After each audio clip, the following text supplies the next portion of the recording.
get stuck in the mud while we're chit-chatting. Alright, so, for those popping in here, we had a poll over on Twitch between if we should continue our existing save or switch over to hard mode for a little bit extra challenge. That poll is technically still going, but it's currently 5-1 in favor of hard mode. So we're just going to accept it's going that way unless there's a massive upset, which, you know, people can troll me with that. They've done it before. So we could do new game. Alright, so yeah, so you have new campaign, this, and hard mode. A special game mode for the players who have experience and wish their skills in logistics and driving to be tested even farther. Note that you may face an unsolvable situation and may have to restart the whole game. In hard mode, the rules of the game are very different. You have to pay for fuel and repairs. You have to pay for vehicle deployment. I don't know what that means. You have to pay for vehicle recovery. You have to pay every time you load cargo automatically. You are not able to sell your trailers and semis. You sell trucks and equipment at half its price. Contests are restricted in number of tries you make. You cannot change the time of day. You have to search for the facilities with the cargo you need by yourself. Okay, I didn't know about that last one, but that's alright. So I'll go ahead and put this in slot number 2. And apparently Michigan, we were only 21%. I was like, oh, we're getting relatively close to done. I was wrong. Alright. So you get the idea. The big difference here is you don't go, I think I can make this work. So we start with 8,000 bucks. We're probably not going to do any customizations to speak of at this point. We probably won't have access. Oh, actually, we do have access to a couple. I mean, it wouldn't necessarily be the worst to get some better tires.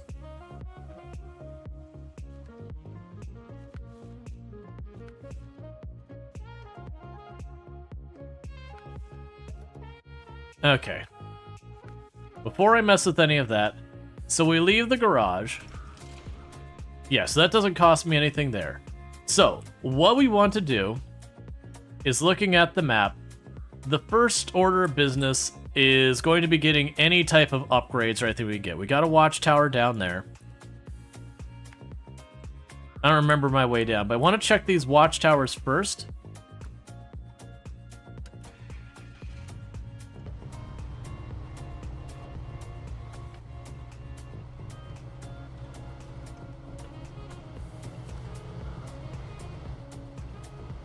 But yeah, so it has warned me that we're not going to have access to a lot of the stuff we would want.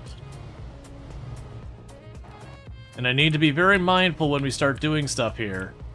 We are not rocking a vehicle that's got like the upgraded tires and all that stuff. So I do need to be very careful about driving through like thick mud and all that garbage. Because very easily we can get ourselves in trouble.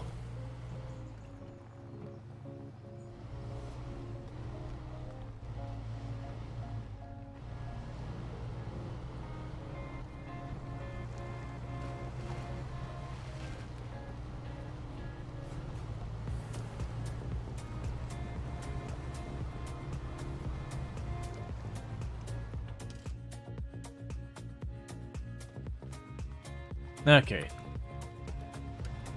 Yeah, so if we go right ahead, and the reason why I'm trying to do this is I want to, as early as we can, find any upgrades or any easy to snag vehicles to help us out. There is going to be a bit of a juggle that we're going to have to do, because you don't really make money finding any kind of upgrades and all that. So there is going to be the necessity of do a little bit of exploration, getting upgrades, do a little bit of missions, and trying to spot the missions we can handle a little bit easier versus the other ones. Since I do have to pay for gas and repairs,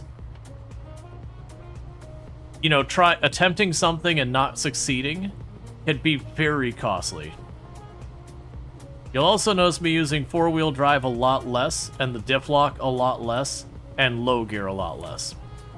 That these are all things I need to use when I need to use them. but all of those do hurt your gas mileage. So there is a juggle there of going, do I really need four-wheel drive right now? Is it going to speed me up enough to justify me doing the increased gas usage? And like there I was kind of getting stuck. The answer is probably yes. Yeah, it's going a bunch slower there. But the real big one is I don't want to damage the vehicle, and more than anything else, we don't want to get to the point where I have to recover a vehicle. If I have to recover a vehicle, that is a big cost, if I recall correctly.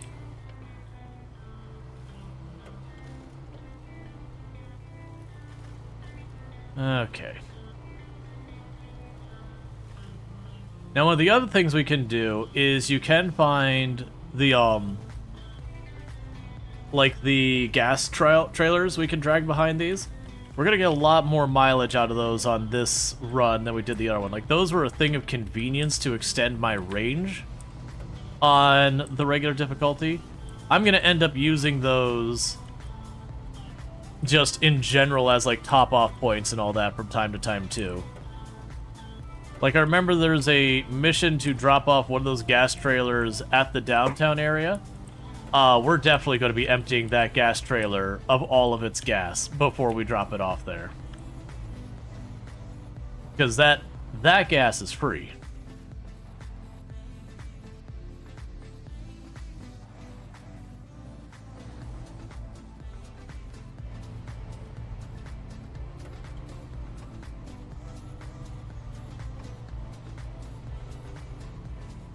Okay.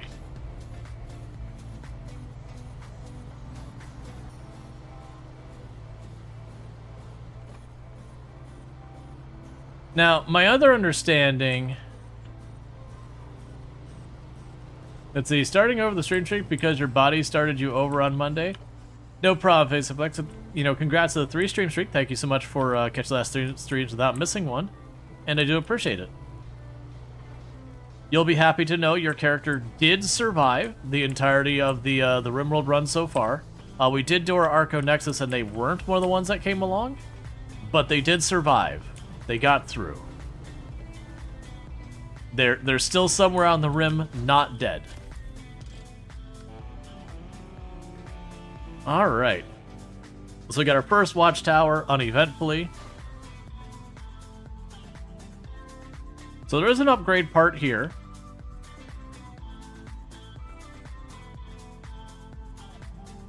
We can try to go that way. I don't remember how bad that is.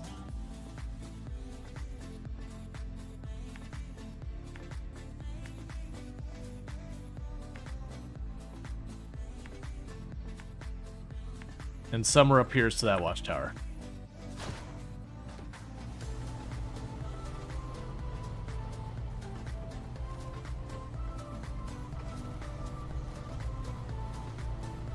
Which one, though? The one eye or the facsimile? Technically, they both did.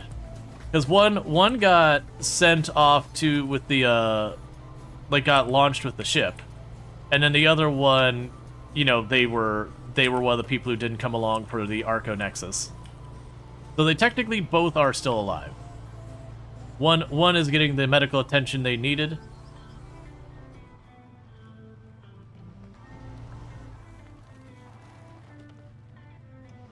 Alright, let's try taking this a little bit more en route.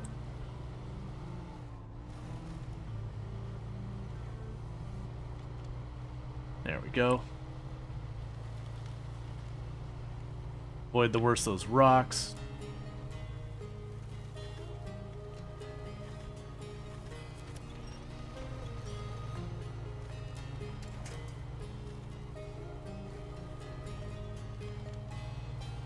Alright. We actually, now I think about it, since Anomaly, I don't think we lost anyone. No, that's not true. We lost Draconic. Draconic got kidnapped during the Ship to the Stars event.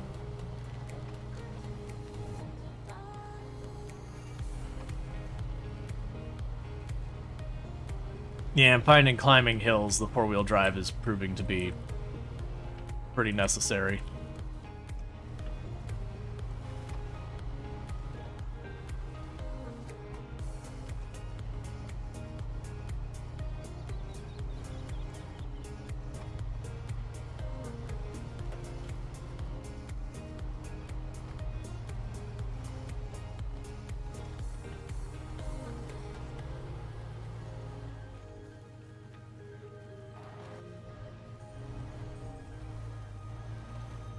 Okay.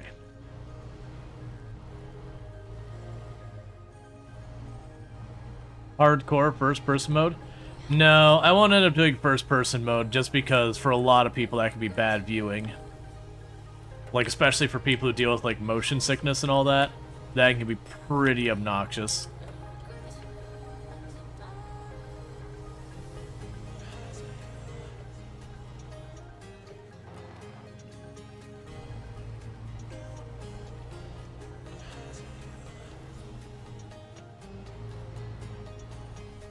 There's some games that do relatively good. Like, I feel like Farm Sim does relatively well with that kind of thing for first person.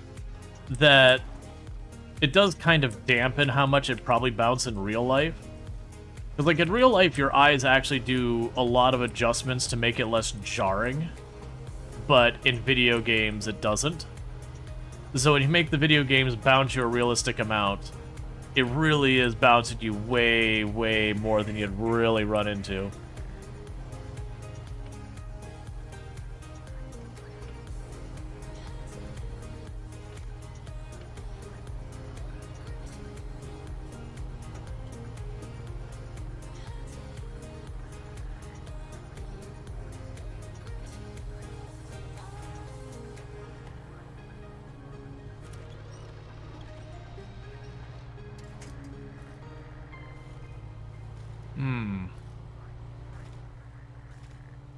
Oh.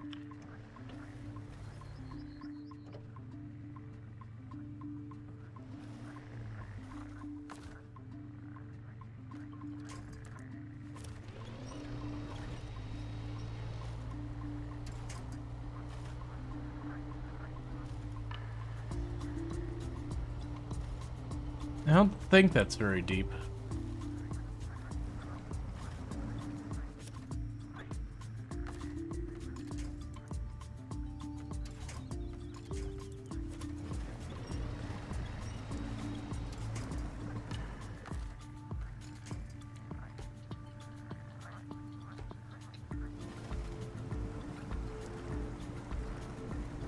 That's not going to work out for us.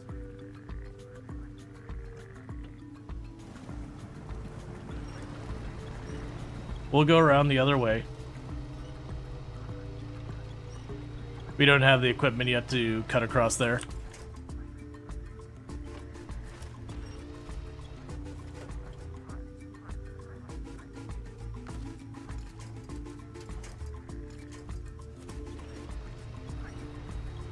So let's get back out of here before we get stuck.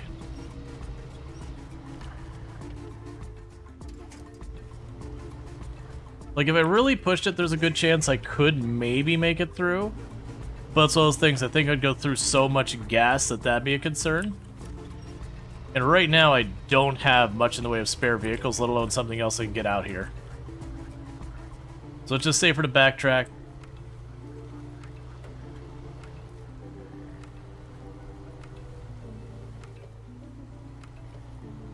And deal with that.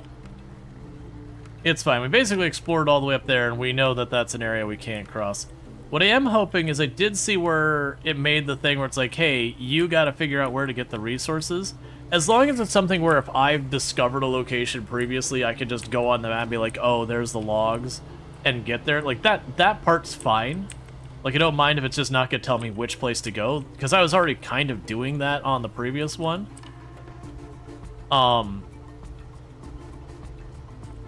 The only one that worries me if it just doesn't tell me anything at all. That would be a bummer.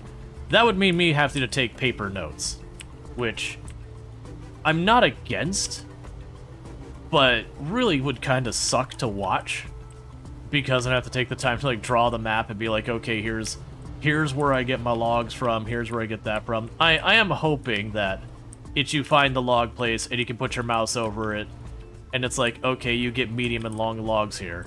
Cool, I got a mission for medium and long logs. No problem. We can just get the medium and long logs from over there. I've previously discovered it.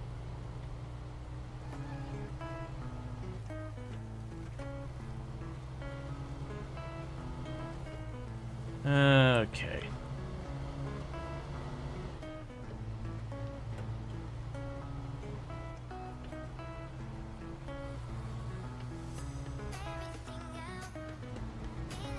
I do believe if we use the service vehicles, we can repair for free, so far as, like, you gotta supply them, which has a cost.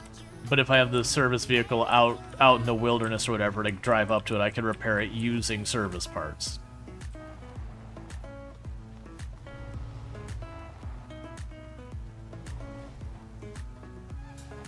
It's when I take it to the garage and I repair that I got a potentially big expense.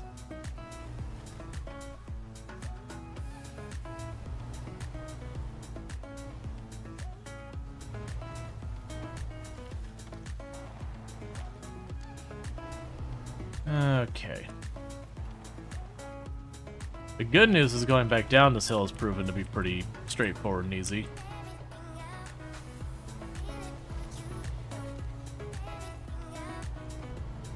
So one thing we'll probably want to do fairly early on is trying to get some of the better tires. I think if we get the better tires in this, it'll really open up what we can do. Like, more than the engine and everything else, I feel like the tires is one of the big spends so far as... We already had the option to get the third tier all-terrain tires, versus right now you got the highway tires.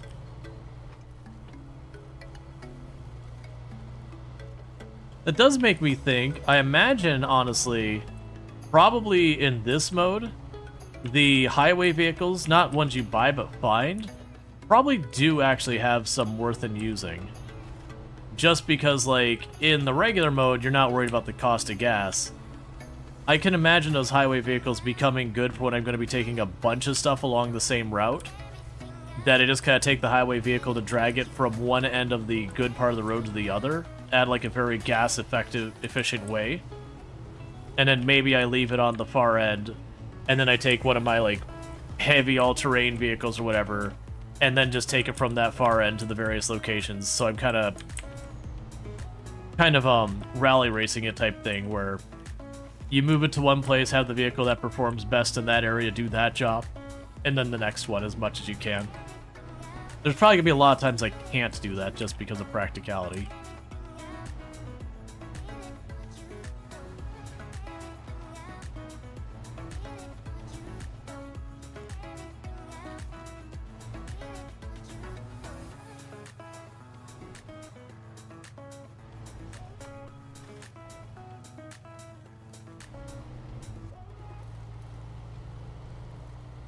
Alright.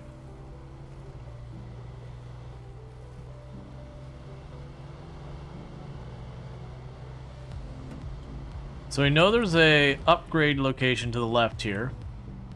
We can also discover the farm.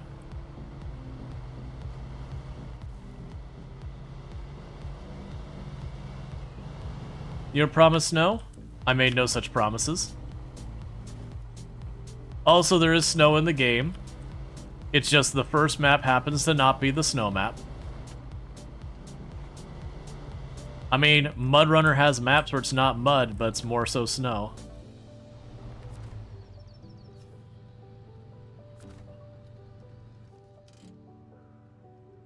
Oh, go ahead and pick these up.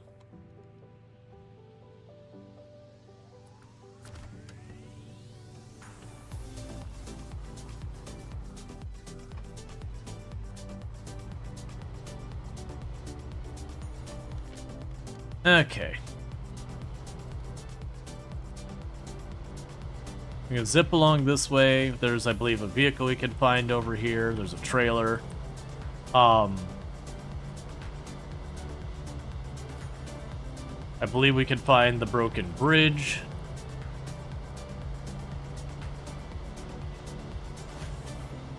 Yep, okay, so we got our first available mission. Let's grab it.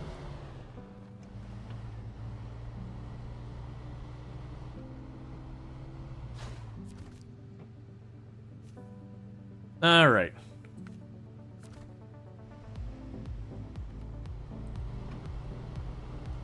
And there's a trailer over here.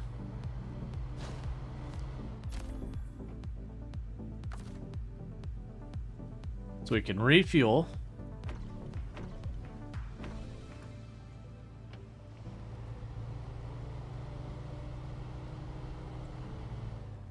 So we want to take advantage of that as much as possible before we start hitting the gas station and costing ourselves a bunch of money. Let's see where that quest was.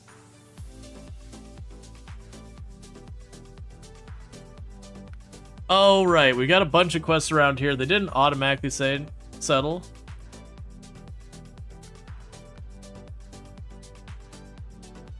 Yeah, place beyond the spruces. Did...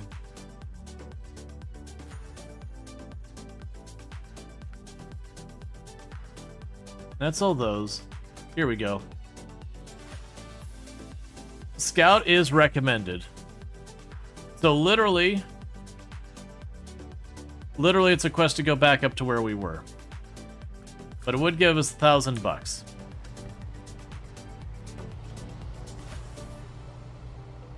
So I'll probably do that in a minute. Right now I want to keep going this way and check what's up the road.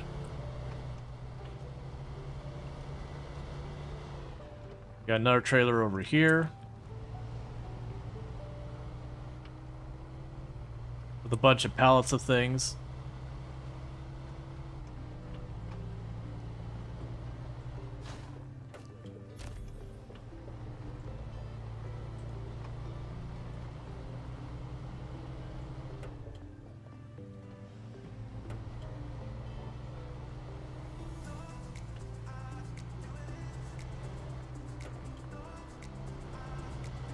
All right.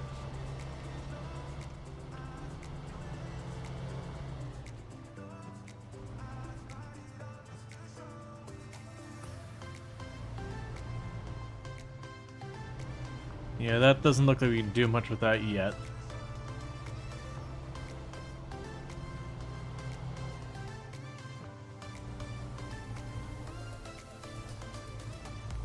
Same over there. Worry about that later.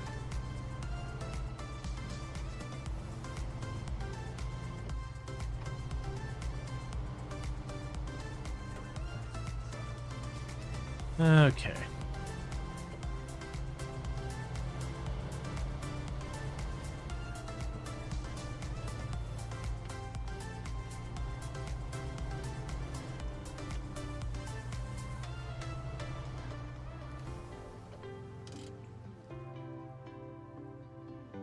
Alright, so we can spin down here. That'll take us to this watchtower real fast.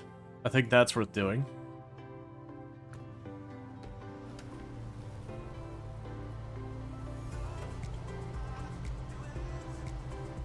Okay.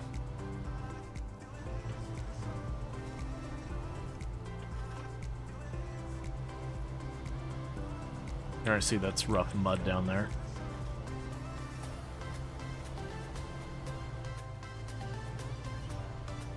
Okay.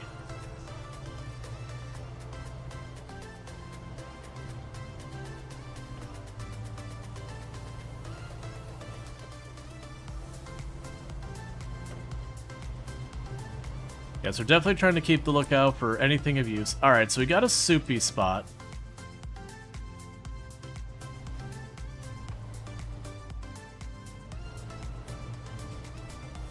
If I hug this left here, we can use the trees.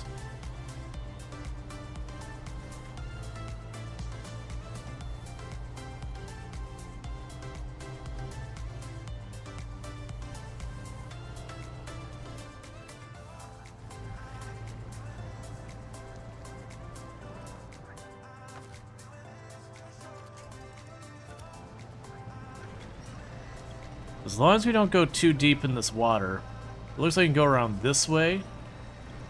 And that'll probably be easier than trying to go straight up what looks like it's supposed to be the road.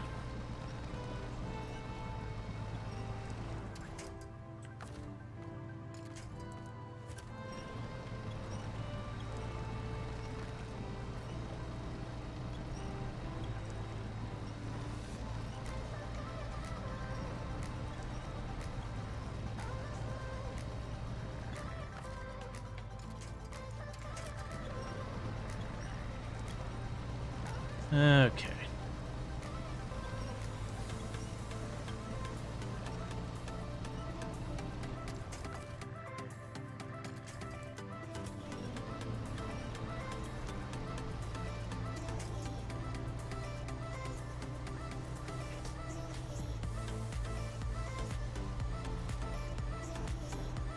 I just gotta get this home stretch without any... Oh, no, there's a couple trunks I can winch to up here. Yeah, I vaguely remember there being some type of upgrade or something way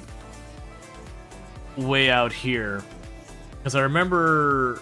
I think it was a truck. I remember taking my other truck and struggling really hard. Yeah. It was the drowned highway truck. I remember taking my other vehicle, getting stuck a number of the times when I first played this. We've got the drowned scout. I remember having an absolute war to get that. We do have the fallen power lines, which would be another quest location. So let's try and go up over this way. Grab that mission to see what I need.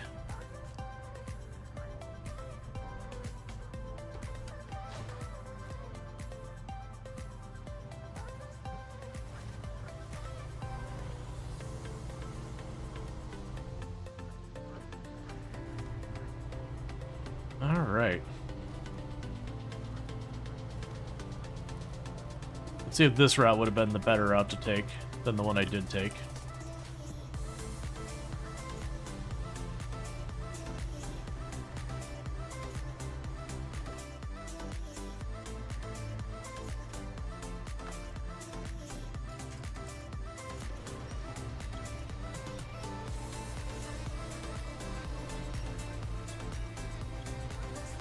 Vaguely remember you clearly don't bleed SnowRunner when you are cut. I have no idea what you mean by any of that.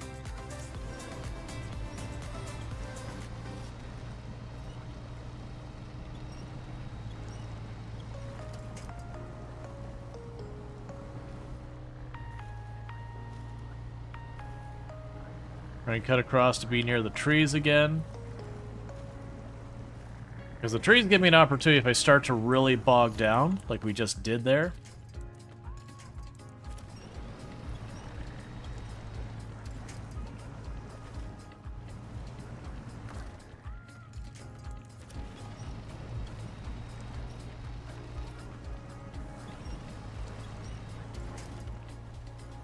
So we do have a means of pulling ourselves out. Maybe it's a pun on bleeding and runner? I must just not be getting the reference. It happens.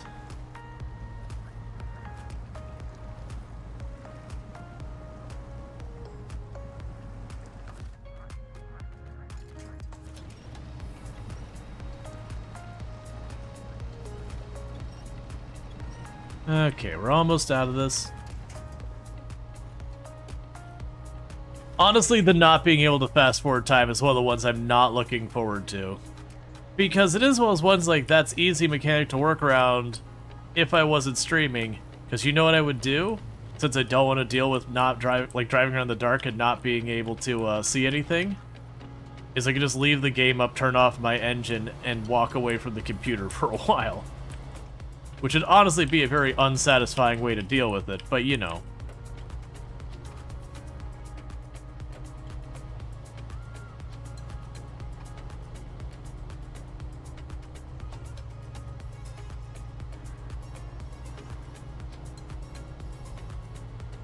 Okay.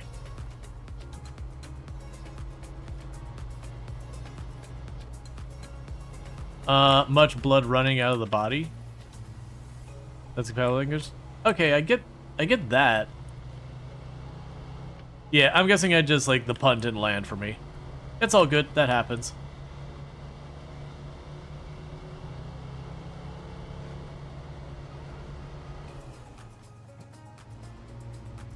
Okay, so we're gonna check out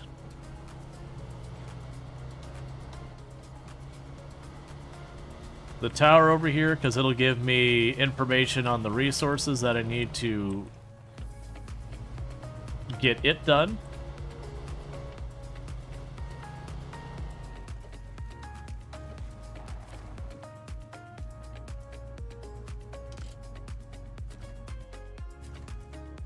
Yeah, so you require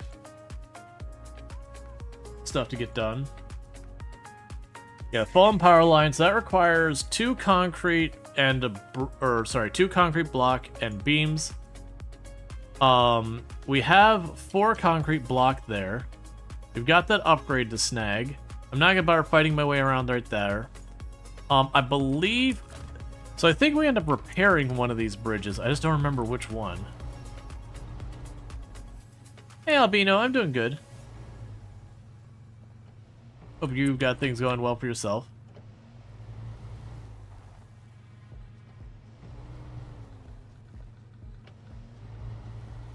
Alright. Oh, we should probably put some pins.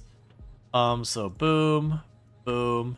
Assuming we get across, we'll go for that first watchtower. I will say once we get to half a tank, we go back to the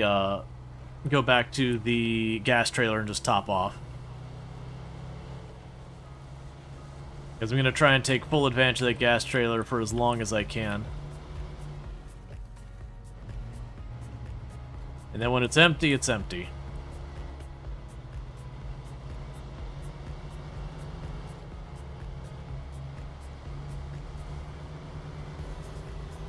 Yeah, I want to say there was... I think the North Bridge here on one of the other maps was, What places? Let's see here. Check, try left.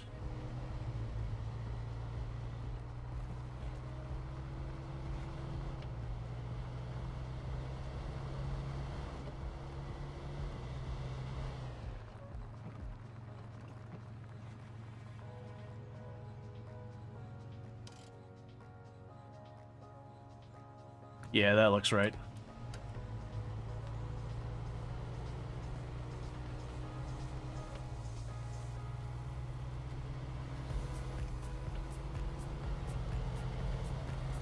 Yeah, so somewhere over here this will probably merge off and we can go get the watchtower. If not, we'll find other things. Just trying to keep a lookout for vehicles and upgrades and whatnot.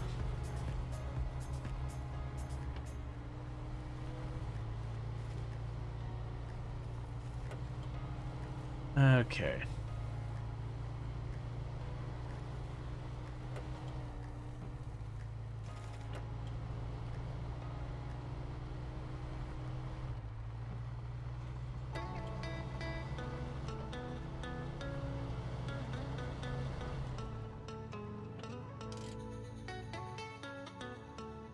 Alright, so there's nothing there. Oh, I see. There's a road up here-ish.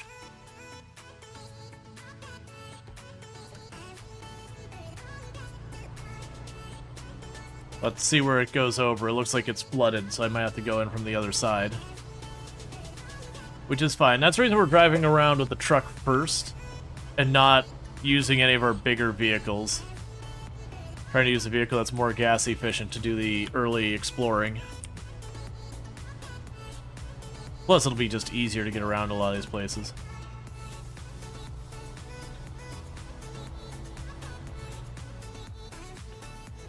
Okay, so it's over there. We probably can just creep around the worst of that mud.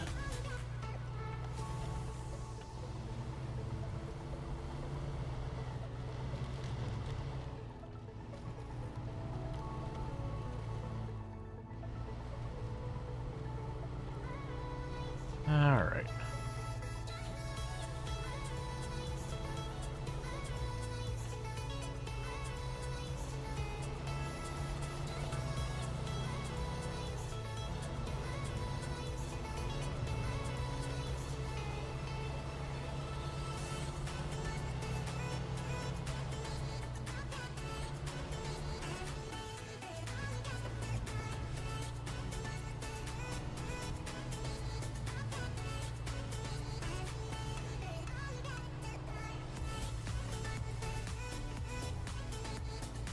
Yeah, it's all just mud up here. Okay, that's fine. We're about to hit the next watchtower. We're still doing good on gas. We're still doing good in a lot of our stuff. Let's see how far I can get all of this.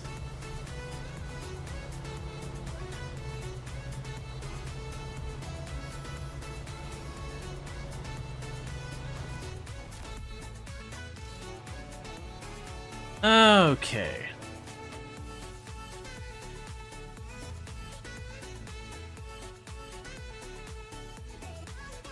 So that watchtower really didn't reveal a whole lot of anything for us. Okay, so you can go over here, drop down there, and probably follow that up that way.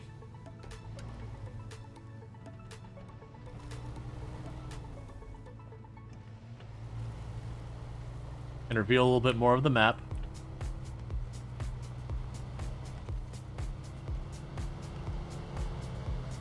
And pretty soon it'll be time to circle back, top off our gas before hitting the next area.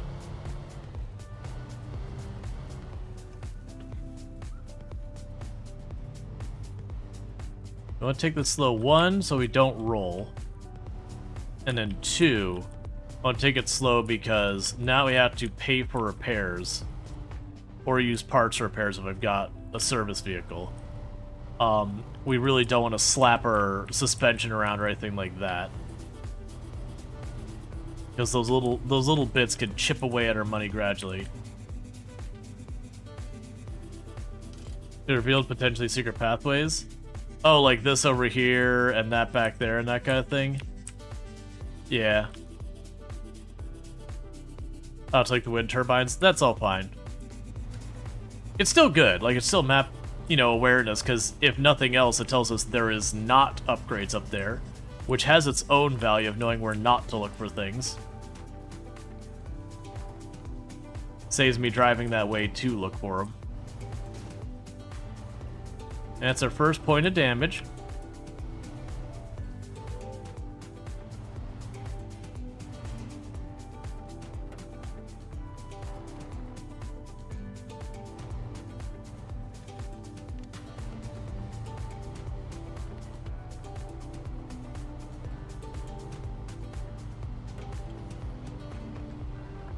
Okay. Yeah, so we've got this road over here. I vaguely recall this road being a bit of a swampy mess up ahead. Like there's like one spot that's bad. But I might be thinking a different road.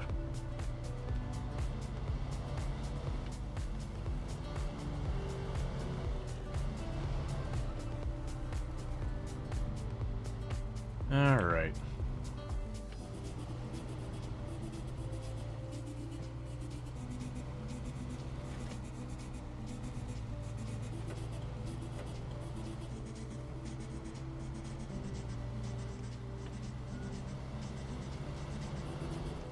Yeah, here's the spot.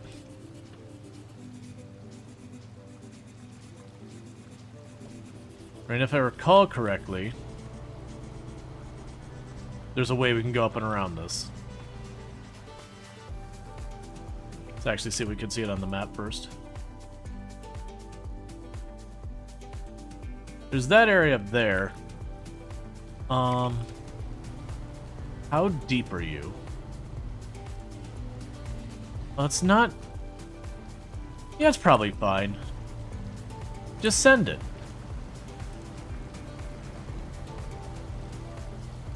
Yeah, it's fine. Right on the edge of taking damage on your engine. We got through with high damage because we just went through. If it would have gone like low gear, we probably would have been and then taken a couple of hits to the engine, maybe.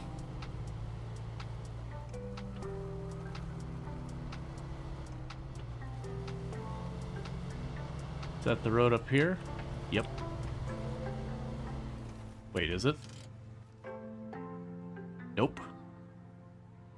Alright, so I gotta go out and around.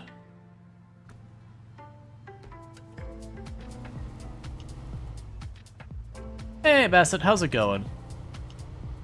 Alright, so let's go ahead and we can go around this way. get that watchtower, and then it'll probably be time for me to circle back and top off the gas.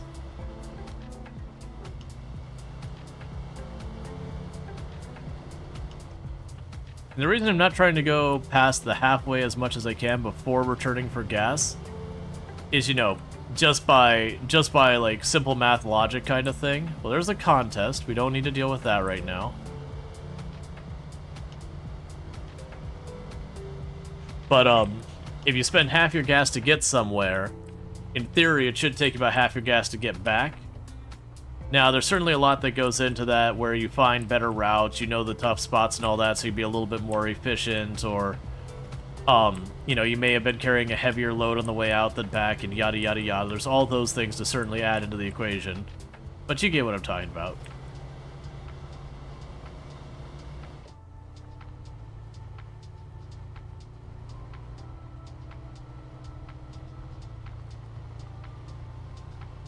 Alright, Night Dweller, you take it easy. Thank you for tuning in, and you have yourself a good sleep.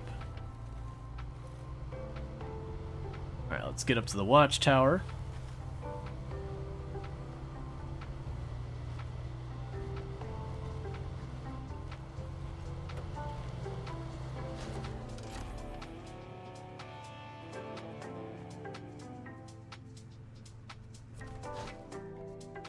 Okay. So there is another vehicle over here. It appears to be just a working vehicle. We got a handful of missions and all that up here we'll want to take. And some trailers up here. So you have 1 brick. You have 1 brick and some tools. You're our gas station. You've got, I believe that was planks. And you give us planks. Okay. And you got an upgrade way over there.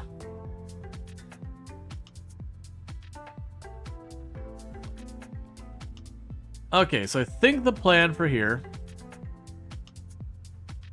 is let's go pop right on up there. We can quickly grab that quest, that quest.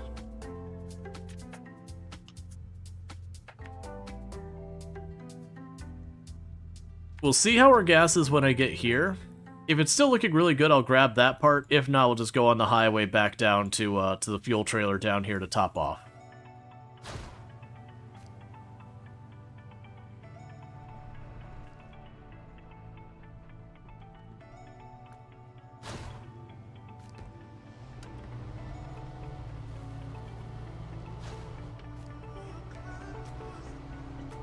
Okay.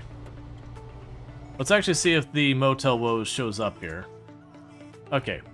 Yes, it doesn't show up other than the contest unless we see it. Little truck is better than you thought? Yeah, no, the little truck is actually pretty good. I do find the Scout can get over a lot harder terrain than this, but the negative being the Scout is very top-heavy by comparison. So, like, the Scout does a better job of doing the all-terrain as long as you can keep it from tipping over, versus this one I find much harder to tip over. But you can actually get through a lot of the terrain.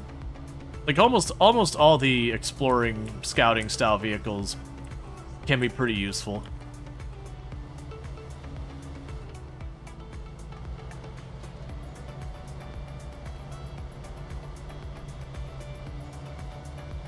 So let's zip into town real fast.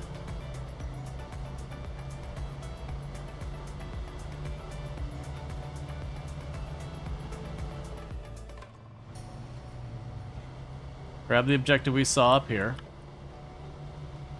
Because a lot of those objectives are going to be how we financially support ourselves on the hard mode run. They're where you get your money. But the thing we're going to want to do is kind of plan out going, okay, I want to do this objective. Well, it requires a bunch of brick. Where can I get a bunch of brick nearby? That kind of thing.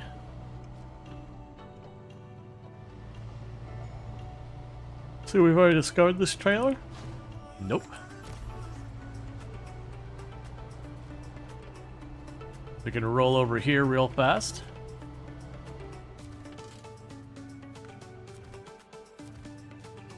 Alright.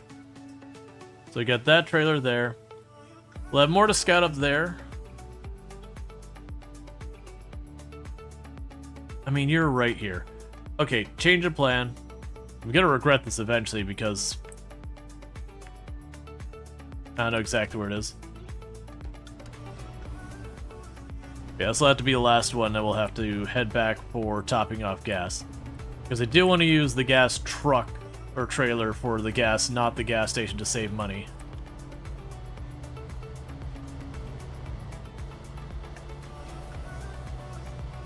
The tank scout thing is a beast at pulling stuff out of the mud. The tank scout thing. Oh, you mean it's like a scout vehicle, but it looks like a tank? So I found a new objective that is a mud or rock slide. So I'll grab that.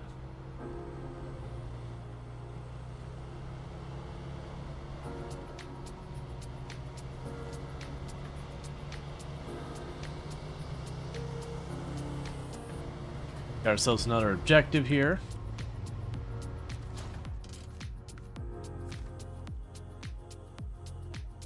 Alright, so you go up there, you down there.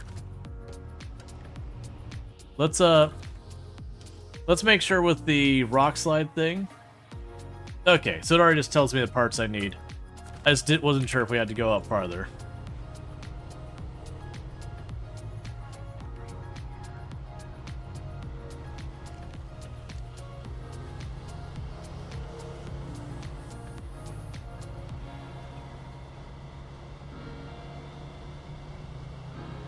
Okay, a lot of little trees that aren't going to work too well for winching, especially if I drive over them.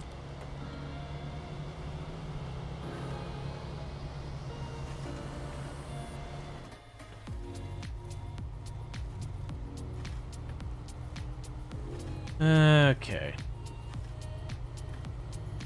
That said, I think we could just easily just climb across this. Which is good because there's not any winch points here, really.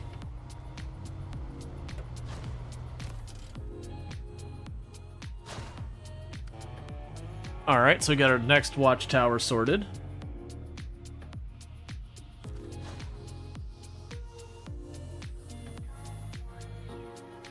Yeah, so there's another vehicle, I believe.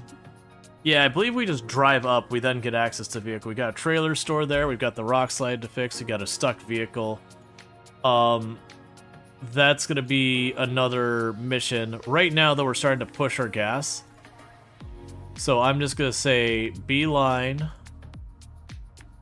Oh, you got to go that way. Beeline down to our gas truck. Or gas trailer.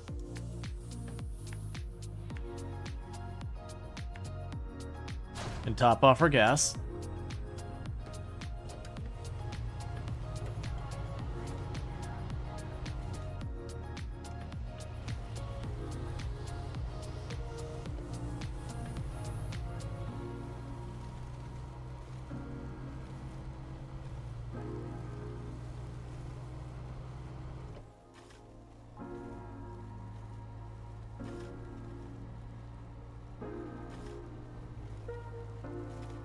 We are moving forward, so we're not stuck.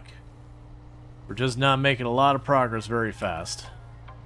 There we go.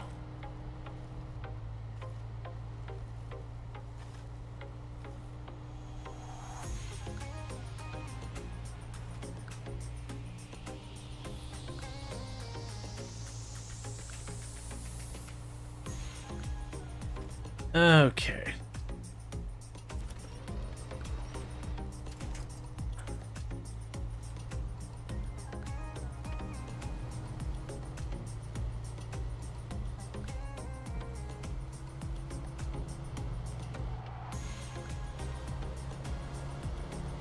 Just add a mechanic where while you're actively moving forward, you slam it from like low gear to automatic. You just hear the transmission scream. There's lots of grinding of gears because you're not shifting right. Not properly dealing with the whole clutch and shifting into gear while in motion, whatever. Like, not easing in and out of the gas, you're just holding the gas, just slamming the gears between them. Okay. So that was a productive trip. We got 2-3 watchtowers. We did locate where some upgrades and all that are. I just need to go back, top off our gas. I believe if I drive up to the Scout, I then get access to the Scout. I don't believe I actually have to, like, tow it home or anything like that. I could be wrong in that one. I know the vehicles that are drowned out there, so I'm not going to actually fill up my gas right now. I just want to see what it says the price is to give myself some idea what we're looking at. It's $8 per gallon. Good to know. Sign. You've lied to me. You've lied to me, sign. That sign on the right, let's just do a little math comparison. The fuel here, I'm being charged $8 a gallon. That sign says they're distinctly about $3.50. I'm getting price gouged here.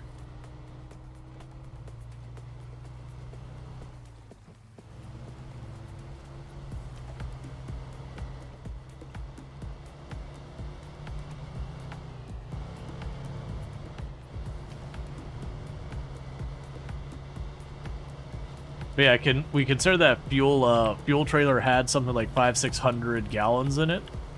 That does give you an idea of using that fuel trailer as opposed to paying for the gas is going to ultimately save me like literally $4,000.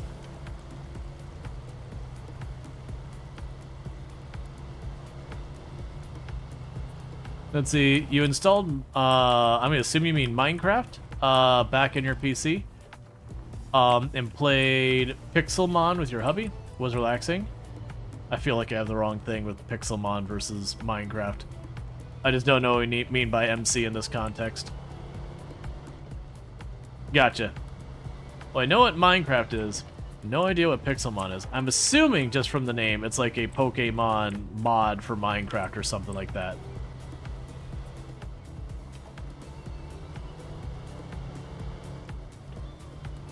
All right.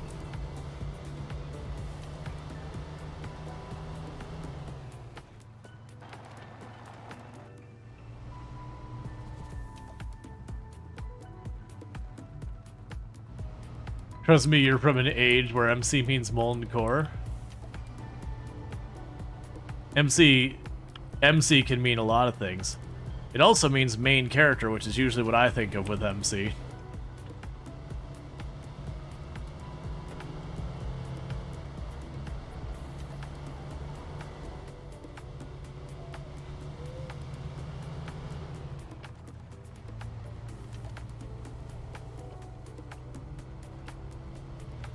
This is the classic problem with abbreviations. Unless it's like painfully obvious in context what the abbreviation is. It ends up being one of those things you're better off just typing it out, because you're immediately going to be asked what you mean, and then you're going to have to type it out anyways. Which means you've just cost yourself typing the abbreviation in the first place.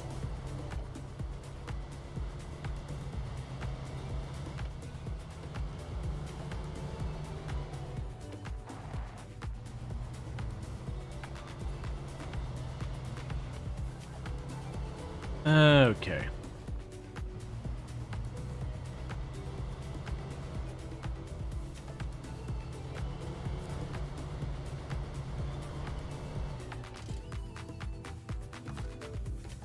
And we can just refuel real fast.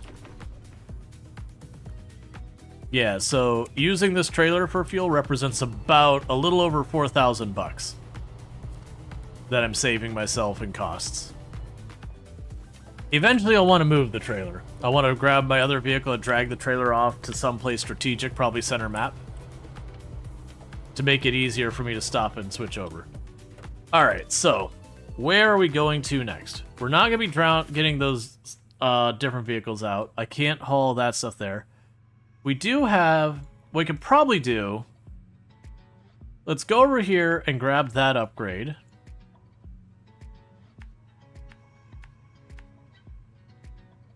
I'm not sure which way is the best way to go for that. I'm going to assume it's something like this, because remember there is a major highway on this left side.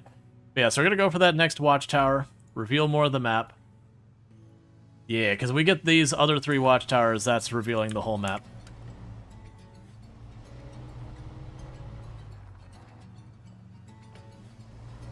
Because then we'll have enough information about this segment of the map to be like, okay, we want to repair this bridge. It needs, you know, steel, concrete, whatever. Okay, where are the places on the map that we already have steel, concrete, and whatever? Because there was a mention that we have to load stuff ourselves to get the full value, or otherwise we have to pay for it. So my assumption would be is I have to take a trailer to the location where the stuff is, and I vaguely remember there was a way to access like the crane to drop stuff off, but I sure don't remember. Like, versus you could have it just teleport on your vehicle versus plop it down on your vehicle. You just didn't get, like, in the regular mode, there was no benefit to putting it on yourself, other than maybe you could make the decision to put the heaviest part of the load farther forward on your vehicle or farther back, depending on whether you're trying to have the back or front tires have more traction. You know, to avoid the thing where you, like, you push down on the fulcrum point on your vehicle and then you do the thing where your front tires lift.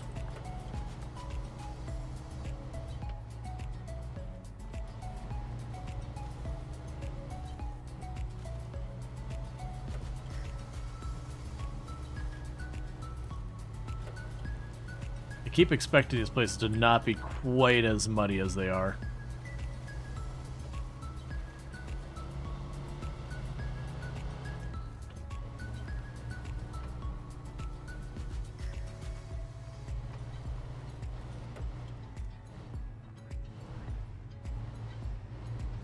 Alright. Cool. So we do get a raised kit. Unfortunately, not for the vehicle we're currently driving. But hey, an upgrade's an upgrade. It does mean I will have another vehicle here that I can now get a little bit of a raised setup.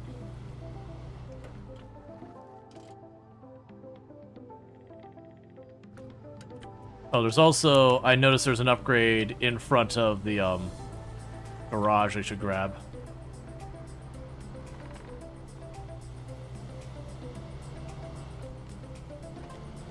You also probably pop into the garage just to see if either of those upgrades are any good for us.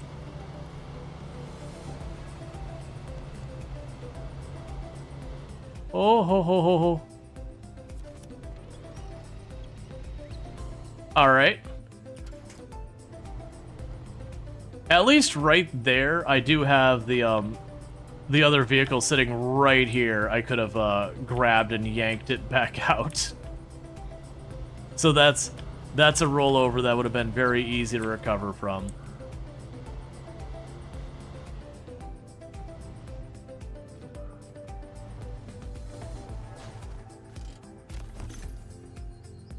Engageable all-wheel drive.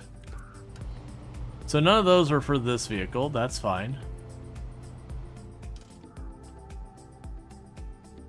We have a service trailer we got for free. Yeah, so take this road. If I remember correctly, one of these roads crosses over to the highway. And that should work to help us, you know, navigate around the map.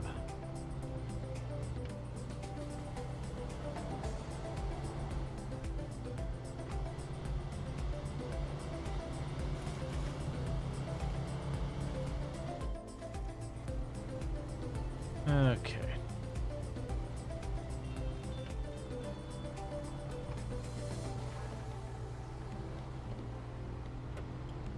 I'm just finding more and more uphill. I just need the four-wheel drive.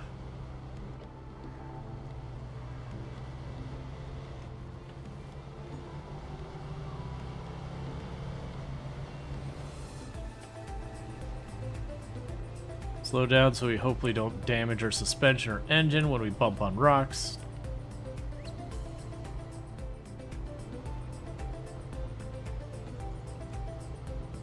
Okay.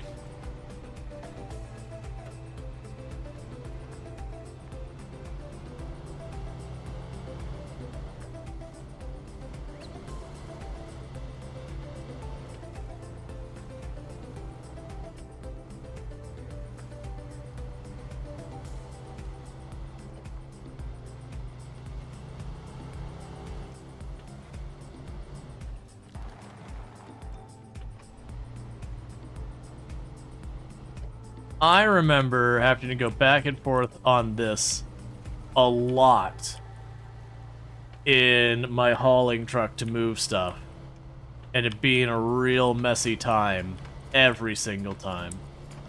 Alright, so new task to take. Cool. Damage my engine on a nearly flat road. Love to see it. Alright, so you got that area back down there. Yeah, so that's marking somewhere over here a new... Yeah, the missing oil truck.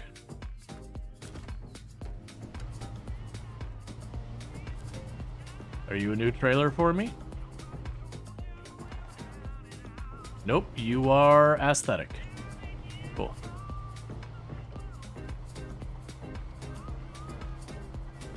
Alright. So now we just zip along here, get to that next watchtower, reveal more of the map.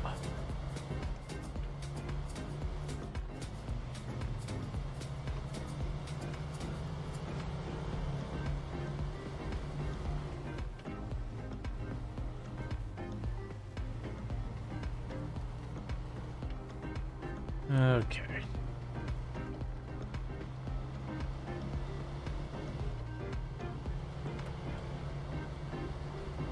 Well, I can see the watchtower up there.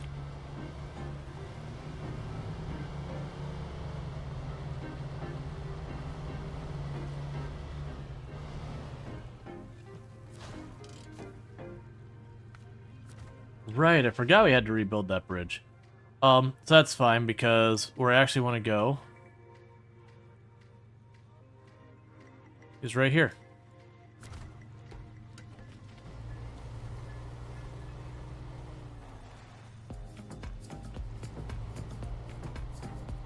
Okay. So a big part of our early missions are going to be repairing these bridges and that kind of stuff. Because as you can tell, having to go through these dirt roads to get around everything kinda sucks. It's fine in like the little vehicles like the Scout and the GMC truck here and all that. But when we are starting to move around like big heavy cargo loads, I definitely know my first playthrough I was dragging some of them through these dirt hills and all that to accommodate things. And it was a real rough time. Was able to make it, but it was a lot of abusing the winch against the trees and being incredibly gas inefficient. Which now we're in the hard mode. Those are things I do gotta consider is like, okay, I could accomplish it this way, but is that gonna be really, like, is that gonna be cost effective?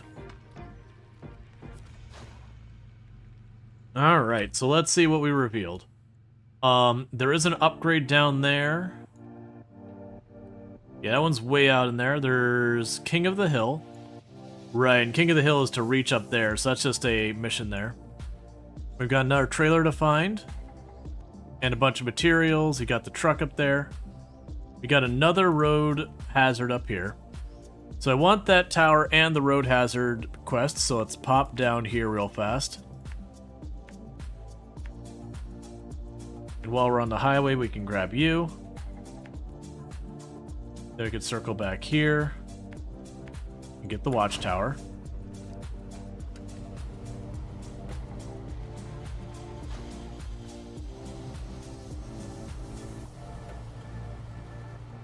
All right.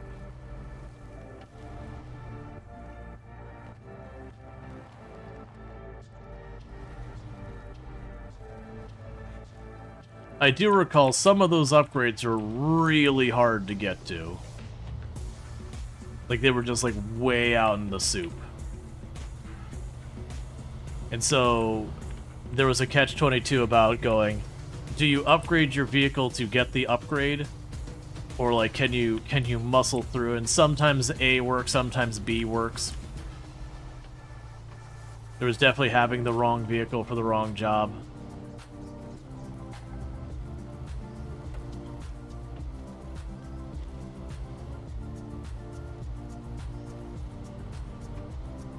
I like how you're off-roading in some 90s beater rather than some brand new truck.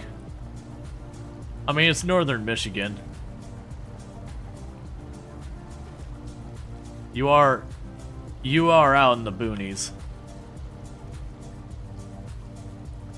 For those who don't know, I actually I'm in Central Florida now, but I originally grew up in Michigan. That I was just a bit outside of Detroit.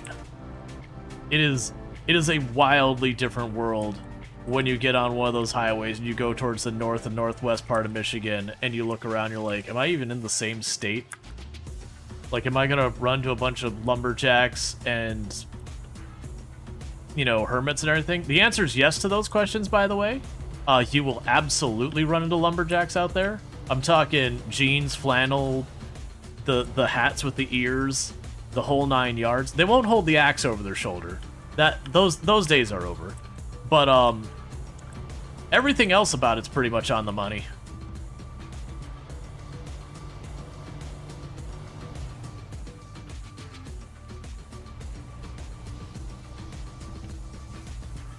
Werewolves during the day.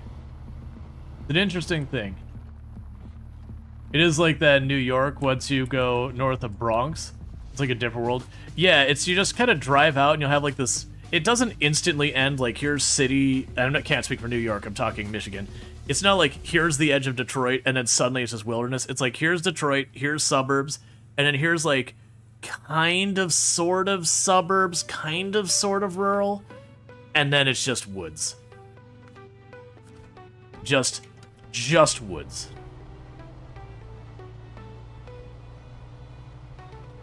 Which they're gorgeous. Like, you look around at this area, and it's gorgeous out here. Especially when you're, like, at the changing of seasons from summer to fall. And, like, all the different colors you get to see and all that. Absolutely wonderful looking. Do I care about that path? What was that path? Oh, that path's to get around here. That'll be important to us at some point, but right now I just want to get the watchtower so I can figure out why it's important. Like, it's absolutely gorgeous area. Good for camping depending on the part of the year you're in. Michigan is pretty notoriously wet. It's got the Great Lakes right there, and it gets a ridiculous amount of rain at different points of the year. It is very, very well known for having gray skies most of the year. There's part of the year it's really beautiful up there, but a lot is like, hey, did you want one type of weather? We call it gray. What else is it? It's gray. Anything else? No, man. Back off. It's gray. Couldn't resist hard mode? Well, this isn't what I wanted to see. Was this even the right route? Oh, I'm pretty sure I did this the last time I played, too. I'm pretty sure I did this exact same thing the last time as I came up here. I think the last time, though, I took, like, a harrowing journey from one to the other that we don't... Oh, that road doesn't even go this way.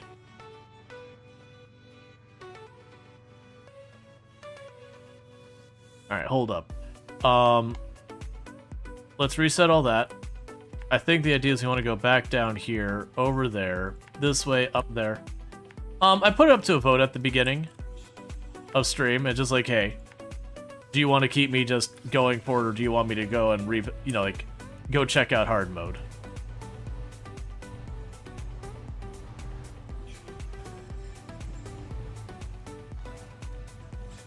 We're here in Ontario. You got the same. And then you got all the cottagers and leafers. Are you talking about, like, the people who visit to just go up in their, like, wood cabins for, you know, the summer and all that, and then all of them get the heck out of Dodge by the time winter shows up?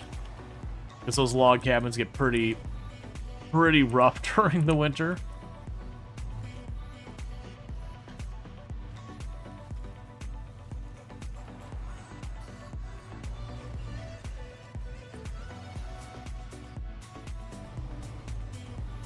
You're very afraid of heights, so mountains are your thing? Well, to be fair, I wouldn't even call...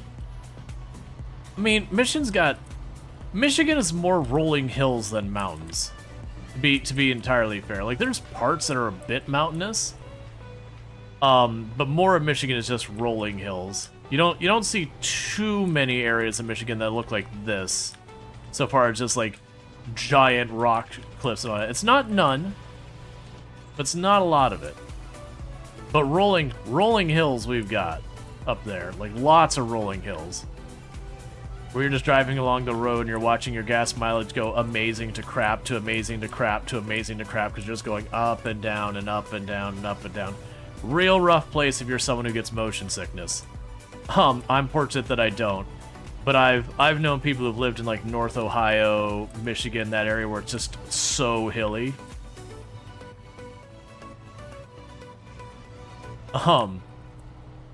And it is just that up and down will just really do a number on you.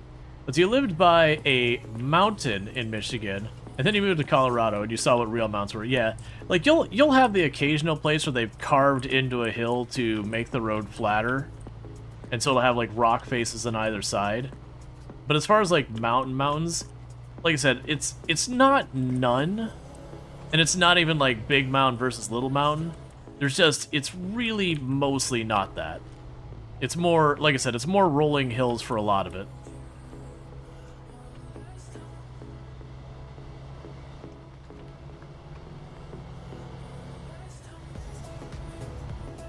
I saw a shirt the other day that only people who are in Central Florida will probably get this reference, so I do apologize for everyone not in the know. But it made me giggle so much inside. In Central Florida, I believe it's west of Orlando, there's a city called Mount Dora. And here's a hint. There are physically no mountains in Florida. We having hills is being generous. But we got this city called Mount Dora. And to be fair, it is one of the more higher elevation places in Florida. But the shirt was, I climbed Mount Dora, and it was like 134 feet above sea level, was like on the bottom of it. Which is nothing.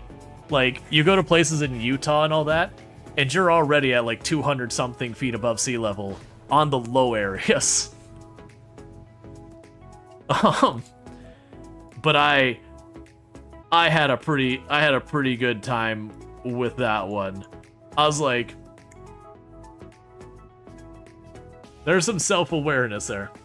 That's where all of Florida moves when the sea level rises. Yeah, it would be there, and then there's another place called Bach Tower. Bach Tower is another one of the higher elevation areas. How is my gas? 14 gallons. I think we can go to the art tower.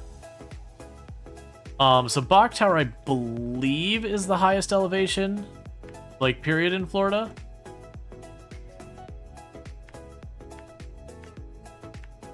Nah, I know the rest of the route. But yeah, your home village is 747 meters above sea level. But yeah, that's the fun thing. But yeah, if it comes, that's usually the joke. So if you're in like Central Florida, so you know Mount Dora, like Orlando's pretty high up there compared like for Florida. Bach Tower, those are like the highest elevations we have. Not counting, there's a couple places in the Panhandle that are a little bit higher versus like the actual peninsula.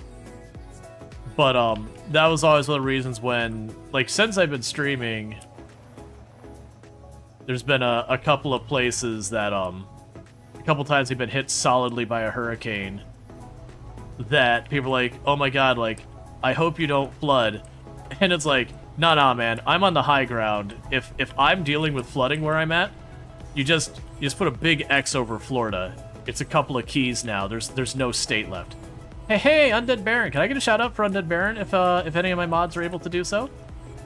The hills, are you talking about like the Bach Tower, Mount Dora, that area? Was it Sarasota? There was another city I'm blanking on the name of that's in that same general area. No, it's not Sarasota. But in that same area, that's got some, like, man, I had to go, like, out of my way for you become an island with a really bad hurricane. Yeah, it's basically what would happen here, is if a bad enough hurricane rolls through, I am now on an island. I should not be cutting across this way. I know this place is soupy.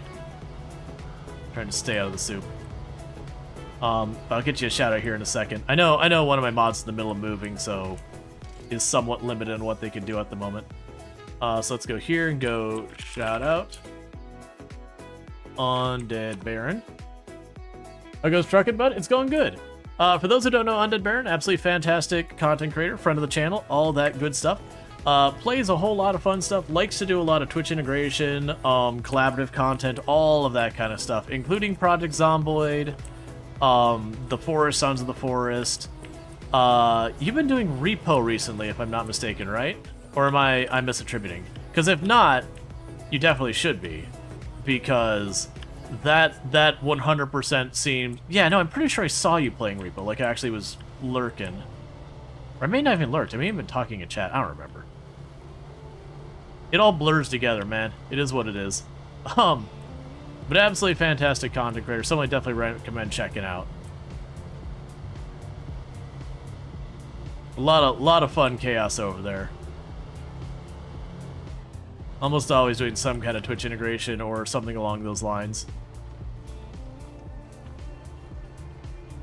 But yeah, the trucking's going good. We just started. I had been doing a bit of this on the normal difficulty, and just switched up to the hard difficulty, where money matters and all that. All right, so we want to probably backtrack here. And Baron also gets the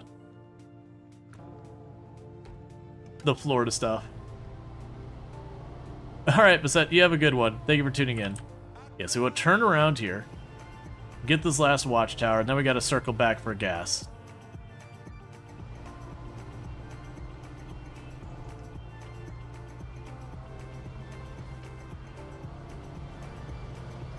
But yeah, I know Baron's also here in Florida. Not gonna say anywhere, like, where they're at or whatever. We actually have a number of people in the chat who are in Florida, which isn't super surprising. It's one of the higher population states in the U.S. So just the numbers game, the odds are pretty good that if someone's in the U.S., they're probably going to be New York, California, Florida, Texas, just like by raw odds.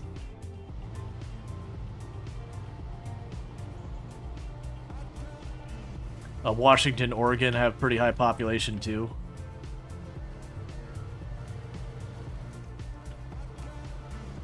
I know we got people around here like in the Keys, West Coast, East Coast, like smack dab center in the state. I know there's at least a couple people up in the Panhandle.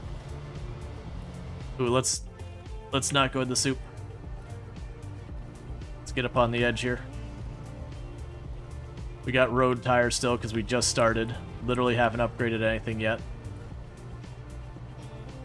It's like getting caught up in like the soupy road. Not going to be a very solvable problem. It's actually one of the things when you're playing this game that you kind of learn is like, when are the times to be on the road fighting with the road, and what are the times that the road is just a trap. And both of those do occur. Especially in places like this, where there is absolutely nothing to winch to.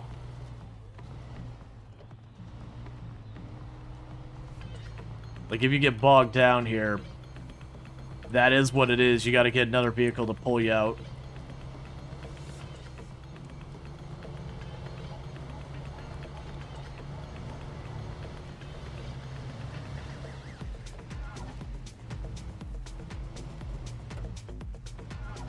Yeah, no, I'm 99% sure I saw you play Repo. And if you're trying to lurk, don't let me look. So I think it was you I saw that grabbed like the hourglass thing that slowed down everyone's voices and distorted and everything.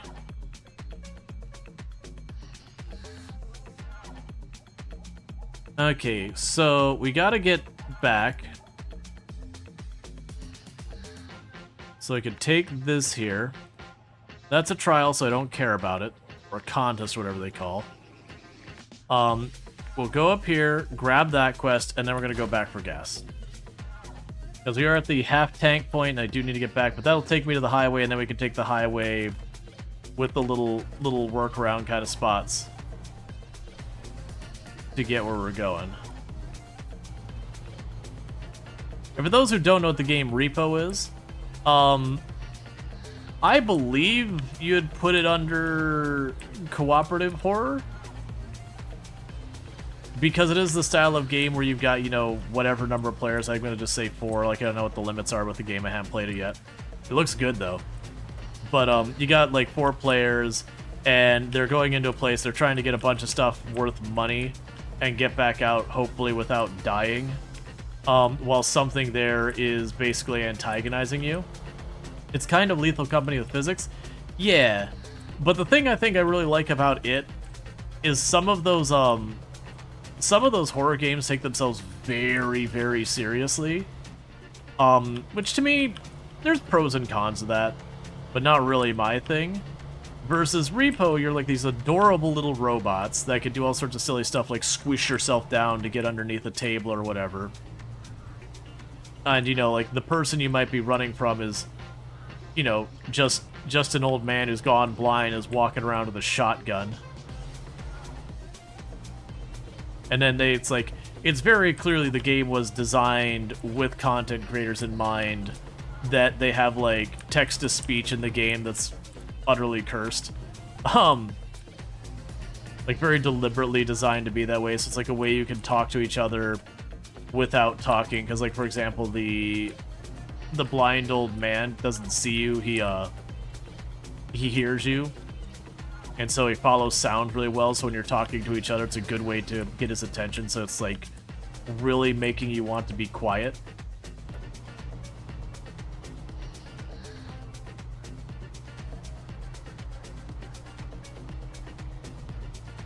But yeah, and then they have stuff again, like an hourglass you grab and you have to carry, and it slows down time around it, including your speech, so it makes all your talking really slow and deeper. So, just those things that are, like, perfect for when you're playing with buddies and you just want to have yourself a good laugh. But, like, the fact that you are being chased by some dangerous thing through the place would definitely put it in the, you know, this is technically horror. But a little sillier versus quite as like utterly terrifying as something would get. Okay, so now we need to go back for gas. So I should be able to follow this highway a good chunk of the way. Yeah, we don't want to go over there. That's gonna be probably soupy. But we have the roadblock there. They can go. All right, that's not gonna work there. We'd want to grab that quest. I don't think we have enough gas to go for that right now. So it's probably going down this way. Cutting down here.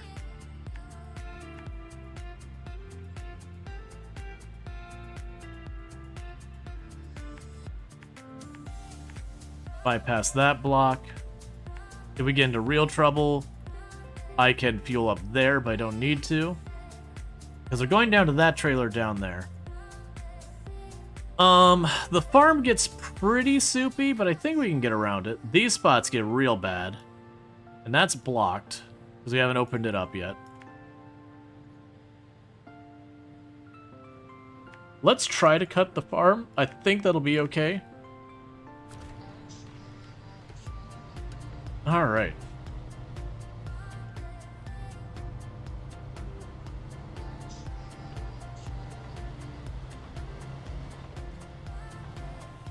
And actually whack each other with objects? Yeah, and you can damage the stuff that you're trying to take home for money. So you have to, like, be very careful when you're carrying stuff. So you'll be, like, running past each other and you'll smack the things you're carrying into each other, knocking down their value. So it definitely looks like a game that absolutely feeds itself for chaos, which is perfect. Some objects try to kill you, yeah. But it definitely looks like the type of game that is in the horror thing. It's got some really good ideas for, like, collaborative play, but also doesn't take itself way too seriously. Yeah, some objects are too heavy for one person, so you have to work together. Yep. And you'll have to have, like, 2 people carrying it and a third person, you know, like, trying to manage the doors so doors don't close on you.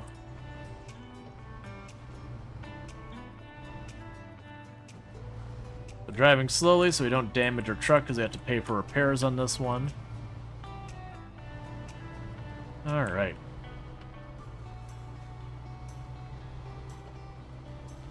Old UK... Yeah, I don't know the, to me, to you, or whatever they reference.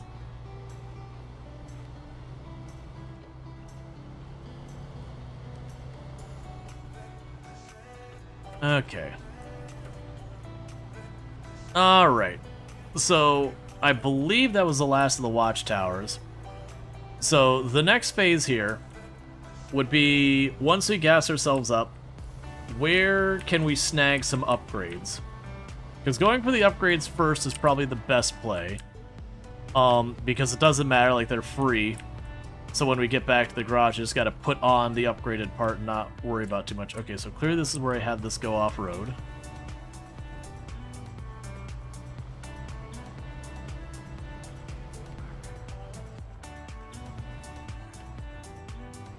The entire skit was 2 guys, one always backing up saying, "To me," and the other one, guiding him badly. Kanzi saying, "To you." Yeah, so it's like the friends pivot thing, or that kind of stuff.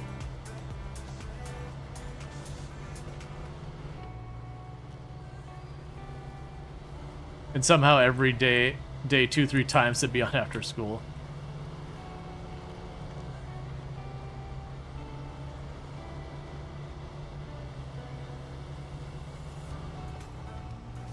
Yeah, so trying to get through this relatively quickly. There is a chance that we bog down. I might have to grab the gas trailer and bring it to the truck.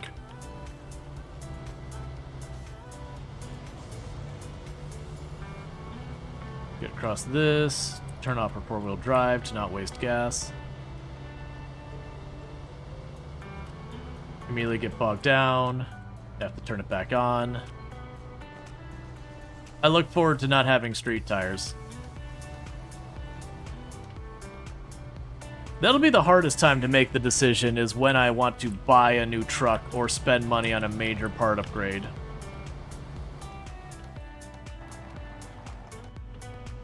Okay, now this area gets pretty soupy over here, as I recall. This is one I remember for repairing these bridges and roadblocks and all that. I remember having to take this route with a heavy load a number of times.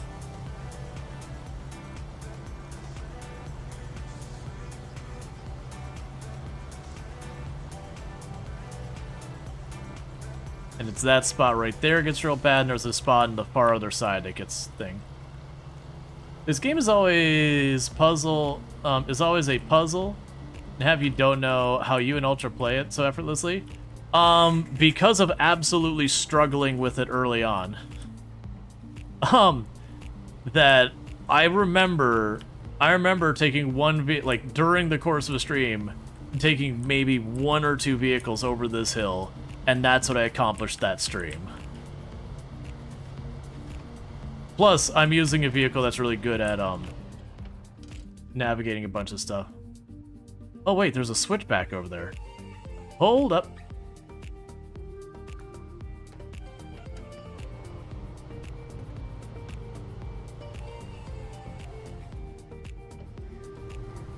But yeah, it basically comes from you play the game a bunch and you start learning. It's like, oh, here's how you recognize really bad mud versus not so bad mud. You know, here's when you want 4-wheel drive, here's when you want diff lock, here's when you don't. I still don't know that super well. I do know I had people constantly, when I first played the game, be like, you should use diff lock here, you should use diff lock here. And it was like every time I touched mud, it's like, you should use diff lock. And it's like, no, you don't understand what you're talking about in this particular context. Diff lock makes it so the wheels work, like, turn at the same rate. You're locking your differential. It's like, that's not what I need. Oh. There's definitely places you do need diff lock. You find that SnowRunner doesn't have so much of a learning curve as the frustration curve. Well, I think the thing that SnowRunner, like, without taking away a lot of the stuff that the game does well, the one thing I think SnowRunner really could, well, actually, there's two things, but the two things that SnowRunner could really do to make the game just a better experience is, for one, when you first start the game, like, really kind of just give the player a big smack in the head and say, like, hey, you really want to explore, find your upgrades, and that, like, you know, learn your world before you try and start doing your missions. Because, generally speaking, with most games, doing your mission objectives first, and then doing a bunch of running around randomly is kind of more the way to go, and there's exceptions to that. But like SnowRunner, if you just try and do the missions with the starting equipment, there's places it's basically not really even possible. Like, you get this vehicle and you gotta go out into the swamp and then drag something back, and your starting vehicle just can't do it. Like, it needs upgrades, like, it needs better tires. And so it kind of goes counter to the way a lot of people both instinctively play games and have been historically trained through games to play games. And so it is very much one of those things that the SnowRunner would definitely benefit from, either having missions that are like, hey, you know, you really might want to upgrade before you take on these kind of missions. Or like, your starting vehicle might not be up to task. Not like all of them, just like your first mission or two. Just kind of give you that nudge that, like, no, really, you should explore the map. Like, this isn't just, hey, look at all this wonderful world we've made. It's like, no, like, functionally, this game is expecting you to do this. This is a necessity, not bonus content. That's the one thing I think, and I think that would go a huge way to save the frustration side of it. Because the frustration is you tackle something that your vehicle is just not... Yeah, no, but I have to pay for that fuel. I'm going to the fuel trailer over here that's got 500 gallons of fuel in it. So that way I don't have to pay for it.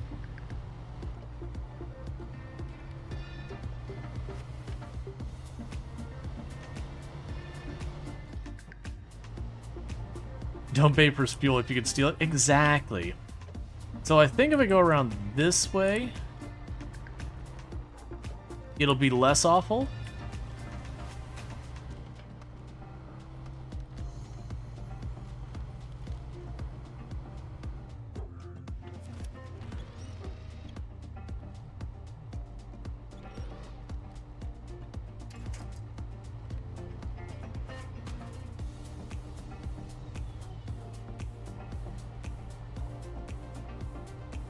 I remember the war I had to go through my first time. But also, everyone should be following Allison Adventures. For those who haven't noticed, there's a shiny new purple checkmark next to that name. A very well-deserved shiny purple checkmark next to that name. So everyone should give a congratulations, because Allison just literally yesterday became a partner Twitch streamer.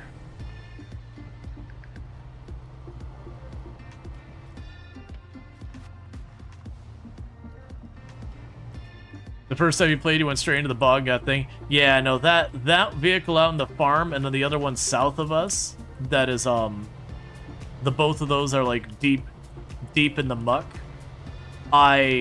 I got one of them in a one and done, but it was really tenuous, and then the other one, I must have taken like 3 or 4 attempts to get it. Like, because you just got completely stalled out there, eventually ran out of gas. But again, that was me not knowing the sheer importance of exploring the map at that stage. And then the other thing I was going to say that I do feel the game really does need to do better is, like, when you are trying to go, oh, I need to collect this material, the game does a really bad job of going, what trailer is for what material.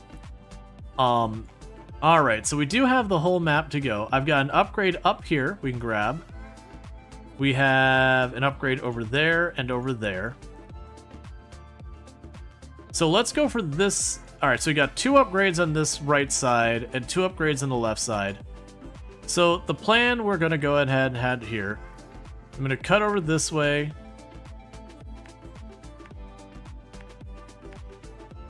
You know what? I don't feel like going all the way around.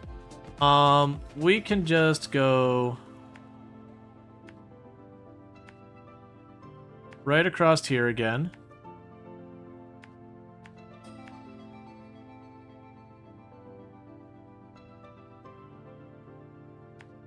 Okay, so what do I think will be the best route for getting these upgrades? I think this route up here is probably the better one, so let's go over this way, up there. We can grab that mission, come back down, and I think our goal is going to be something like that. And then back. And then we go up over here, over there. I don't know if we can get that one.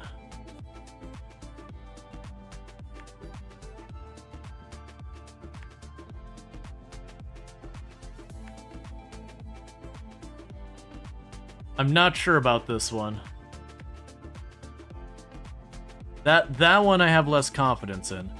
But we can pull those off. That's all the upgrades that we currently can tell on this right side of the map. And if we can get that, then we can circle back the way we came. Apparently already down a gallon.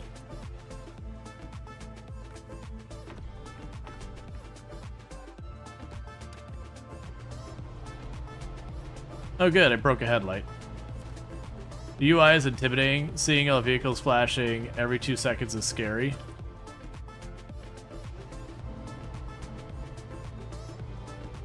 Alright.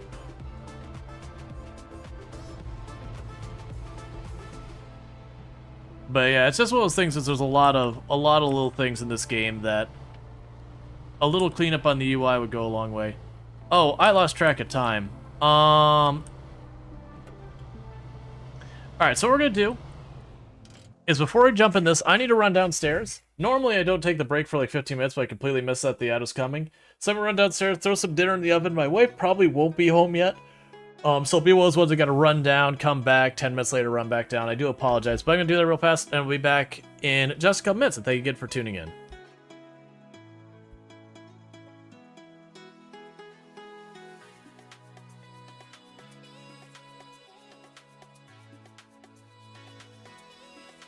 Get our next batch of watermelon ready.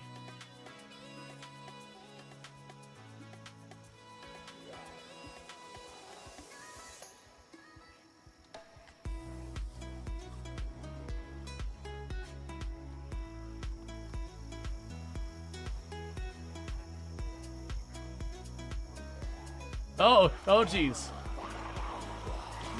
Oh, I thought I actually got away with it. When she got most of the way back up on her feet, I was like, wait a sec, did I literally just get away with this? Zidian's like, yeah. Okay. Left again. Keep going. Keep going into the garage. It moving. Oh, you are too find late. Some Tupperware or hide behind the truck. Oh, you're Either safe. one. It's not hunting anymore. Oh, Okay. oh, Pank got away by like We're by nothing. ourselves. So this would be the Kurzawa Tartak, which I assume is basically saying it's the train station. All right. And now I just have one more business up this way. I think it's a business. Or it's the border. Who really knows? And then they'll bring a conclusion to our tour, and we can go back to our farming needs. I think it's the border. I think it's the border. So, we're going to try and make a break for it. The wizards can't stop us. They don't know. We can make it. We can escape this world. Hurry.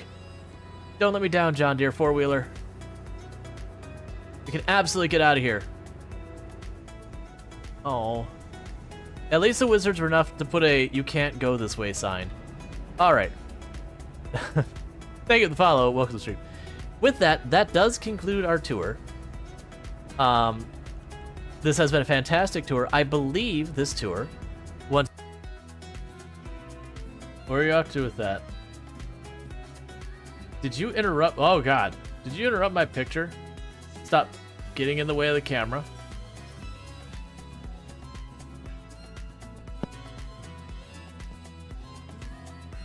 Oh, come on.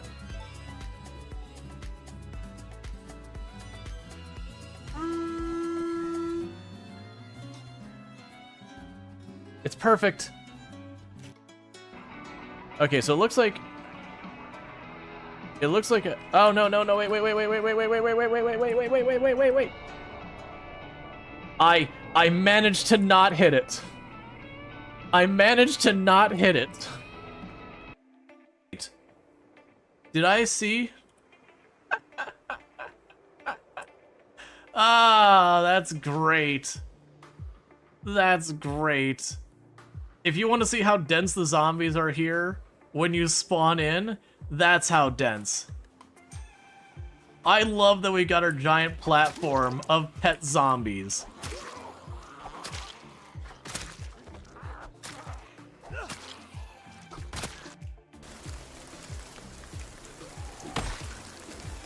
Okay.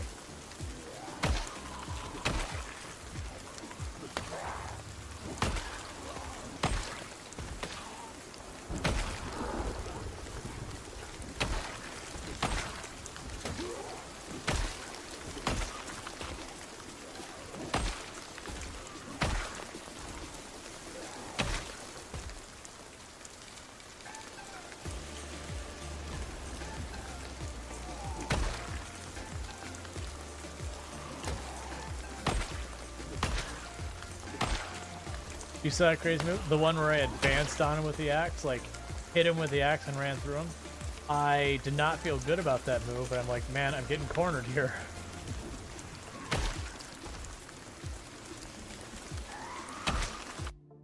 It also feels like it caters to that specifically. Yes, that's you okay there, Boat? I'll just give you a moment to sort yourself out.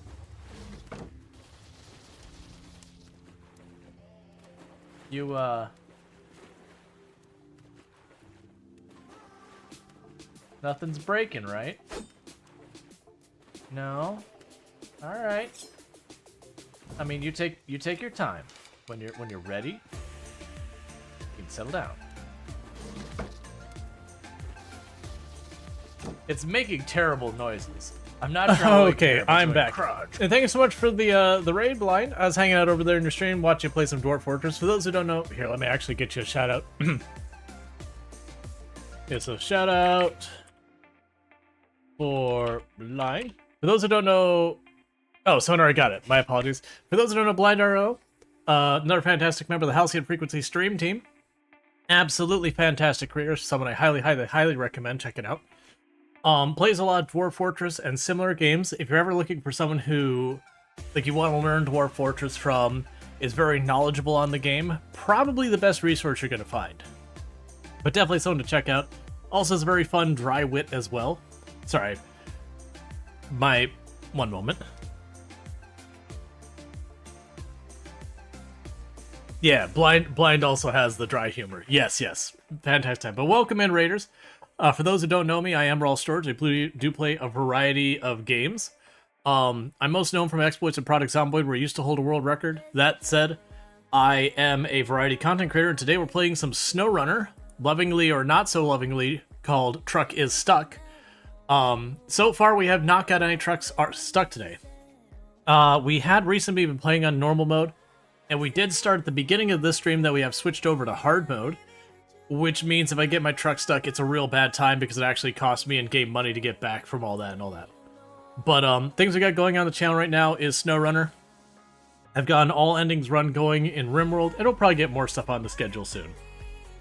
With all that said, I'm going to go ahead and jump right back into what we were doing, which I definitely remember.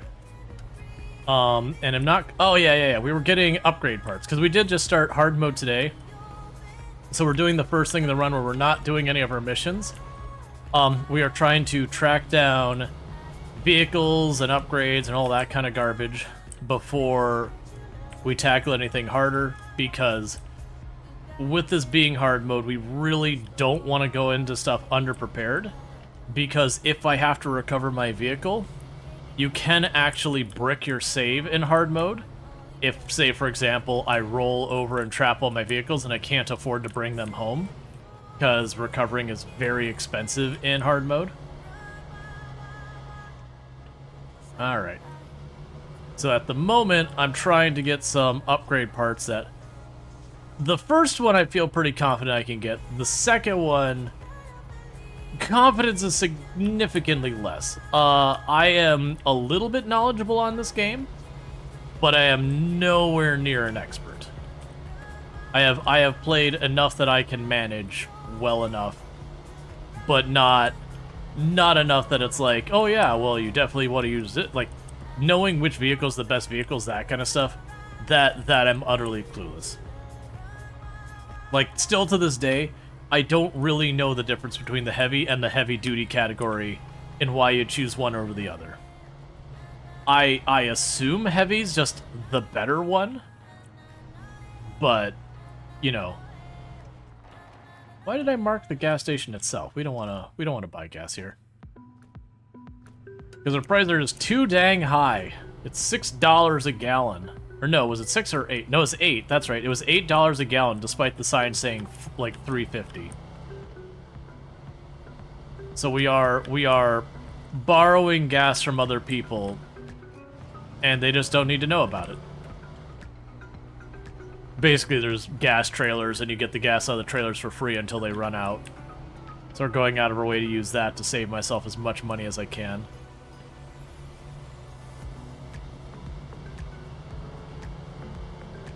Alright.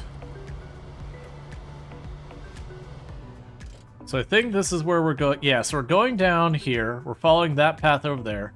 I don't have this quest yet, so I'm going to grab that. And then we're trying to get that upgrade part, which is just going to be going through the muck and the trees to get it. That one I feel very confident we'll be able to get. This one over here, I don't have a snorkel or anything yet, so my confidence is not as good. But if I get that one, then it'll be time to run the whole way back down here. And this is where I've been filling up my gas. And then I got an upgrade there and there that I should very easily be able to get a hold of. Let's get over here.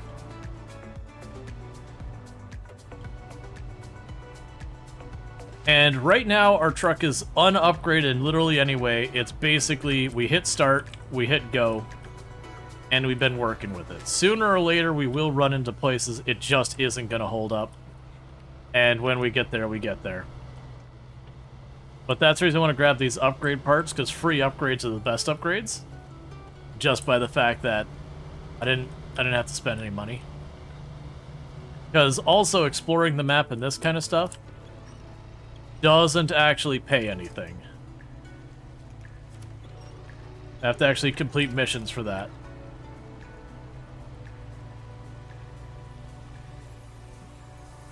Okay.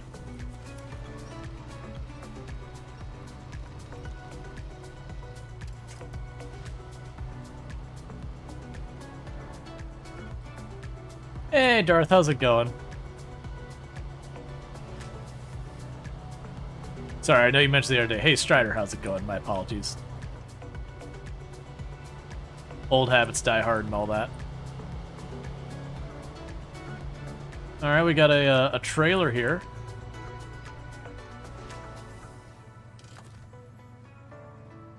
Which happens to be a fuel trailer. So we just topped off our fuel there. So that'll be interesting. Because we get a vehicle that we can drag stuff out of those areas a little bit easier. Those fuel trailers, putting those strategically places will be real good for us. We found 2 of them on the map so far.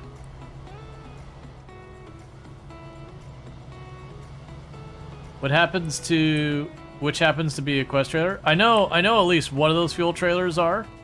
But they just care about the trailer, not the contents. So I am down to use all of its contents as I so please.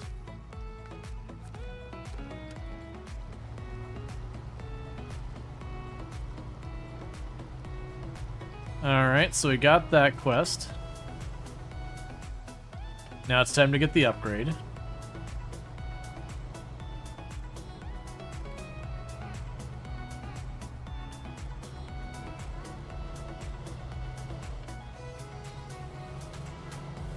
Okay. But yeah, so as we go along, I definitely will want to take my vehicle that can actually haul stuff and drag those fuel trailers at least out of these back roads where I could get to them easier. It's not urgent yet, but we'll definitely want to do that.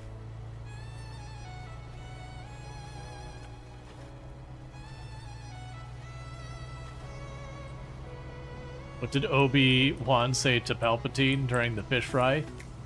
Only Sith deals and crab salutes. Okay, that's certainly a thing. Also, why? What? It's a fish fry. Why crab? Crab is crustacean.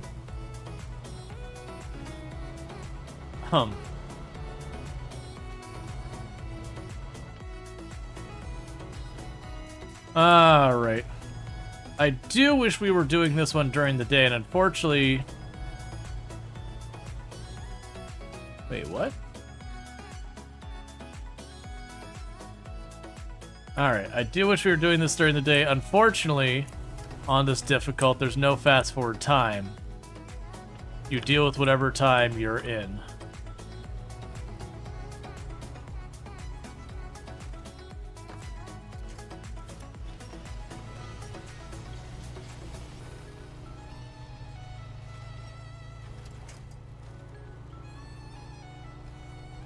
Okay.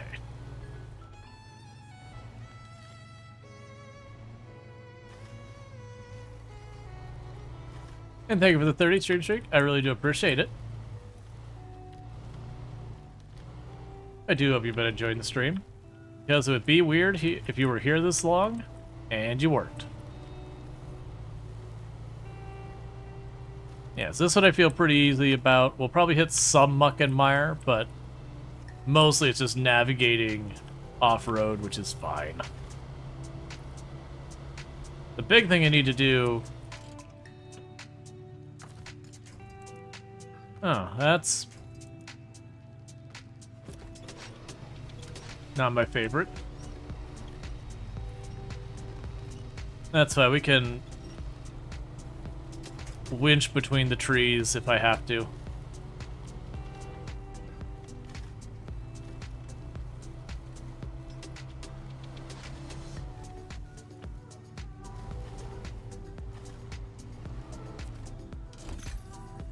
Okay, and this one's actually available for this vehicle.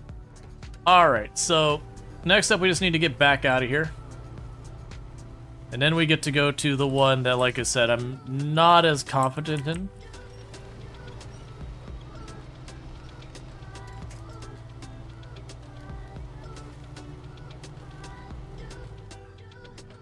At least the other one will probably be at sunrise by the time we get there. So I'm not trying to drive through the muck and mire where I can't even see where I'm getting bogged down. But yeah, so we're just using like plain old street tires for highway, and they're not the best for this.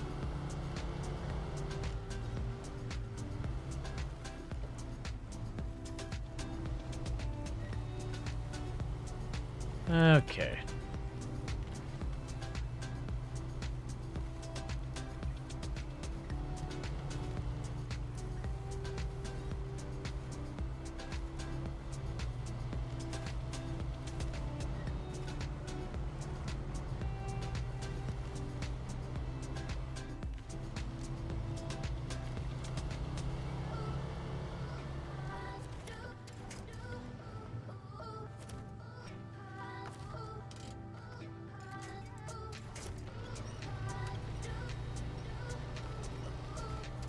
Getting a little worried about sliding backwards off of that. It just kept sliding farther and farther down, and I couldn't really see what was happening, so I just didn't want to push it. It's better to play it safe, because like I said, recovering your vehicle is very expensive. And right now, my vehicle selection is this, and then I've got one truck that can haul cargo. And the big haul cargo truck cannot do these kinds of roads at all well. So if this truck gets stuck in it, there's very little chance the other truck is going to make it. With a bunch of upgrades, the other truck could do a lot more of these kind of things, but right now, just out-of-the-box version, it'll do way worse than this one will.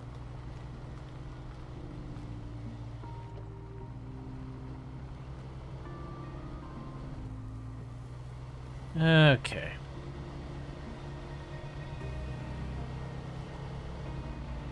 And that's the other side of the... Oh, wait. I've got you marked. Pretty sure we already... Yeah. Yeah, we already grabbed that mission. So let's switch it back up to four-wheel drive to conserve gas mileage. And now I get to see if that island situation is doable. More than likely what we're going to find is we'll get down there, and it'll be somewhere, there'll be like a sandbar or a rock or whatever that we can kind of fumble over. The big thing is we don't have a snorkel, so this truck can barely get in the water at all before it starts drowning the engine. Which, if we do drown the engine, the car's a loss and we have to recover it, really.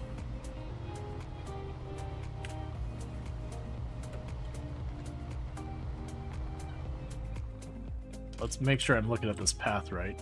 Yep. It's not really a road situation, it's more just get between the trees and down there.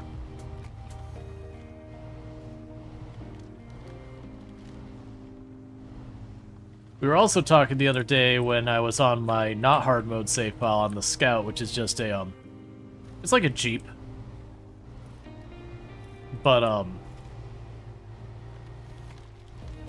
like, growing up, all the people around me who went off-roading all the time, and how many of them took, like, their one and only vehicle out off-roading, would get it stuck, and, you know, generally ruin the vehicle by getting it drowned in the water and the mud and all that, and how often they were doing it, and it just always blew my mind. Like, nothing gets off-roading, it was more just, hey, you have this one vehicle you depend on for everything. Do this thing that very, very much has a significant risk of damaging it. And then, you know, surprised Pikachu, you totaled your engine. It just sucked up river. We're just gonna go ascend it. That's the strategy. Okay, that's actually not bad. I was worried it was gonna be deeper.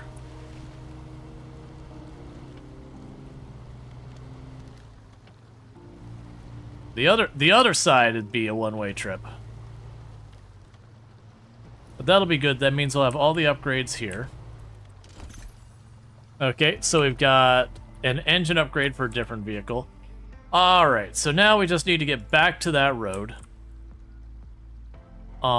We can't... Well, we don't want to go this whole way again.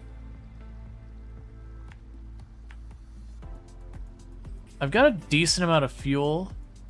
Wasn't there a quest over here? Oh, his King of the Hill was down there. Alright.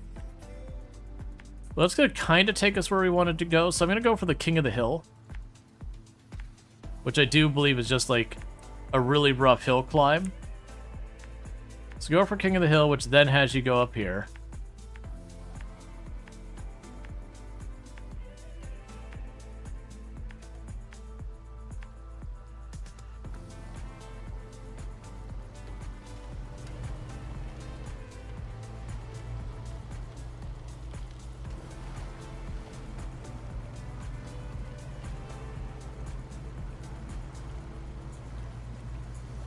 Please. Okay, we're fine. It started to bog down. It's like, don't do that. Alright, so bear with me, chat. I do apologize. Normally I would have delayed that last break a little bit so that my wife was home for me to put in the dinner and all that, and I just lost track of time. I just gotta pull my food out of the oven. I'll be right back, so it'll only take a minute. But thank you again for tuning in. I'll be right back.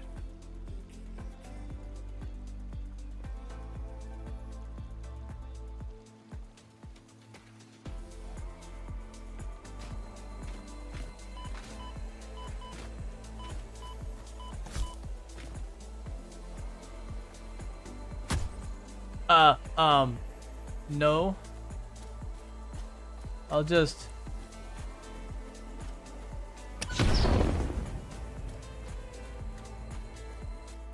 Well, he certainly doesn't need that anymore. She-Man.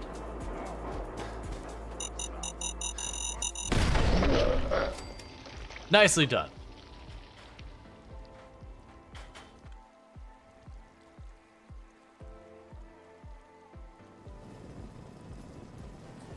I have been claimed by the landmines in many a place.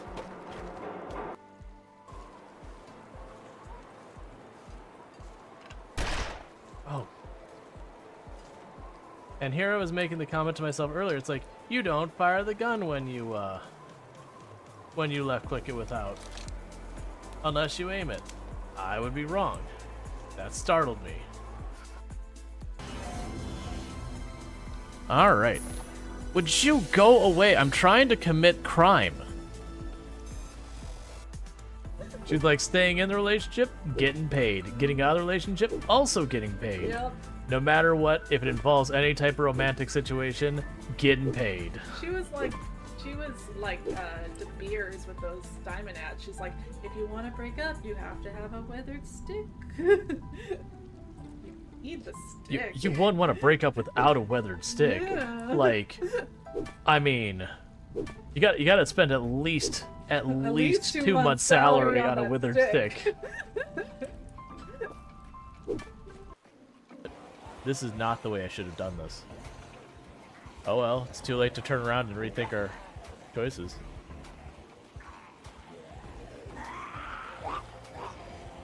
That is death right there. Bully, bully, bully, bully, bully. I don't know if that was a zombie hitting us or if that was us falling down. I am uncertain. Stickers. Oh, I forgot the stickers. I forgot about the curse that is the stickers.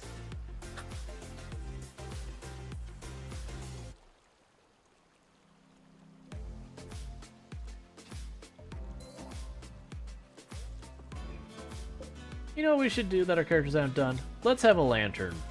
A sky lantern thing. We've done this, I think, 3 or 4 times in this run, and we have had not a single one that has been a positive experience. So, we'll see if this one's better. It's the first time we've had one with clear skies.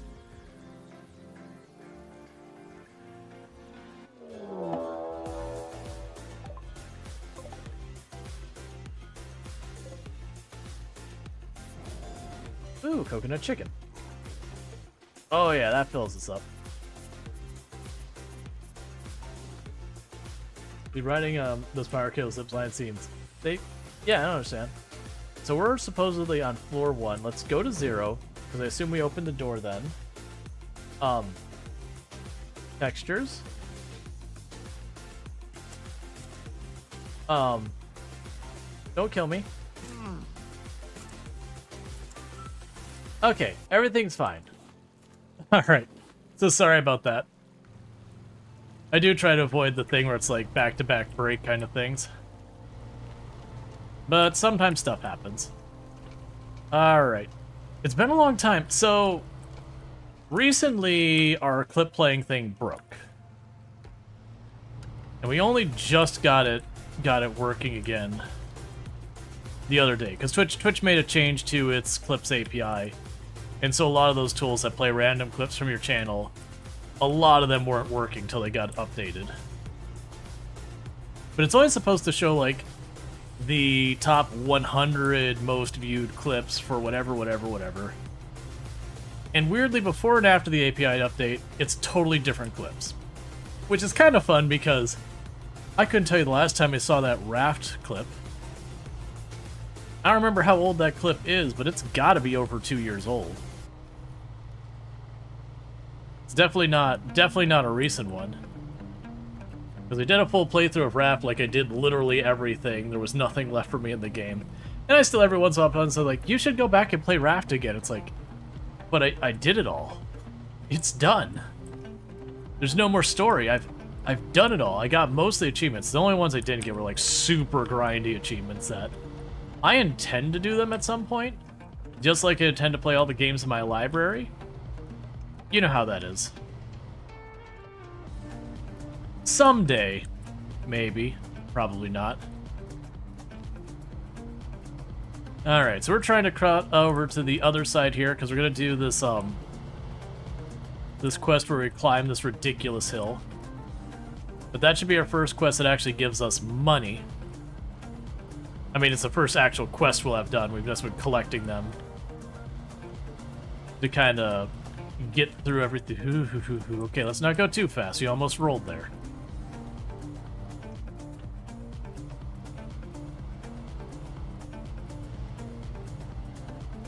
Okay.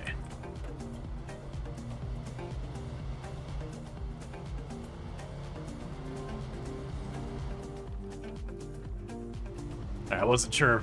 Some of those marks, I sometimes put them too far. It'll be so nice once we get our all-terrain or off-road tires. The upgrades in this game are so important.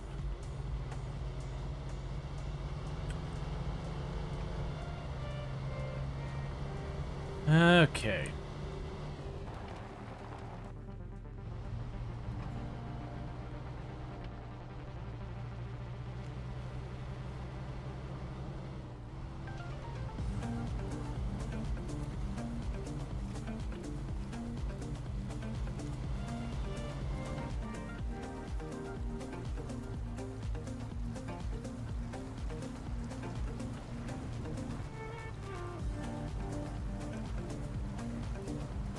I mean, it should be okay. It's not deep here.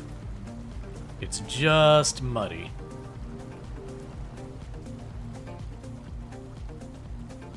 I'm not looking forward to trying to cut across there with like none of the upgrades on my vehicle when I'm doing like the actual hauling instead of just scouting around, revealing the map, grabbing the upgrades.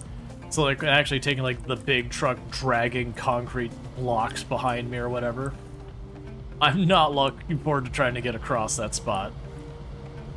Like there's different ways you can finagle it. But it gets rough.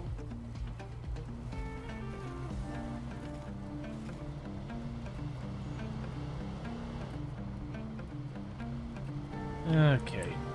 I do wish this game had functionality to add notes to the map.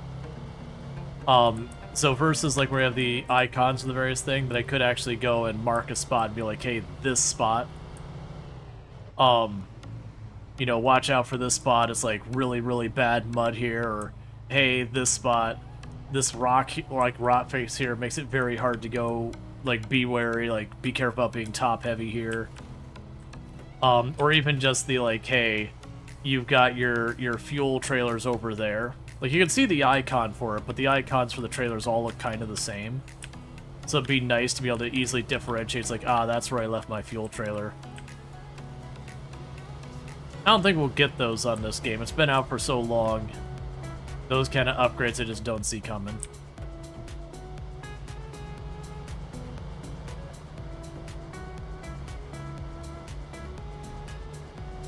Alright.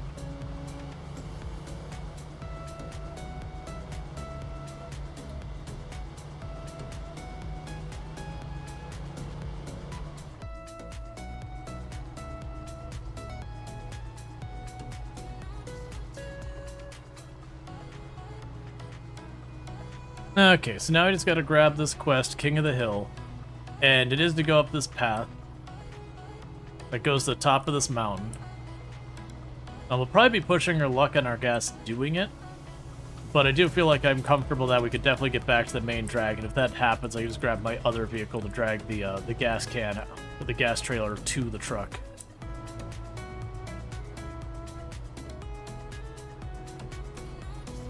Alright. If I recall correctly with the King of the Hill one, this is mostly about not rolling over.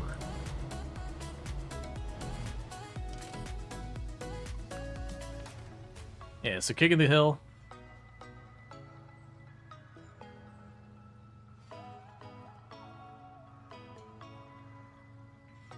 we can track it. That's the problem. King of the Hill, start tracking. Yep, so I almost had my spot right there. Alright, well here we go.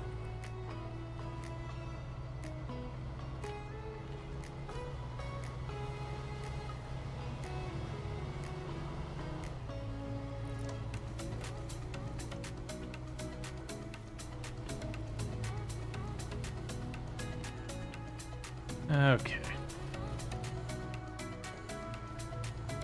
So is hard mode extra deep mud? No, so hard mode, basically all of the, a lot of the things that are all free in the normal mode now cost in-game money. So like recovering your vehicle is prohibitively expensive. You have to actually pay for your gas, repairing costs money. You get the idea. There's a lot of that kind of stuff.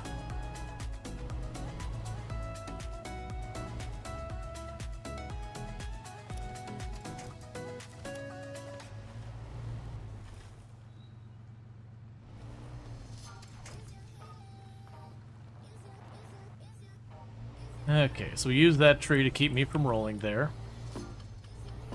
Alright, so it's a little steep up here. We gotta be careful.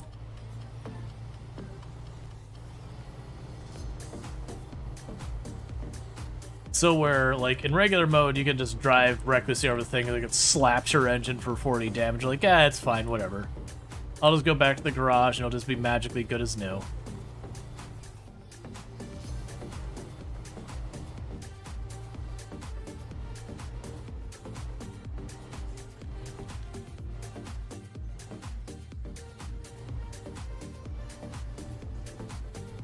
Okay.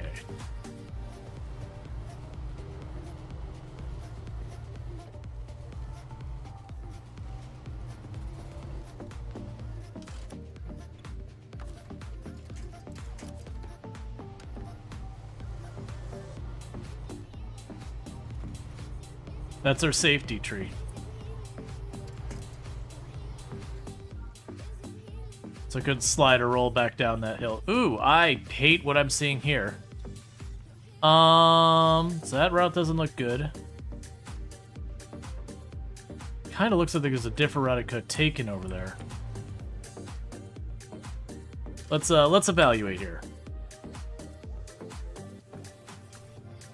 Yeah, it looks like this is the way you gotta go, but don't trust the safety tree. No, you shouldn't trust it.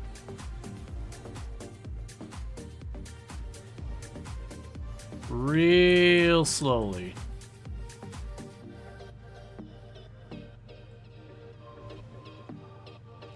Hey, sorry, tree, you gotta go, man.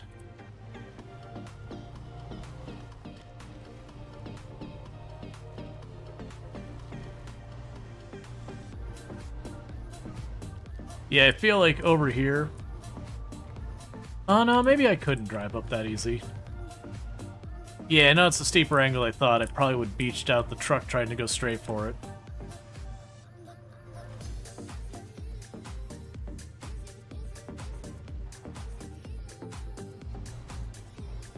Because the other thing is I gotta get back down all this too.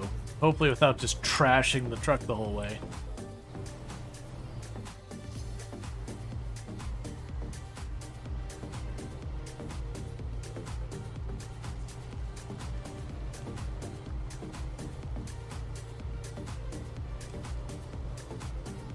Okay.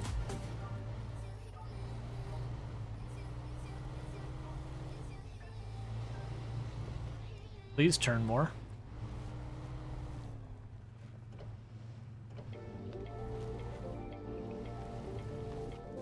Basically, my front tires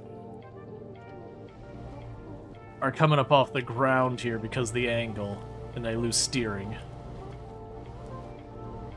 Couple rocks there to try and avoid getting stuck up on. We're almost to the top.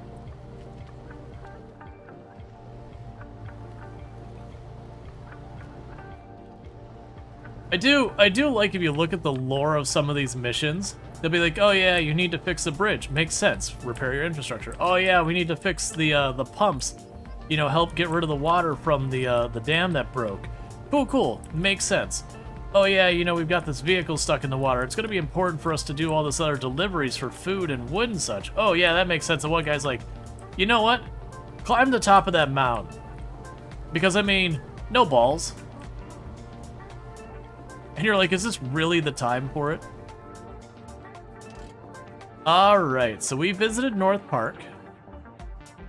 Oh, well, I don't have the fuel to do that right now.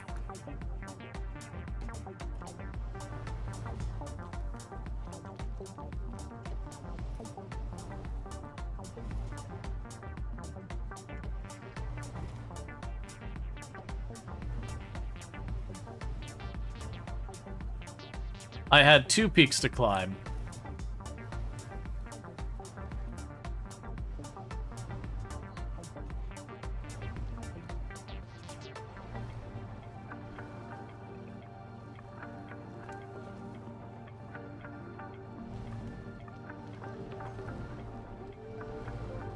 I try not to roll it. I honestly found it much harder to get down than up the last time. Because you're riding your brake the whole time. And you'll think you have a good angle, just keep going down, and then it suddenly goes even the slightest bit off. It just takes so much to try and stop yourself versus trying to pull your vehicle up.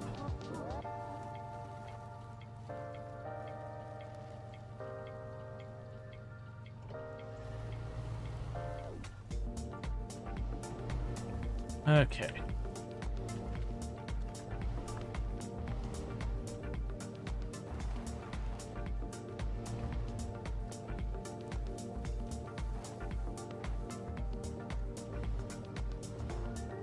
Yeah, this is the area from farther back. It's like, oh yeah, we could just climb that. No, we could not have.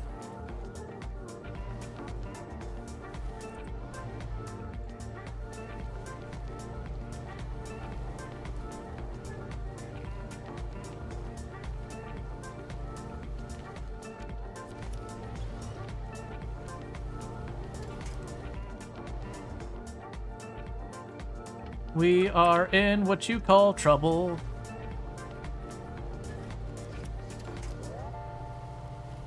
Please. Please. Okay, we're back up. Alright. I remember on the easier difficulty also sitting here at one point and connecting myself to a tree on the front and then backing down off a cliff.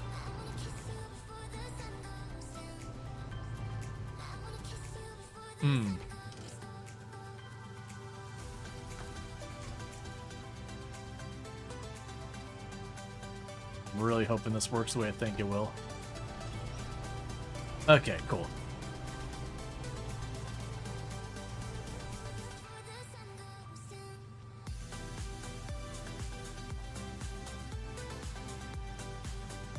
Okay. We're getting there. We're not too far from the bottom of this. Yep, that's where it levels out down there in that square. But I have to get gas before I can attempt the other one. Well, 1 point of engine damage, that's fine.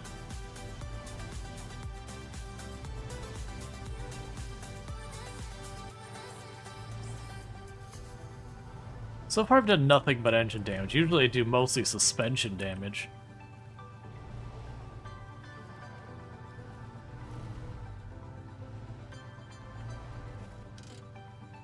Alright, let's check these roads real fast. Okay, yeah, that's right.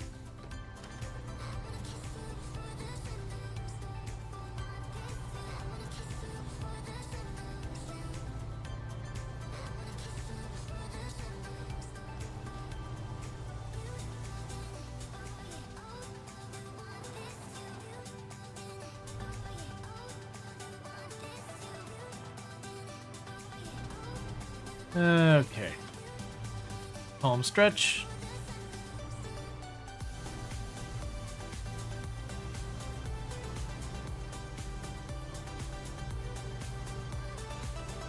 Alright, so that's one of them done. Okay, so let's take a quick evaluation. So we do have a gas trailer here somewhere. This one is... Oh, did it not mark it on the map? It didn't. So, like, I wish that got marked there, because there's clearly a gas trailer there. That'll actually work. Yeah, so we can go down this way. Over here, down there, that way, this way, there, up, over, there, over there. Cut straight up there. We get our gas here.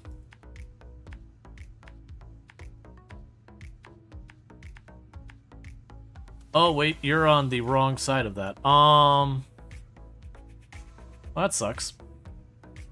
In that case, I'm probably better to do here. Instead, just go down this way. Pop over here, grab our gas, pop back up here. Backtrack to the farm, cut across the farm.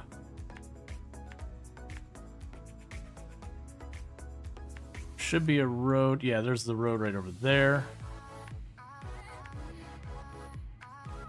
And then this goes up that way. This one I don't think was as bad to get up. Okay. So let's go get our next load of gas. No, what's up? Slap it in first and let your engine slow you down. Yeah, we could go low gear and all that.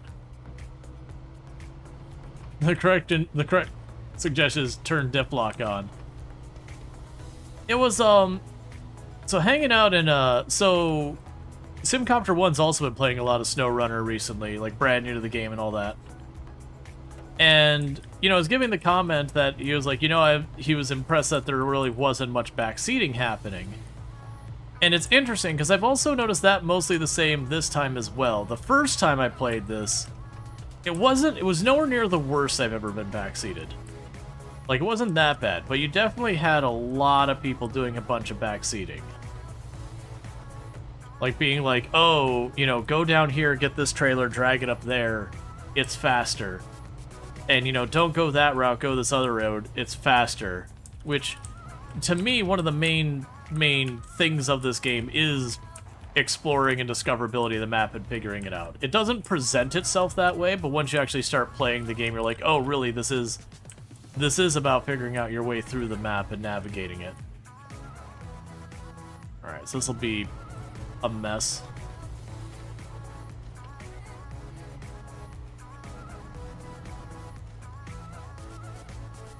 Well, we should be able to just drag herself across this.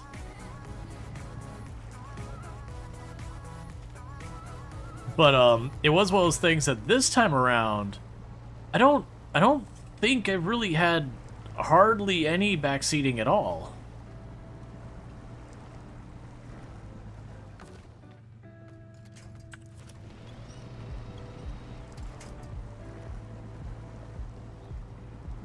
And I feel like part of that just boils down to people are pretty well aware that this game kind of does a real crap job of starting you out and teaching you what you do and don't need to do and that kind of stuff. Like, the beginning of the game really does a poor job of explaining what's important and what's not important in any way. As I mentioned earlier, intrinsically, the way a lot of these kind of games work normally is to be like, here's the quest to fix the bridge. And you'd be like, oh, the game just gave me the quest to fix the bridge. Very clearly, I should be doing the quest to fix the bridge. And then when reality, it's, no, you really want to explore, and then you know, start doing all these quests. So the game kind of sets you up to fail by pointing you in the wrong direction at the door. When really it is about the exploration and all that's kind of your first stage in any areas to get, you know, get your stuff on the map, grab the free upgrades, locate any vehicles that might be worth going out of your way to recover, yada yada. And then taking the time to be like, alright, now that I've seen what my whole situation is, I need to put myself back in automatic. Where is it that I should be applying my effort to get the most out of my effort?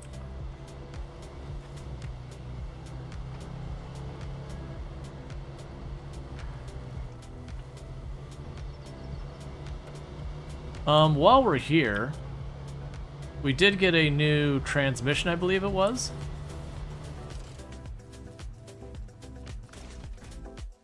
So customize. All right, so we don't have a new engine.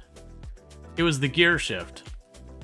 So let's see. So we've got the stock gear shift, which is just all around. So C+, B-, S.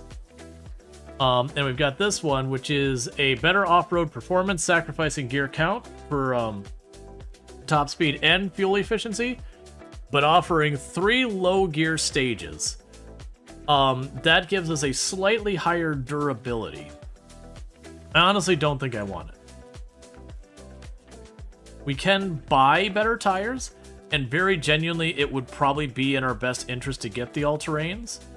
I am holding off on that for right now.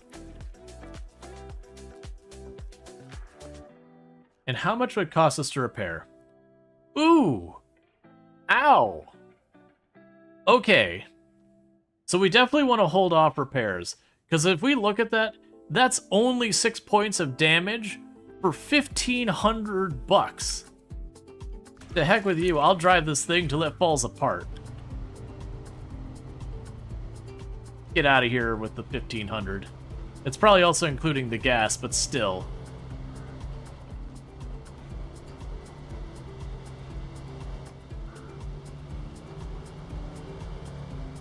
Yeah, I believe with these service vehicles, you can use service parts to repair as well. I could be misremembering that. But, you know, you're trading resources for cash. It's kind of the same thing as, like, when I exhaust all the gas in these gas trailers, I'm still gonna have to pay for it. I also wonder if the cost of repair, how much it scales with the damage you've done. Because honestly, like, what was it, 6 points of engine damage was 1,500? I am wondering if it'll be one of those things like maybe 1,500 is like the minimum repair cost. So you're better off waiting to get like 30, 40, 50 damage and then circling back and be like, okay, it's time to patch it up.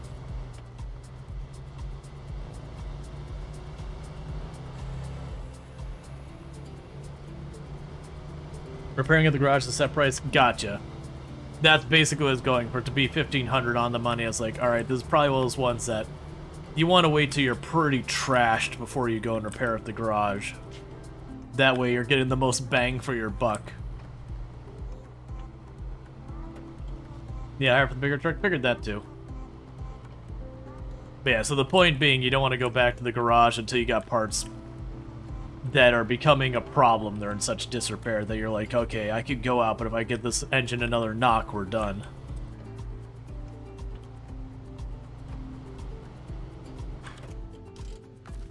Alright, and we refuel again.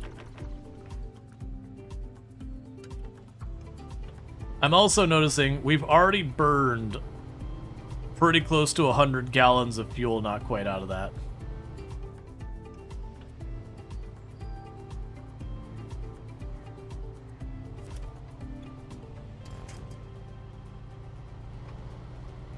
It's or when you destroy the body enough that the headlights are gone, the only way to repair them is a full repair. Yeah. That's where you start working on multiple missions at the same time. And how much am I getting paid to do this nonsense that we're working on? Oh, that's not the right one. 2,800 bucks.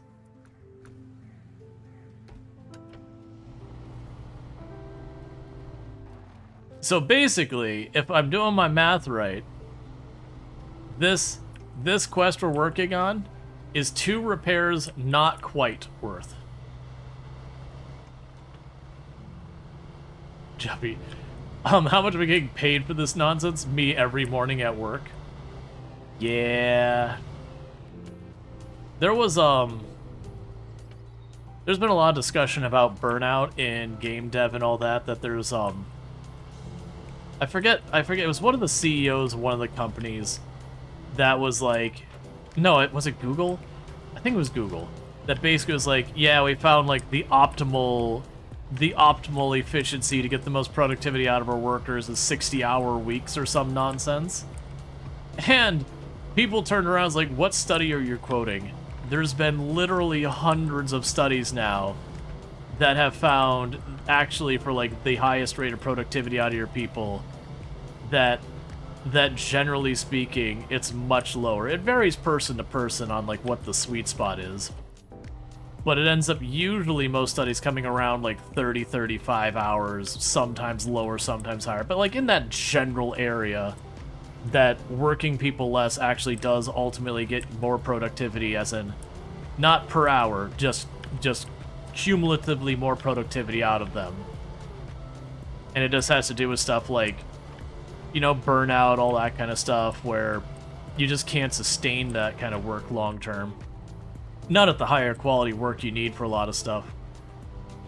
But, you know, it's got the dialogue, or like got a lot of discussion happening about burnout and what it'll cost you and everything. And for the games industry, there's been a recent real hard push to just basically say, hey, the mandatory like big push right before release to, you know, make sure the game gets out and all that, like pushing back harder and harder on that type of behavior, because quite often what you're doing is you're taking a developer and you absolutely burn them out on that hard end push.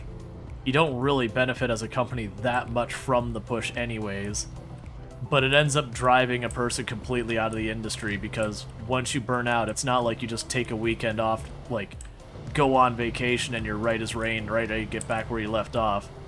It usually takes, from proper burnout, it ends up taking literal years to get your head back together to being able to work at that same thing. Like, it's a very big thing.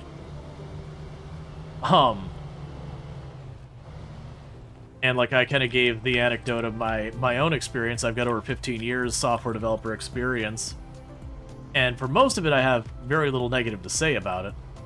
But I did have one job that I worked that everything was like stress level max for no discernible reason. Like, everything was urgent, everything was a crisis, everything needed immediate response, long hours, those kind of things. And that one job, which I didn't even work super long, like literally had me the point where I was ready to just never do software dev again. I had burned out so hard on it. And fortunately for me, because I like actually started the process of working my way into another career path, and fortunately I found something that kind of blended the career path I was trying to move into, which was education as well as software dev. And then working a couple years in that job kind of reinvigorated my passion in dev. But like, oh, come on. It just gives you the idea, like, how much just the wrong job just burning you out could completely destroy your ability to do that task. Because even if you're still working the job, you're just kind of going through the motions at that point, because you just can't put your heart into it anymore. You're just so tired. Is he also 60 hours a week with some upper man CEO note nonsense? Who doesn't vacuum, cook, or stuff is all relatively easy. It's not hard. Yeah. I remember there was a study a while back that they were looking in the types of jobs that, you know, if they handed it over to the robots, like they automate away, like jobs that would do better or worse. And it was honestly, they found almost all the frontline jobs that people keep threatening to automate, like, you know, person working the cashier, you know, stocking, people interacting with the customers for sales and all that. All those jobs that they generally found robots actually did a pretty terrible job, because, you know, you're interacting with customers. But jobs like middle management and executive level jobs that they're like, hey, you know what? These are actually pretty predictable, that quite often you have what has proven to work and all that, and shifts in the market. It's like you can detect a lot of that stuff and literally just algorithmically make decisions, and the odds, like what the outcomes would on average do better than actually having a person at this helm making those decisions. And I got a good chuckle out of that. It didn't go anywhere so far as like you know, obviously decision makers aren't going to decision makering themselves out of existence. Yeah. Let's see, you're a designer and had a high-performing job that threw your career right into the bin and decided it's not worth it. Yeah, that was like the only reason I stuck with that one job I mentioned was awful for as long as it was. It paid really well at the time. Like, I ended up getting paid more in my future jobs, but like for the jobs I could get, it was a good paying job. It wasn't like the best I could have necessarily gotten, but a lot of the best ones, it was like, oh, relocation, this, that, you know, that it creates a lot of complexity. So for the circumstances I was in, the pay was good. Was it worth it? No. No. It really wasn't. Like, genuinely doing a job that paid somewhat less was still better ultimately. Need to straighten that out more.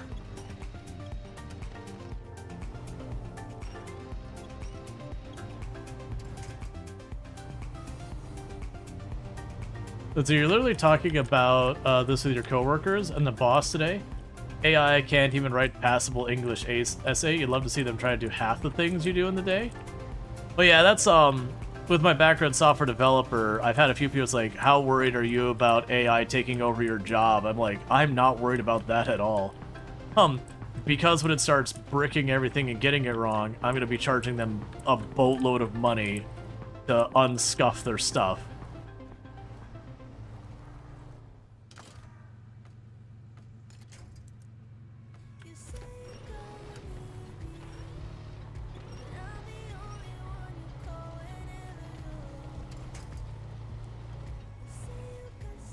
Corbin's gonna try, but it won't work. Yeah, I know we've had a number of times. Oh yeah, and also all the stuff being presented as AI right now is primarily just LLMs. Very little of it's actual AI. AI is just a marketing term now, and I am honestly getting really tired of marketing, like co-opting terms, misassigning them, and then making it a buzzword. And then suddenly, like, the thing that's actually the term, you know, it's like, no, I'm trying to discuss real AI, not something that's just a prediction engine. Because AI, as far as technology, is still pretty much in its infancy. All right, 2,800 bucks and a little prestige. Our first actual task done. Yeah, people with the skills to unlock, I think we'll get a good payday. Oh yeah. No, I remember when, like, there was a big push to outsource software dev in its entirety. And this isn't saying, like, people in the US just better or anything like that. That's not what I'm trying to do here. But it was just one of those things that companies kept outsourcing more and more and more. So it's like, you know, contracting a contract kind of thing. So it wasn't even who they were sending the work to that was the problem. It was just, instead of having it done internally with people who answer to you and all that, you would outsource it, that group would outsource it, only to find that, like, half this work was going to, like, you know, one guy who had, you know, was 19, had no background in any of this. Just everyone kept just passing it down to the next person down the road. And they would do that kind of stuff for a while, and then they'd have all sorts of pain problems with their applications not running right, and, you know, the quality just getting subpar, so then they'd stop trying to outsource it and all that, and they'd try and figure out how to de-screw up their applications. And so it'd start moving all the development back in-house. And then, you know, a number of years would go by, and they're like, man, these in-house developers are expensive. We should start outsourcing this again. And it just, you kind of watch this whole cycle go through.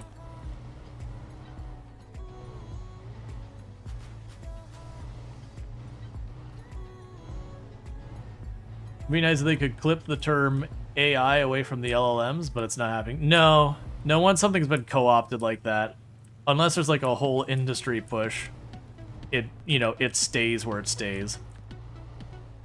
But I think it's one of those things that needs to kind of get addressed, because what's going to ultimately happen if we don't get there is we're just going to have more and more and more cases where you're gonna have less and less and less trust in technology companies as in general. And don't get me wrong, a lot of it's well earned that people have that mistrust because people put a buzzword, get a whole bunch of people to spend a bunch of money, and then run away with the purse as it is. Make a whole bunch of money while it's still, you know, it's infancy, and by the time you realize you just put a whole bunch of money into something that's got no future, like the people already made their money and they're on to their next venture, the next buzzword or whatever. And a lot of the kind of the angel investor type people at the beginning, they put those initial investments in, everything gets hyped up, and they quietly get back out before the floor falls out. I've seen that play so many times. So understandably, a lot of investors are getting real stingy about tech companies, which again is a self-inflicted thing by so many of these companies jumping on the buzzword and just rolling with it.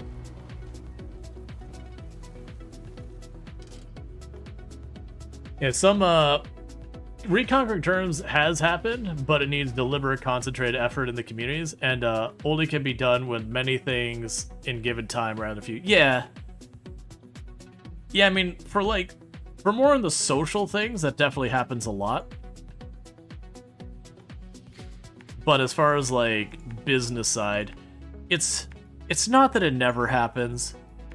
It isn't very often, unfortunately. But I do agree. It usually only happens when it's like this whole big effort to be like, no, like we need to bring this back. All right, so we've got that one up there. Probably my best bet is to not go this whole back road the whole way up, but instead go up here, go around there, and grab you. And then we can go back here and go up that way. And that's all the upgrades we're aware about on the map. I think there is an upgrade or two in this middle slice that we don't see. But we can worry about that later. Right now we're getting the upgrades we can, like we know about that we can find really quick.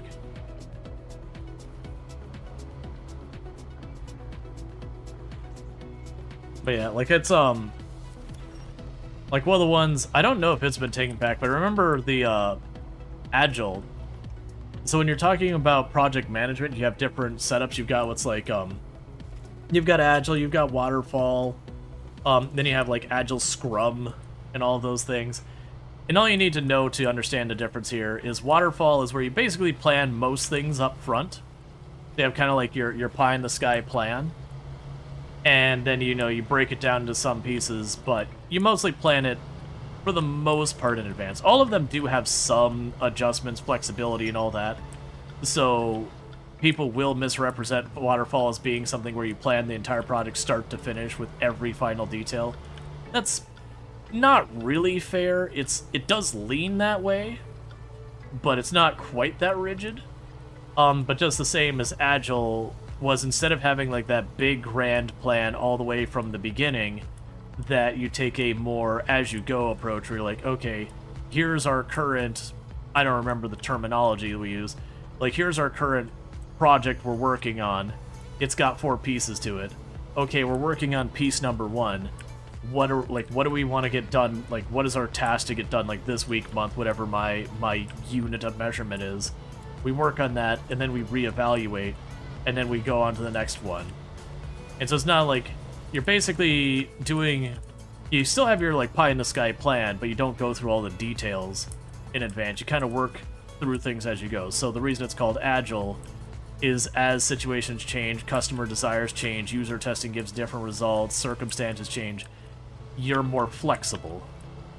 Whereas Waterfall, because you've done all of that major planning way at the beginning of the whole thing, you get there, and then you realize partway through that this whole plan you put together, the market changed while you were working on it, but you've planned the whole way, so you gotta stop and completely toss your plans and reevaluate, and that ends up being very detrimental. I tried to send it. That did not work.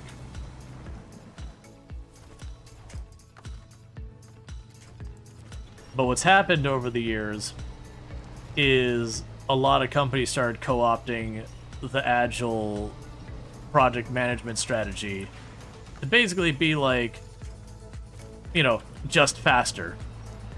Like, what do we need to do? Just faster. Well, how are we gonna do it? Don't care, just faster. You gotta be agile. Like, completely ignoring any of the strategy or frameworks or any around it. Just literally saying, word mean go faster, so go faster. That's how that works, right? Is we say we adopt agile, and now we go faster, right? There's no extra steps.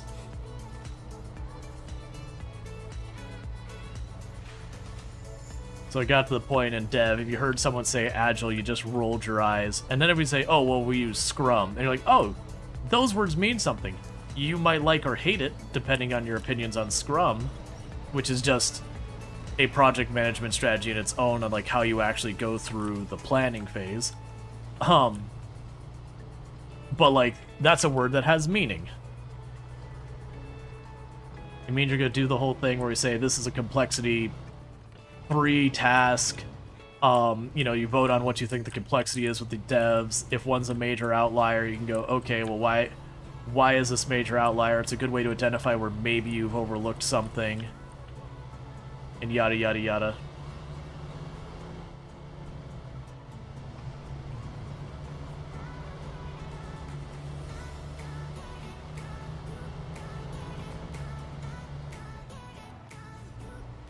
Okay.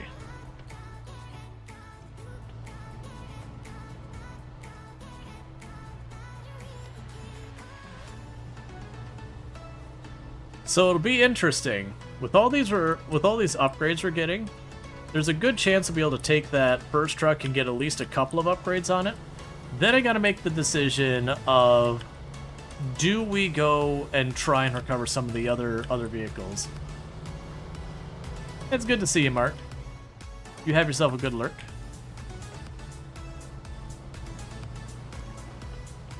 Because once we finished exploring this map, then we're on to the point of starting to do some missions.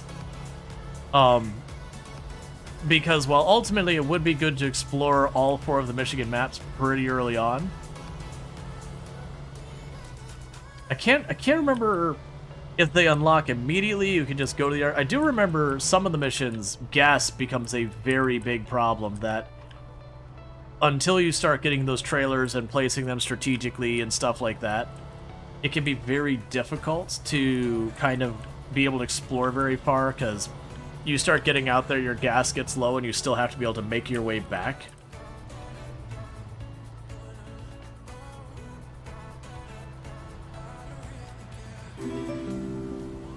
And thank you for the follow. Welcome to the stream.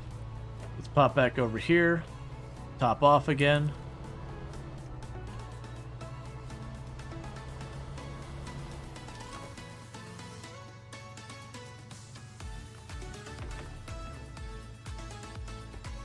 Alright, that's wrong. I thought I'd already used 100. We've used about 60. But so you looked a bit at technical debt in legal codes recently, and I wouldn't want to address it. Oh, yeah. So, like, when we're normally talking about technical debt, we're usually talking, like, software development that you made a thing, maybe once upon a time it was extremely well implemented, but, you know, then the business needs change, so you take your existing stuff and you kind of pivot it to the new business need, and then the business needs change, you pivot to the new business need. And so over time, you just keep changing and changing and changing it, and the problem is each of those changes kind of comes with, you know, some things have been repurposed in ways they weren't originally meant to work, and all that kind of stuff, and that all adds little snafus that, you know, are a little inelegant, a little bit tricky to work around, and that's what we call technical debt. Which the idea is, if this was all made for this purpose to begin with, it would work. You'd be like updating and adapting, and all that would be very smooth and quickly. But because you started where, you know, you need to put the square peg in the square hole, and they said, no, wait, now the peg needs to be round. Okay, well, now the hole's going to be on the ceiling. Also, you need to be able to do it both this way and sideways. It's changed so much over time that what you've got doesn't look anything like what it started like. And so now when you have to make a change, you're like, okay, well, I've got all these all these things I gotta figure out to work around. And the reason we use the phrase technical debt is it kind of works like there's interest, so that each step along the way,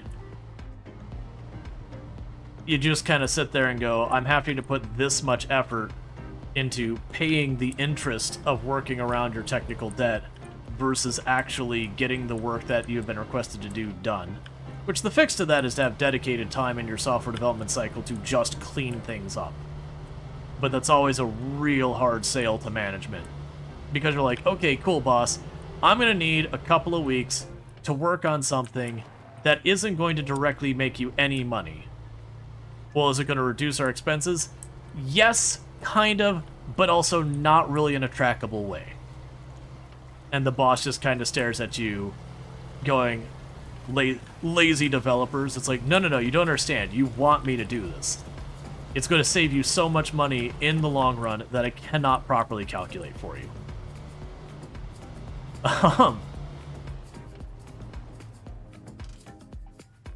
That's a thought. It's this path over here. And obviously that's a bad pitch for it. There's much better ways to pitch it.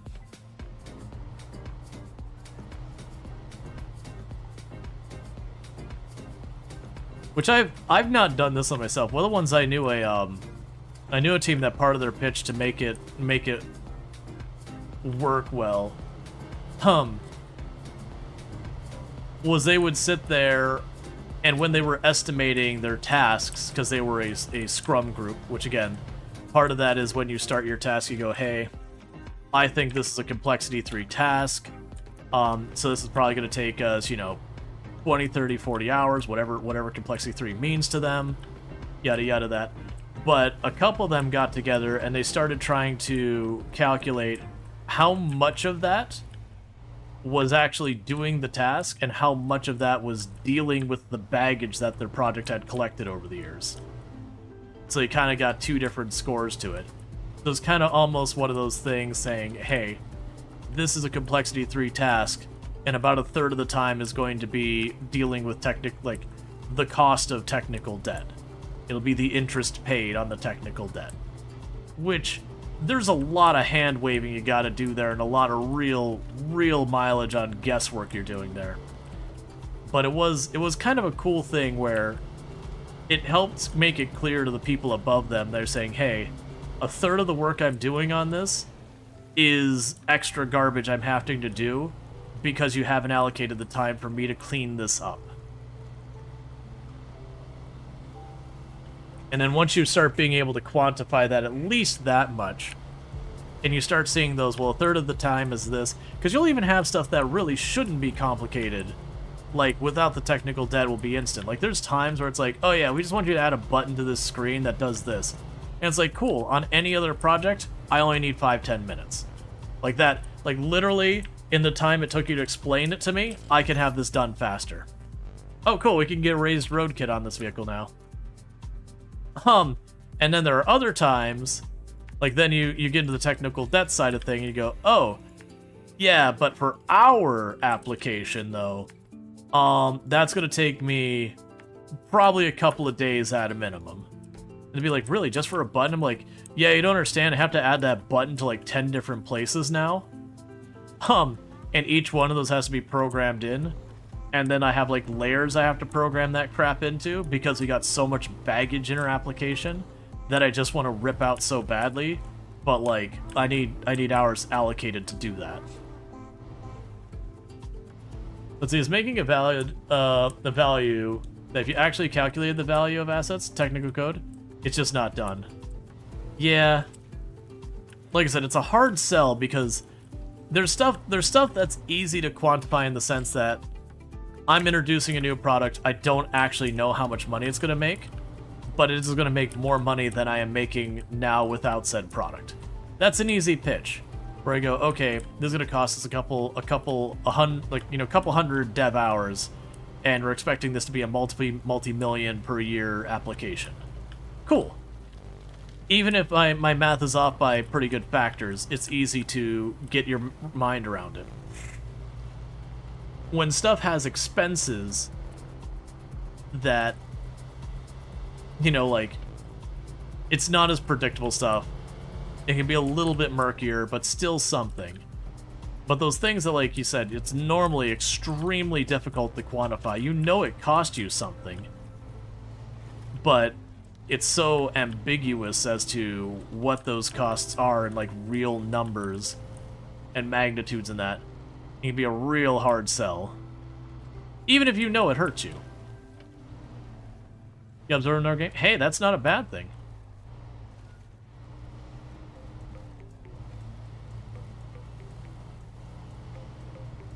Like, and I've definitely worked for companies when I was on the IT side, that their entire view was IT was an expense, it's a necessary evil, and they didn't want to spend any more on it than they absolutely had to keep everything from catching fire.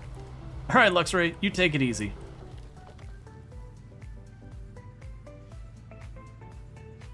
That's kind of deep. And I don't see many anchor points.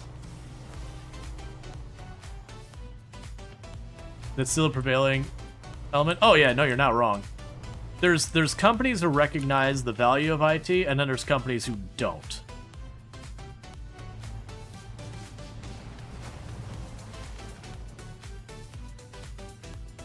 This next step is the one, like, not this spot. This spot's fine. It's this step that I'm worried about. I can't really see how deep that is. I think it's fine.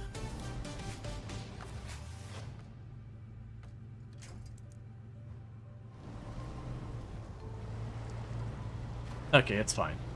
It's really hard. So this is one of the things that they added in MudRunner Expeditions and Roadcraft that I think was a really good add to the game, which is a thing where you can pull up to the edge of the water and you have a tool on it that you can hit a button, and it kind of gives you like green, yellow, red dots that you're like, oh, that heckin' deep.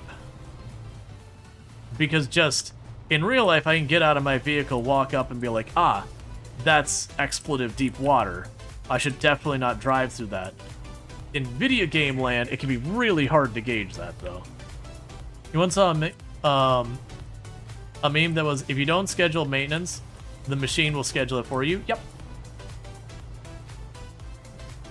But yeah, no, there's definitely companies who recognize the value of IT, and they will invest extra into providing that training and all that, where IT could do a whole lot of bonus things that you don't directly monetarily benefit from it, in the sense that they're not typically making you sales or anything like that, but you do benefit from it in the sense that they effectively can help with training your staff, helping them avoid problems that'll lose productivity and all that. That, again, can be difficult to quantify. Alright, so we got an engine for this vehicle, too. Alright, so with that, we've got all the parts that we're aware about. We can actually go to the dam. I didn't realize we could do that right now. So there's that way up there. I feel like there was a way down somewhere. I think it was over here, maybe? There's basic... Oh, no, it was right. You go to the dam, and then there's the next area over. Okay. So we're doing okay on gas. Let's start poking our nose at the dam to see if we can't get more upgrades. They're worthwhile. Okay, so you got a rock slide here. We didn't grab the roadside repair task. And we can get the scout available to us now, because like I said, I think we just have to get close enough to it for it to count. And that'll give me a spare vehicle to help me through things. But I like the idea of going over here and just taking a quick peek at the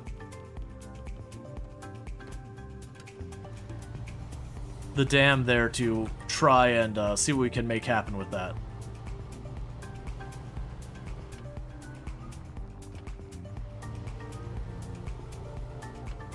But yeah, there's companies I know who invest heavily in IT. But I've also worked with the companies who... You've got your one technician and one network admin for a company of over like 200-300 people. And you're like, why do all the computers run like garbage?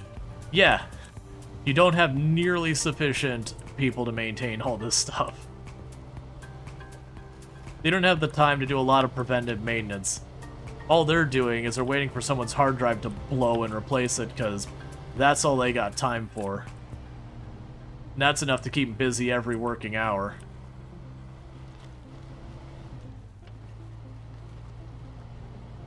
And I can assure you they're definitely not keeping the antivirus definitions and all that up.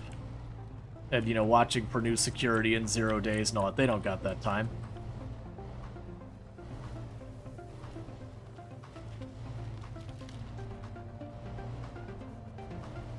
So when you have that meeting at the end of the month when some nasty virus goes and wrecks everything, and they do the, how did this happen?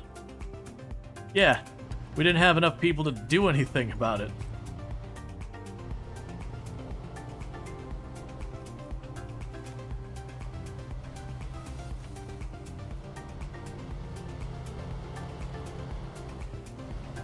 Who could have foreseen these? Yeah, who could have foreseen these absolutely predictable and, without question, expected outcomes based on your actions? Let's see, 1 or 0 days. You know it's something bad, but beyond that, you're clueless. Oh, gotcha. So when you're dealing with stuff like, you know, malware attacks, all that, you've got known viruses and 0-day viruses. Or 0-day vulnerabilities, depending on how, like, what the context you're presenting it in. The idea being, a 0-day thing is something that is first discovered while it is being actively exploited. It is a 0-day that, like, literally the day that people become aware of the problem, there's already, like, people taking advantage of it. You know, malware, worms, whatever kind of thing. Whereas otherwise, you might just have a virus that's been around for a whole long time. It's not novel or new, but it is still in the action. But 0 days are the really dangerous ones because it means no one's had a chance to do literally anything about it. Alright, so what was the mission here? Riverside Repair. Which one is Riverside Repair?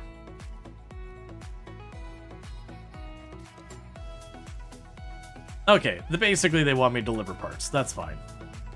We'll worry about that later. Let's see, FFF had a great episode on it. They took 5 months just because they realized adding one button to the interface touched 50 different places and needed so much training to do right. They argued for a clean approach from the start pretty nicely. You talked to your dad about it. He's a mech engineer. And in his industry, there's so much debt from company structures, internal codes, compatibility codes for legal regulations that have never been reviewed. Yeah. Let's see, he lost major time fighting over admin stuff that was outside the scope of authority. Let's see, what's your feeling on his assignment of that guy from the /com being assigned to security? Your company's security said that's disturbing and concerning. From that /com.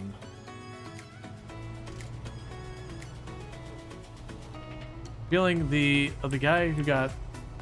I'm sorry, I'm missing context here. Are you talking about stuff currently happening here in the US legally kind of stuff, and people who have no business working half the roles they're working currently in the current administration have zero competency in any of the actions they're supposed to be doing?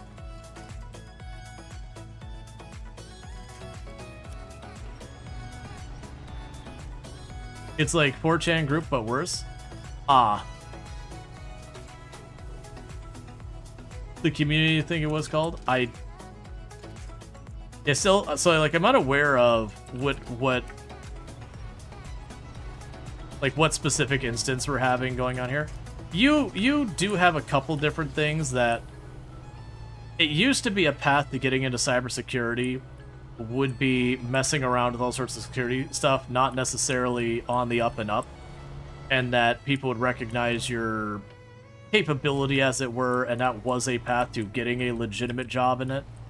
You know, very famously, people who were, like, doing, like, black hat, red hat, gray hat, white hat kind of stuff, getting hired by government agencies to deal with security.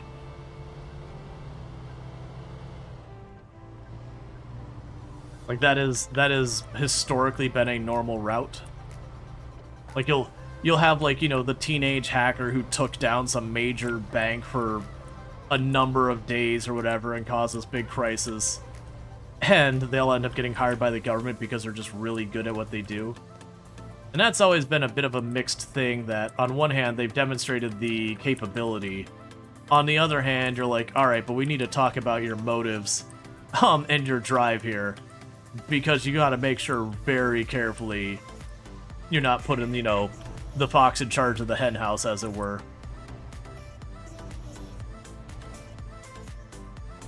Use your powers for good. Yeah, and there's been a lot of good, qualified people. You know, it was like very, very capable teenager, young adults doing stuff that they really shouldn't be doing. Because, you know, young people, we have a tendency, I say we as if I'm still young, but like when you're at that age, you don't necessarily think about the consequences necessarily as much as you probably should. And by the time you realize you got yourself in the deep end, you're already sinking.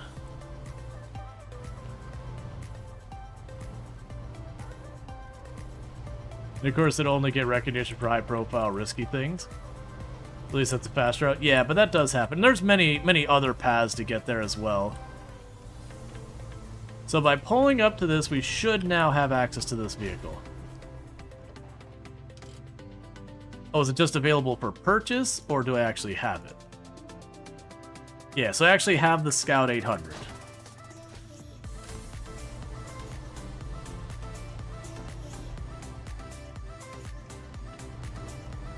Which is why I schlepped up here. Because what that means is if I go on a place I'm taking this vehicle, and I accidentally roll it, I now have a backup vehicle to help me out.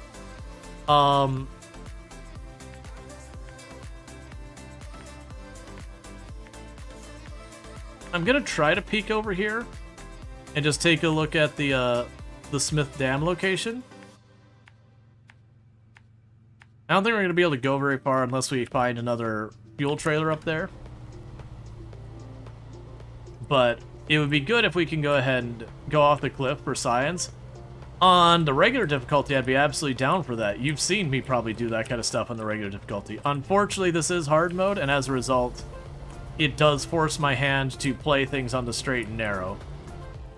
Because otherwise we lose the save. Because you can brick your saves in hard mode by just rolling too many vehicles and not being able to afford it. Especially at the beginning when I have no real money. I don't know what the cost is for picking up, like getting your vehicle brought back. I am under the impression it's cheaper than buying a new vehicle, but not by a whole lot. So I'm under the impression it's truly, truly terrible to have to recover your vehicle in hard mode. So sadly, this is hard mode, fun is not allowed. This is serious gamer play. This is where we stop having fun and we just worry about winning.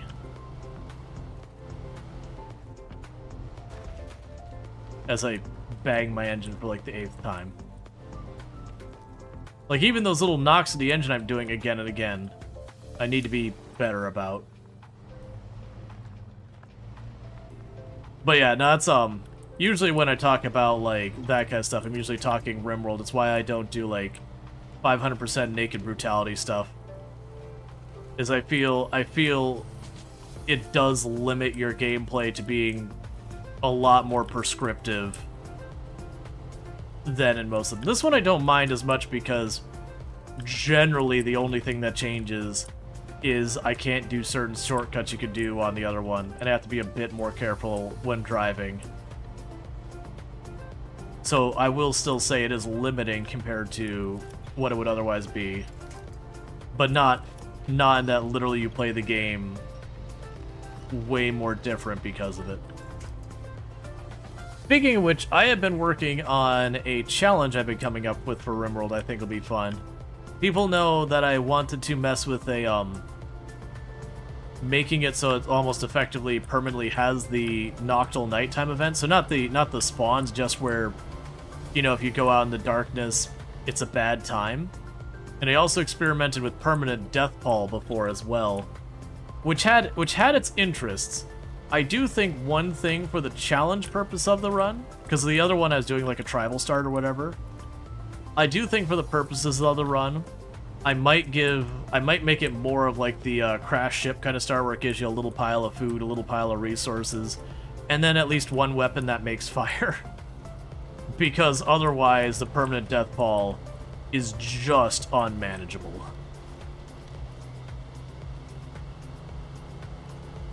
Basically, you have to box yourself in, and just the number of enemies just infinitely goes up until your game starts chugging.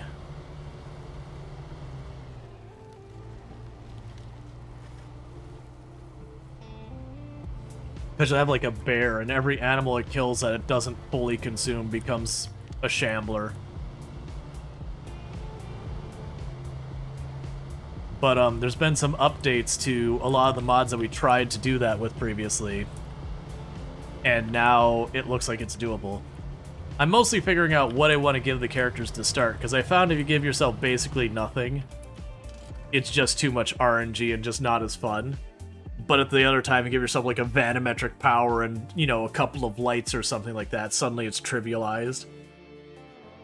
Alright, so we have successfully gotten to the next tile.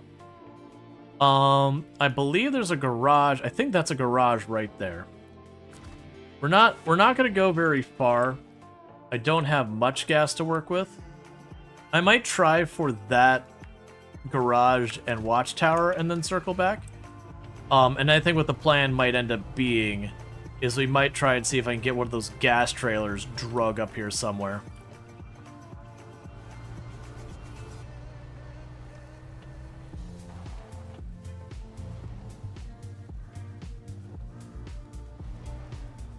Oh, that's fine. Trying to get a gauge on how deep it was. Because I also know my other vehicles on the not hard mode save have got like snorkels and raised kits, so I can get through some pretty deep water without a big issue. I definitely don't have any of those things on this one, so even just a little water is a bit of a problem.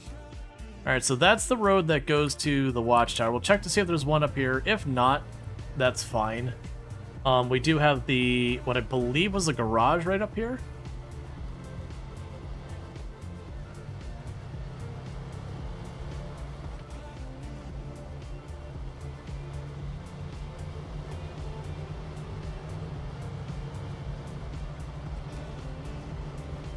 Oh no, the garage is in front of me, and then that's a factory over there.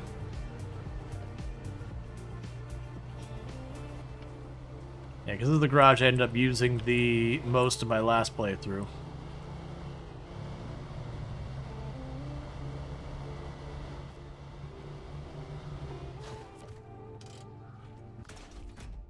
Alright, so customize.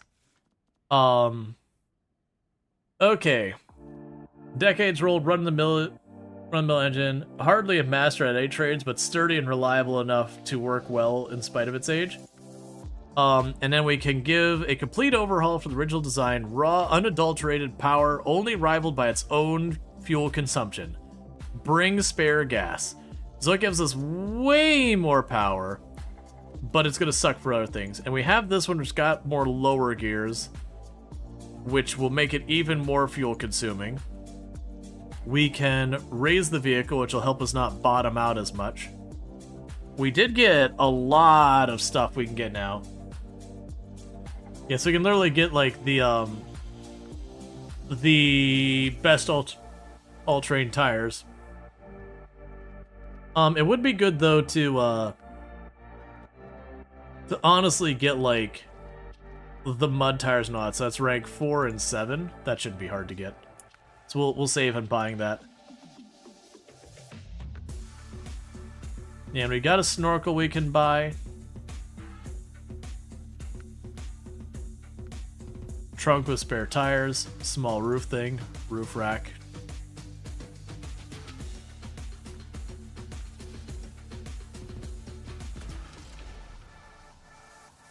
Alright. So we've got that all discovered.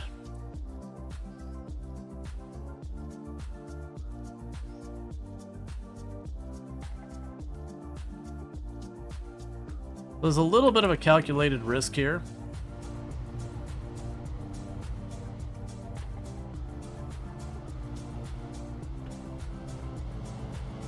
Then I'm going to try and get this watchtower, and then we're going to get back to our map to try and get gas.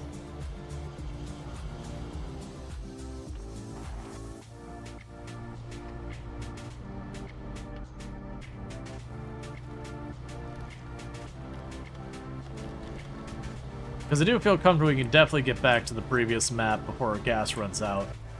And then if it does run out, we will, we can just grab the trailer and drag it up.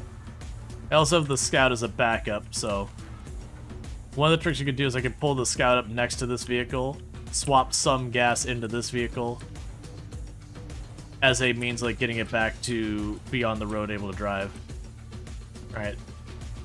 The downside with raising the truck is now it's a bit more top-heavy.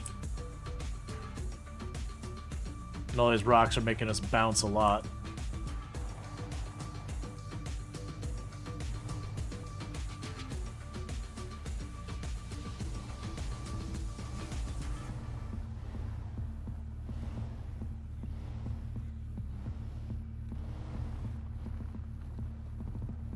Okay.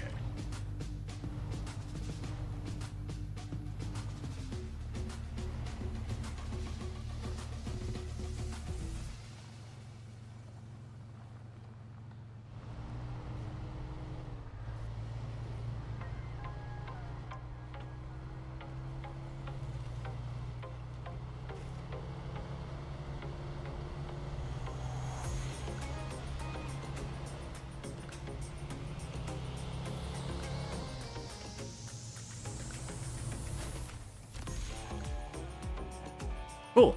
So we got ourselves another watchtower. So unless we see a place that can score some easy gas, it's got fallen rocks. We got an upgrade part way over there. We got a lost trailer in the water. We got another lost trailer up there. Hungry workers. Yeah, so for right now, though, I am going to need to try and get back.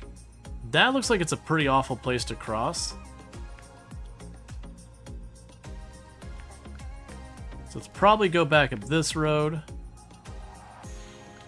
I'm not going to sweat getting the stuff done on this map yet. This is definitely one of those ones that what we probably want to be working on is we probably want to start getting the bridges and all that kind of stuff fixed on our last map, because I will need to be hauling stuff back and forth between the maps. And if I just don't have any of that stuff sorted out, that'll be a problem. Oh yeah, that gas mileage is much worse. We were, with four-wheel drive before, we were using like 0.6, 0.8 max. This one, when I get to the point where I'm just spinning tires, it's looking like I'm going 1.6. It's basically double the gas consumption on the higher performance engine.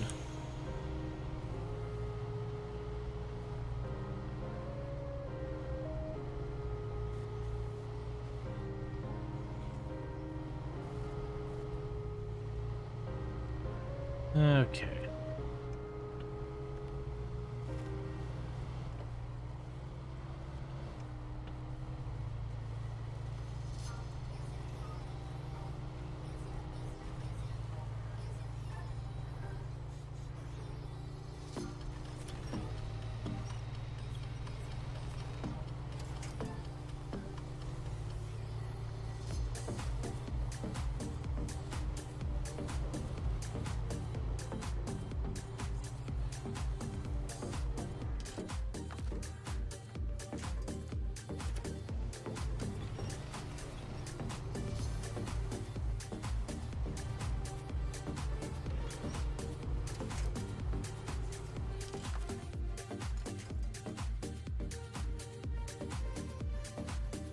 Okay, having a little bit of trouble getting over this.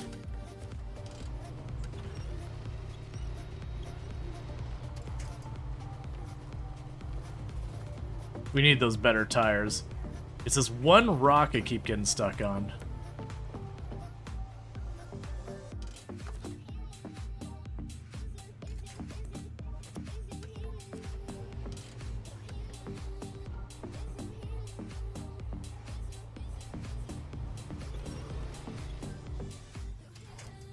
there another route we can go around here?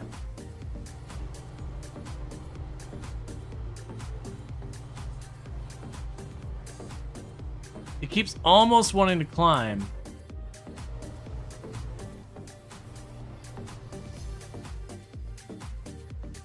All right, let's evaluate what we got here. So we got that rock face. Which is funny, I don't remember having problems getting over this before. I think the answer to this one is going to be a little bit of a tried and true strategy for a lot of things. That's also a very reckless strategy. Stop trying to roll.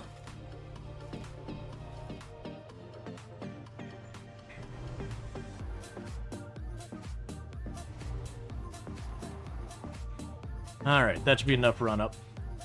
And that strategy is hold the gas pedal and hope we can build up enough speed to get over it. We're definitely not getting the speed I was hoping for.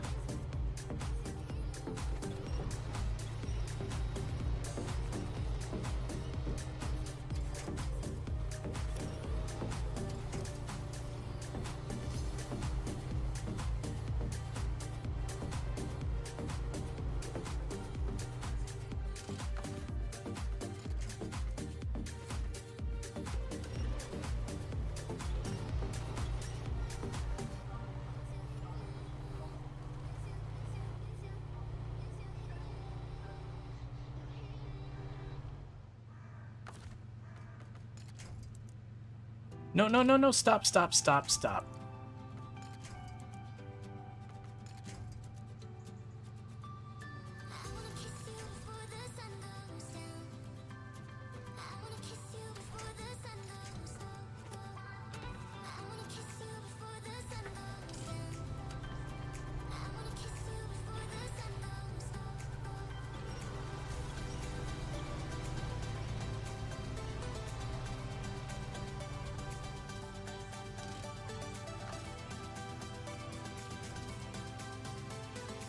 I'm hoping I get just enough up here we can get a different point on that.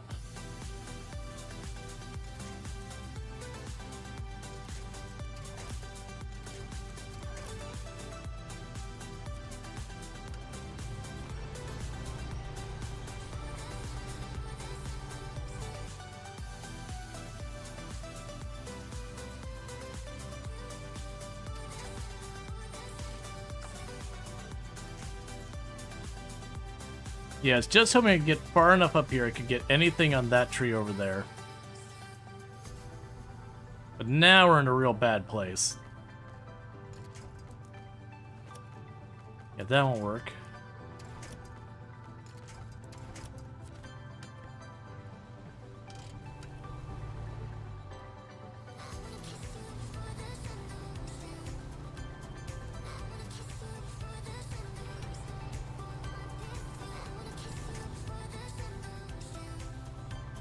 Put those wheels down. On the ground.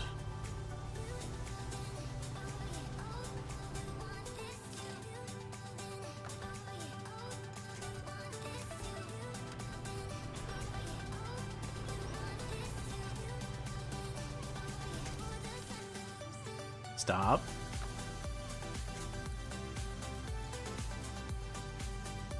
Just give me anything I can work with here.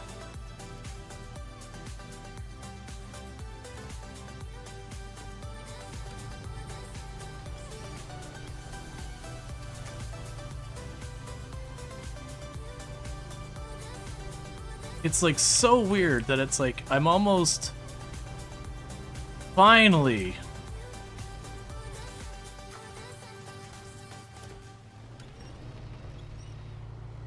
that was way harder than it needed to be because it was like, yeah, we have a lift kit.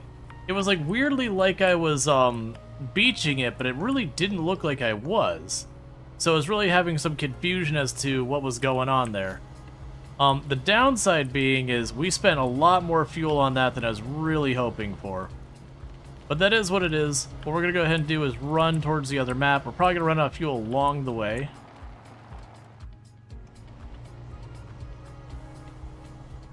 But that's okay. We can turn off the all-wheel drive to save ourselves a lot of gas. Because what we can do is we can have the scout come down and meet it. Swap, like, balance the gas between the two vehicles, and then get them both back to the garage.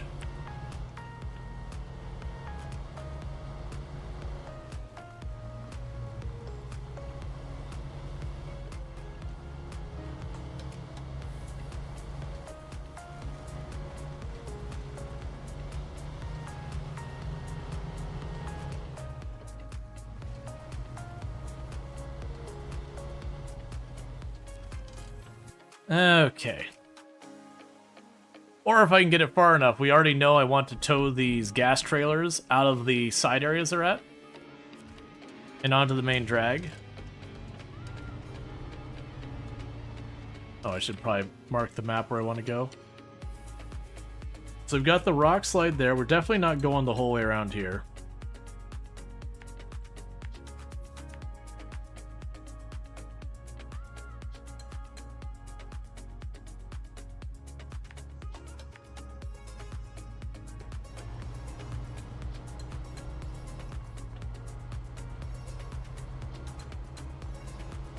Okay.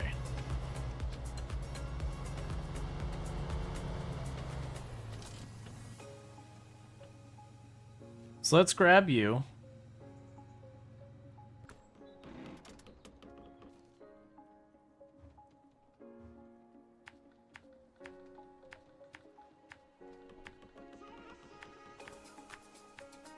So like I said, I'll split the gas between the two vehicles.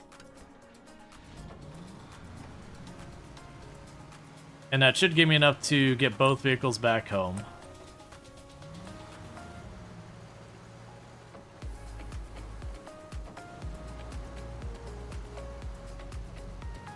Well, back to where I could top off. Yeah, generally found for dealing with like mucky terrain that the Scout worked way better than the GMC truck we have. But for like cliffs and all that, the Scout ends up being pretty rough just because it's very top-heavy by comparison.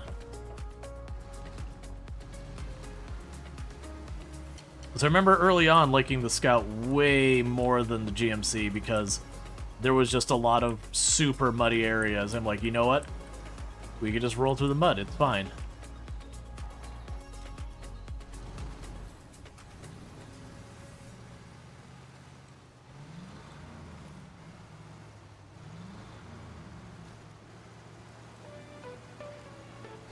It's like this one comes with diff lock just built into it, all that kind of stuff.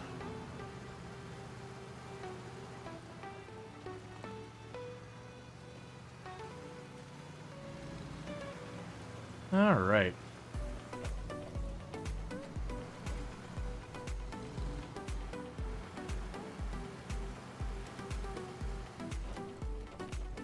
It also bounces really bad.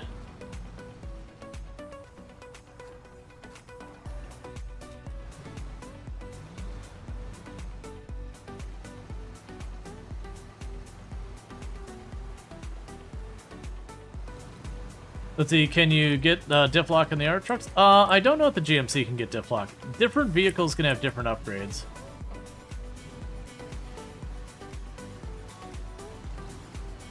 Makes the battery winch an upgrade to think about. Oh, it's a winch that you can use without having power on it? That sounds pretty fantastic. I didn't even know that was a thing in the game. But yeah, no, definitely. As long as you're in an area where you have a winchable thing, it would certainly help.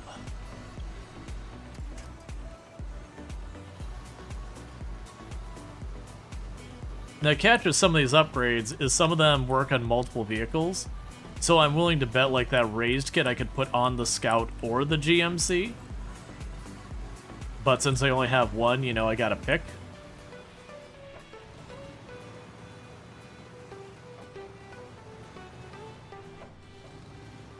I do think for right now, I'd rather use the GMC, because I definitely know I have rolled over the Scout a lot. versus the number of times I've gotten stuff stuck in the mud. Of this style of vehicle, I mean.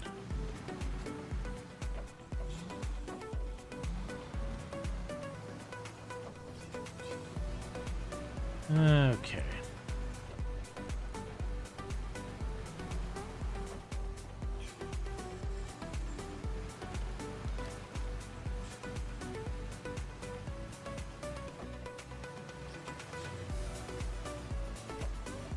I also vaguely remember somewhere on the map there was a scout fuel tank.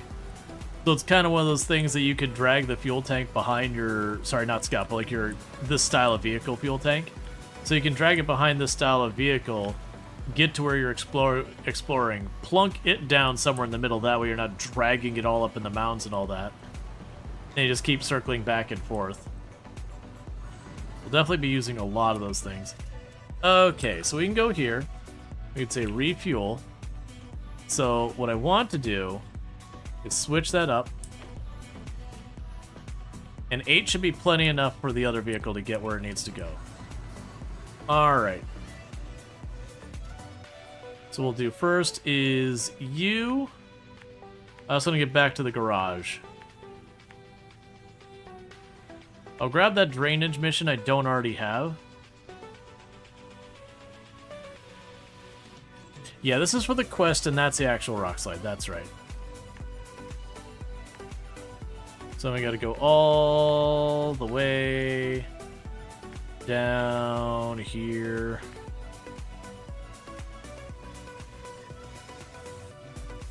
And down there. Over there. We can refuel.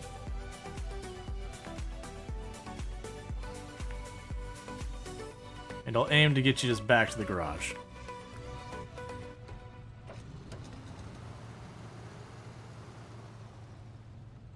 Is it really back the way we just came? Yep, because of the rock slide, that's right. Alright, because that'll be mission-wise. Now we've got the upgrades and we got some of the easiest snag vehicles. There's still some other vehicles we can snag that I should just bring the GMC by, and as long as we get close enough, we get the vehicle, I don't have to worry about it anymore. What we'll probably do is we can go figure out what vehicles we have and probably prioritize doing some of these missions where it's like, hey, drop off some bricks so we can build a bridge and stuff like that.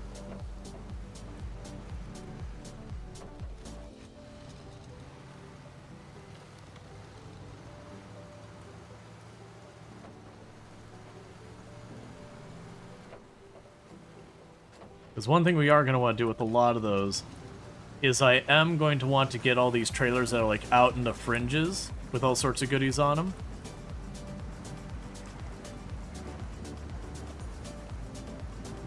And I'm going to want to get those trailers drug out to the main highway so we can move stuff around. So I think I might try and grab like the trailer of brick, see what we need to do to move stuff around.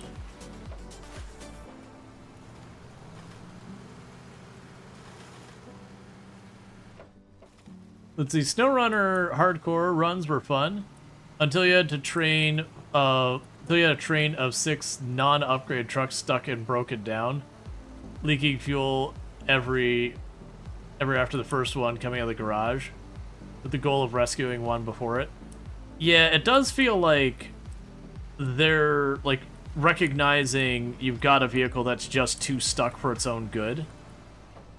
And that you're more likely to just get more vehicles stuck trying to recover it. So you might just have to eat that really painful cost of the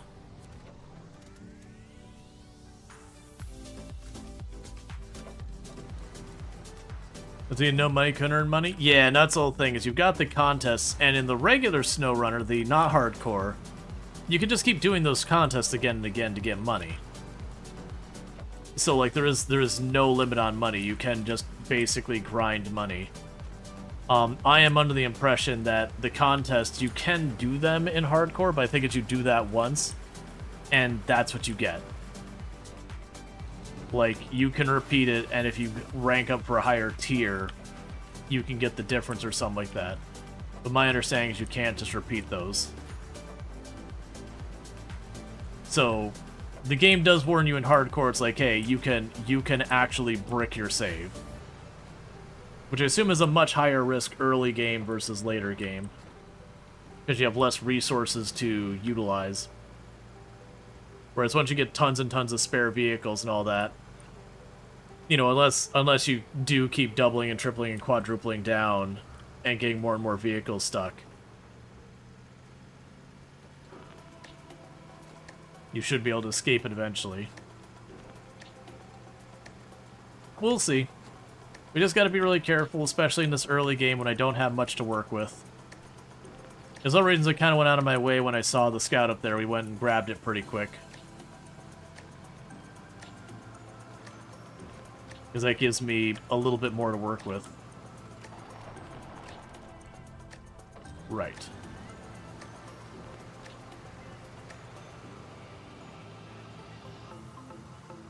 Later on, when I have raised kits and all that, I can just cut across that thing.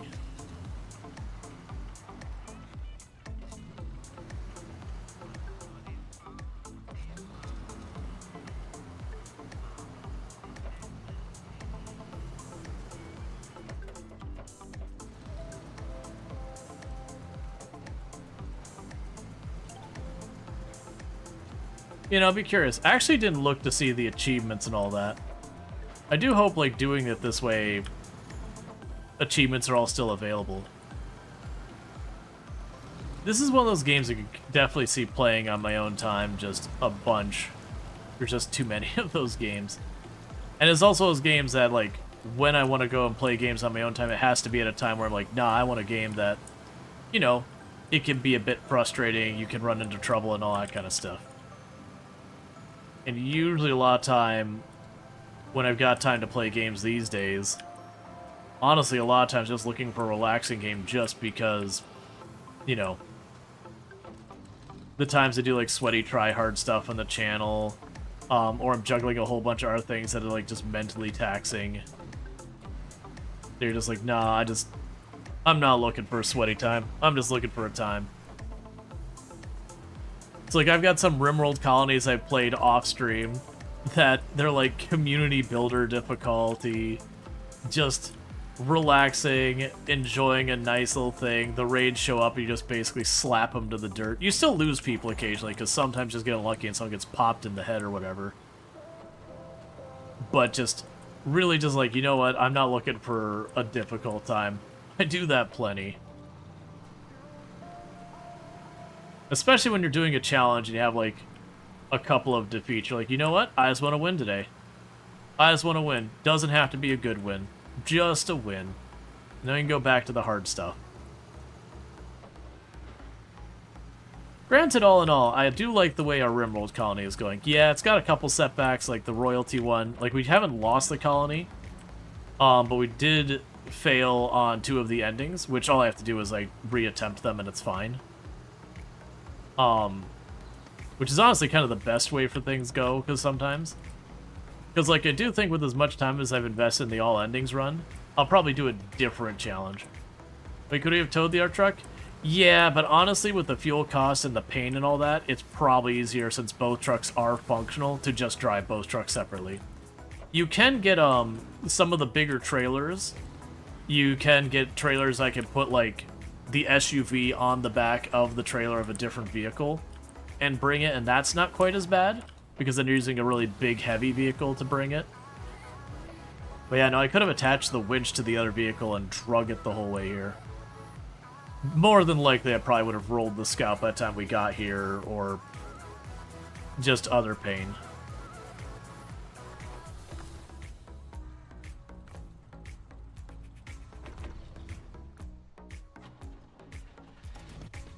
Oh. Whoops. Went the wrong way with that fuel. Instead of putting fuel into the scout, I took it all out and put it into the giant fuel canister.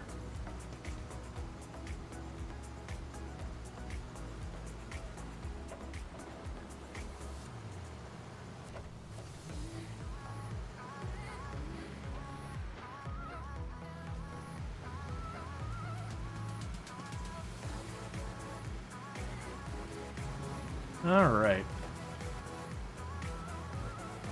Yeah, like I said, I'm going to bring this to the garage. That way when we get upgrades and all that, it's available. And also, like, we're going to be doing a bunch of stuff with the other vehicle, so I don't know where it's going to get stuck. Arguably, I'm probably wasting maybe 2 gallons of gas getting over here. But it's fine. Would you turn? Thank you.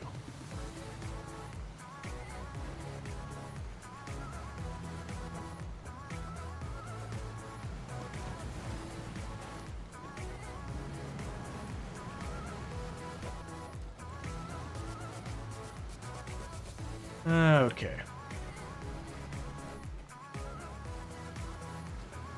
Now, I believe I can just store this in the garage and then switch vehicles from inside the garage.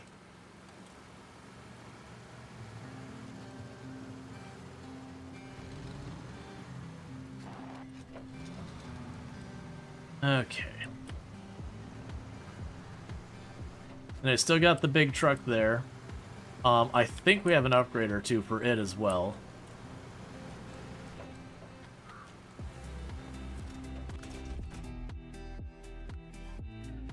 So we can go to local map. Okay, so we got the GMC. I have not gotten close enough to the GMC to do anything. We've got the Kodiak. Now, all that red, that means I do have to tow that home before I can use it. We've got the we got a bunch of trailers everywhere. So that's the Chevrolet. We've got the Fleet Star. Ah, the Fleet Star I've got to tow into the garage as well. All right. So we're back to our Chevrolet.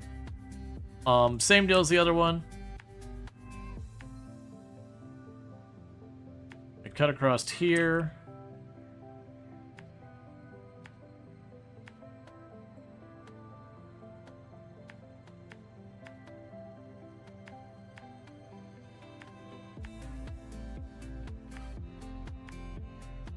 And get our gas.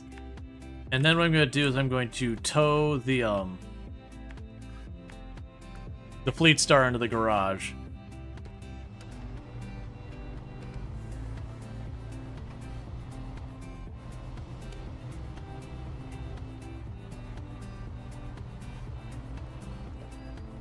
Okay.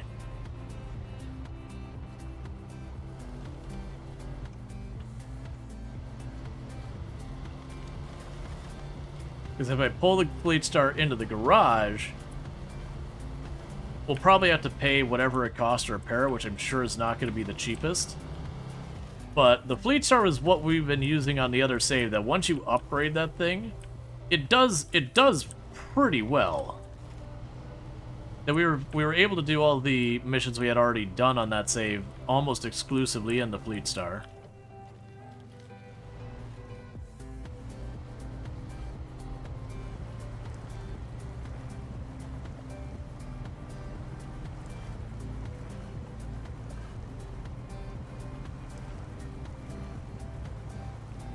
The big downside of this higher performance engine is this thing does obliterate our gas.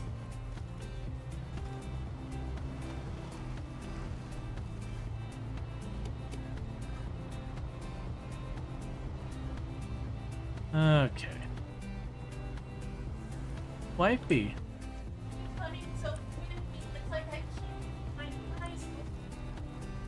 Oh no, you have to sleep more. That's sad. Mm-hmm. And we're good for tomorrow. Okay, cool.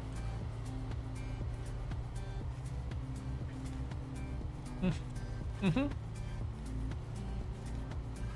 It's sure chat knows I'm sleeping. Toon would like you all to know that she is sleepy. These are important details.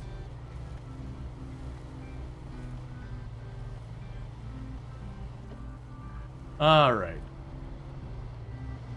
And so we can go and get our Chevrolet here to get some more gas.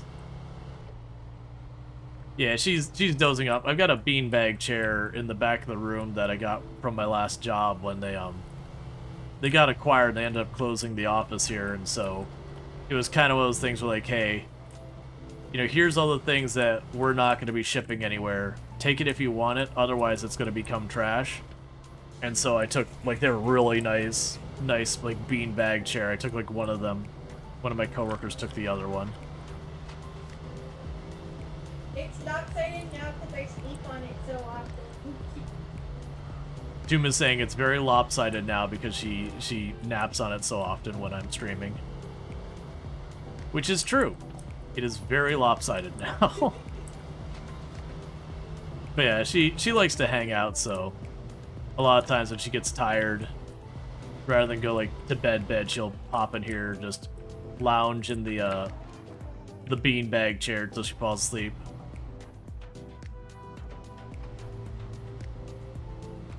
It's fun times.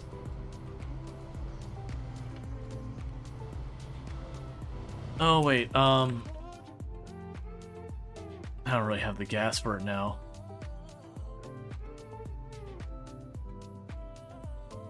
I wanna... Alright, we might regret this, but I wanna get the GMC unlocked. I believe all I need to do is drive over to it. Let's do that real fast. There's a pretty good chance I'm going to end up needing to, you know, get gas moved over this way. But I think it's worth doing. I mean, what I might be able to do is just pull up this vehicle. It might have gas in its tank. I take some of the gas from its tank, and then we go back down to drop off the Chevrolet.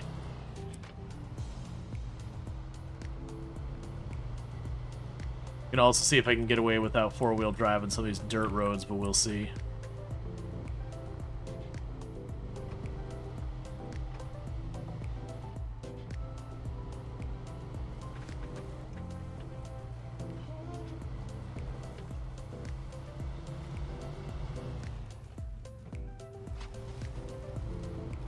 Let's get a feel for what we're looking at here.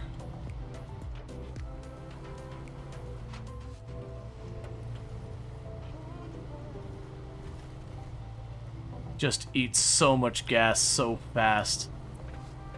It's like a gallon a minute.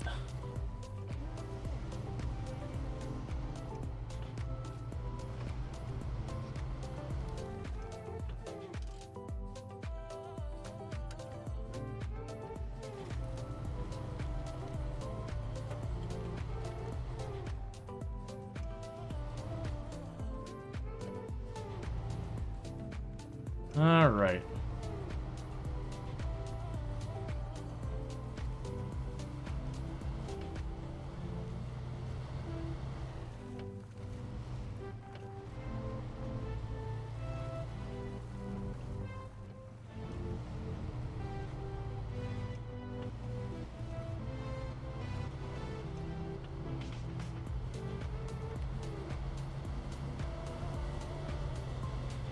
Okay, so we just have to get over here.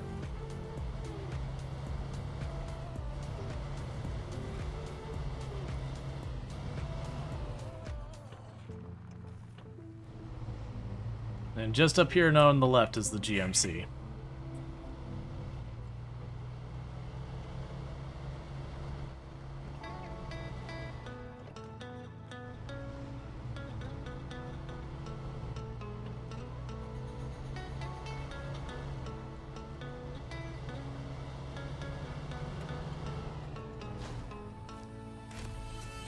Alright, so we now have access to this truck. So, I would like some of your gas, please. Oh yeah, you got a bunch of gas. Just give gas. My gas. Alright, so with this, let's just try getting back in the highway.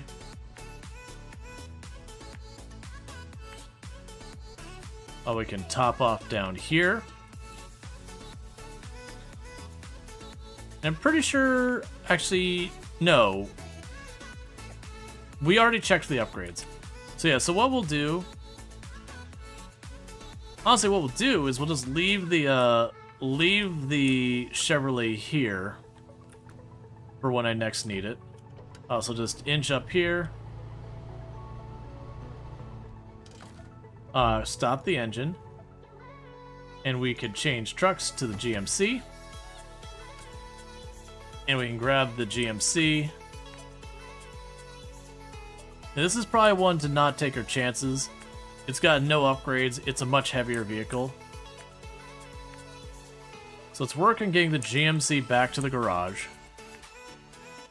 Would it be easier to go that? Yeah, no, it'd be easier to go this way. I was debating if it was going to be easier to go this way or the other way. We can grab that gas there, probably tow that thing out.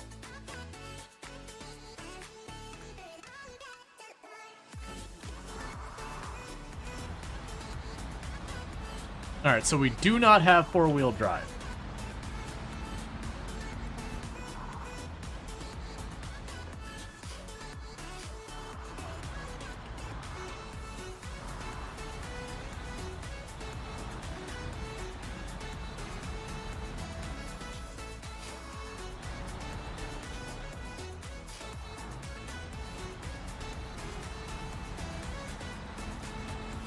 But yeah, as you can see with this thing, it's going to be way less efficient for me to drag stuff around. One thing we probably should be considering is what stuff we got nearby. So it definitely feels like this is going to be the vehicle. But do we have four-wheel drive at the rear? Oh, I'm sorry, yeah, we probably have four-wheel drive on the rear. We don't have all-wheel drive. I guess I should clarify.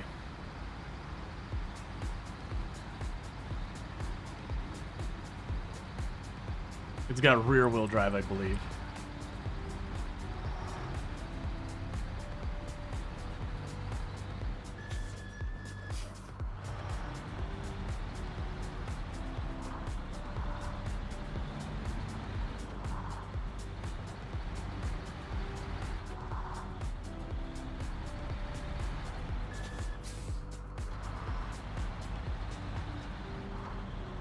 The downside is it won't be too much longer before we're going to have to start buying our fuel. And that ends up being a thing where you have to start considering that.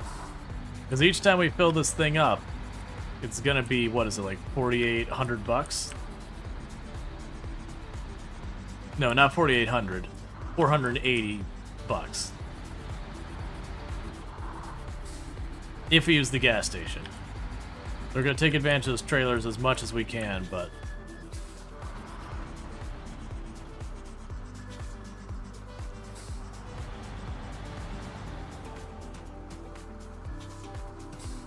Can I just go across that with this?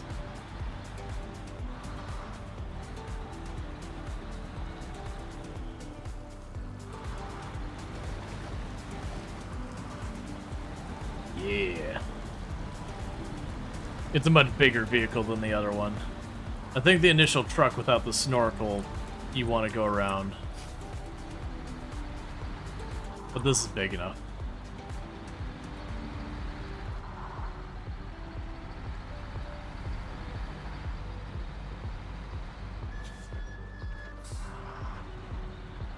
You definitely start to slide a lot.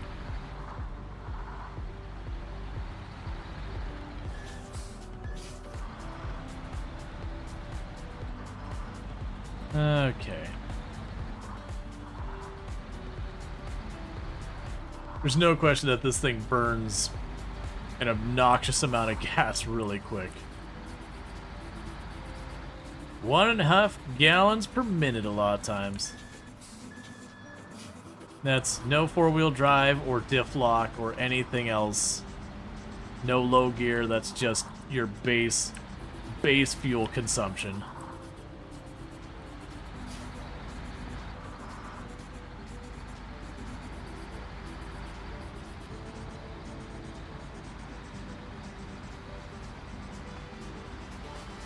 Okay. But as you probably notice, it does have considerably more horsepower.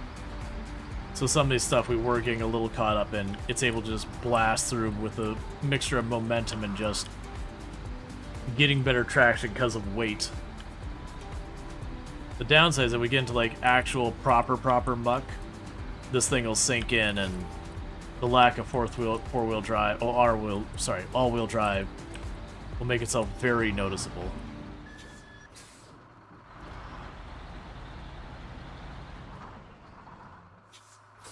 You know what? Let's tow this out. I keep saying I should.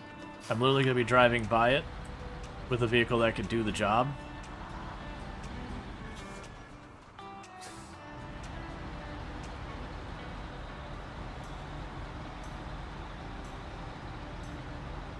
All right.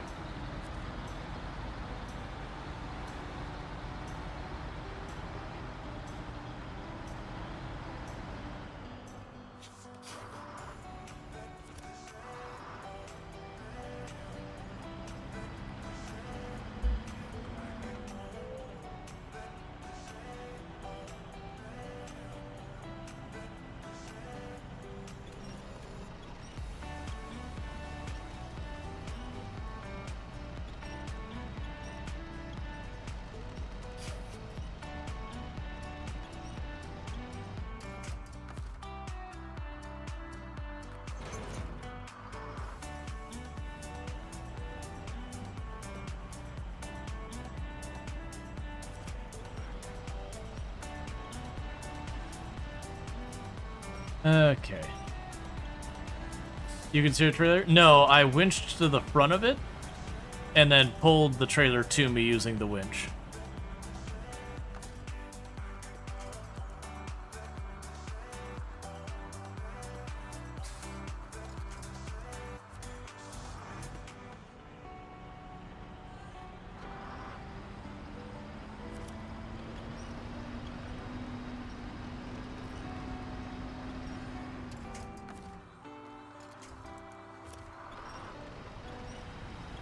There we go.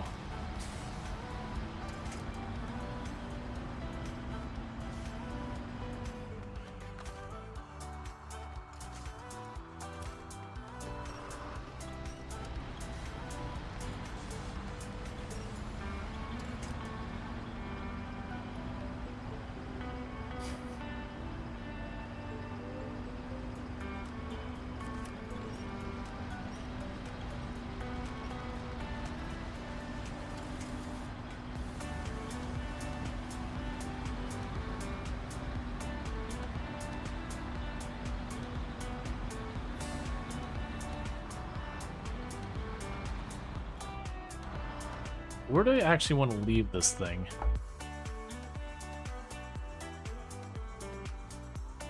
Right now, I'm going to probably just plop it along here. Just a little bit on the side. Because I'm sure going to actually want to take it the other way.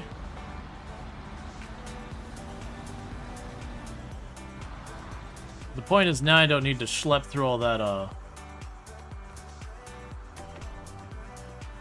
stuff each time. So I can leave that there for right now.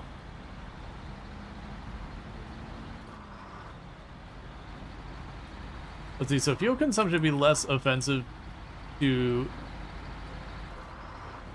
What?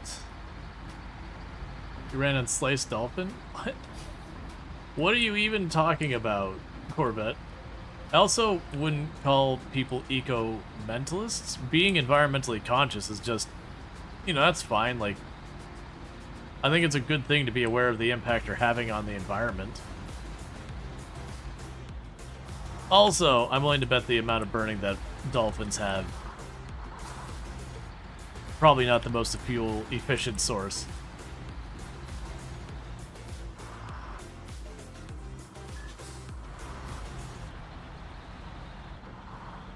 Okay.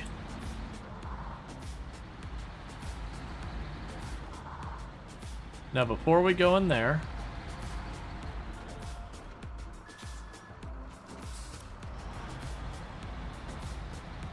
we want to drag the other vehicle in here too.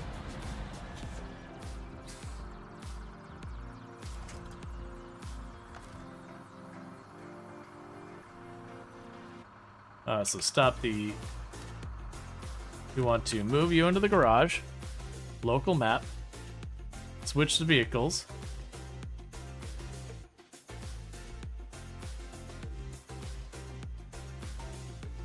Vehicles are up here, right? Fleet Star.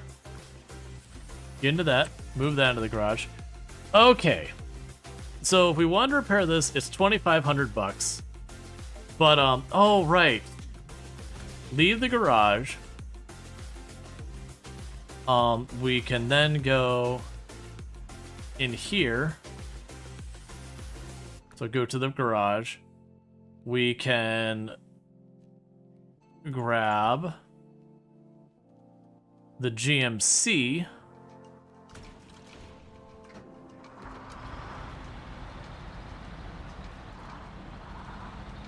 And they've got a service vehicle over here.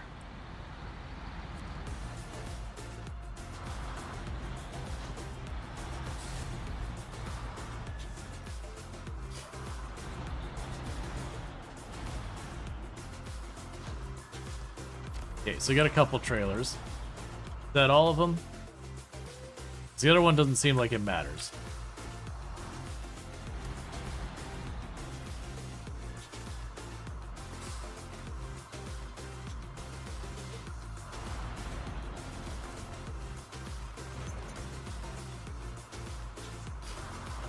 So I believe the service trailer carries parts in it, and that you can use those parts to fix your vehicles for effectively free.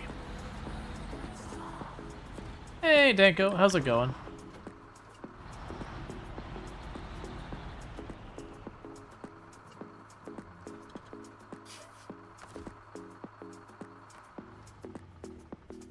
Okay, change truck.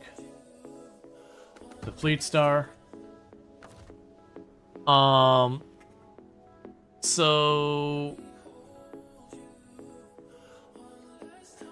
I thought we could use a service vehicle to fix stuff. Try changing the trucks again.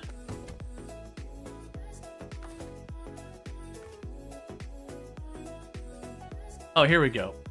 So the Fleet Star.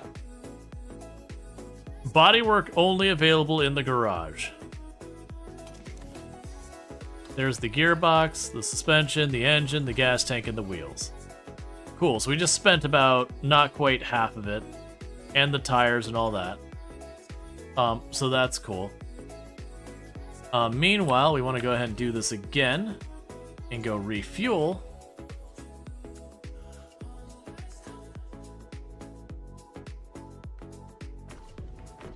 Split the gas halfway between the two.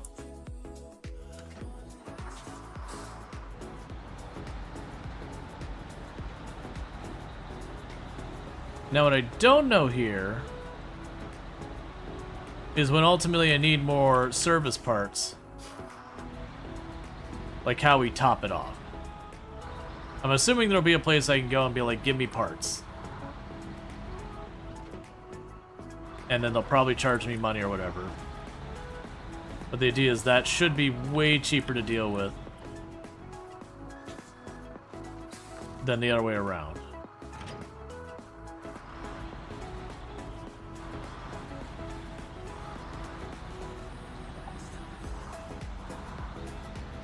Okay. So with this, we're going to put you in. Then we're going to go back to the local map. Grab you.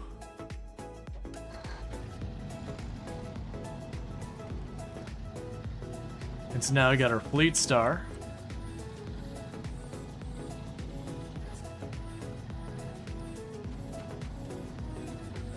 And throw you in here.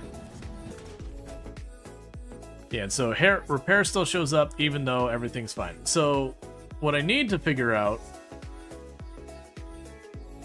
So we've got our truck here. What type... Okay, so the GMC is a highway vehicle. So this one is not really meant for off-roading. That's an important thing to know. The Fleet Star, on the other hand, is a heavy duty. And so it's intended for like dragging stuff out of the mud and everything. The highway vehicle, I'm probably not going to put a whole lot of effort into upgrading because it's mostly worried about the highway. So if we check what we got here, we did get an extra engine that we had found. That was one of the upgrades we located. We can't do anything with a lot of this stuff right now. We don't have much in the way of better wheels or winch, or any of this stuff really. We can get the snorkel. I'm not worried about that right now.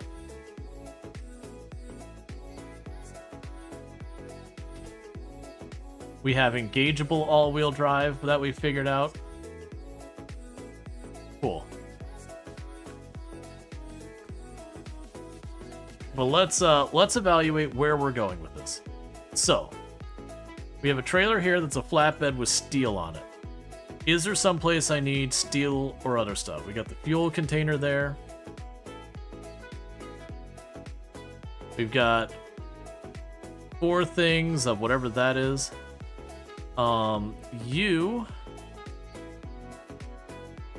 We can look at it from the tasks. So that's gonna require a truck with a crane. I don't have that handy. We have kick barrels.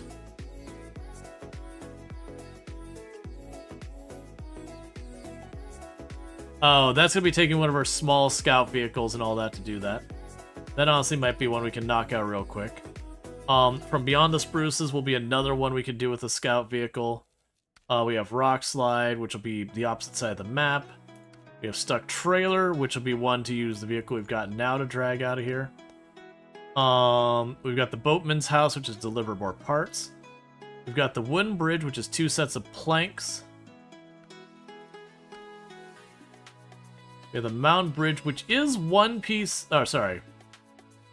1 piece of beams and 2 concrete. So we do have a bunch of stuff we could run around and still do with the Chevrolet. Are there tire options? Yeah, I don't have them unlocked yet. We have the old missing oil tanker. Missing oil tanker. Oil truck. Okay, so that's to draw this truck straight over. That I know is soup over there. I remember getting stuck on that one a lot.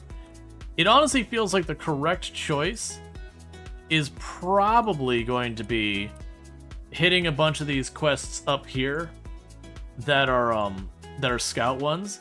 Yeah, so this one. So start tracking this. So the idea here is I just drive our oh right, because there's also the when I grab this, there's also a scout flatbed I can grab. So what we can do here is grab... Oh, that's right. We have the Chevrolet was way over there. Alright, so let's see where we have different missions or just drive up and do it. So that's... I wish it was really, like, there was some type of organization. So you're expecting a scout. Missing machinery. Beyond the Spruces will be closer. Rock Slide, Stuck. Riverside Repair. Wooden Bridge. Mound Bridge. Come on. Fallen Power Line. Missing oil tanker. Drainage. Okay, so yeah, so it looks like what we're going to do is... Where's the Beyond the Spruces? Alright, so that'll be the first one we go to. So we're up here, so go out here, down, cut across all that garbage, pop over here, over there, down there. Now we got our fuel tank right here. And then we can turn that quest in. Oh, I'm not actually tracking it.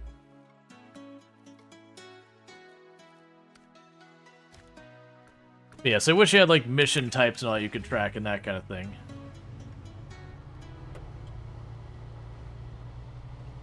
Alright.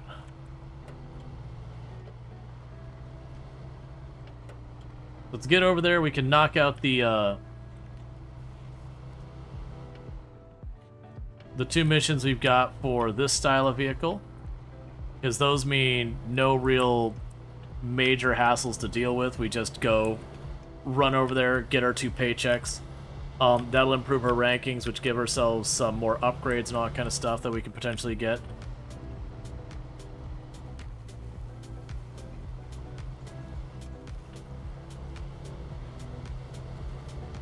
Alright. I'll be able to retrieve the flatbed from up there. And we'll just look to see where its goods are needed. And if we can get there, we get there. Otherwise, we'll just draw it out to the main highway or something where I can retrieve it easily in the future.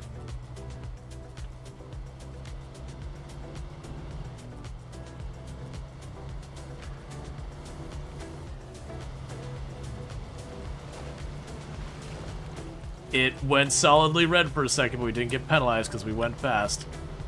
Note to self, don't go through that again without a snorkel. Because when you submerge your engine and it takes damage, it takes a lot of damage as one big hit, like 20, 30, 40, or whatever. I remember that, like, it only takes like 2-3 seconds to submerge in water and your engine's just done.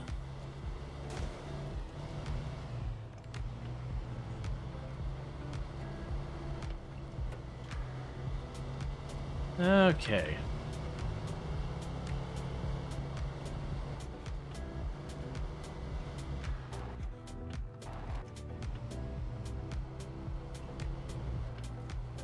Yep, so go grab the Beyond 2 spruces. So basically we're focusing on just trying to get a bunch of stuff done on this map. Ultimately, we want to be exploring the neighboring maps too to get stuff. If I can get the bridges and all that stuff sorted out here, that we can then get to the next map and drag one of those fuel trailers up that way. That'd be just way easier for me exploring the next area and then, you know, repeat the process. Try and reveal as much of the map and the upgrades as we can. I'm going to try to avoid buying hardly any upgrades until we've got all the upgrades found on the Michigan map. I also imagine if we were trying to like min-max strategy any of this, it would probably be get around, fully explore the Michigan map, find all the upgrades, make sure you have enough money and all that to deal with like whatever fuels and repairs and all that you get along the way. And then almost from there, it might even seem like the next choice would be to go to the next world map area and repeat that process. So we can pretty much grab every vehicle and upgrade early on. I don't know if I'm going to do it that way or not. This thing just drips so much right now. Oh, I need to not be in all-wheel drive. That's just a waste of gas right now.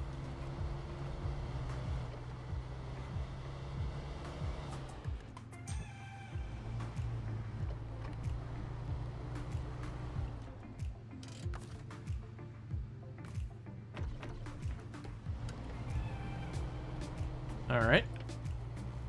So I topped off our fuel. Because the challenge there would be basically getting all the upgrades we can until, you know, I've got to do stuff for money. Which is part of my thought here. Is that I never felt like you needed very many upgrades for my scouts to do all that. Because you find them they're free? Exactly. Anything you find is a free upgrade, and then added on to that, like if I get a free upgrade for something, or sorry, if I buy an upgrade for something and then I locate the free version of it, I don't, like, you don't get the money back kind of thing. So you just basically wasted some cash there.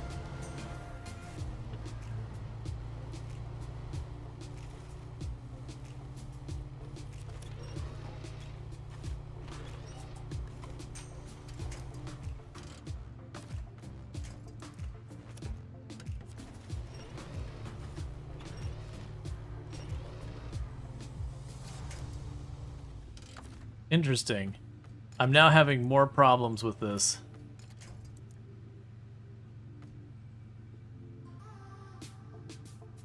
Trying to... There you go.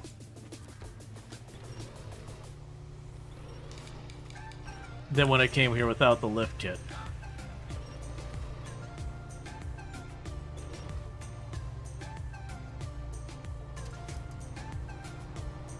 There we go.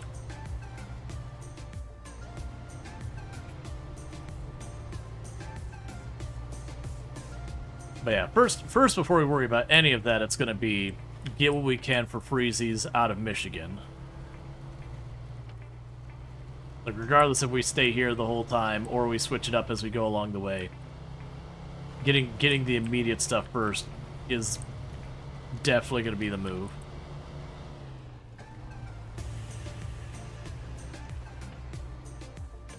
Especially if we get some off-roading tires on this or the Scout, or mud tires or whatever.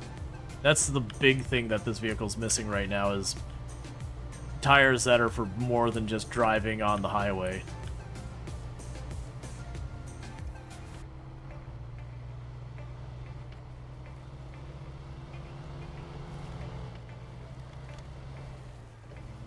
So right now the biggest concern for this one for me would be just getting into some proper soupy mud, and with the wrong tires you just don't make forward progress, sit there and spin your wheels.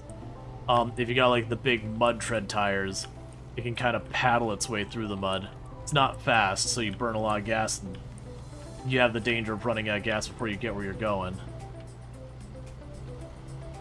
But usually you can get through it.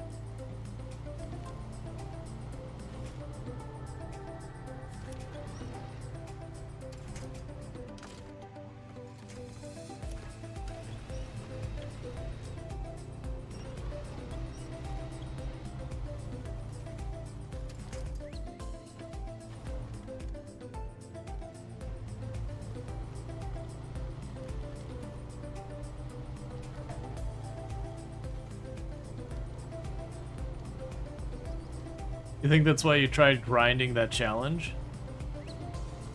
Yeah. My understanding is on hard mode, you can only do each challenge, like, you can get the payout once. And once you get, like, the top payout, that's it. I could be wrong in that one, though. This is my first time doing hard mode. But I was on the impression, like, the idea of repeating a challenge to slowly build up some wealth isn't really a thing in this one. Versus in not hard mode, you can just be like, oh, I need more money? Okay, I'll just do this challenge. They don't pay super well, but they're repeatable. Right, I see. Right, so we are going up there. I remember that. So if we circle around this way, what I probably want to do is I want to be on the right side of this tree. The reason for that is if I have to use the winch, like I'm going to do right now, and it pull me towards facing straight up the hill. Because the concern here is if I'm not careful, we start to slide down the hill.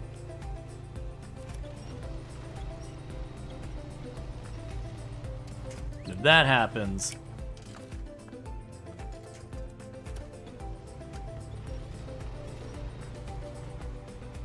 then we probably have to recover our vehicle, if not repair it.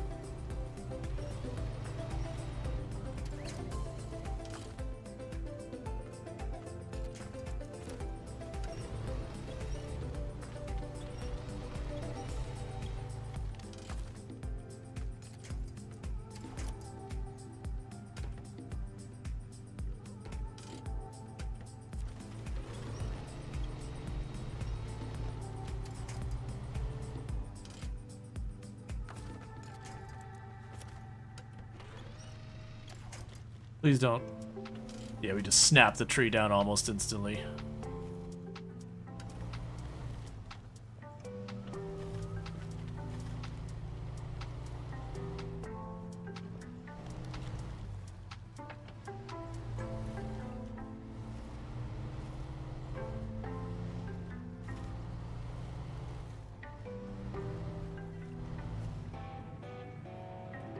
The spot is beautiful, ain't it? Cool, we got $1,000 for that. So what we'll want to do now is we did try to go this way before and end up being really dicey. It's like, nah, let's not follow it. We do have some upgrades this time. I might try and circle around this way and just take a peek at what we got over here. Then I might have to circle back and go for gas.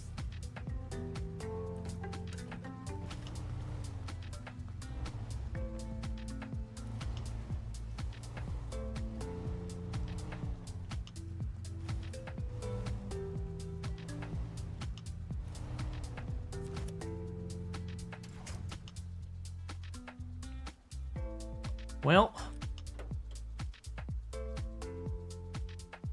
it's still tipping. Okay. It's time to go back here. So let's see. Does it tell me how much recovering it will be? 2,000. All right. So that's what we're talking about for the bill. So what we're going to go ahead and do is garage. Enter the garage. Let's see if we have any customizations we can do on the Scout before we head out there.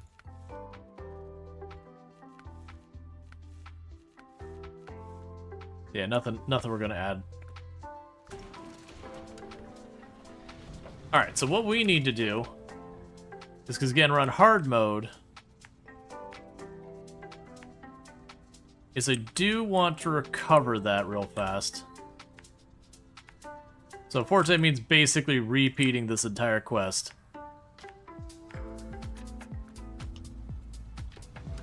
But that is what it is. This is gonna happen. It's gonna happen a lot. My only disappointment is just how slow I was like, eh. Because what I was going to try to do is I was going to try to winch to the tree in front of me and then just back down. And as I straightened out, I just tipped on my side.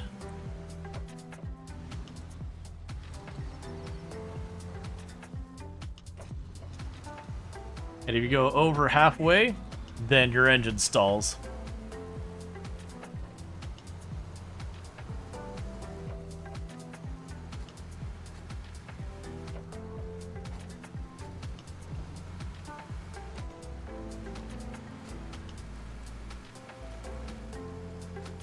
But yeah, so to give you an idea, if we recover that vehicle, it's kind of the equivalent of 2 separate missions. The payout of 2 missions that we give up. So we definitely don't want to recover unless we really need to.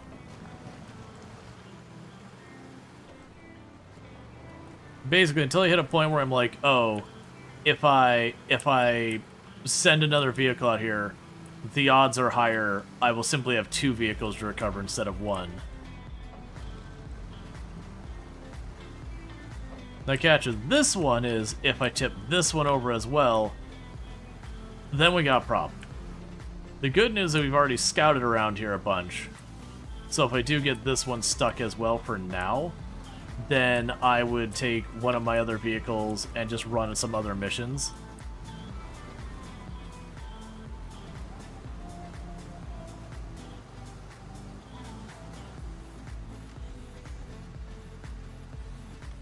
Now, good news, I don't think I actually have to go very far.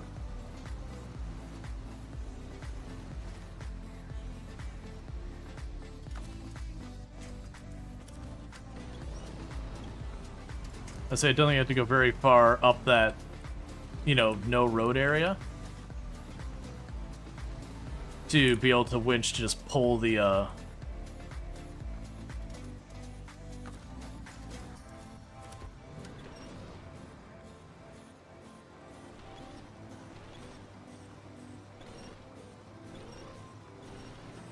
There we go. To pull the Chevrolet back down. I don't think I gotta go the whole way up or anything.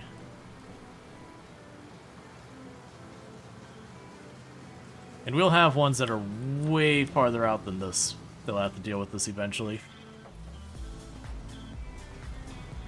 Now granted, the other vehicle that I did roll there was the harder to roll one. The Scout here has a reputation of just desiring to roll at all times. I know early on when I played the last time, I really liked this vehicle. I'm still okay with it, but I definitely know it's pretty unliked by a lot of people in the game. Especially once you get the roof thing that adds all the extra fuel on top of it, it makes it so much more top-heavy.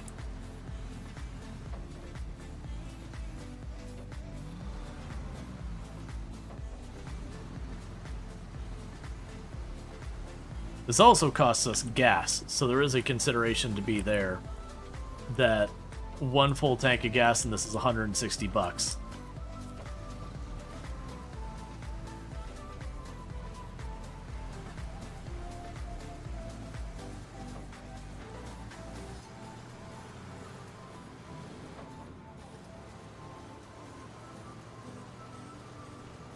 Okay.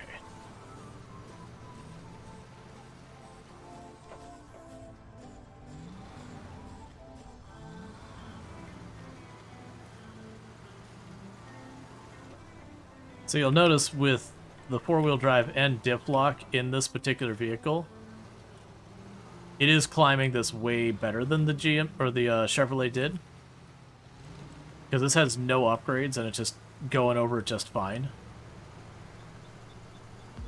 But like I said, the danger of this one is it rolls more. There's a reason why a lot of it's like, we recommend the Scout. It's like, yeah, I know.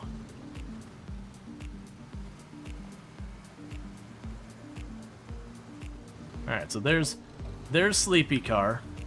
Now I should just have to get to the point where I can winch on the right side and just pull in, and it should just pop back onto its wheels. The biggest concern is we started rolling down the hill, but I don't really see a way we can make sure that doesn't happen. Alright, so let's get down here farther.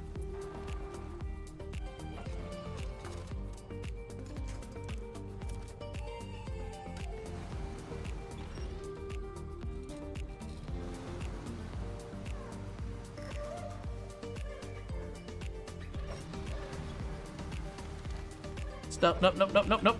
That's why we had the safety winch.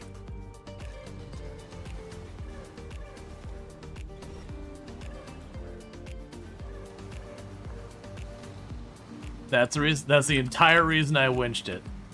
Was just this thing rolls, especially when you're trying to do those kind of turns.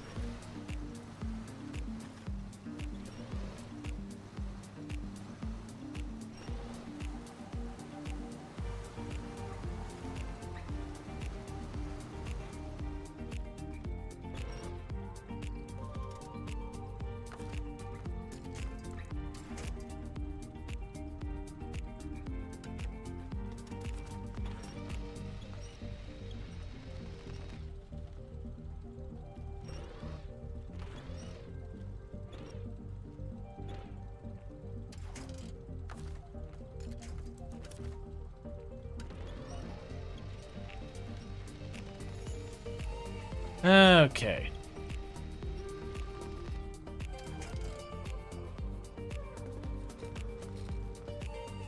So now I got two vehicles.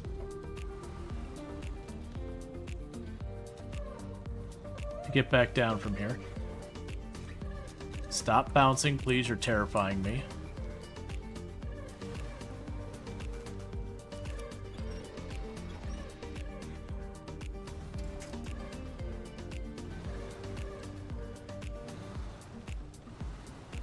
Okay, so you've done your job. I'm gonna have you pull right up here for right now. A nice, flat, level land. Get that. Stop your engine. And grab our truck.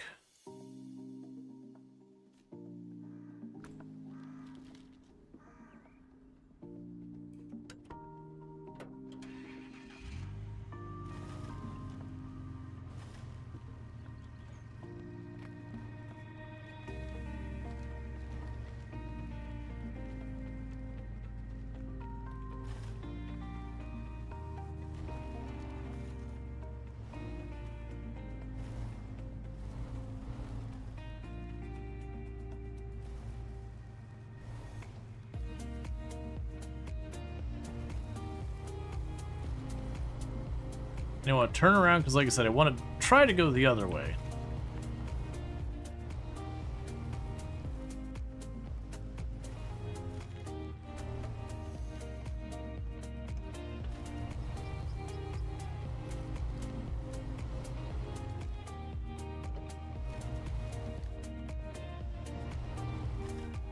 Okay. And I kept the Scout up there just in case I botched that trying to bring it around. That, you know, I'd have it right there to try and recover it again.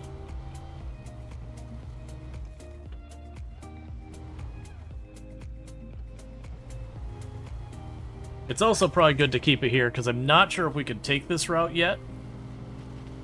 Or if I need more upgrades. So if I do get myself in the soup pretty close to the edge, I can just use the Scout to pull it back to safety. Because it'd be good to explore this area since we see that there are roads here. But weren't revealed so far as like what's here.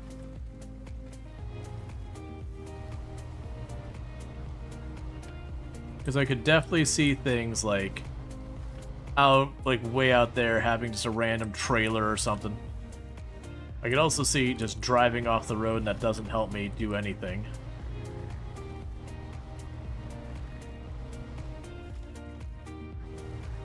There is something over there.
Okay.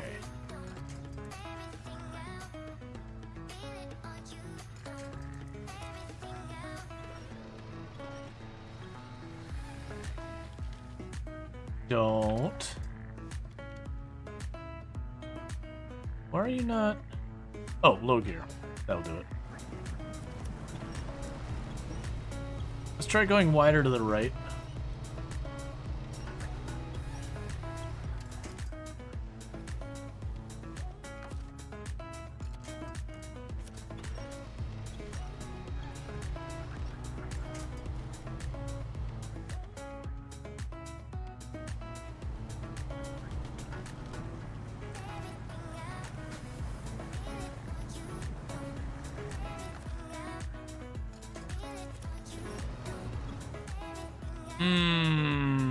That's looking like a big old nope right there.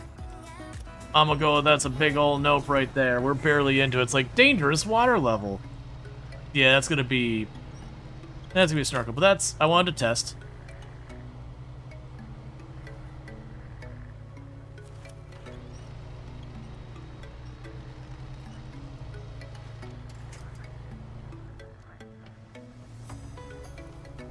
Yeah, so there's definitely something out there in the distance on that little island there. There's definitely something. Yeah, you can even see it. There's a truck. Oh, I remember that truck. That truck sucked getting that one out. Like, really, really was a bad time getting that one out. We definitely want, like, mud tires for that. Yeah, we'll go around. That's all swamp. Okay, still, we got the mission done. That's on the top of the hill. Yeah, so basically, I need a snorkel before I can explore there. There's very clearly an additional vehicle over there. That's fine. I feel like the truck is just bait. Yeah, well, I mean, it's, I can't remember if that one's a mission truck or one you actually get to keep. I don't honestly remember one way or the other. But, it's eventually a way to make money. But yeah, no, you don't want to do it with something like this. You need, like, the big mud tires on, like, the Freestar with a good engine and snorkel and everything. Okay, so we'll change trucks to you. Oh, wait. Do you actually stop the engine? This is something we should establish right now. You do not. So I need to remember when we're switching our vehicles, if I am not putting it in the garage, I need to turn off the engine.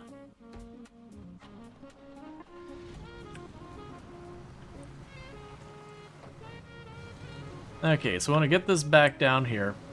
We'll refuel it. I don't need to take it back to the garage.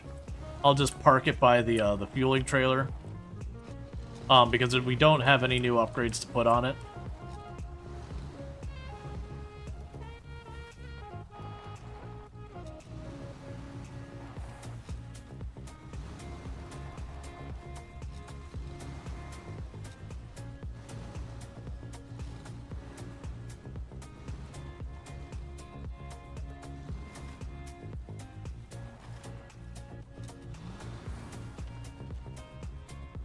Get this one down from this hill.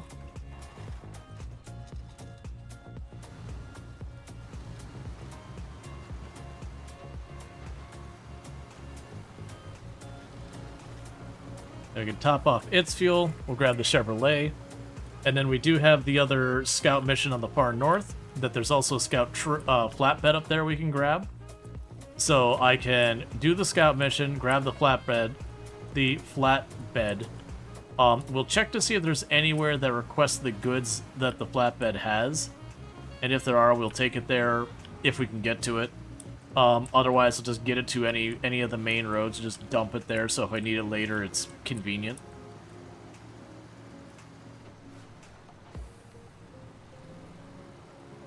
Alright.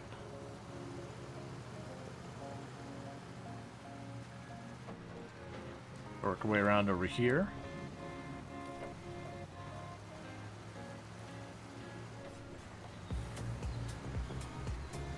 So then once we finish these scouting missions, we'll be on to potentially hauling things. Because we're going to need to get those rock slides and all that out of here. So we can move stuff like the fuel trailers and all that around.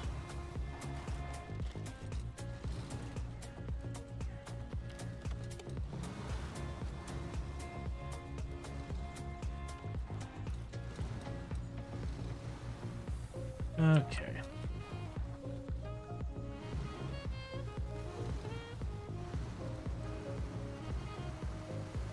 And the game is definitely like, you should absolutely do missing machinery right now.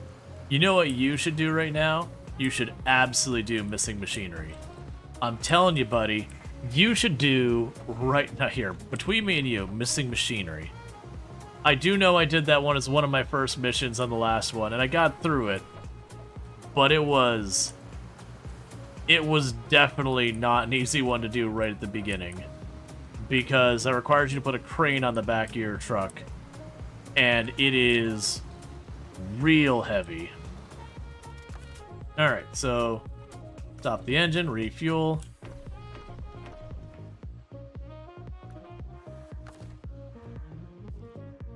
Now I can go back up here to you.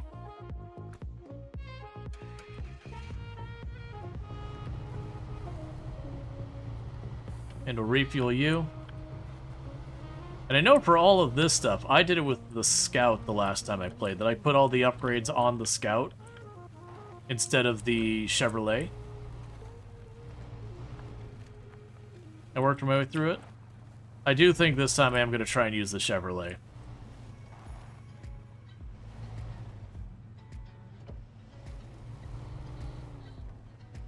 Like, diff lock certainly has its advantages. But being not top heavy also has its advantages.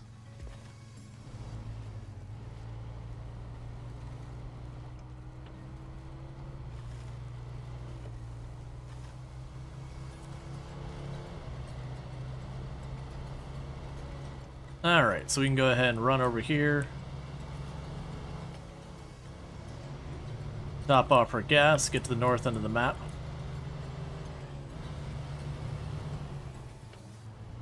I'm also curious how well, like, for example, the Chevrolet and all that will be for dragging anything worthwhile behind it on the trailer that goes for these. Or if the Chevrolet even can, I never tried. Because I assume they wouldn't do very well. There's a difference between a vehicle like this hauling something behind it and a giant, like, diesel truck that, you know, got 6 wheels or like 6 axles on it. Sorry, not 6 axles, 3 axles on it. With this giant diesel engine.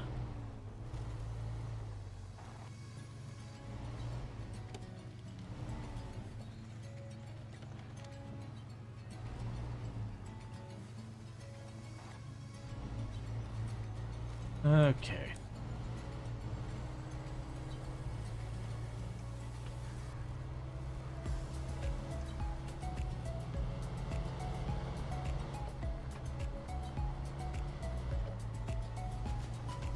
So I can go get the gas. The other concern I have with this is the gas. Because this thing is nowhere near as gas efficient with its engine upgrade. So I'm a little concerned I'm going to get up in there, get like 2-3 of them done, and then run out of gas.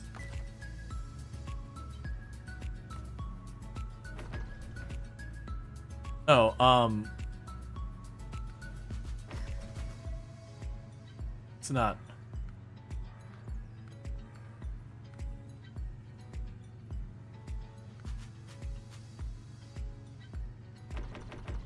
There we go. All right. So we took it from there. Okay, so for the next one we would be scouting out. That's where are you at? Da da da da da. What is higher ones? Local entertainment. Start tracking. Right. Yeah, so you gotta get over here and hit down all those barrels, and then there's the one down in the water. So first thing we gotta get up just in that area. So across to the farm, get over here. Do I just want to go around this way and up? Because we have to do a bunch of these back roads anyways. Let's forget that. I need to do back roads anyways. I'm gonna go ahead and cross over this way.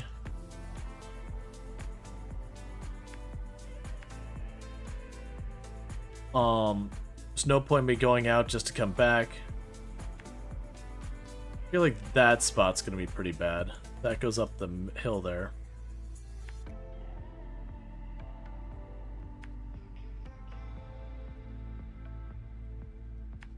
You can go up here. So I'm assuming we go for Echo, Delta, Charlie, Bravo. Well, I mean, let's just do them in the order.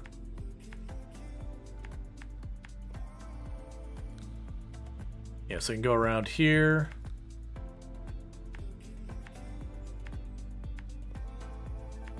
I don't know how we get to that one. We'll figure it out when we get there.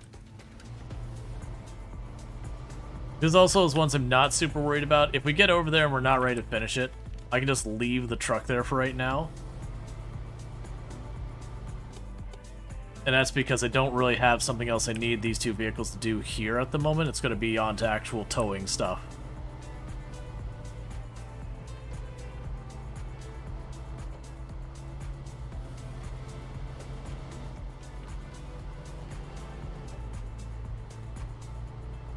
Okay. Fine, I'll leave it all-wheel drive. I'm trying to conserve gas, it's not working.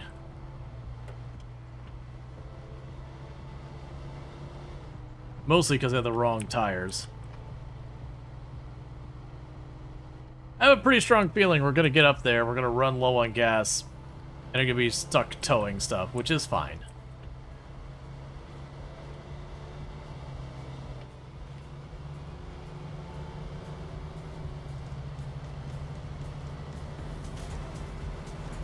Oh, first tick of damage on the suspension.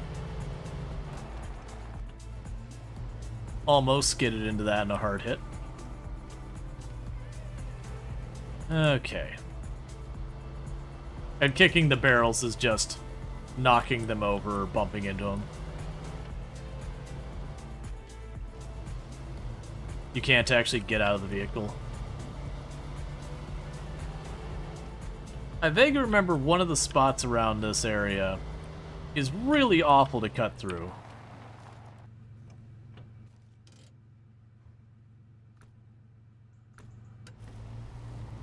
I feel like it was the one up here. There's one like right outside this garage, I remember getting a vehicle stuck there more than once.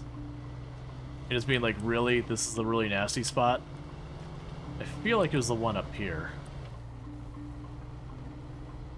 This one. Remember the trick I always did? So it came along this far right side. So I'm nearby the telephone pole, so if I gotta gum my way across it, I can. Otherwise, I can just stick to this far edge that's got a little bit more ground.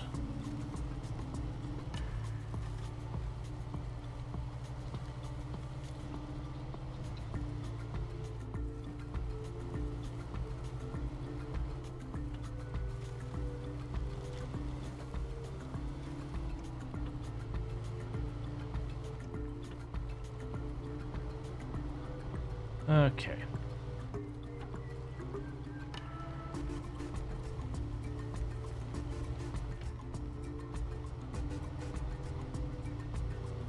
We'll see how this goes.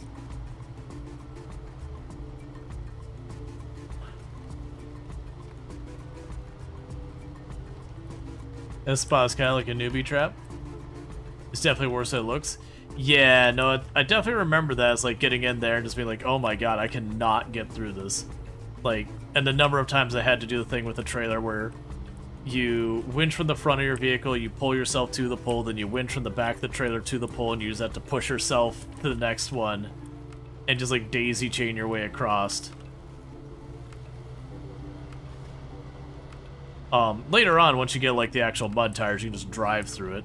You know, it'll slow you down, but that's so much of this game is you struggle so hard through an obstacle once or twice, then you get the appropriate upgrade, and it just makes it that much easier. And each upgrade makes it a little bit easier. Just make the truck jump a bunch and climb the mountain like you do in Skyrim. Oh man, the stuff we got away with in Expeditions, which is the next game after this one in the MudRunner series. We, like, with the anchors and all that, I really actually liked that they had that. I know Expeditions didn't do nearly as well as the other games in the series, but I will give them credit that they're like, hey, what happens if we give the players, like, a whole bucket of tools that they can use to deal with things, but you have limited quantities, so you have to be thoughtful on it and all that. To me, I think the big problems that held back Expeditions from being just a much better game than it ended up being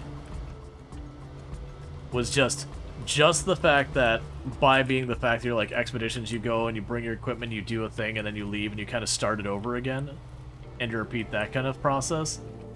The feeling of progression is just not the same. And then on top of it, it seemed like it more gave up a bunch of different mission types, so that the variety of gameplay was significantly less than SnowRunner. Because like this one, you got the ones we've been doing this whole stream so far have all been kind of exploration kind of stuff. I would argue more of this game is hauling crap. But like then you got the ones where you take the big heavy equipment and you have to go to different points to like run sensory data. You've got the different vehicles you gotta go, or you gotta pull vehicles out of the muck, all these kind of different things. And it really felt like Expeditions was missing a lot of that.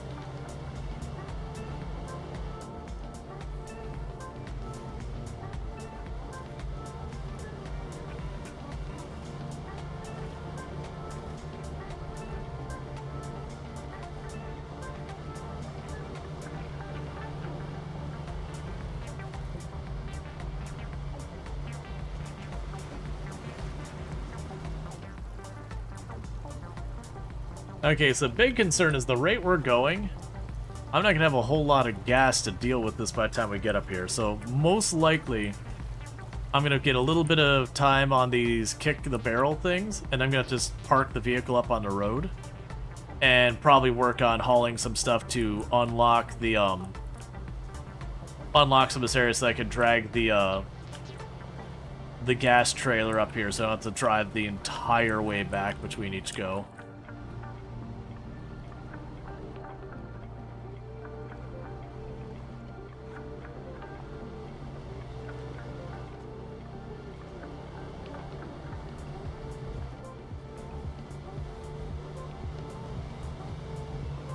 Okay. Yep, doing a little hard mode. I put up a poll at the beginning of the stream being like, hey, do you want to just... Like, basically the poll was asking, do you want to see me make a whole lot of progress so you get to see way more of the game, or do you want me to put in the harder difficulty?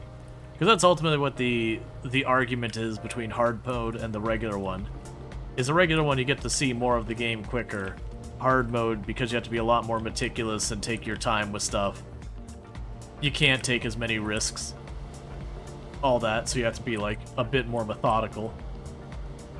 So people were joking about earlier, it's like, oh yeah, you can just try rolling down the cliff. It's like, nope. Hard mode. Fun has been turned off. Gotta do it right. Can't afford to take those expenses if I don't have to.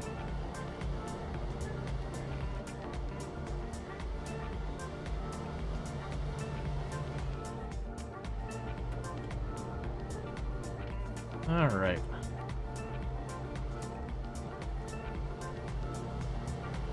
They've already spent almost a quarter of our fuel getting out of here, and we haven't even started the actual stuff.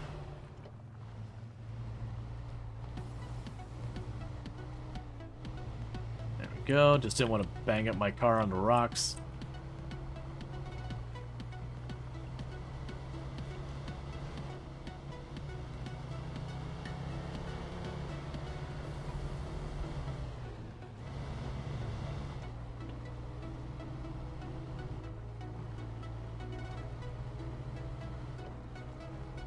Okay.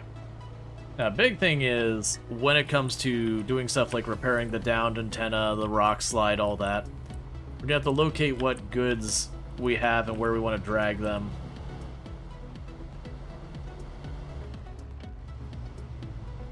And then this one, we don't just take something to where it's at, and then like drop off and like delete the trailer kind of thing. We will want to drag them back too. Even better for situations where it's like, oh, go to the factory and do this. Cool. Plunk down the trailer. And then, you know, the next time you need to bring something from the factory, you're right there.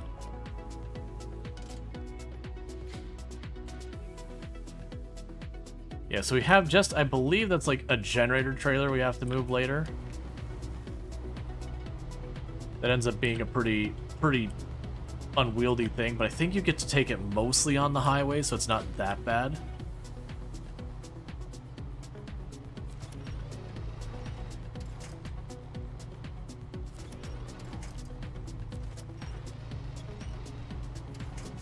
Why is he bogged down that bad there?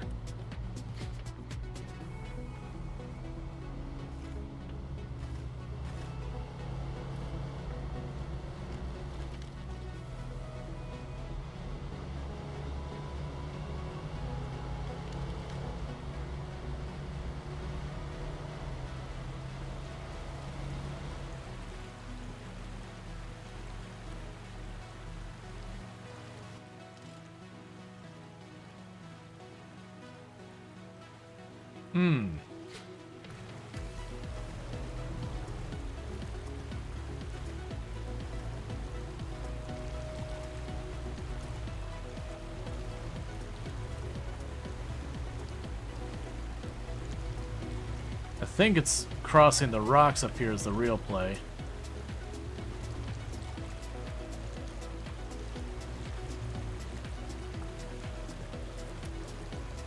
Where?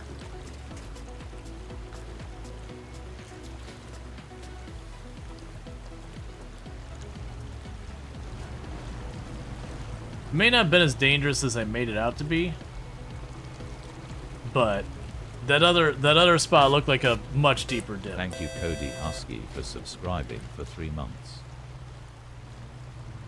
How fun would this be to do in real life? Hey, Cody Dusky. Thank you for the Prime Gaming sub. I really do appreciate that. You've been subbed the channel for 3 months, and I appreciate that continued support. It means a whole heck of a lot, so thank you so much for that. How fun would this be in real life? Probably terrible. Because in real life, when you gotta go to winch, you don't just hit a button and it just snaps out on something. You gotta get out of your vehicle, go stomping through the mud, get it wrapped around the tree or whatever you're anchoring to, make sure it's secure, you know, start trying to winch it in, realize it's not a good position, go back out, take it off, try moving it to another spot. You can't instantly recover your vehicle by just hitting a couple of buttons. Yada yada yada. I don't imagine this would be at all fun. Now, for some people, this might be their idea of fun. I am not one of those people.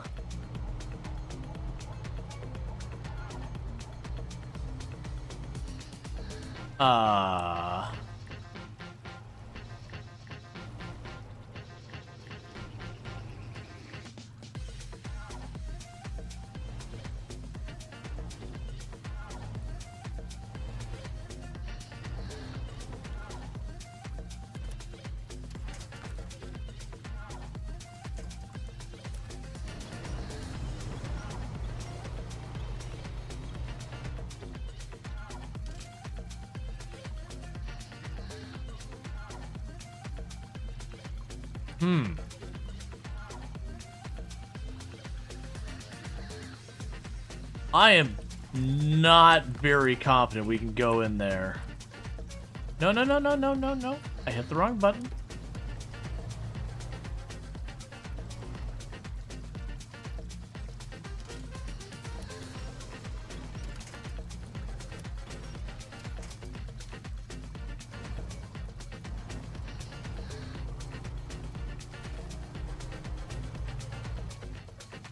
I mean, that looks like the most promising route.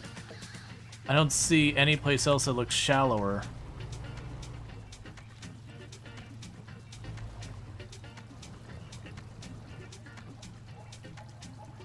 There's no way this thing goes through there and doesn't drown.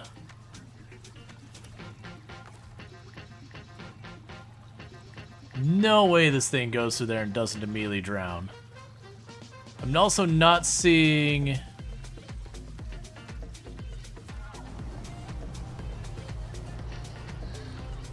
any other, like, sandbar or anything. Like, there's a sandbar over there, but it still ultimately gets me to...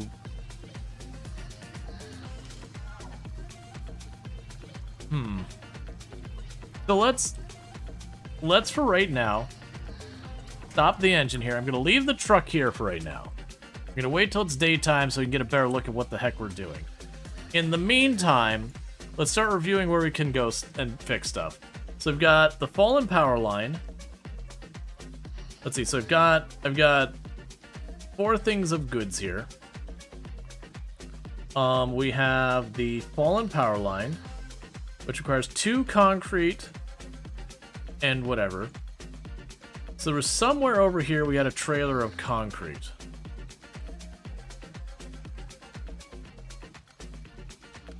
I wish you could, like, click on this and see what it takes without having to go through all these menus. Alright, so we've got the steel beam. So we actually have the steel beam right here that I can grab. So I can grab that, run on over, drop that off, and then bring that back. So let's enter the garage. We will choose you.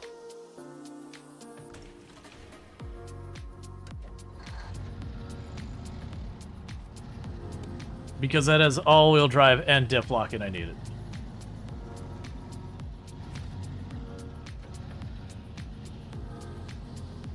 Oh, if you unpack it, it shows up on the map?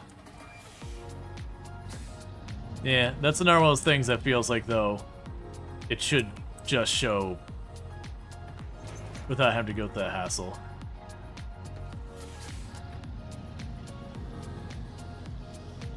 Oh, and we can go here, so go down there.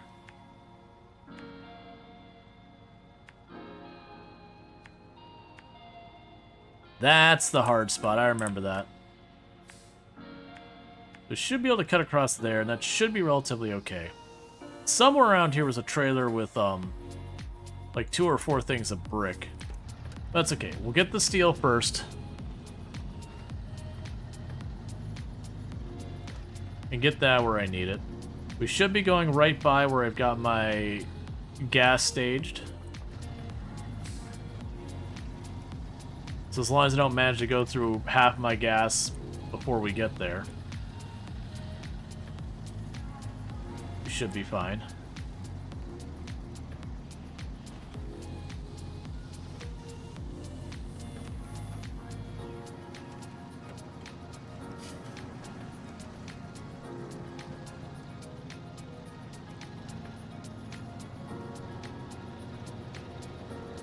Okay.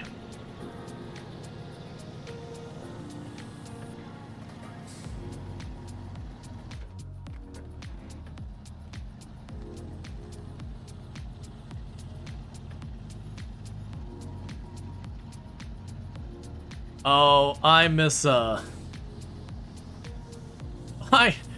miss where we had our upgraded vehicle and I would just been like, yeah, steel beam is fine, just cross this. It's fine, we'll get there. But yeah, so what we're trying to do is open up these highways as much as possible. That will let me do stuff like move the gas trailer around, all that kind of stuff, explore more areas. They are missions that they do pay you just like all the other ones, but they just make your life easier on all the missions.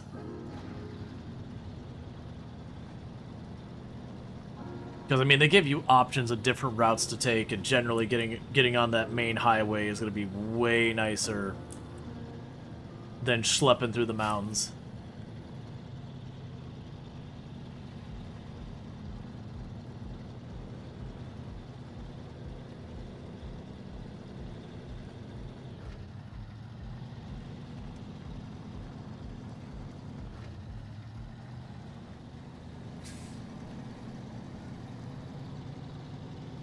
Okay.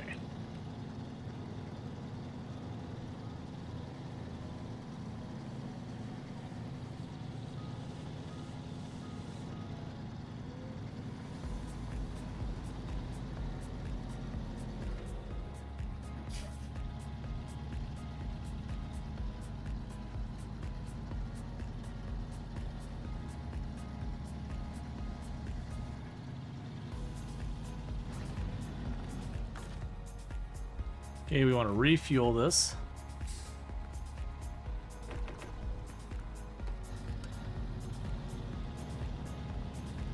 Alright, so we're getting through that fuel trailer at a pretty decent rate, so it's not going to be too terribly long before I end up having to buy my own gas.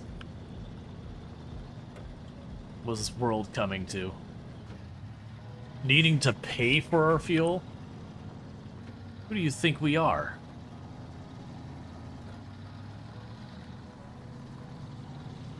Right, there's the other trailer.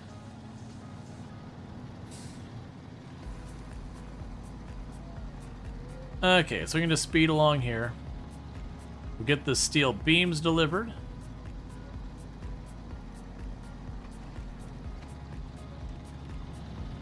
And we might need to use our winch a bit here.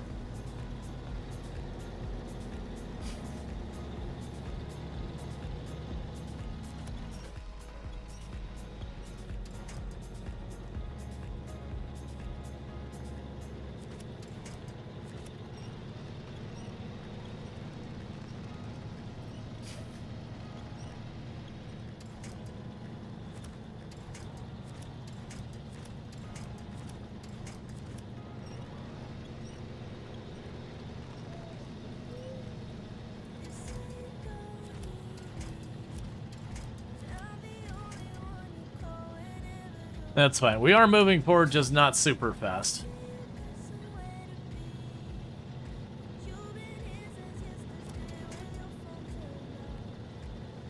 As long as we're making good forward progress, it doesn't matter. It'll be a matter of once we get all of our, like, start getting our wheel upgrades and all that.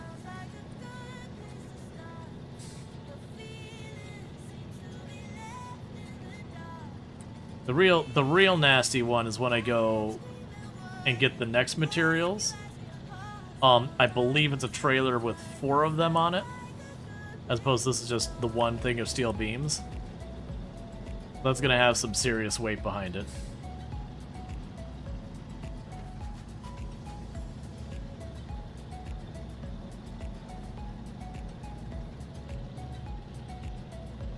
Okay, we're almost to the point where we can take this over.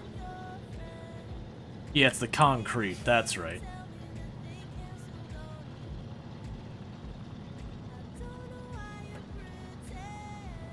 Cool.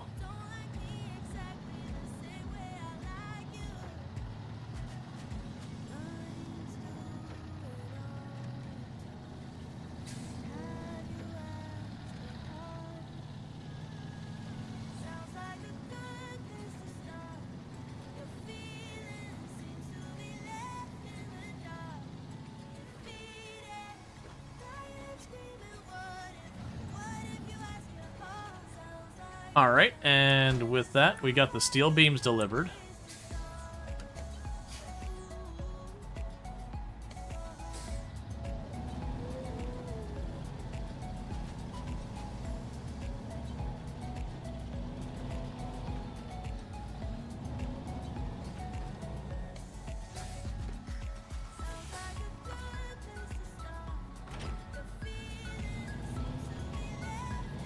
We can just shove our way right past it real quick.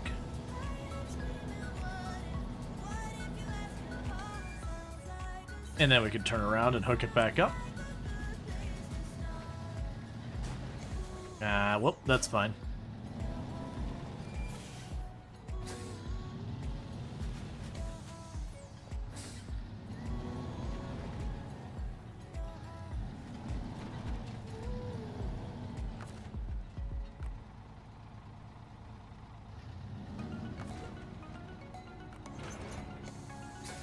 Cool. So we want this out of the way for that. Where do I want to drop you off, though?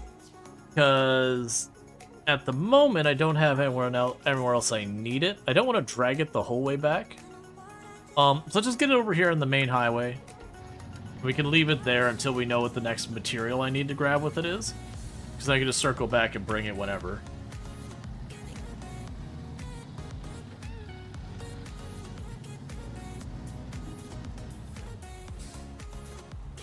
Go right over here.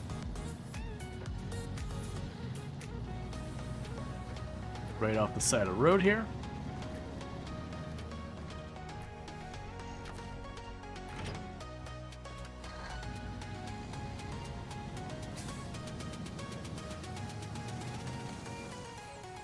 Okay, now I can go for the concrete block trailer. Now it's gonna be a bit more of a pain to move. But then we can get the 2 units of concrete block off of it, and that'll fix the down power lines. And then it'll be a matter of going, okay, where do I need these concrete block next? And see if we can't get them up there.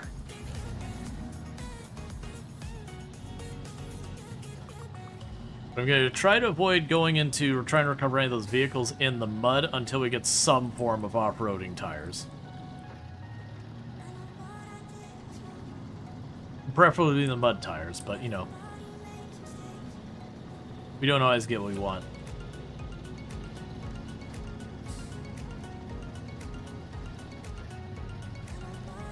Okay. Let's see, can you put a bed on this truck and haul stuff using the bed? This specific truck? No. Alright, that's actually, let me take that back. There are different beds you can put on some of these ones. This one has some, but there are some beds that are not available for this one as well.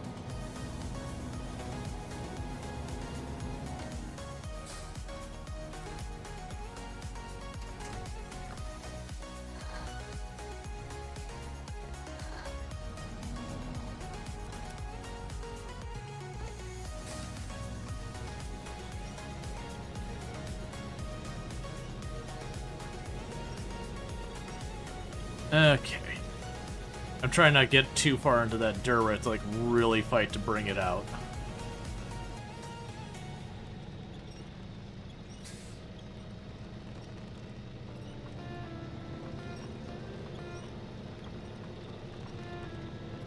Alright, almost got it out here.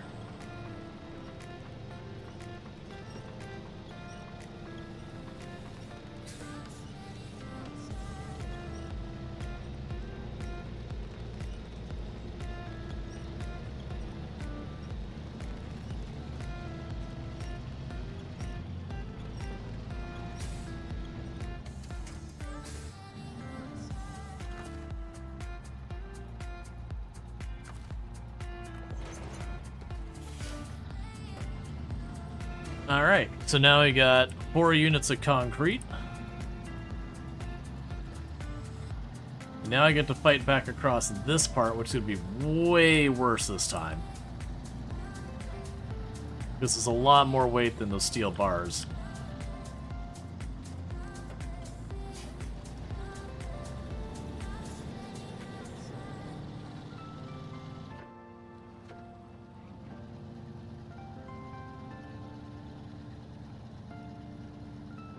Alright, little buddy. Do your best.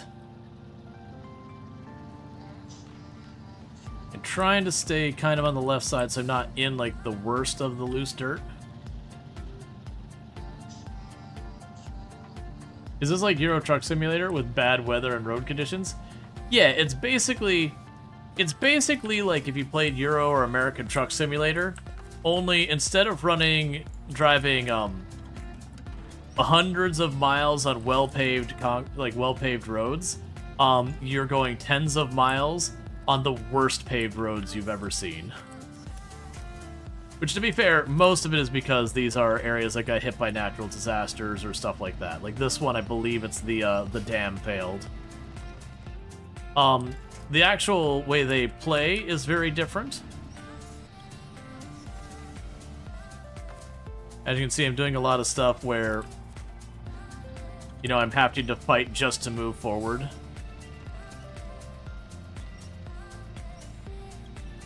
And what is it when it says winch connected? So I've got a winch on my vehicle, which is basically a cable that has a motor that pulls it. So you sit there and, you know, connect the winch between your truck and, you know, stuff. You're trying to use that plus your own driving to move forward.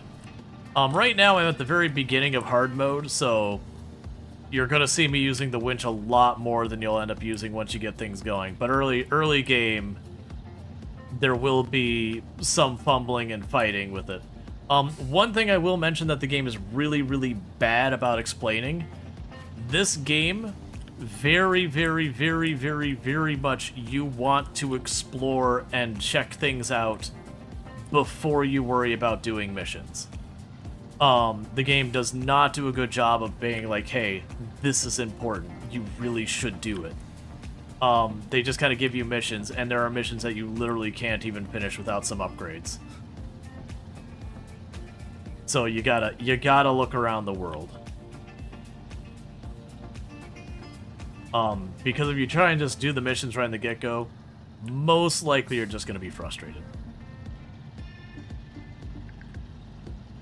The nickname for this game is Truck is Stuck. Alright. We're almost out of the dirt.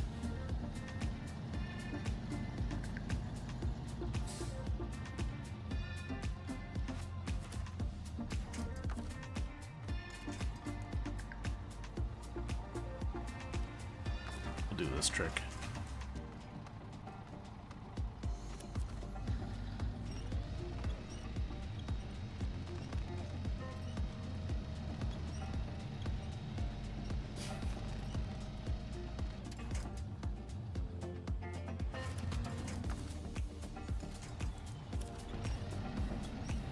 Okay. I eagerly await my upgrades.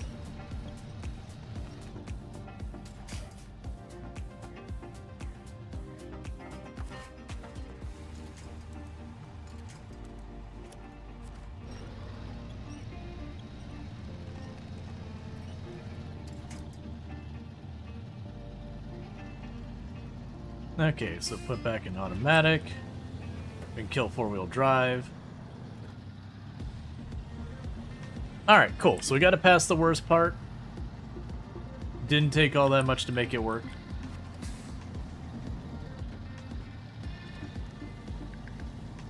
And then so you can get this busted power pole, get it all repaired. Oh yeah, and one thing that this has over Euro Truck Simulator, American Truck Simulator, is since you're in a disaster, you are actually fixing things up. So like, the Truck Simulator games, like, you don't have the concept of like a damaged vehicle, like a damaged area. that then I can go and fix and clear the road. Alright, so what do you need up here? So Mountain Bridge. Mountain Bridge needs...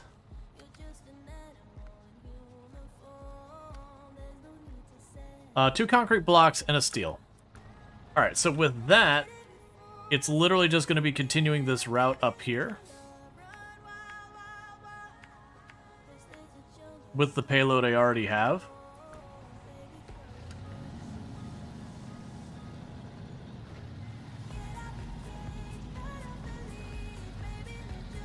And then that should get that sorted out.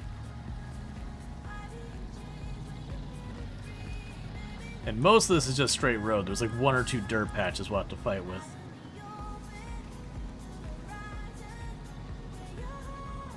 And then we'll need to go back for steel. Most likely, what I might do is I might take our highway truck. Well, actually, we'll see what steel is just sitting on the map. But if there isn't any convenient steel on the map, we can grab our highway truck. Oh, honestly, with this mud, I'll probably just keep the free star. That's kind of the thing, is I felt like, to a pretty big degree, the highway trucks didn't feel like they were very needed.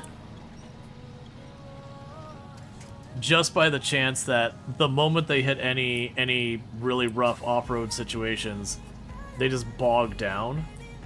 My assumption is it's their gas mileage is what makes them worthwhile. I just found in practice I almost always wanted a different vehicle.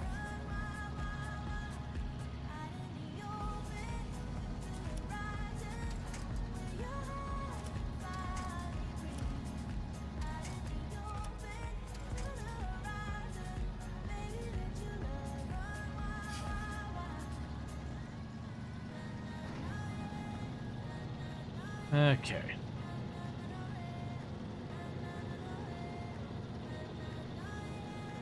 Yeah, so drop off the concrete here, and I'll probably bring this flatbed, and I'll probably drop it by the gas station for now, till I know where I need it next. But basically I'm thinking keep all of these things as best I can near one of the major roads, so wherever I need it, I can take it there.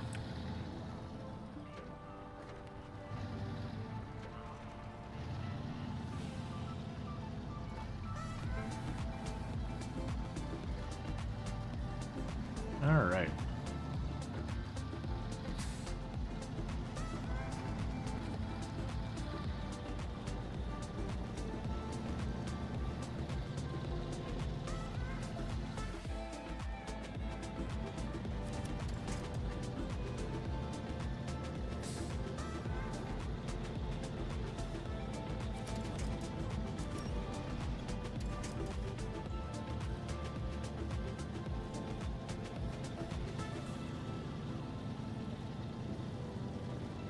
So we're pointing where that's really muddy there and just tearing up the grass. That's fine.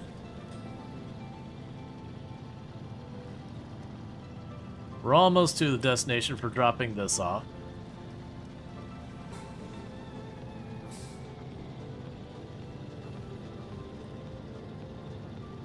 And that'll make it so I can bring the gas trailer pretty easily up this east side.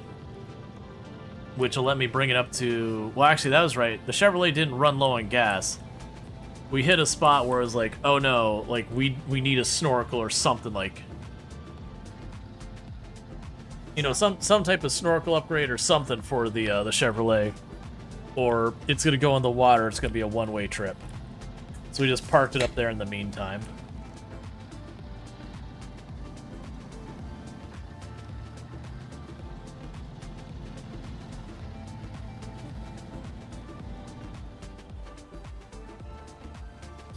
All right.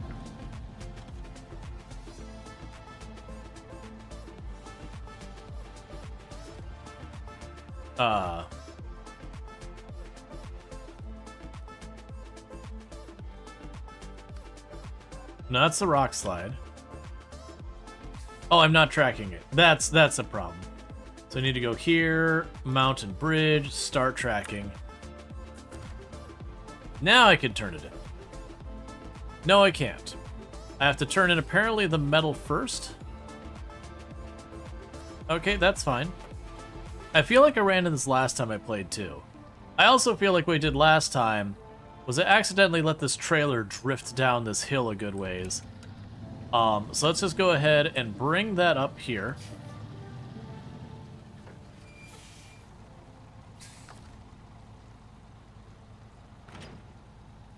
And detach that.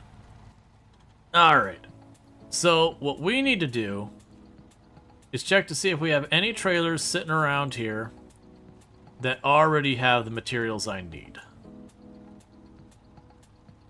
That's a gas trailer. We already emptied that trailer. Nope. Nope. Yeah, we're at the point. Yeah, okay, so we are unaware of any trailers that already have another thing of metal bars. So with that, I need to figure out where the source of metal bars are. So we can get metal bars from storage at the warehouse. That seems to be where we're gonna get them.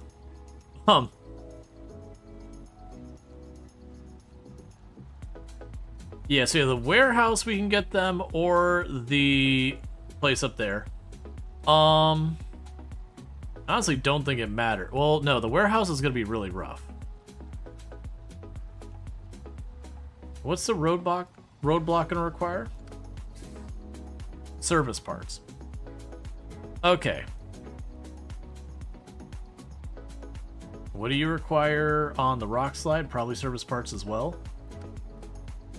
Okay, so one of those metal parts is gonna go up there. Alright, so it looks like we're going to the warehouse to grab the 2 metal bars. Or sorry, do I need 2? Or I think I just need the 1, right?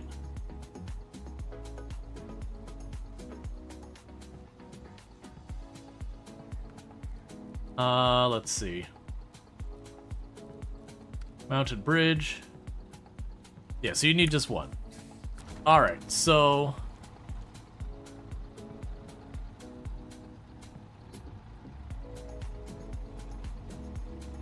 I have choices here.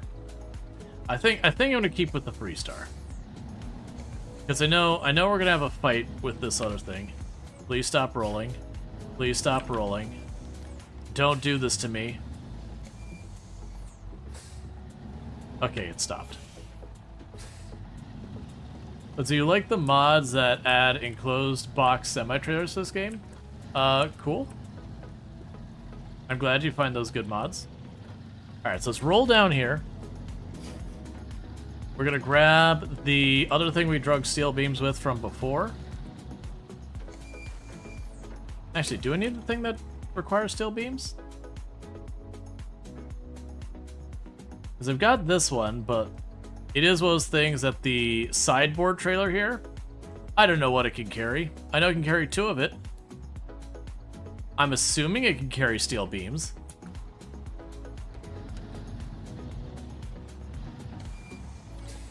Yeah, so let's go. We're going down this way. Going down this way. Going all the way over here. Do I want to go all the way around?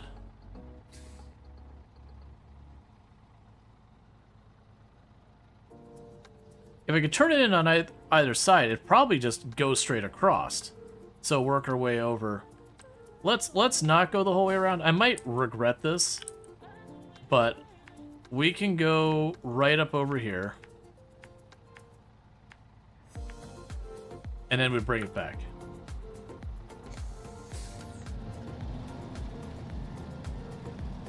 You know, I think the ones where it just has, like, the cube icon we can just manage, and that's fine. Alright. So yeah, so we should be able to grab 1 unit of steel beams, or the metal beams. We bring that across. Then I just gotta get any vehicle up here, and I should be able to turn in this side.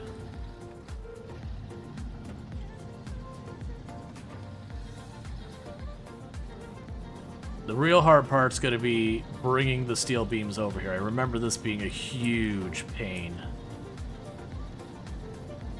Anything you gotta pull from the warehouse, I remember being a pain. Like, all around the warehouse, all of it's bad news.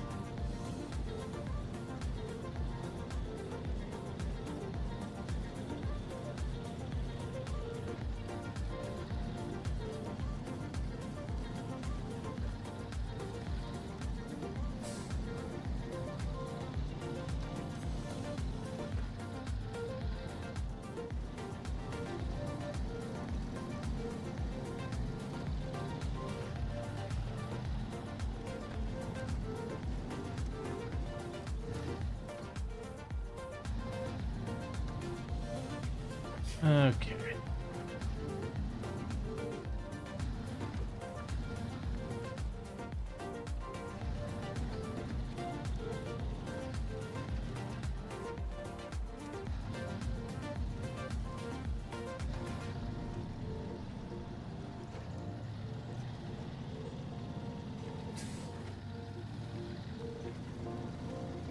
All right.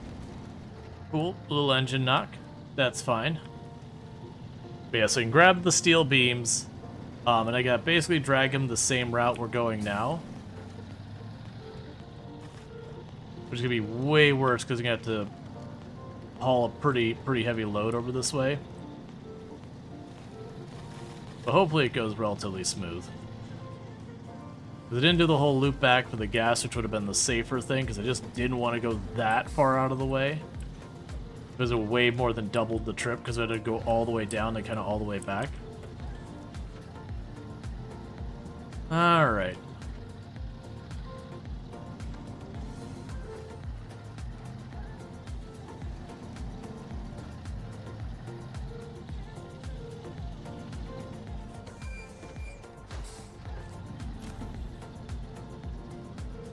Well, now the big question we have here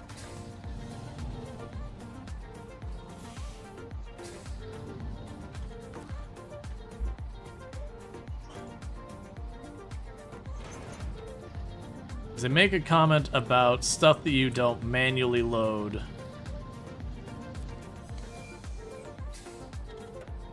Costs money or something like that. So we can autofill it.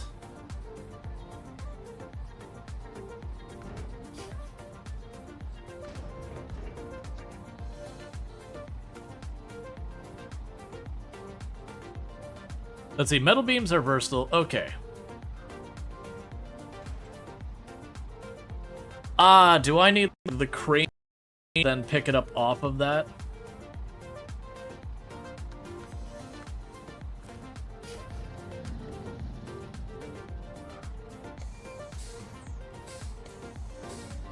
And how much was it to autofill it? Was it like really not much? 150 bucks. I wonder if it just makes sense to do that, because a full gas tank on this thing is like, what is that? 2,800? No, let's see, 8 times 64, like 480 something dollars. I feel like it's just more cost effective for me to just plunk that on here automatically, unless I leave a vehicle here to deal with it. Because I'm not seeing, let's turn off our engine.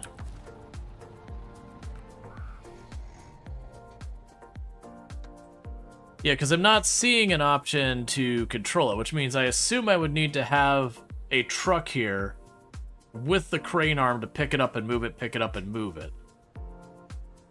And I do feel like for 150 to auto load it, it would literally cost me more money to bring that over here manually. Unless I left a vehicle here just for that purpose. But like even then, just the gas alone would probably eat that up. I'm gonna do it.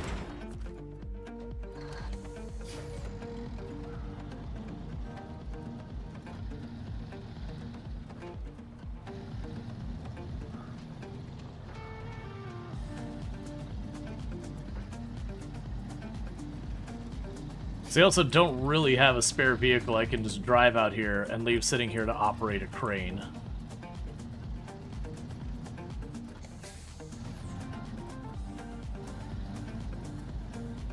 'Cause the only other one I have is a highway truck. Maybe that's what we do, is we take the highway truck, we fight it over these hills and all that to get it down here. It's not super good at doing any of these things. So it could just kind of sit there and be just a crane. Alright, so we can get to either side of it. That is not going to happen, this whole route up here. So I think the answer is we go up here, over there, and we just try and do the straight shot right across. Because that'll let me drop down here. We could then drop off the steel bars, and then I can grab my highway truck and just drag it up to where those is. Probably not even the highway truck. Honestly, I could probably even take just like the scout or anything. I think if I just park next to it, we'll grab the highway truck just in case it's necessary.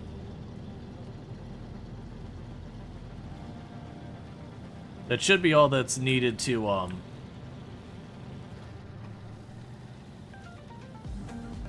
get where I've already left the concrete on the other side. I just got to get in position for it and just say, hey, add it. It might even let me put it from both sides since it is on the spot on the other side. We'll see.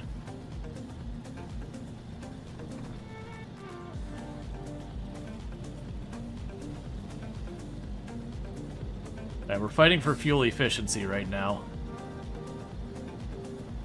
I do want to hopefully get to the other side of this with not being completely out of gas. Which is a very real possibility, because I'm expecting this to put up a pretty significant fight getting across here.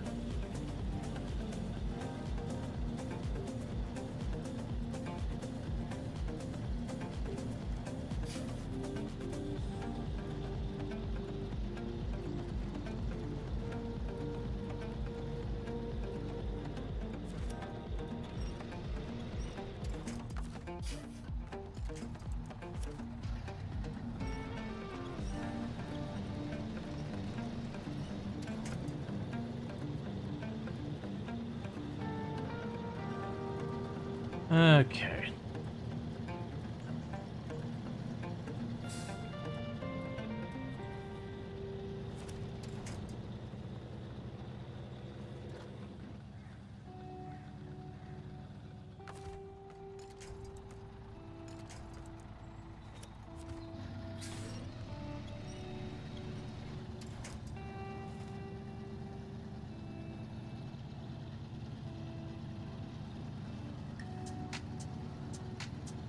And the hardest part in this one's on the other side. There's a little dip you go into the water.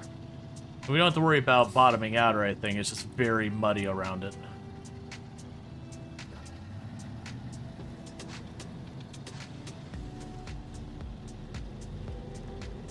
That's 2.1 gallons. We leave it on that.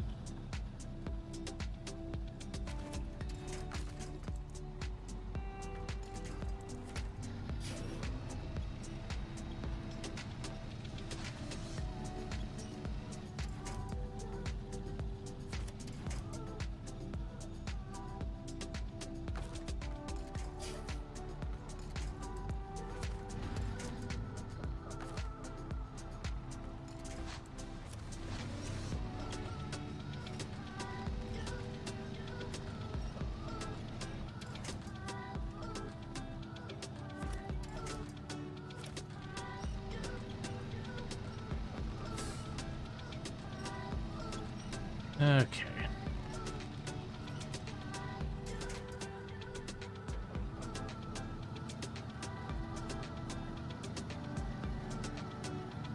Yeah, so having diff lock is going to make our gas mileage not as good. It is going to help us get through it, so. Alright. Yeah, so this bump up here can be a little rough. There's plenty of trees on the right-hand side, though, so most that should be fine. I want to say when you get near the top, you run out of anchor points, which is certainly not great. But it is those things that I can actually go over the other side of the top without the trailer and then grab the trailer with the winch, because it's pulling me down into the hill because of the angle of the force on the winch. It just helps with traction.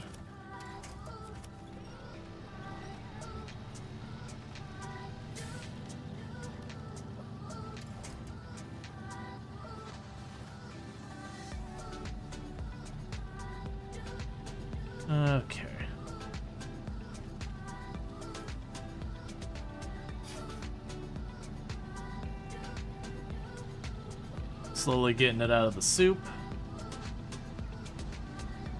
I also recall the last time when I first started the other difficulty, I didn't have the same upgrades. So I might not even need to fight nearly as much. Yeah, the little pool of water up there is the part is talking about being a bit rough to get through. We might be okay though, because like I said, I do have the better engine that we got we found the upgrade for.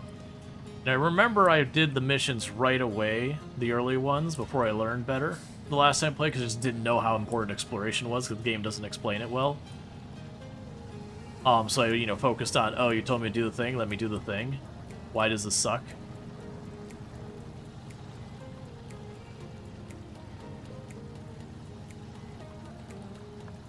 Yeah, this is much better. Because I remember getting stuck on this spot. Like, not stuck, but having to sit there and, like, shimmy with the winches back and forth to, like, just drag it across.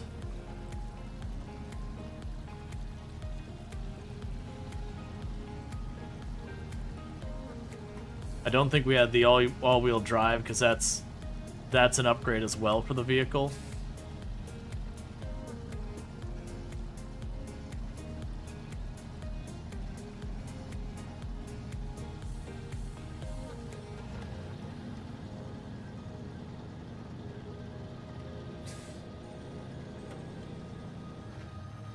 Alright, we got the steel bars over here.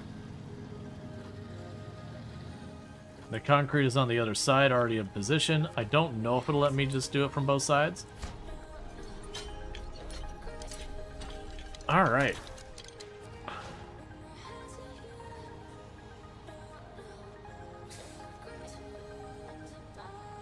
Okay, it won't. So what we're going to try doing is stop my engine here. And I'm going to switch vehicles. And my hope is that I can be really lazy about it and grab the scout and just pull up next to that trailer, and maybe I can just toss a winch on or whatever, and it'll just let me do it. That's my hope, because we already do have it in the box on the other side.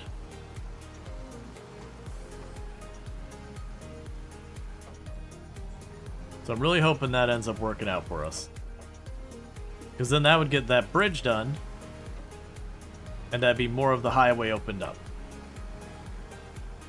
But as you probably saw there, getting over that hill from the warehouse, it's not the worst thing in the world, but that was only like a one unit of cargo.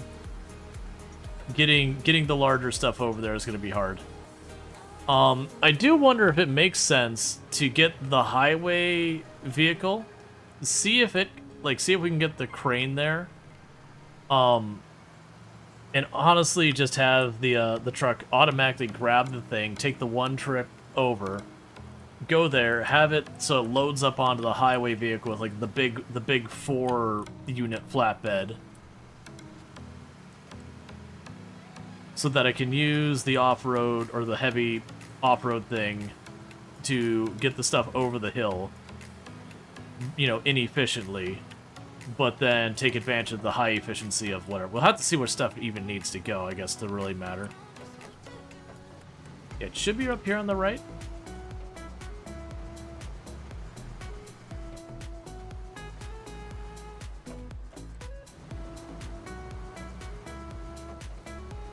Okay.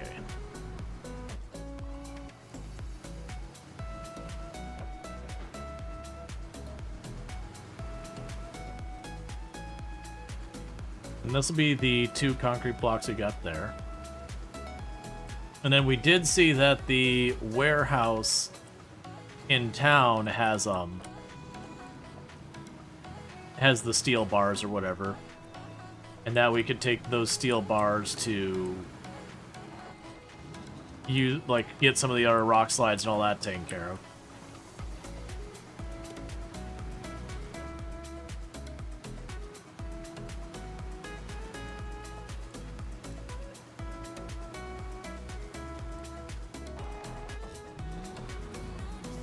Okay.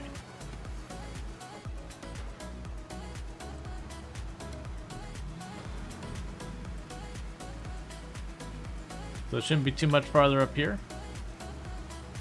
And then we can check to see where, like, the next place to get, like, infrastructure repaired. The thing that'll be the process is, you know, step 1, get any upgrades or easy vehicles. Step 2, repair any infrastructure we can. You know, and then step 3, move on to the next place that can do those things. That's not the button I wanted. I wanted to turn off that. Because we focus on those at the beginning versus all the other random missions, we can get our upgrades nice and early. And just make our life easier. How's everyone's night going, by the way? Hope they've been having themselves, like, a good evening and whatnot.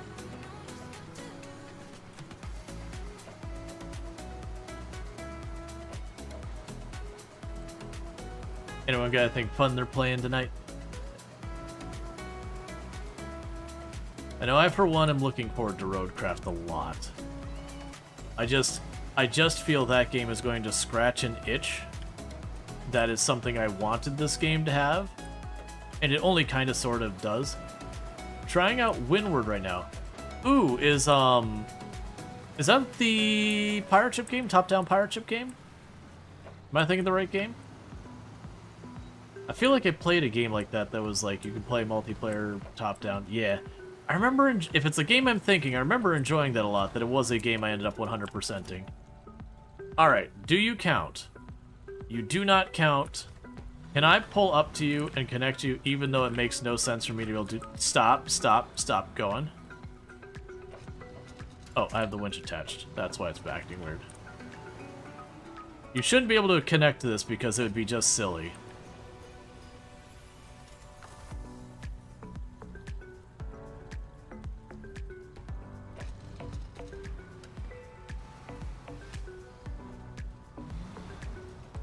Alright, so in the meantime,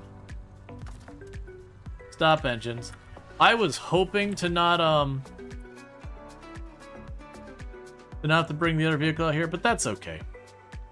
So let's go to the garage. We have this one. So what I'm looking for is mostly on the frame. We can get the heavy-duty crane. Oh, it's locked. Never mind. We do the metal detector. Seismic vibrator, saddle high, saddle low. Those are all free. That's okay. For right now, we're just going to go with that. I'm not really planning on doing any upgrades. So plan here is cut that way, go down here. We get our gas. Go straight across, up here. Oh, nope, not there. That's not the right place. Oh, that is the right place. Never mind. But you get the idea, is I can either have the other vehicle completely backtrack all this, or I can run that up there. Do I want to move the gas up here? Well, we'll worry about that later.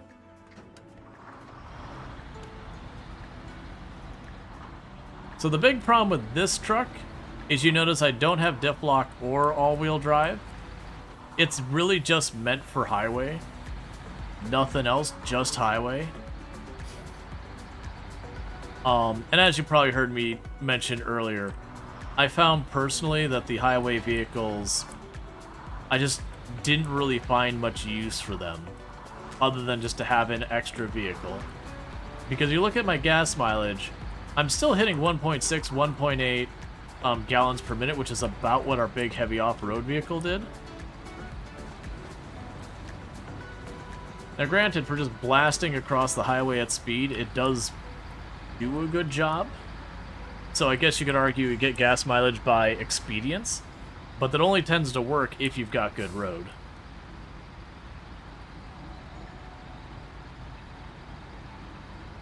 .1 gallons per minute.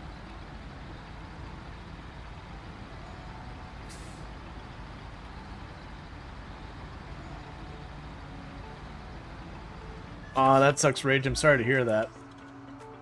Yeah, slipping on ice is no joke at all. I've known a number of people who've gotten themselves pretty badly hurt on that.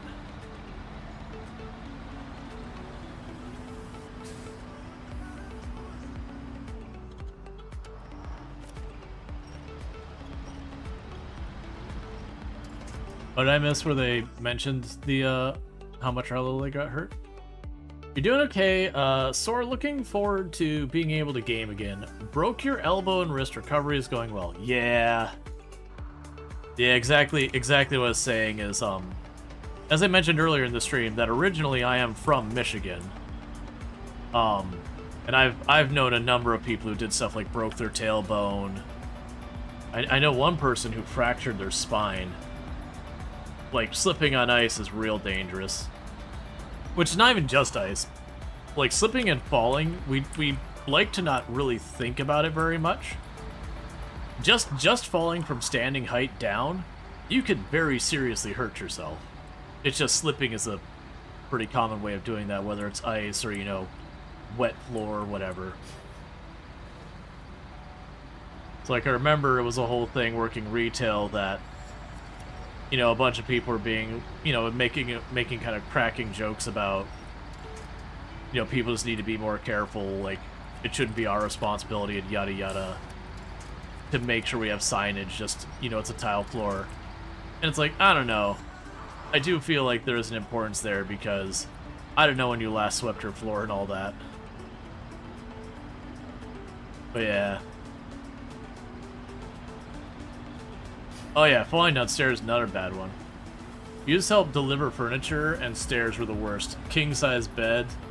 Man, like right around the college years, I ended up having to move a lot, because this was things that apartments kept upping their prices, and being broke college student. That kind of thing. And also in that time, working in tech, you know, you'd take a job, 2-3 years later, I could stick with the job and maybe get a 5% raise, or I could switch jobs, and I think the highest raise I ever got from switching a job was like 120% raise. That's just how much I upped my salary and all that. And so you're gonna take it, but it was like every single time you had to move because it'd be, you know, an hour and a half away here, or 2 hours there, or whatever. So it wasn't like reasonable to commute. I got real tired of moving. And I definitely, the worst one I had is I had an apartment, I think it was on the third, is it your third or fourth floor? That was, after I moved out of that apartment, I've been lugging the same crappy furniture from apartment to apartment to apartment. And it was just like, this furniture's like, I'm taking the dresser because it's a really nice dresser. And I'm taking the bed because I could take it apart. And all that. This couch, screw this couch. Like, I got it for the price of free because someone else is getting rid of it. That love chair or sofa or whatever, yep, that stays behind too. I don't want this crap. All of these magazines I collected, I don't care. All of this I don't want. Called it in for like a charity, be like, hey, here's a bunch of stuff, here's like the stuff I know off the top of my head that maybe you might be interested in. There's a bunch of this other stuff here. Like, I can have it out here. You take what you want. The rest is going to the trash.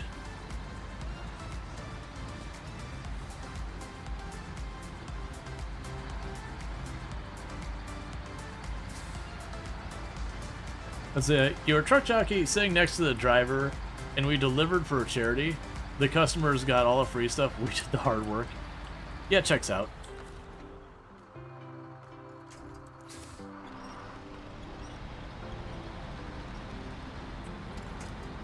Yeah, no, it's also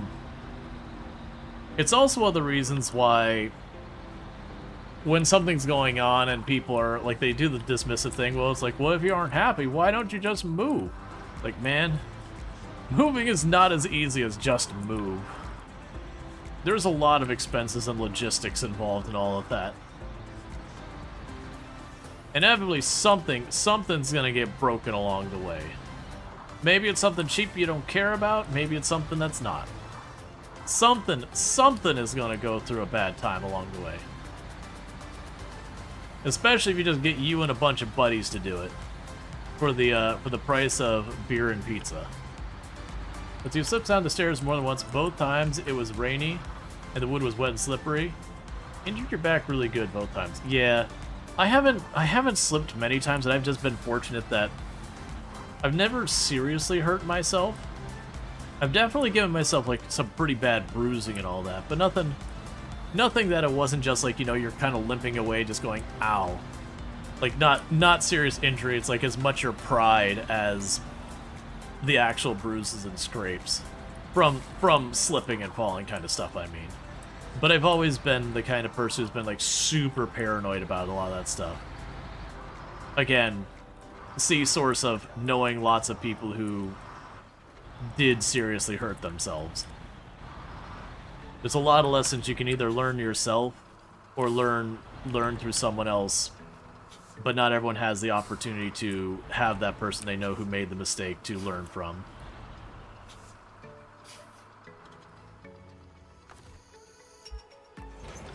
Attach trailer. Back it up.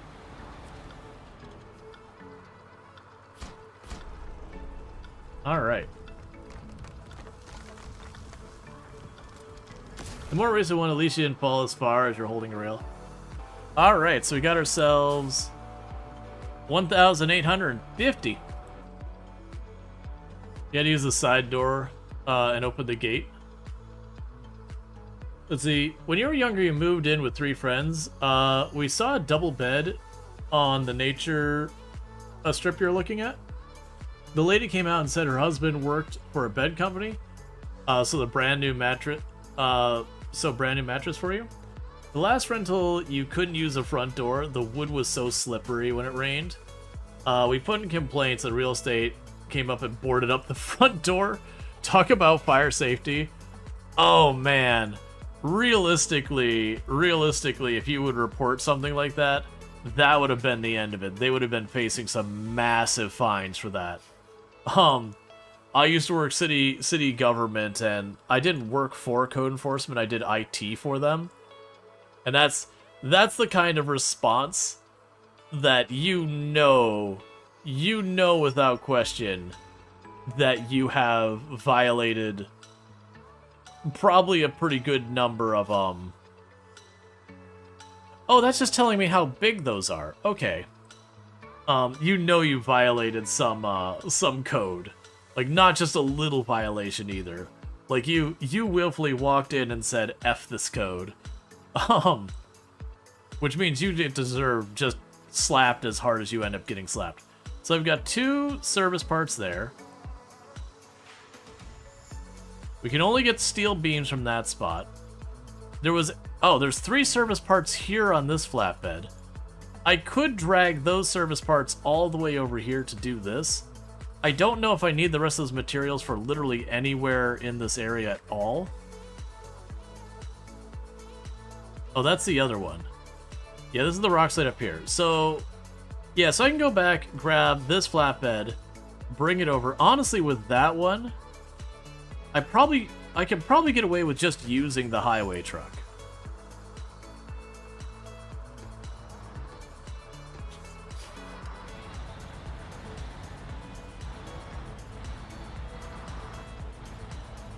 They wanted on your month lease since they were subdividing the property to build 2 new townhouses. Yeah. Like, don't get me wrong, there's landlords that'll try and get away with stuff. But I definitely know... Oh wait, I don't even... Okay. So we're gonna need to do some, like, cycling of vehicles here. So you can sit here, stop the engine, change the trucks.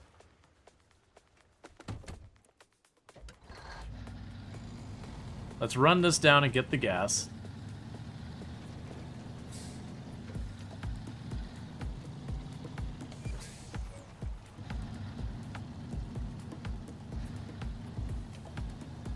Anyone do any maintenance?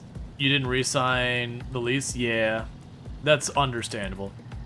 What even worse is that there was a job out you went to make some engineering plans, and you didn't even get the job. Oh, for where you fell and hurt your tailbone. Yeah.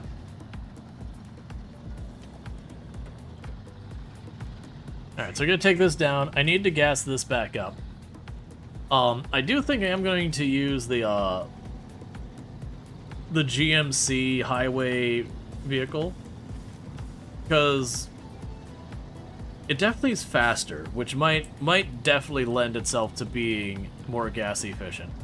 It definitely feels like this one's got much worse top speed.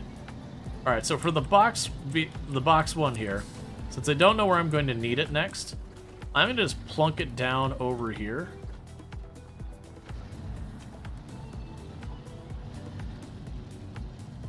The scooch in right over here.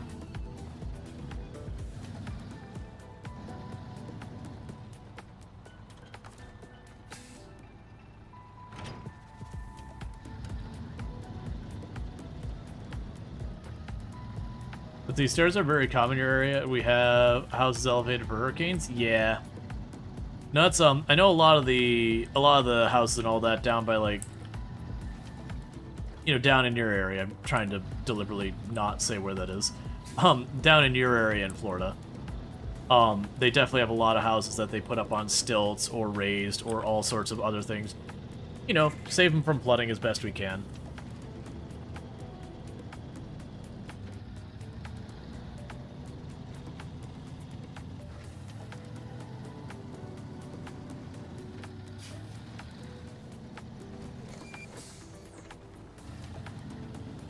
But you don't get hurricanes hardly where you're at in Melbourne, but there is Hurricane Alfred on the east coast of it. Yeah, I missed what I heard that there was the cyclone coming and it was going to be a hurricane. I haven't really kept the details. What category hurricane was that supposed to be? I'd imagine this time of year, I don't think it would be that high of a category. Like I don't think it's going to be a 4 or 5, but I also will admit I'm very uninformed what to expect, you know, west side of the Pacific Ocean for all of that.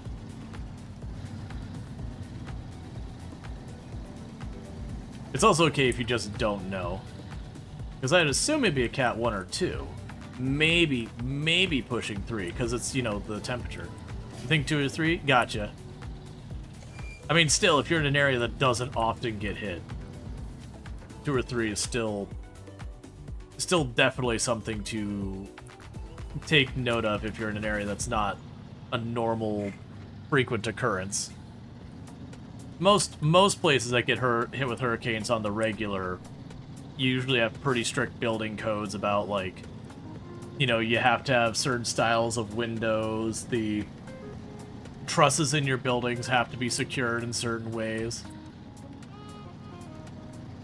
2 and 3, flood serious risk. That makes sense. Because I know one of the problems you run into with, like, not the coastal California, but like once you get over the, like, you're in that valley between the mountain ranges, so not what people typically say when you say you're from the Valley, California, i.e. like Silicon Valley, but rather Valley, California, like where all the food comes from for the US for the most part. That valley, that is a place that if you get a couple of inches of rain a year, can flood really badly. Like it's got what's known as a hard pan, so you've got like the sand layer, you go down some number of inches, and then there's this like really dense dirt that unfortunately it just does not let water permeate it at any meaningful speed. So if you get just a couple of inches of rain, you start having water build up on the roads. You talking Salinas Valley? That might be the name of it. I'm blanking on the name. Where Modesto is. I don't know the name of the valley, but where Modesto is. Like in central California.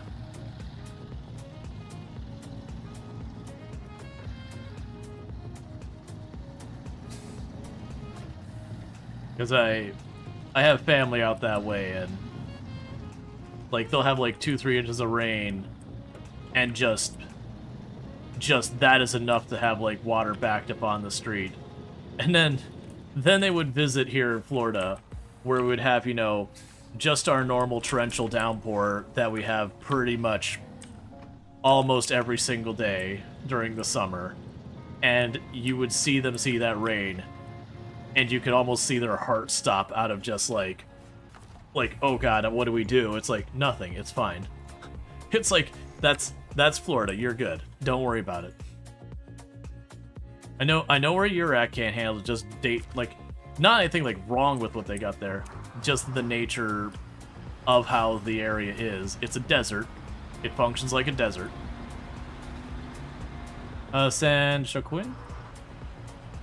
Maybe. Like I said, not super knowledgeable on the area.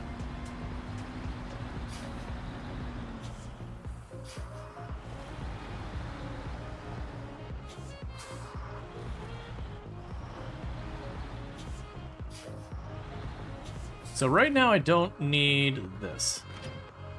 So I can go ahead and drop that off and not drag it along so I know where I'm going to need it next. Lovely. Little knock to the engine. Never hurt anyone except for those that did. Okay, so now we're going to take this. We are going down here.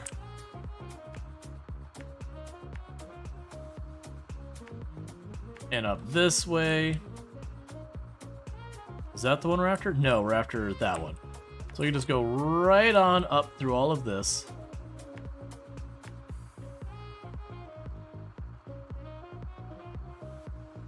We can just do it like this.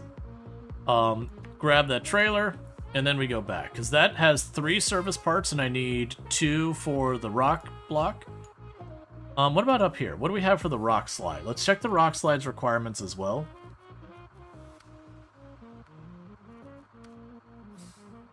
Okay, so it's 1 beam. Alright, so we'll grab that. We'll take it up here. Oh, wait, that's... Alright. What's the rock slide need again?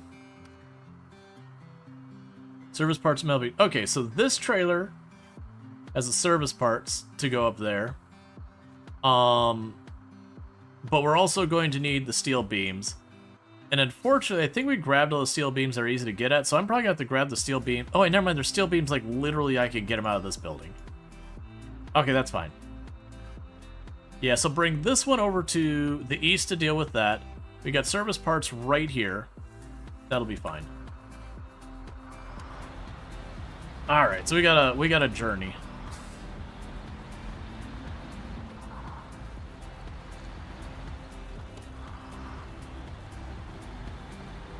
But yeah, I know there's those things that, areas you get hit a lot, like here in the US, most of the Gulf Coast, like southern East Coast, usually has pretty strict, code enforcement around how you build your houses.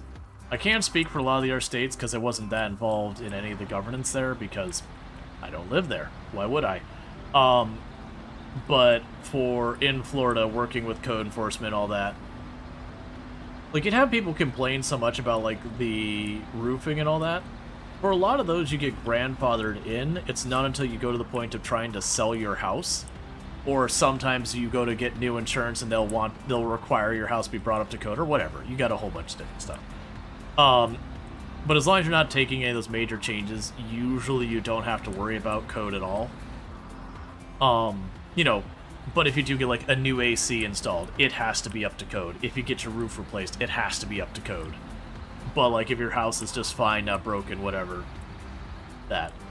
But, I remember people would come in that they'd have this house that they've had for decades, and they would want to sell the house, and they'd be like, oh, well, you need to get your roof up to code. Which isn't a major, like, you don't tear down the whole roof and do it. It's literally the changes in code is where the trusses meet. They used to have, like, these bars that had, like, teeth into it, and you'd press it up there, hammer it in place, and that was just an extra support there. And all they did is they got a better one. That the requirements for them were a bit more because those ones couldn't hold up against the stronger storms. And the problem is when you lose your roof in a hurricane, you just lose your house. Like, it's just, if the roof's gone, the house is done. You don't have a house anymore.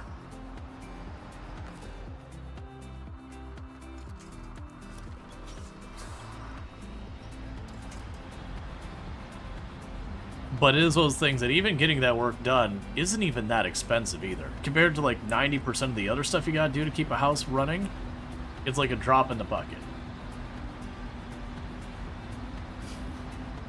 Because literally all it is, they're just going to pry that old stuff off. Sometimes they don't even pry it off. Sometimes they leave the old stuff and they put the other stuff on top if there's enough space.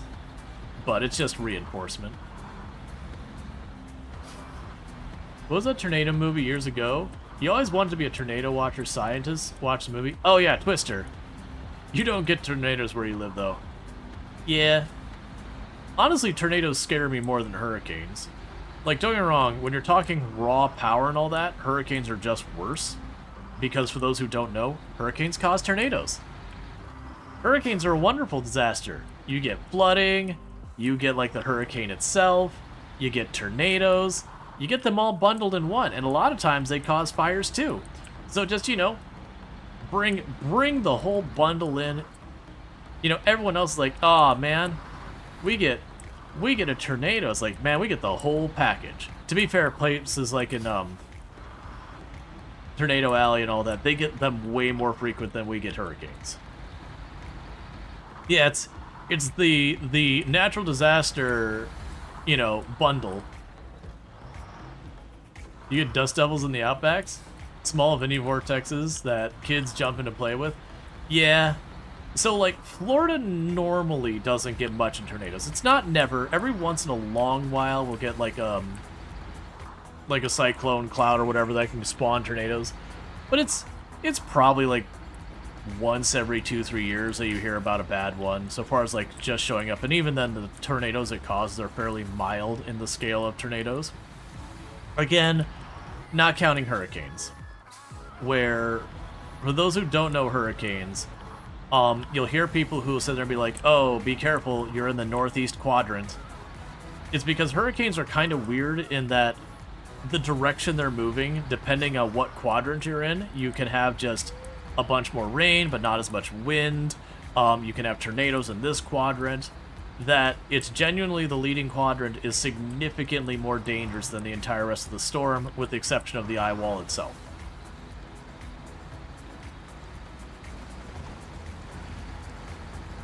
Yeah, hurricanes are scary, but you at least have advanced warning to evacuate. Yeah, that's what I was gonna say. The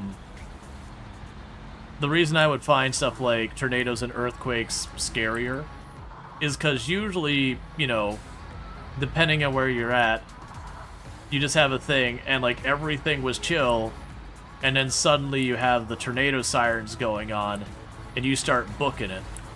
Because I remember we had those in Michigan, even though we weren't really part of Tornado Alley.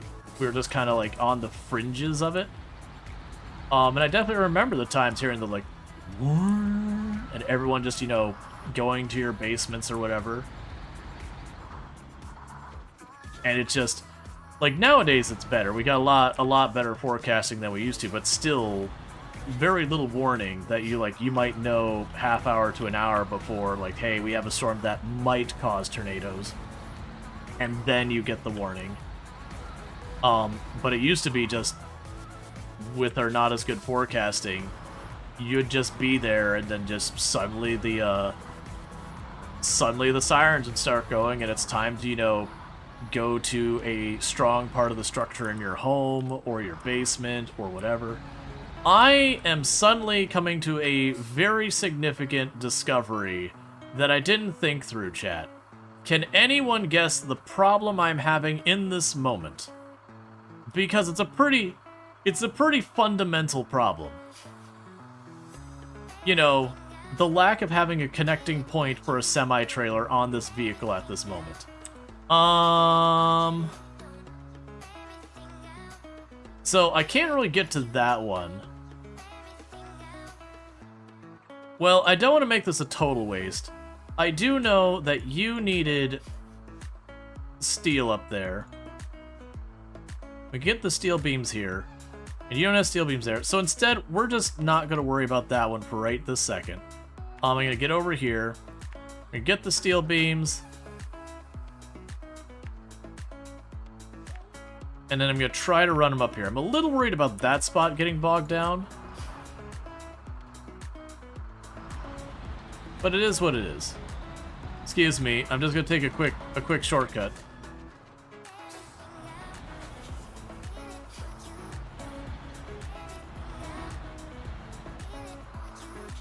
I deserved this. Sorry about your fence. It was definitely the, when the dam went. Ooh. Why are those so solid? What did you install those with?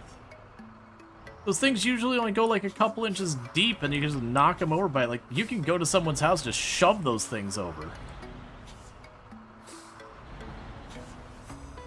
I wasn't expecting someone to have, like, anchored that in with several feet of concrete levels of strength. Well, this sucks. I gotta back out of here.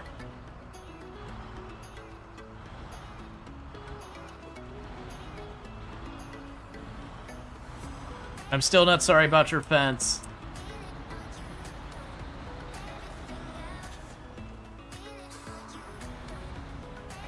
You actually made your as of 42 anarchic physics break and got thrown in the map with the package. Yeah. Imagine if hard mode made you pay for property damage. That was always the farm sim thing. Like, imagine every time you knock down people's signs, whatever, and charge you money for it. Which there was a mod that did that. There was a mod for farm sim that every time you knock down a stop sign, it would charge you like 150 bucks or whatever. Which is basically nothing, but there was a certain comical nature of it.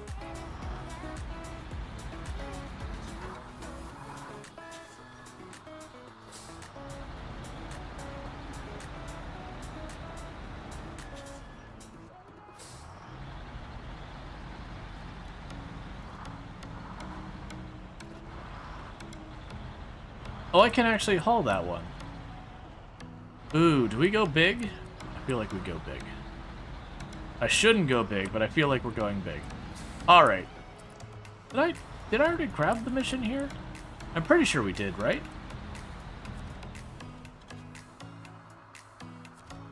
Yeah, we did.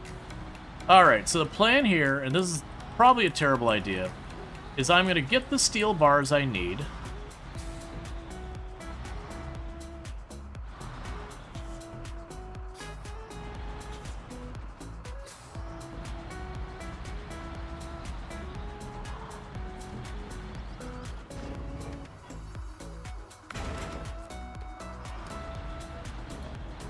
Cool.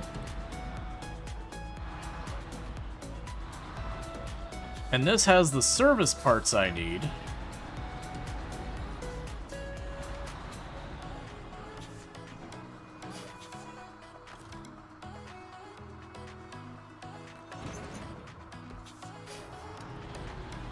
And may this not go terribly like I know it will.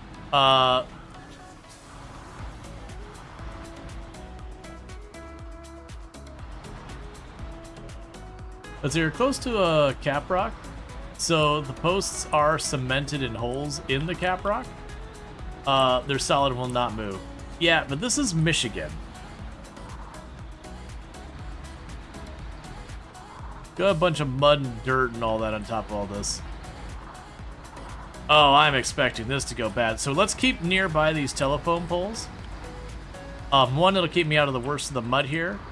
And then two, if I do get stuck, between the trailer and my vehicle up front, we should be able to winch to something close forward. Alright, here's the bad spot. Send it. Just send it. Please. Don't switch gears. Just go.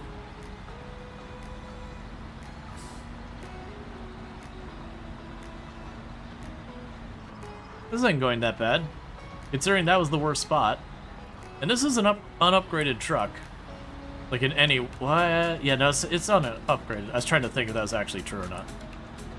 So this is good, because this means instead of 2 trips, I'm doing 1 trip, and I'll still have... I don't remember what the other thing is in the back of here. I'll still have that there, but we will have finished this. So at least it wasn't a total waste of my time to come over here.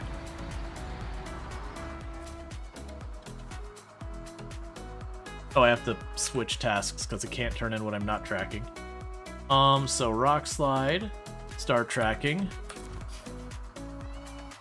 And there you go, and there you go. Alright, so there's nothing else to clear up this way. And our trailer here has a unit of cement. I don't know where I even need cement right now. What I will do, I'm going to pull this off to the side of the road.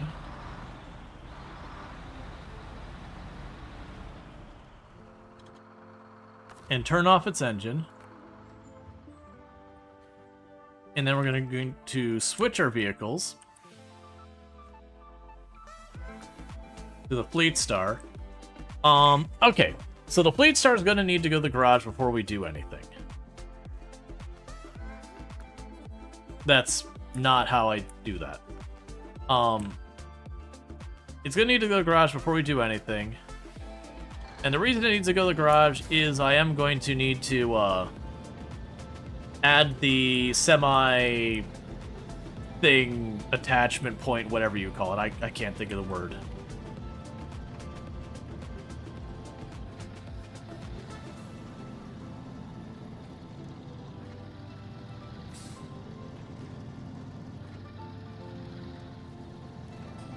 Because then we'll go get the service parts that we have way over there and bring them back this way.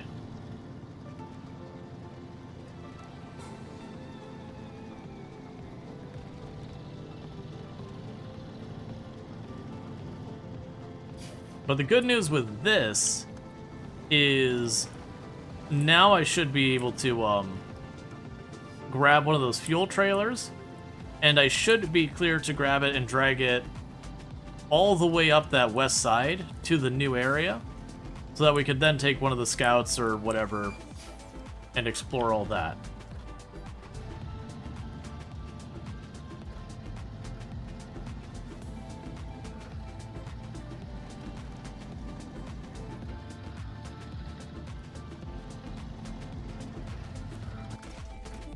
Alright, so customize. So we want to go down to our frame down here. Okay. So we've got saddle high and saddle low. So it's regular semi-trailers and heavy semi-trailers. I don't know which one of these I need. Do you tell me what you need? Flatbed semi-trailer, it doesn't. I'm going to assume that is a heavy, because it does have 5 materials on it, which does seem like a lot.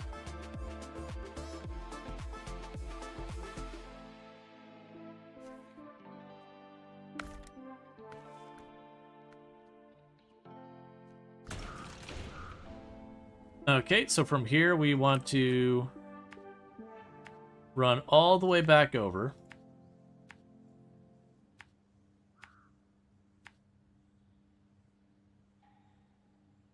Oh yeah, no, we can cut across that, that's fine.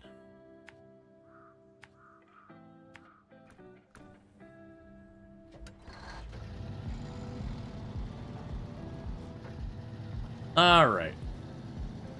What I'm also going to do here is I do think I'm going to snag that, that fuel trailer. I'm going to bring it with me up until I do that. So I'm going to bring the fuel trailer over towards town, because I'm going to want that over there anyways.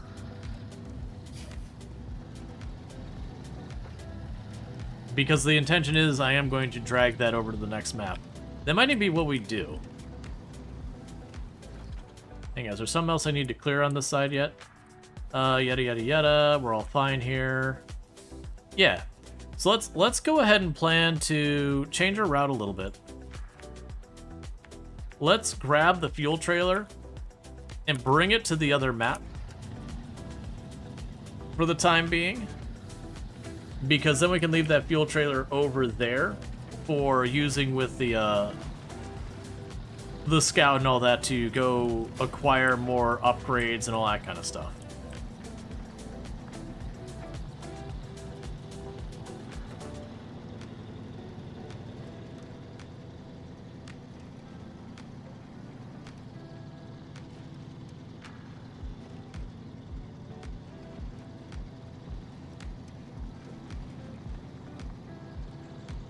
Okay.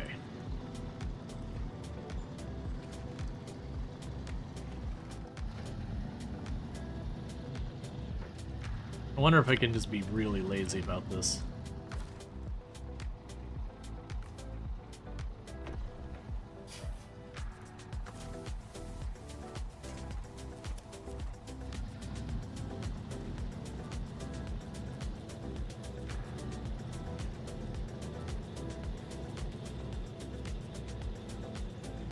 So instead of backing up and doing this right, just dragging it sideways through the mud until it's facing the right way, and then I'll hook it up properly.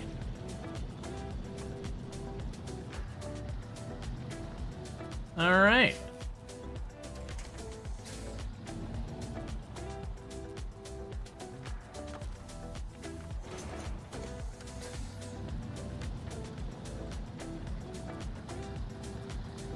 Okay.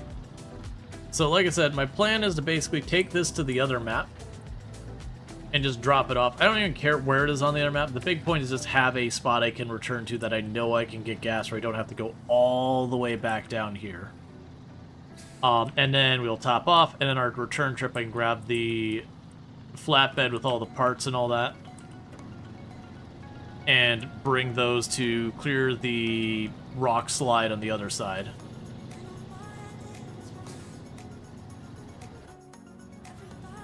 Bear touch a kitten, it starts purring. It's a ruse.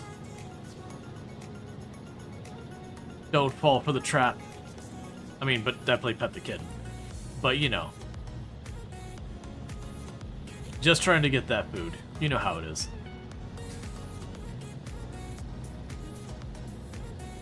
Cat's love is very transactional.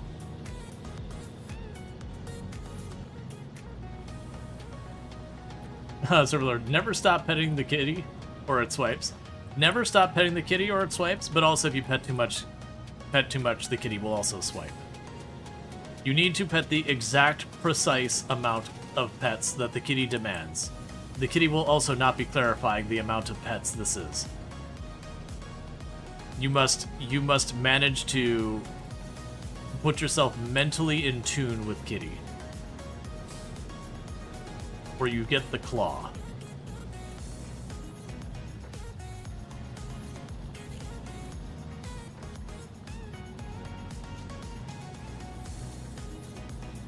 Alright. Your one cat starts meowing if you don't pet the exact right amount. In the right spot. On its head, yeah. It's like, yep. Demands are being issued. The scritches will be provided, or there shall be stitches.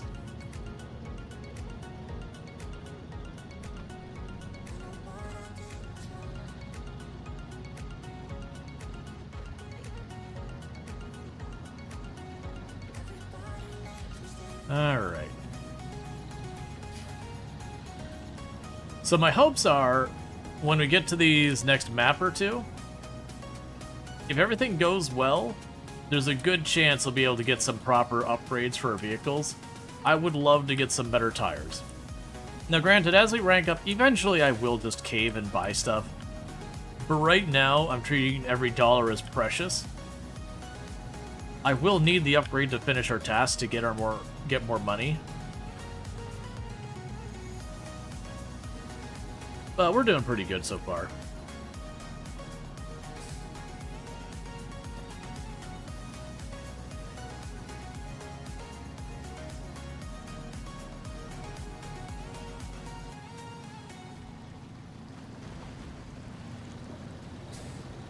It's fine. I'll just keep knocking the engine a little at a time. Nothing really to worry about. It actually will be a problem. Eventually, I'm going to really regret all those little bumps and knocks because they are going to add up money-wise. But, since we do get a flat fee for repairing things, very genuinely, I'm going to hold off repairing till our trucks are in pretty dire strait.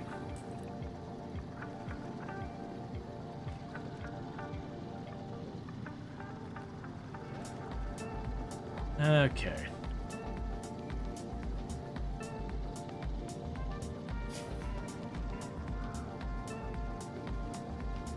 It'll also be a thing worth considering that later on I should take the time to move the service vehicle around for repairing things. I do genuinely am curious with that service vehicle how we replenish the parts in it. I remember that was a whole big thing in Expeditions. The the amount of parts so you can get surplus and all that. My assumption is we will have to pay for the parts.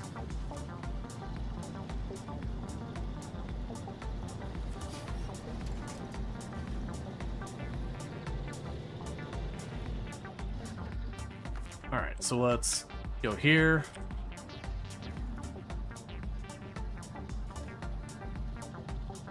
So that's probably going to get stuck pretty hard when that trailer gets into where I was bogged down.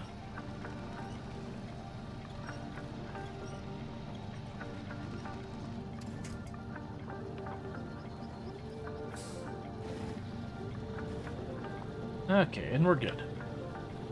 Just one little yoink with the winch is all I need to do. Just when the trailer itself got in there, because the trailer weighs a lot.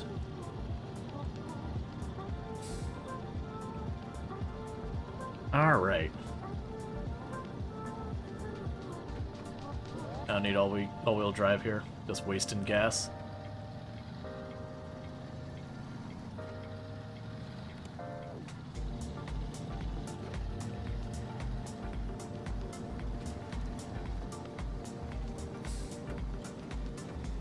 I also imagine this is one of those things that where we've got a couple of these gas trailers, I could imagine staging one kind of on each of the different sections of Michigan.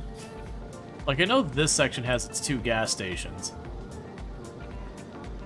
Can you refuel the fuel trailer at the gas station? I can. It just has the big negative consequence of it's got a lot of storage and the gas ain't cheap. So I can top it off, but it's gonna hurt the old pocketbook pretty heavily.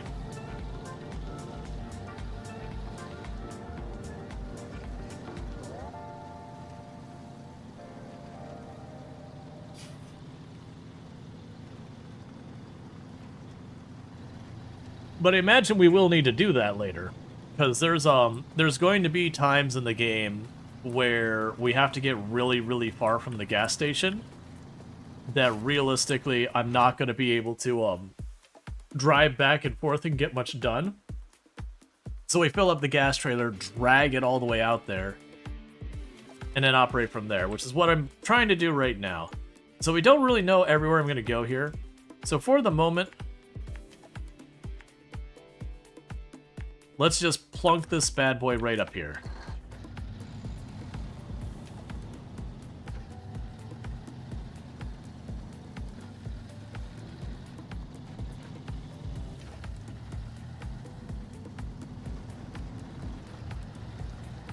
Because that way it's relatively near the garage. And I'm assuming moving vehicles between the garages will have a significant cost in this too, because it makes sense.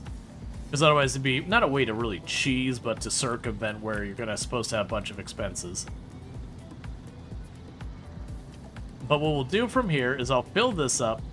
I'm gonna grab the flatbed that's got the service parts, take those over to get rid of the other rock slide. With the other rock slide done, then we're gonna take this down and get our other fuel trailer we have on that other map and go deal with that.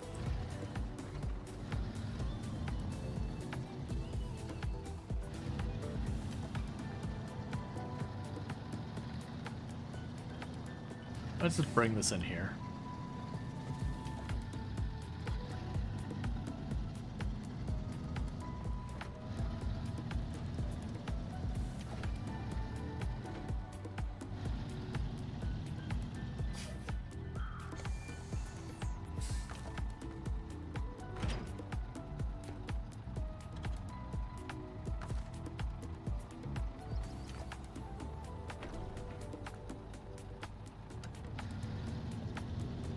Okay. So I'll be able to fill up for a little while in that trailer before it runs out. But then we'll have to deal with that. Okay, and this is not the vehicle I'm going to go exploring with. It's just a really bad choice for that vehicle.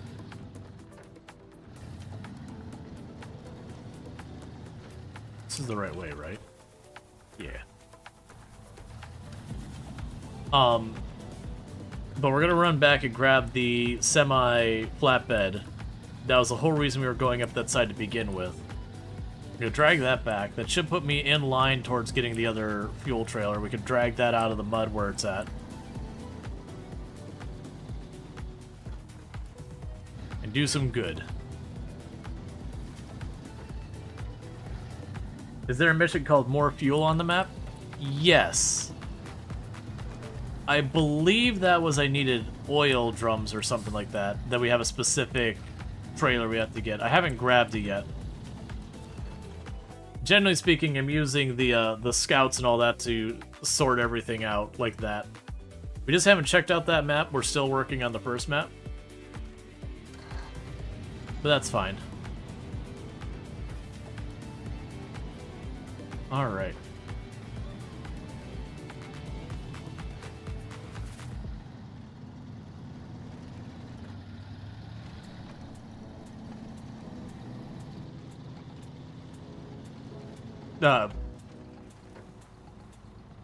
Alright.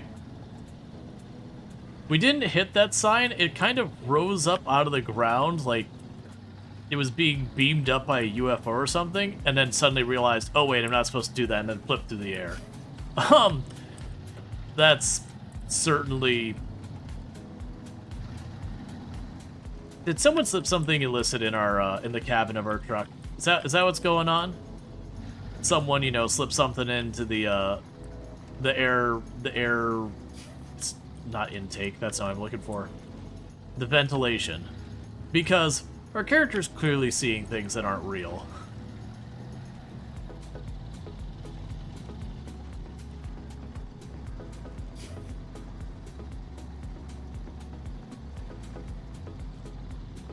Alright.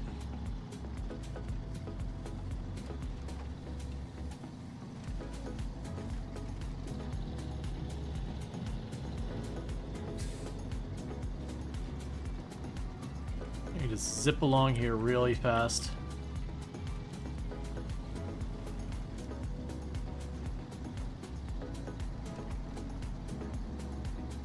Okay, and when we get to town, it's over on this side of town over here. Then we've got the flatbed trailer over here. And grab those spare parts, or service parts, or service tools, or whatever the heck they are. The things we need to deal with the other rock slide.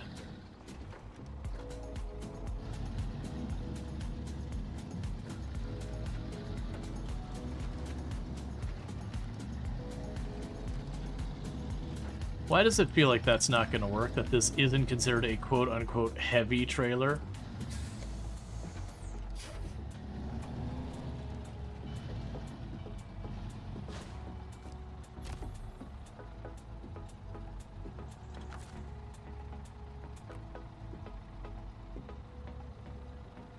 I hate this game sometimes.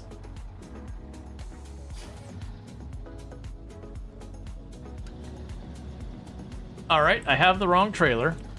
Hook up. And I have to go all the way back to the garage to do it. Actually, you know what? The other garage to the north is closer. Let's just go right back up there, hit that garage, switch to the low saddle. And then with the low saddle, we can get that sorted. That won't be nearly as bad as having to track all the way back to the garage, then come all the way back this way. Just a little double backing.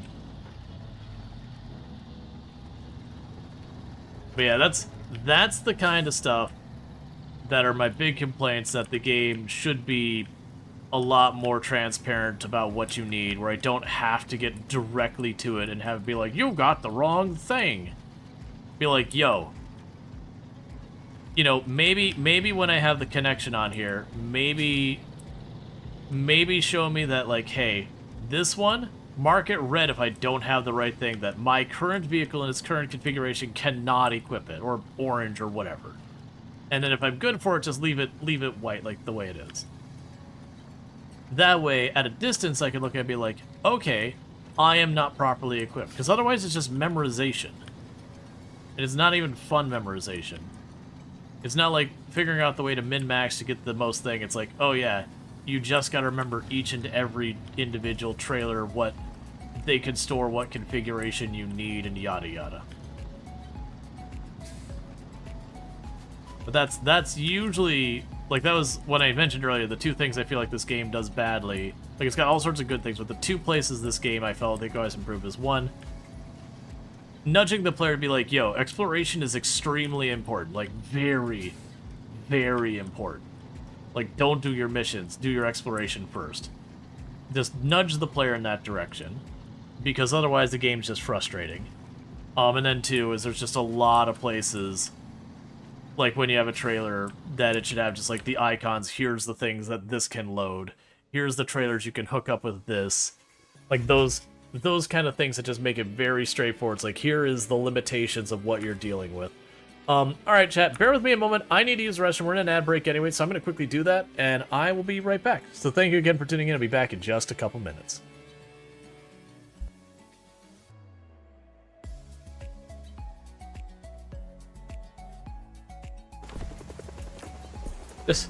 Just kind of the mental image of this person. They're in the zombie apocalypse. They're walking around with a machete. They got this giant backpack they're holding on their side, and just every couple minutes they're just reaching in there, grabbing like a fish fillet just right out of there, just shoving in their mouth, going right back to fighting.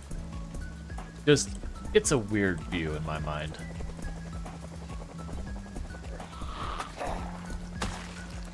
Oh crap, we're already drowsy again. Hang on. Because I need that sorted right away, because we're about to go into the Noctil event, and once that happens, they will be allowed to shoot at me, and I will not be allowed to shoot back. That's a regular hit. I need this to fly true. Nihai Lord, this is you. Anywhere in the middle will do. Juffy _ for gifting the sub to Mark 3186. That I Hype approve. trains go. Choo choo. You done good today, kid. There you go. One more. Kidding me? Alright, new run. The chance of actually getting tapped out and killed like that were very low with a regular club. That's some BS there.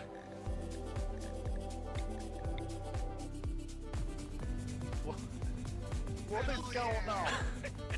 A raid. He installed the musical alarm. Welcome to the nuclear reactor. Here we dance. We dance like there's no tomorrow. Dance with me. Dance. Who needs sonar when we have beats?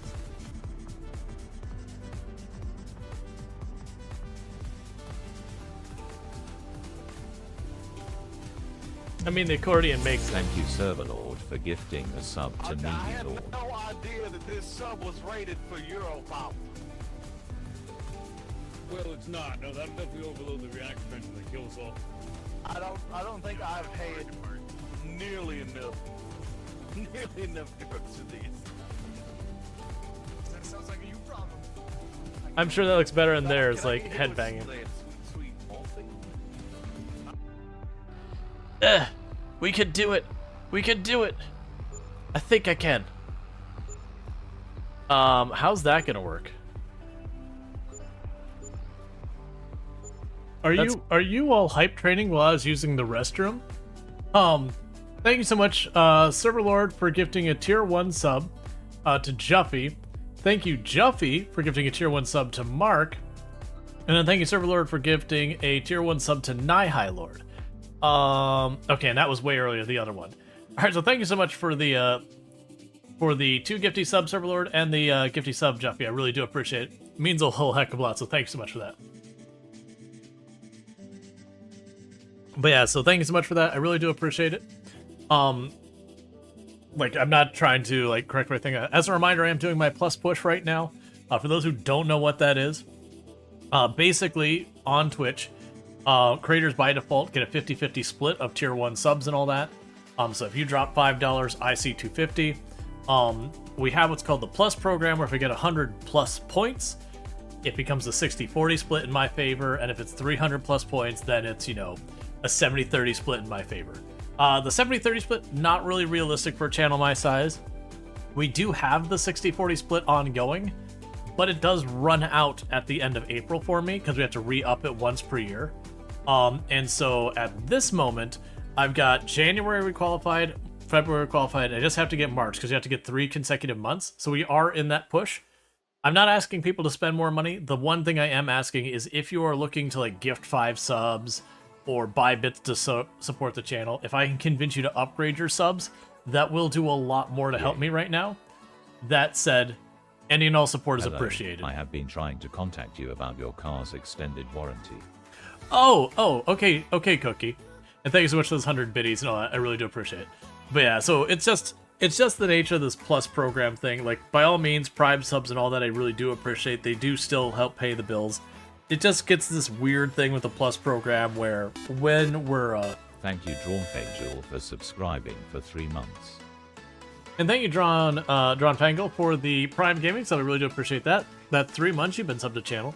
But yeah, it does create this weird thing with this Plus program thing, because Prime subs don't count, gifts don't count, bits don't count for any of that stuff. That while creators are doing the push, it flips things as like, normally I don't care about it. I mean, I still appreciate, when I say I don't care how you support the channel. Like, everything helps, and still that. And for the record, I still do appreciate like gifted subs, bits, Prime subs. This isn't me like poo-pooing that. All of that still helps pay my bills, so I do appreciate that. It's just the whole thing. It ends up being like a 20% increase in revenue if we qualify for this. So it's kind of too big a deal to not bring it up. But it does create, during that time, a pressure by Twitch to get your viewers to support you by buying subs for themselves. And I get why they do it. People who upgrade their subs are more likely going to continue with those upgraded subs and yada yada yada. So Twitch has a monetary motivation, and then they extend that monetary motivation onto creators in their own way. So it's a little annoying it works that way. Because one, Prime subs should really count. I get why they don't let gifted subs count. It's too easy to game. But come on, Prime subs should count. Even if it's only like half a point or something like that, it should still count. You only get 1 a month to use, so... But it's annoying, because then I gotta go and do the whole, you know, hey, support me this way, not that way kind of thing. Yay. I am a Prince of Australia. I have 64 million sub points in a bank account in my home country, and I need your help to access them. Oh, good. Do you need to send me personally identifiable information and or money there, Jeffy? I do appreciate it. Alright, Nigel, you take it easy. It's good having you out, so thank you for hanging out on that. Alright, so we were switching to our low saddle because we couldn't bring the trailer with that. Alright, so customize, frame add-ons, saddle low free, equip it, yep. Leave the garage. That is 10 gallons of gas almost that we used for no reason whatsoever.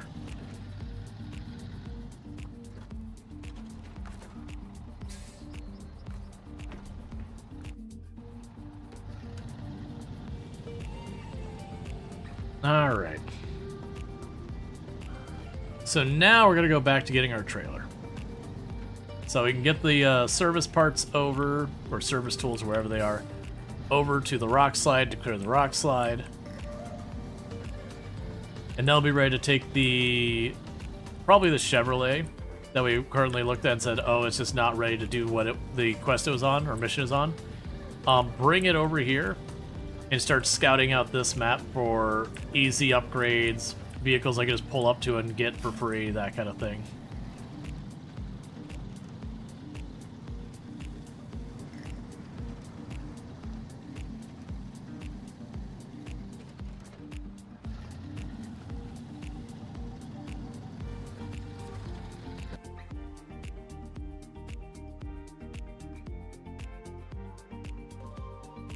truck industry is predicted to grow by 21% in the next 10 years. Okay.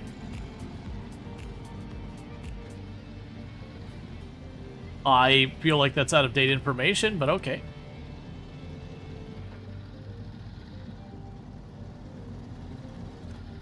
You think the rule for trailer is for semi-trailer is low saddle, anything else is high?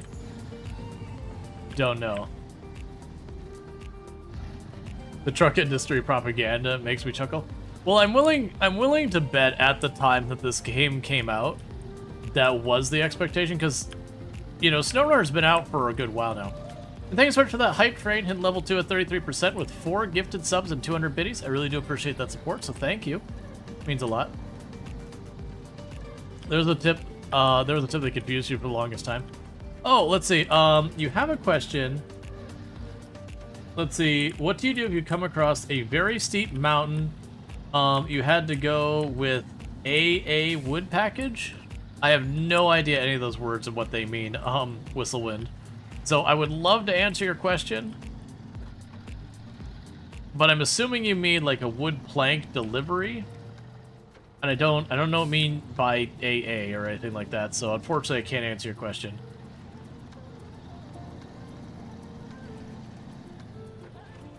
Let's see. Truck take 40% longest stop, and you kept thinking it meant rest stops. Like 4 months before realizing it's braking distance. Yep. But yeah, no, it's I'm willing to bet at the time that SnowRunner came out that they were expecting a significant increase in the trucking industry, just as like demands for products and all that increased. But I'm pretty sure SnowRunner came well before the pandemic kicked off, and everything since then. So while those projections are probably sound with the information they had at that time, I have a feeling it did not quite turn out the way they expected it to.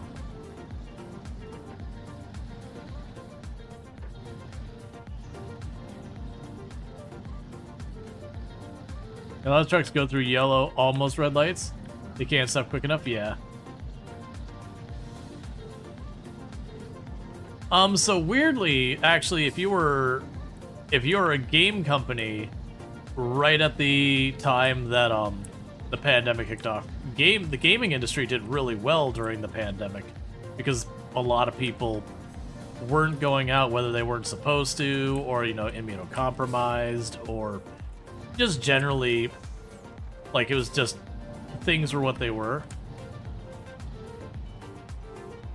But yeah, so the game industry did pretty well with it.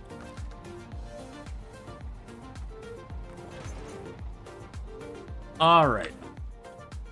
So, we are taking these parts all the way around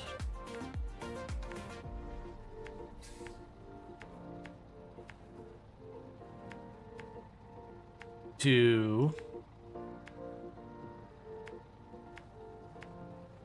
that road blockage there.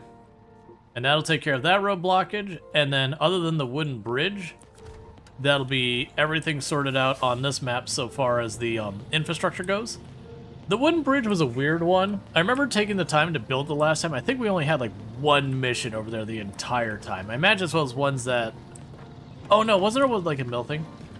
Is there sort of like, heck, you got paid $1,300 a fortnight to sit in your backside and not be allowed to go more than 5 kilometers from your house. One person goes shopping once a day. No for walks. Yeah, I do remember a lot of people, like, you'll have people here be like, do you remember when they completely shut down the state? It's like, it was months. It's like, Florida never had a formal lockdown. There was like an advisory very briefly for a short period of time to keep things there, and then individual companies chose to lock down, but the state itself never really did.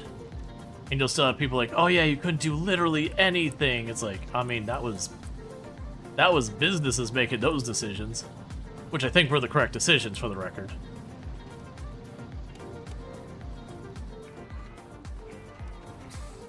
But yeah, I definitely remember everyone, like everyone's trying to protect themselves. Like we didn't know a lot about what was going on quite yet. And it was just kind of the things that you'd have like takeout everywhere. You'd have curbside all over the place. It was certainly an interesting time. But yeah, so just a lot of people were staying home. To be fair, a lot of us were doing it because, like, you know, we knew immunocompromised people. Ah, that sucks. So you had to be careful that it wasn't whether or not I was willing to take the risk for me. I'd also consider the people I would end up being around and how I could hurt them. But the alcohol shops delivered. Apparently, they were classed as necessary. So you drank a lot. You didn't have anything else to do. Gotcha. I do know. We used to have like really strict laws here in Florida around what would and wouldn't constitute as a problem. Like if you had an open alcoholic beverage in your car, it didn't matter if you actually blew DUI. Like that alone in its own right. If you had like a bottle of open alcohol, even in the trunk of your car, it could still, there was tenuous around the rules there. But they did start like really laxing a lot of the rules because of that, where they're like, okay, look, man, you can have this in your car. It's fine. You're still not allowed to drink while you're driving or anything like that, which is the real problem.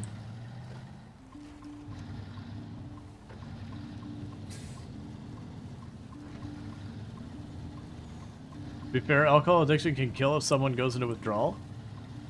I didn't know alcohol addiction could do that. I do know there's a lot of addictions that is true. I didn't think alcohol was one of them. I mean, beyond psychological, like people going into depression, those kind of things.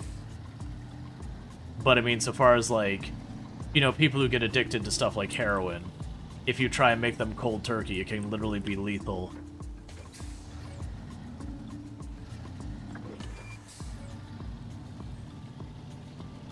Like, I could see it, it just surprised me. To be fair, I don't really know anyone who's been properly addicted. I'm very fortunate that... I mean, actually, that's probably not true. I had a high school buddy that, looking at it from the point of now, they certainly had a problem. Actually, make that 2 high school buddies. And one of them did go into rehab, but it wasn't even for that. It's like, they had the personality. It wasn't any specific addiction. It was just kind of, they had a personality of just anything that could become an addictive habit. So like he was the kind of person who would start cutting work on the regular to the point of losing his job because, you know, getting addicted to like the latest MMO. When he wasn't doing that, like he got really bad into drinking alcohol to the point that, you know, a bunch of us stopped inviting him over because he would borrow things, so to speak. But like weirdly, it wasn't just like one thing he'd get addicted to. It was just he would have his addiction of the season or whatever, and then once that started getting corrected, he'd just replace it with a different addiction. Which then he went into rehab, and he was, you know, like deemed as sorted.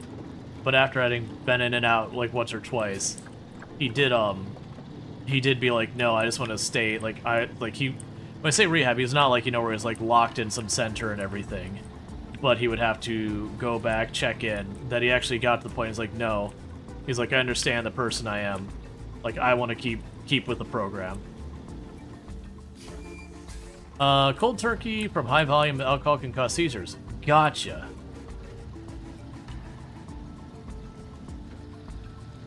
Interesting. Yeah, that's all news to me. I mean, it makes sense. Like anything you start getting to like proper amounts, it can be very harmful. Like people make not a big deal, and I say this as I have 2 caffeinated beverages in front of me, so I'm not saying shame on people drinking caffeine. But when I was like early college, high school, like I drank lots of caffeine, lots and lots. And it's just one of those things like, you know what, I'm gonna be healthier, I'm gonna stop drinking soda. And And like genuinely I got to the point of like mood swings and just sitting there like just shaking and all that. I was like, oh my god, this is terrifying. It's one of those things you'd quit for a while, but the problem is it's just not really a whole lot of options. And you know, people are like, just drink water. It's like, man, I want something more interesting than that. Okay. Yeah, no, that's definitely got the headaches. Hindsight again 2020. The reason I think I've constantly had problems with like caffeine, not to the point of addiction, but like caffeine, like using it so heavily, is that was before I was diagnosed with ADHD. And do you know what you treat ADHD with? Stimulants. So I was unintentionally, like basically a self-medicating, not realizing what I was doing. It's just the caffeine made me a more functional person. And so, in such grew a need.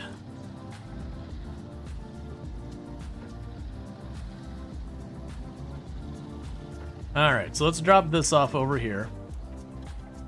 We don't have immediate need for the rest of this. Alright, so that still has on it a concrete, a service part, and whatever the heck that thing is on the right. We do have around here somewhere, there it is, another fuel trailer, so that's actually not too inconvenient a spot for it to be.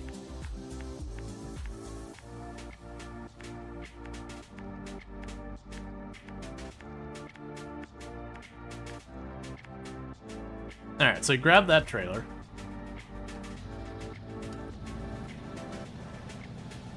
But yeah, and that's not a very uncommon thing for people who later get diagnosed with ADHD, is you look back and they'll have, you know, done stuff like drink soda, drink coffee, energy drinks, that kind of thing.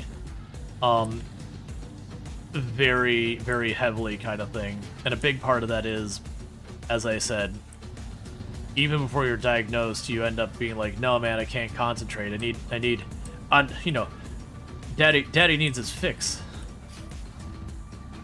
Not realizing you're actually medicating to manage ADHD.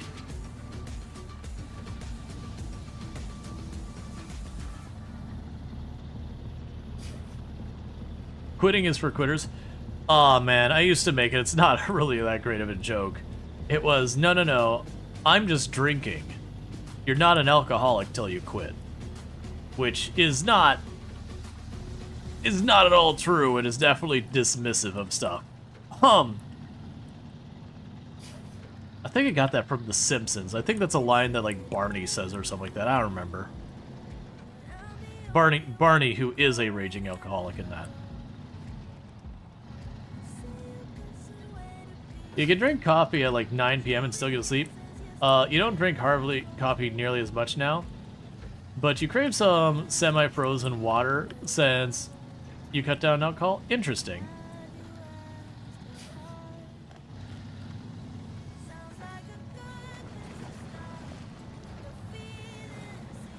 Okay.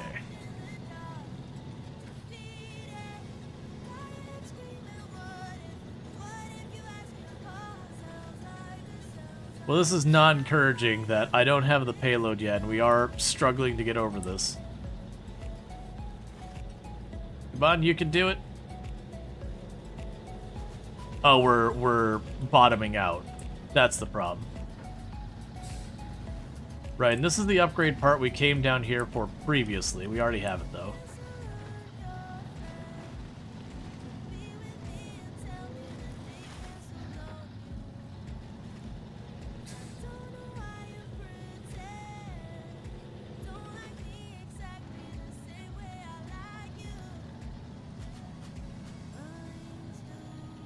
Okay, but there is a fuel trailer down here.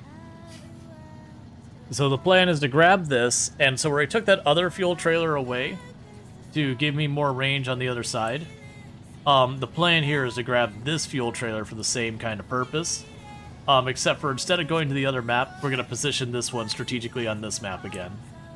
I do expect we will eventually need to get to using the gas stations. But I'm gonna put it off as long as I can.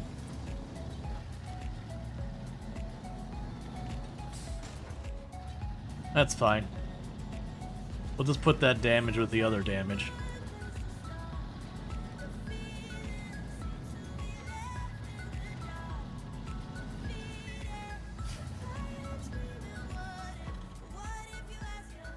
Alright, so we'll try and take it down this way. And then honestly, I now can just plop this anywhere on the map and give me extra fuel wherever I need it. I don't think we have... We can try and recover that vehicle. And you're up here to explore... Oh, right, you know what we were going to do? That's right. So we've got all this filled in. Like, this bridge here is always those ones that felt weird. I think we get a quest there later. Alright, yeah, so let's, for right now, let's just get that fuel tank just onto the highway.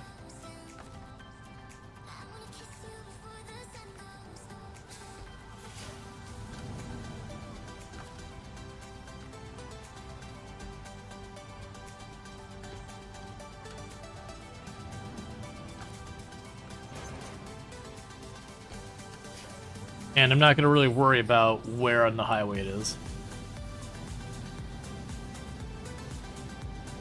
Because the next thing I want to do is we are going to grab our Chevrolet truck. And I'm going to bring it from where it's at now.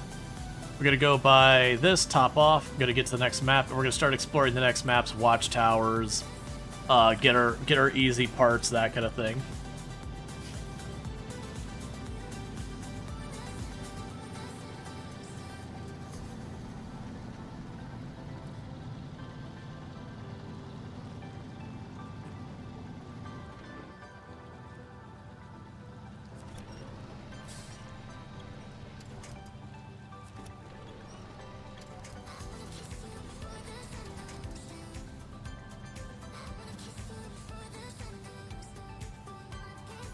Still moving forward.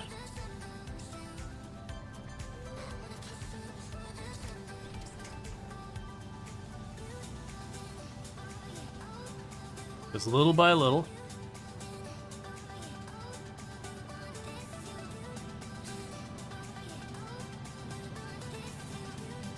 There we go.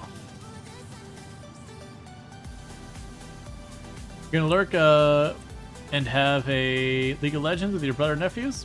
Alright. You take care, Server Lord. It's been good having you. Thank you for hanging out a lot.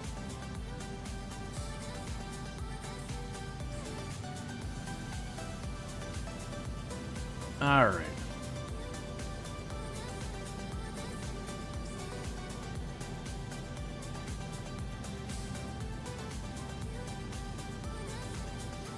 But yeah, then after this, we've got basically our logistics staged as best we can for the moment. Still be here? Yeah, no, it's no problem. I do appreciate the lurky lurks. 70-80% of all viewers on the platform are lurkers. That is just the way it is.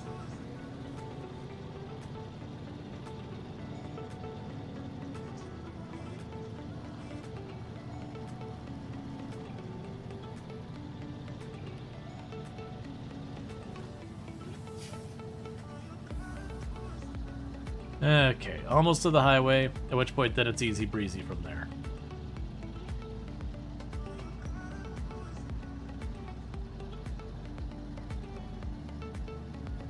And I'm gonna plan for us to have to take this to the south and across.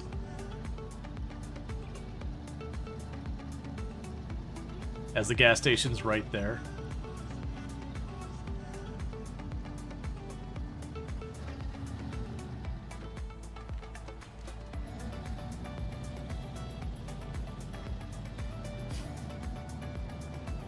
Now we go ahead and take it over towards the gas station, rather than leave it in the mud here.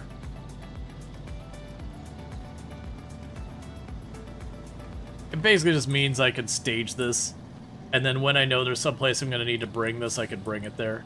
most likely what's going to end up happening with this long term is we'll end up taking it to one of the other maps and deal with it there. In the meantime, we can just leave this right here. Refuel ourselves. Stop our engine. And grab the Chevy that's up here. Oh, right. I was going to come back here during the daytime so I can actually see what it's doing, because I think without the snorkel, this ain't happening.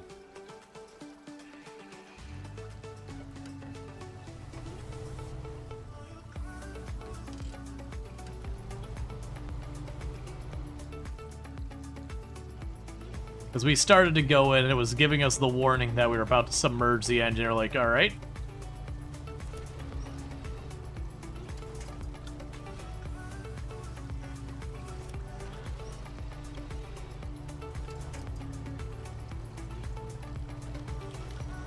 Okay.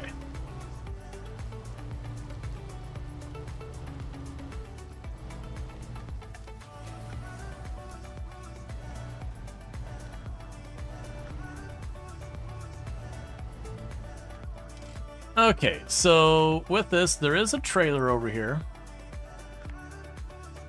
We will see if we can get to it, because then if I can grab this trailer, that's materials. And then we can bring that around. What materials did you have? It's brick.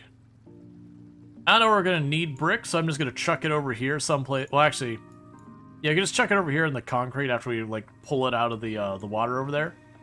There's a path here. I believe without the snorkel, that's another one of those paths that probably we get our car in there and it doesn't come back out.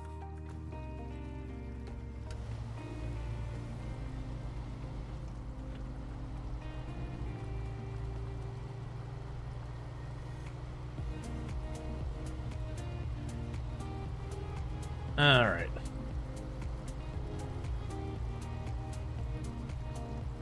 I gotta keep in mind I'm in like a really soupy area. Because like, man, this truck is not moving. It's like, right.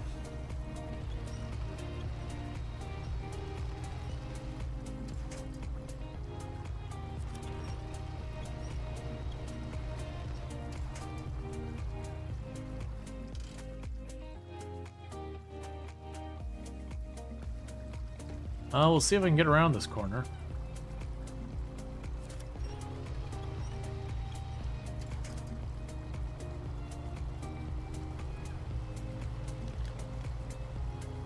Okay. We gotta be careful about rolling here.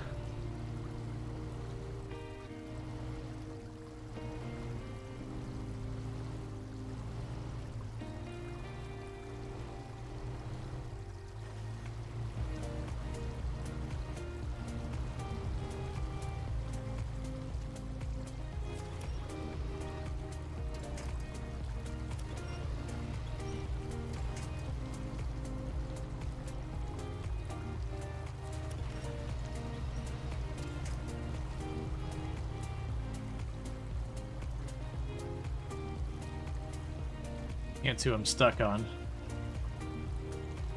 It's gotta be a rock.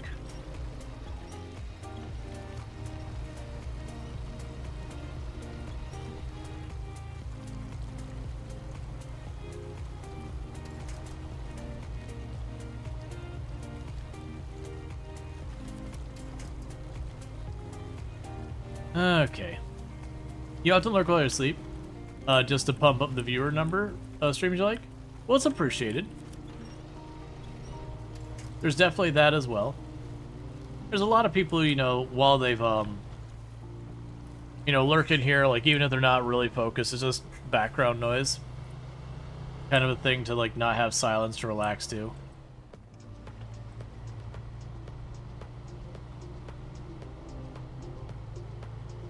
Alright.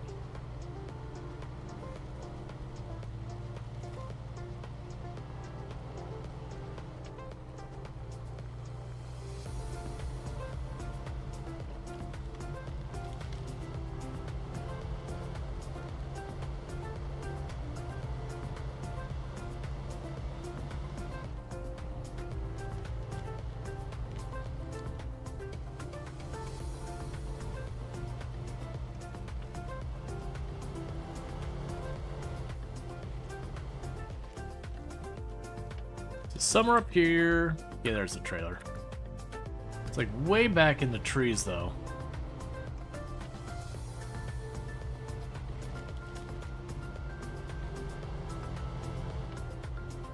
Oh, it's not as far back in the trees as I thought it was.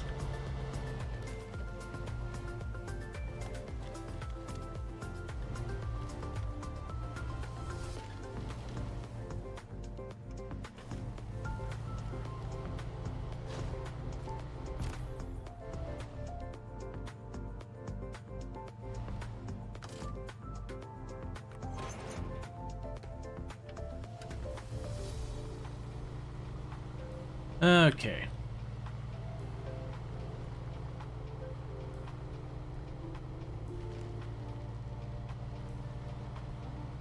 So we've got the little trailer here that we can pull with the scout and all that for when I have just one thing to pull.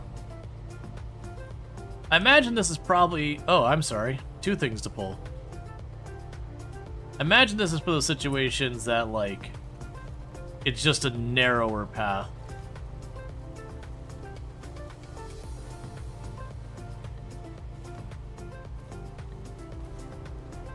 Come on, get me up on the actual road. Well, road in the relative, the dirt path.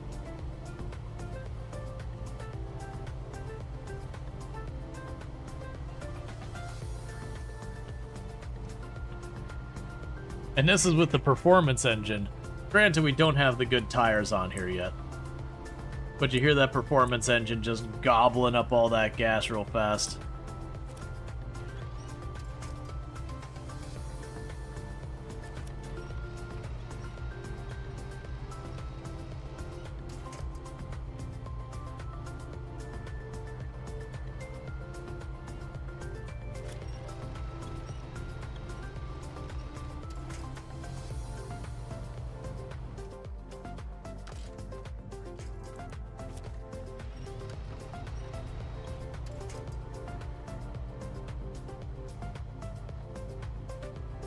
It's almost like a random old pickup truck isn't exactly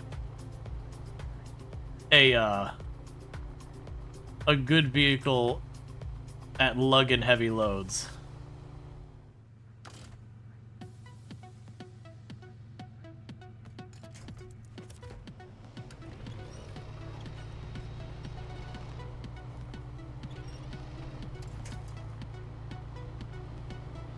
Is a regular old pickup truck not really suited for this task.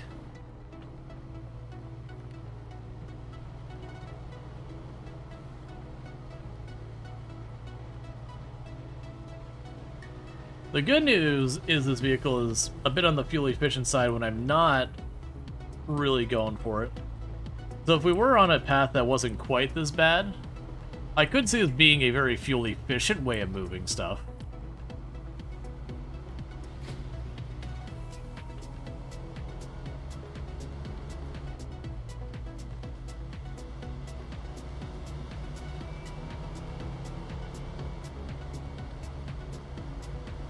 Need more weight in the flatbed?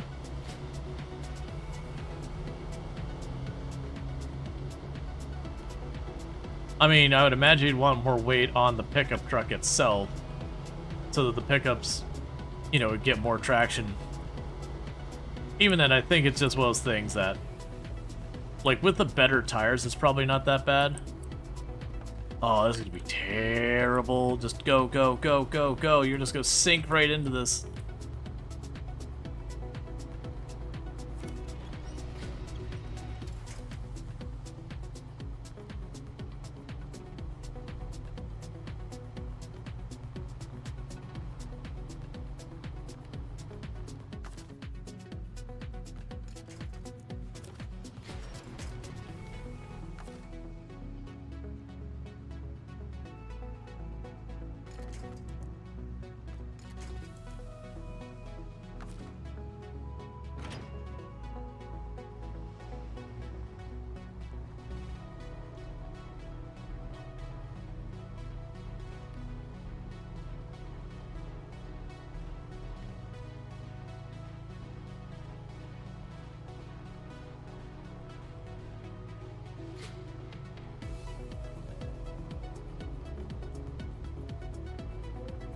Yeah, we're slowly climbing out a little ways, but I don't think our gas is going to last long enough.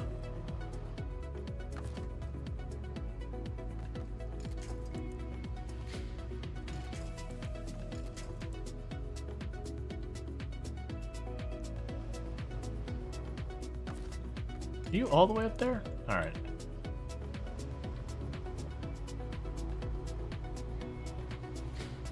Yeah, so you can see that we're slowly shifting over. It's just, we don't have much gas left.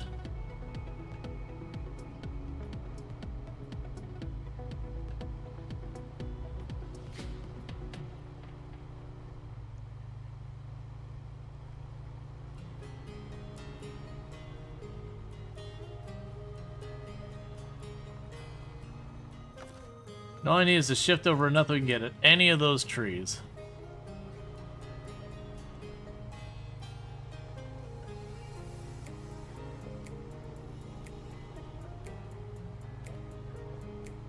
The wiggling to side can help. We've actually been doing that a little bit. As you can see, we're basically beached in the mud, though.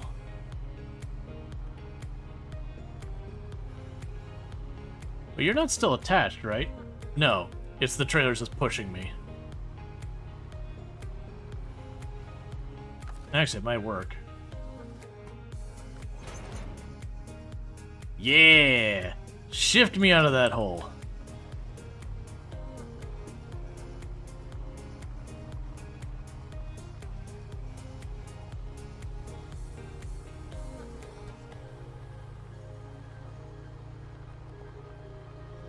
Yeah, when I saw it on the top, I didn't realize it was this soupy.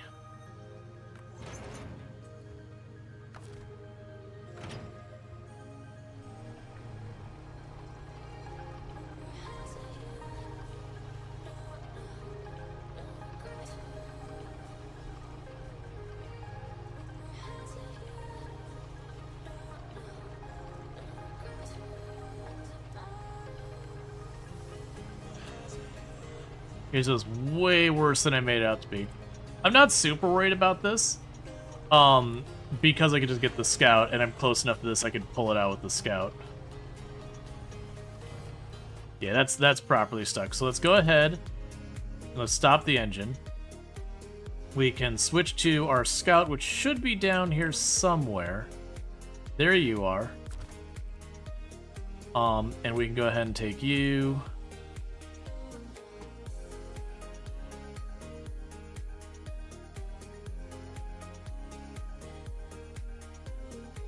We cut through the logging area.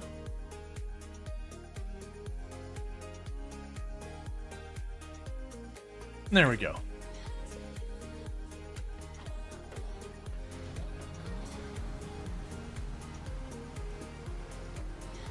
Just like your front yard. If only we had a little sand, yeah. Well, that's the idea, is like, if you're just passing that spot once, whatever.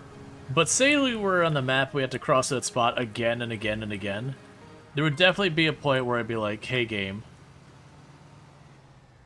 Alright. Like, let me do something to work on this. Like, make it so I have to pay for it, put in the time, the resources and all that. But if you're gonna keep cutting through that same mud spot, eventually be like, hey, let's instead of investing all of our time just mucking through the same spot with the exact same challenge and having it slightly less hard as we upgrade. Oh, no, no, no, no, no, no. That's fine. I got caught up in the mud in the middle there, and then we tipped. Luckily, I have multiple vehicles nearby that can deal with this. Don't I have, like... So I've got the Freestar. Where's my, like, highway truck? Where did I leave that? The GMC. Oh, you're way up there. Never mind. We can grab the Freestar, select that.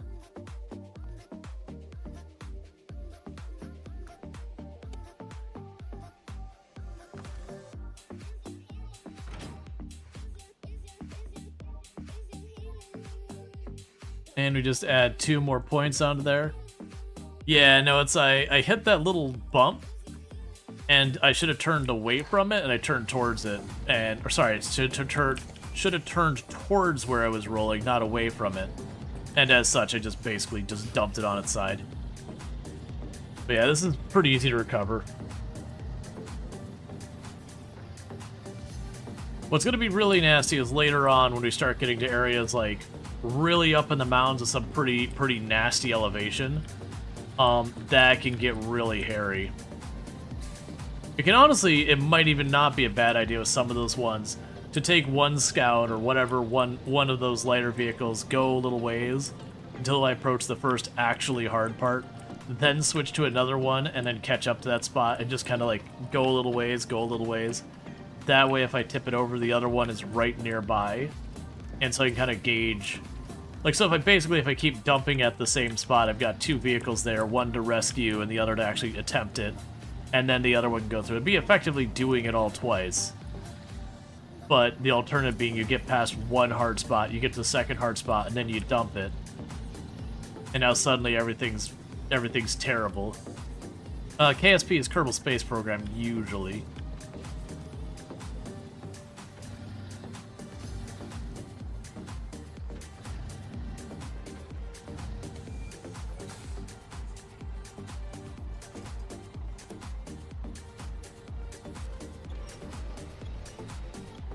Not the winch point I wanted.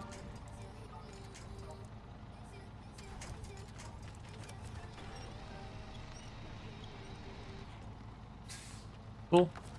And with that, we can release the winch, stop the engine.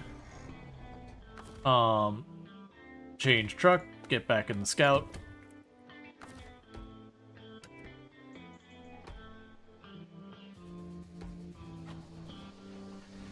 And right back to the yard. Send a ship to rescue the ship that was rescuing the stranded crew on the moon. Yep. I love the fact that the entire side of my car is just mud. As it should be.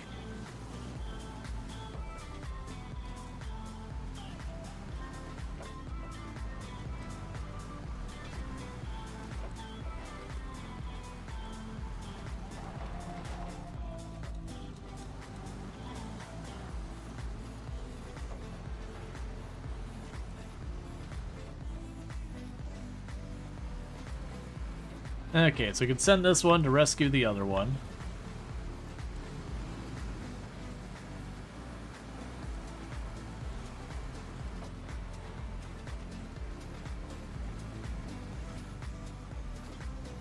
And it will keep forever and ever constantly trying to default back to missing machinery.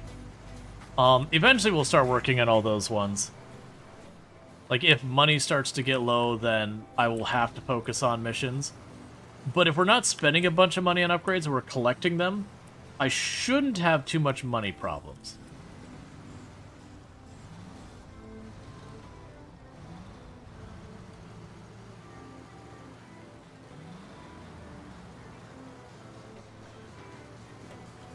Good evening, where's the snow though? Different map.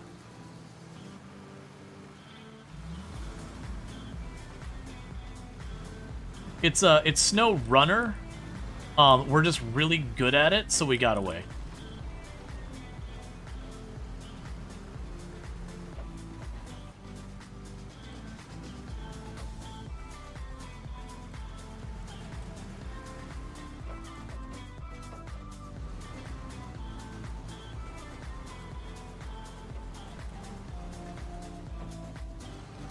Checking to see if I saw any trailers around here, because this feels like the kind of place that'd leave a trailer for me to find. Not seeing one, which is fine.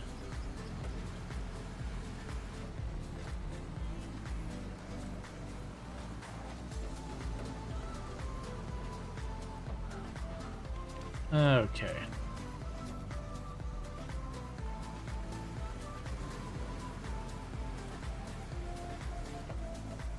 Called SnowRunner because the snow ran? Yeah. There are maps where there's lots of snow and ice and all that stuff you gotta deal with as well. It's just Michigan for the first map. You just got where it's like completely just soaked. If I remember correctly, the lore for this map is that basically there's a dam on the other part of the map that the dam failed in some way. And so flooded the entire area.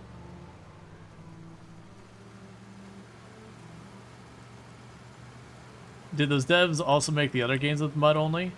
I don't think any of the games are mud only. Maybe the original Mud Runner. Maybe. But like there's ones that have like sand, snow, mud. Straight up just schlepping through the water. You got a pretty wide range. Because there's Mud Runner, Snow Runner. I think there's a second Mud Runner. Then there's Expeditions, a Mud Runner game. We've got Roadcraft coming up.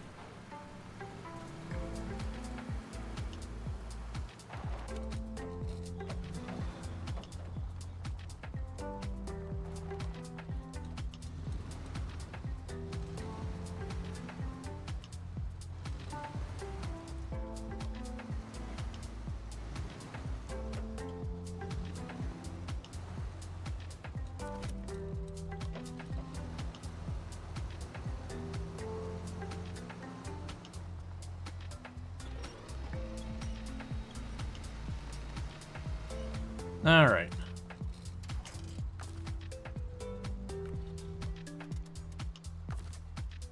So now let's change trucks to you.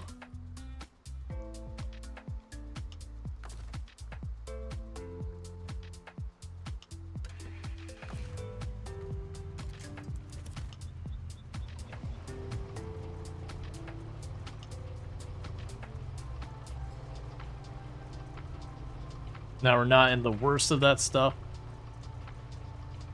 This would be rough to pull this out. I'm going to try and get ourselves out to the road area first.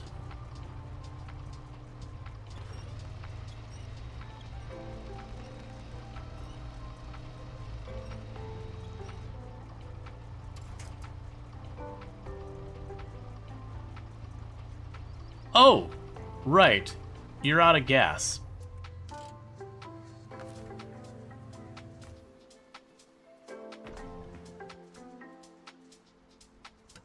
I was like, man, why are you like jerking around so much? Like, what's going on here? It makes sense. Your engine was struggling to function because it was so low on gas.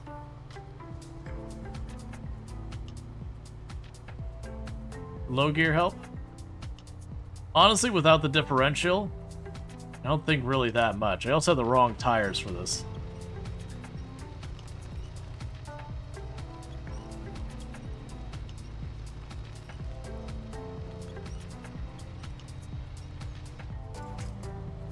Yep, so let's get out here a little bit farther.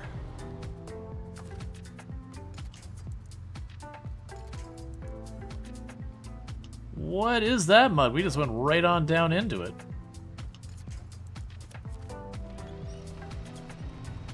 I figured this spot here was outside of the stuff, and then you just see the truck just go blur.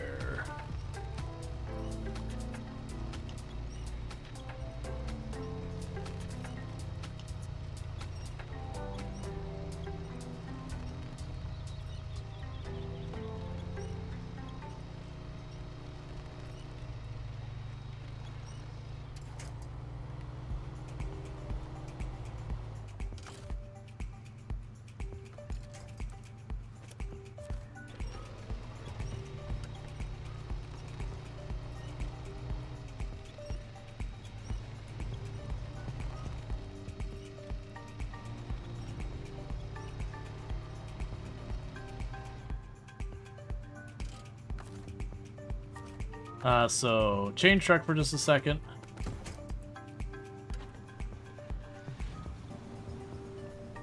Just get you out of the way.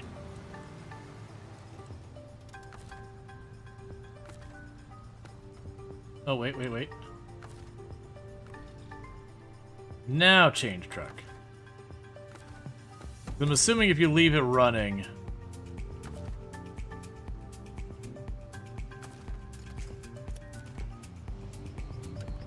that it will eventually just run itself out of gas.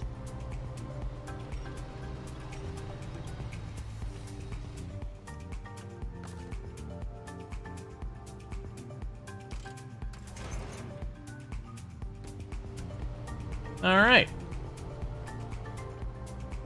So we finally drug this thing out of there.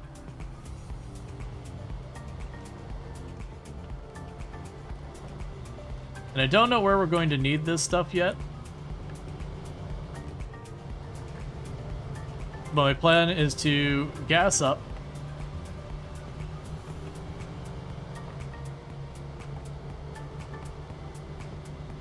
And then we can just kind of plunk them down somewhere on the side of the road.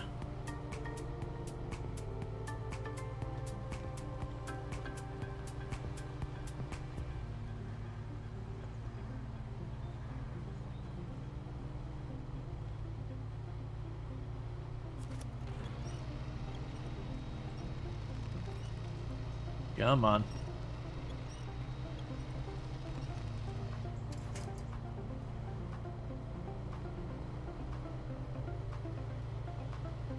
Yeah, it looks like too far off the edge there is really rough for all this.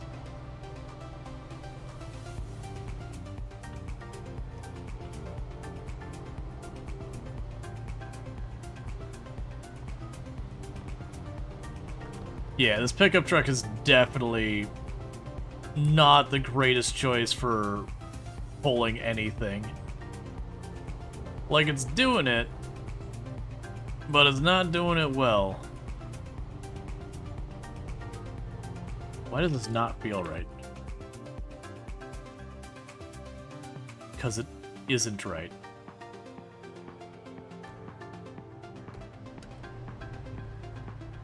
So we're gonna run out of gas here in a minute. Alright, you know what?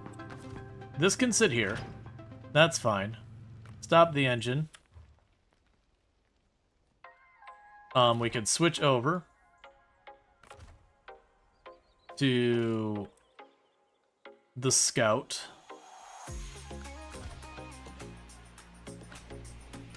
Because I think I can afford to give one more tick of gas over to the Chevy, run the Scout back down to get gas out of the gas truck. Unfortunately, it just went the wrong way. But that's fine. Like I said, I don't know where I'm taking those stuff, so it just pulled it out of the area over there. We can come back for this if we ever need those things.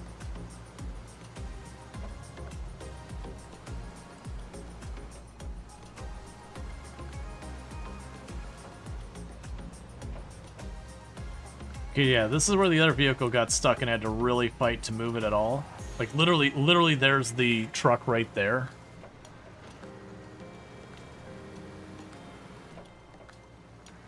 Honestly, for towing that, this is probably the correct route to take anyways, because trying to cut through that lumber mill when the lumber mill is basically just a disaster. Okay, so let's see if I can split the difference with this gas.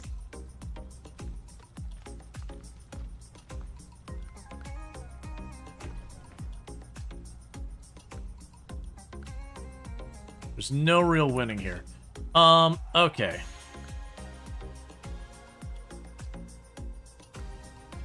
Alright, I think I know what's going to be up here. So for right now, give me your gas.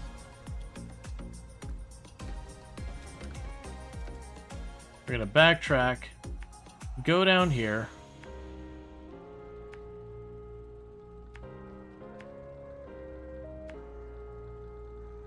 Where did I leave the gas? Oh man, the gas is all the way down there. So, okay. I already know my plan. So we're going to go ahead and take you all the way down here. And you're not going to return for gas like I was originally thinking I was going to have it do. We'll take the hauling truck. We'll have it come up here because it's got a tank that's like 60 gallons size, so we can fully fill up the truck. We can worry about that there.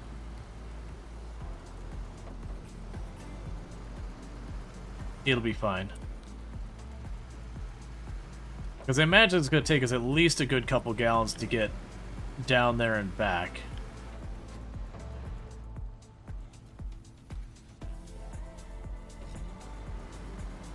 So I'm worried if it takes like 5 or so gallons to get there and back, Then I'm gonna barely have enough gas if we top off the other thing. I'm also curious if I can just take the take that trailer, toss the winch on the back of the Freestar, and just drag it down here.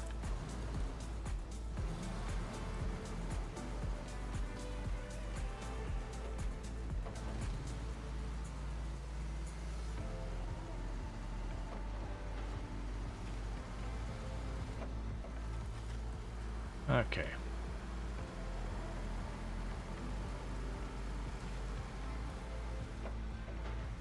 Honestly, what I could probably do in the meantime, instead of doing the switch back and forth on this a whole bunch, let's get the scout over to,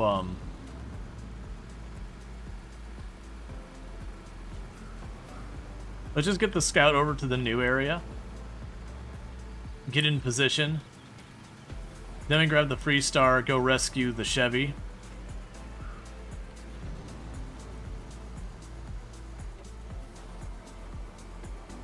Because then we can start working on trying to get everything moved around.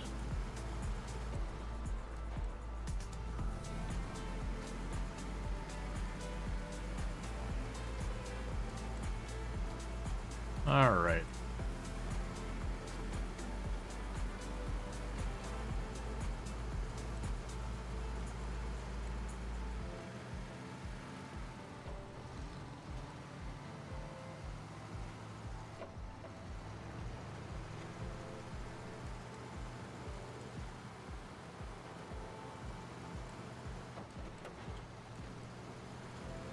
Okay, so we've already burned through 2 gallons along this route.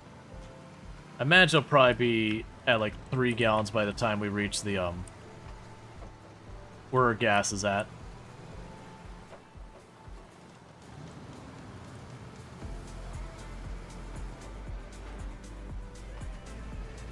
Alright.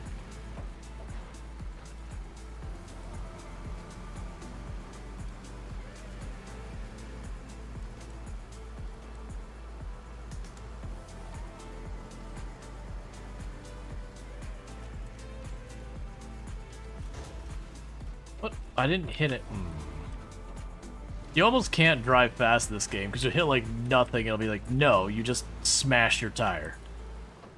It's fine. Your vehicle can take quite a bit of abuse before it's properly damaged.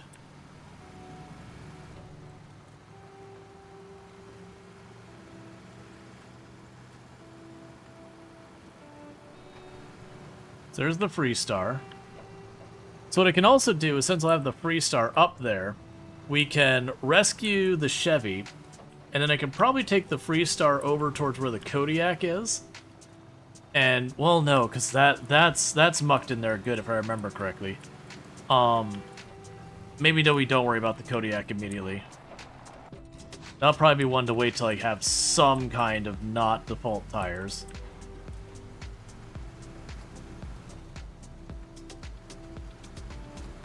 That's fine. Let's get the scout. Let's start exploring the new area.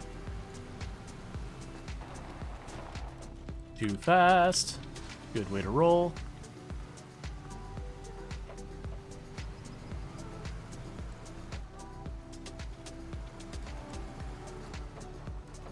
But the soft body terrain simulation kind of freaks you out at high speed. Yeah. Yeah, the soft body definitely doesn't know what to do. Like, you just go over a bump and your car's just like, physics, figure it out. But I mean, for the type of game it is, like, it stands out as kind of the, what's the word I want to look for? Like, for these, like, off-roading style games, I don't think there's anything really comparable to what we have here.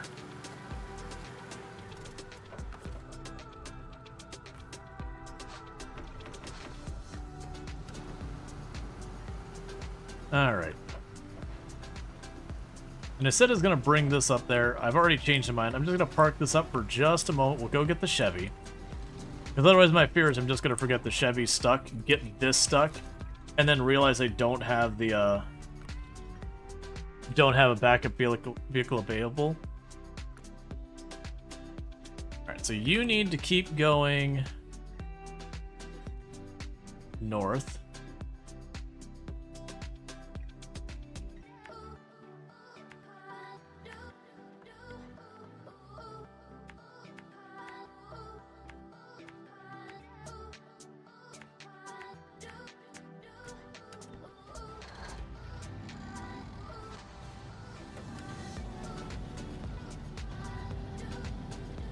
Alright. Yeah, and also, it's a thing in simulation games that I don't think I've ever found a simulation game that didn't get glitchy physics for once in a while. Stuff like, you know, in Farm Sim where you can climb on boxes and stuff and just slowly hover into the sky.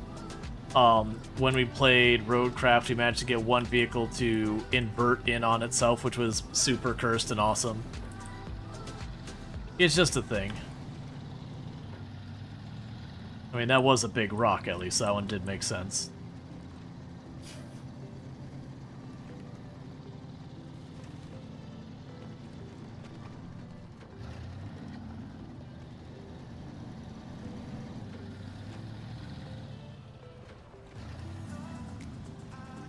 Okay.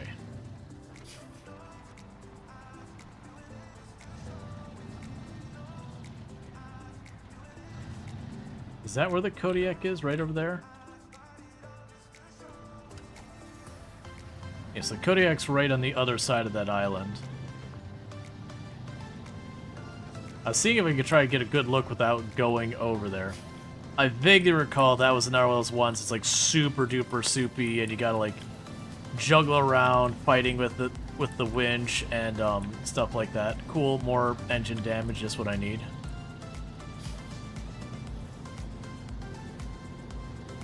Alright, apparently definitely don't get off the road with that.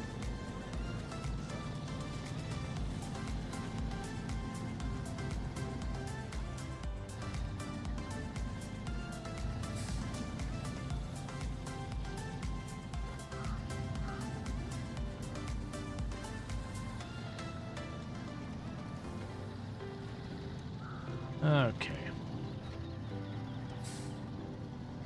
The big reason I'm not going after the Kodiak is my fear is right now if I back this thing in there and I start pulling the Kodiak out and then realize I've overcommitted and I'm stuck, I don't have a second vehicle that's going to be able to really save the day. That highway truck doesn't instill me with much confidence on the off-road situation, not having diff lock or all-wheel drive or any of that.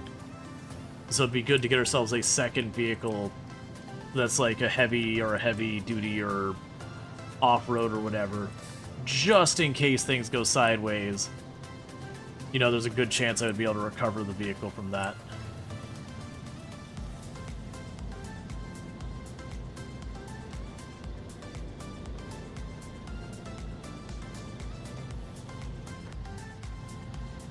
All right. What kind of truck is a Kodiak? I think it's a heavy duty. I'm not positive off the top of my head though. Alright, and the reason I went here is this thing's basically got a giant fuel tank by comparison.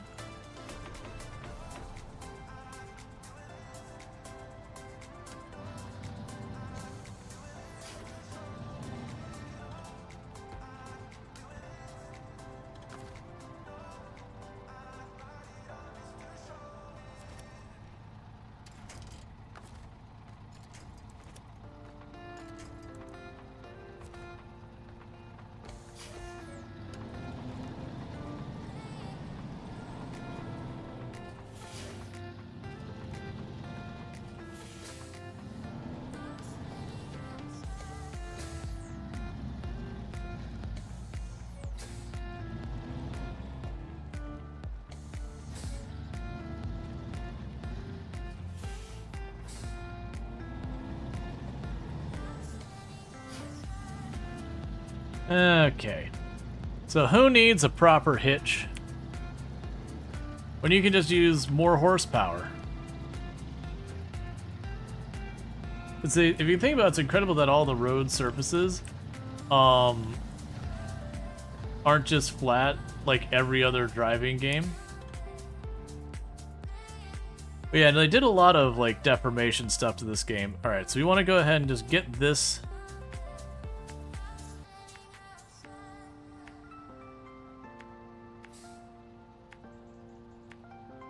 down to where the gas is.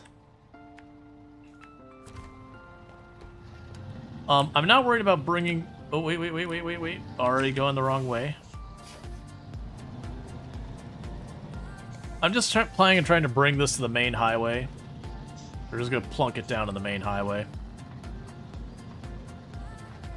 That way, anywhere we need it on the map should be relatively accessible from there. Now, the one downside of towing it this way is because it's not actually hitched, when I brake, it's gonna collide into me from behind. And it's not a super big deal unless you get going really fast.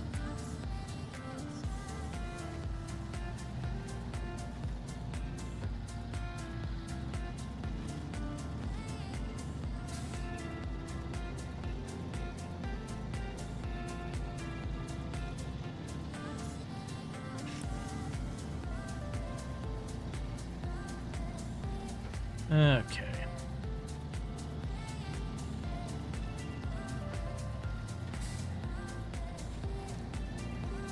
And go this side because there's the telephone poles if I do get stuck.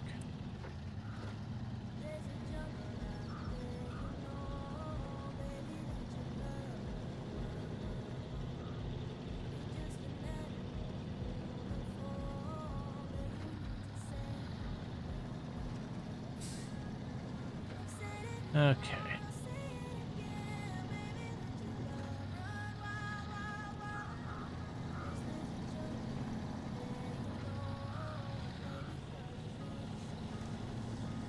And then we should be able to pretty easily grab the, wait, what? Oh. Don't mind the sparks. It's fine. But it should be pretty easy to get the Chevy down here now, because the only reason the Chevy we ran into problems was dragging this thing. I was just burning through my gas because it just wasn't making good time.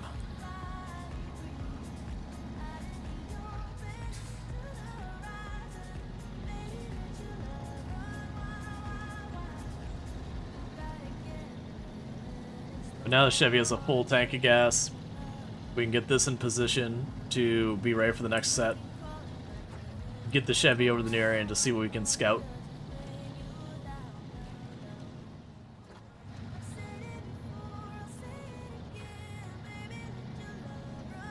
Alright. Yeah, I'm willing to bet the way the game works under the surface, there's got to be a maximum depth you can dig into the mud.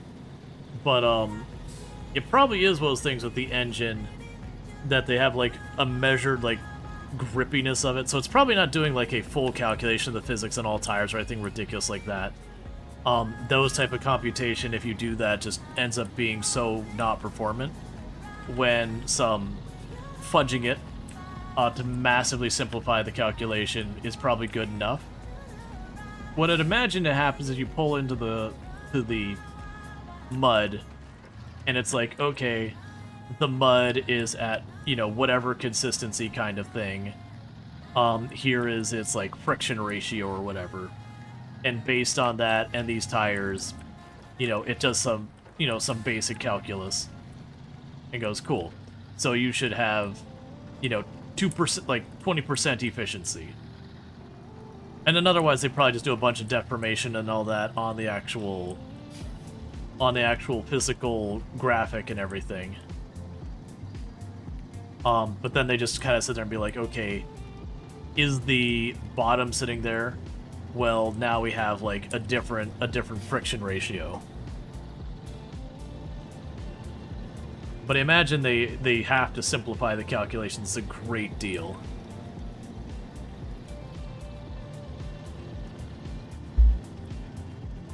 But that's one of the beauties about around a lot of stuff like this, is you could look at the calculation and be like, but it's wrong.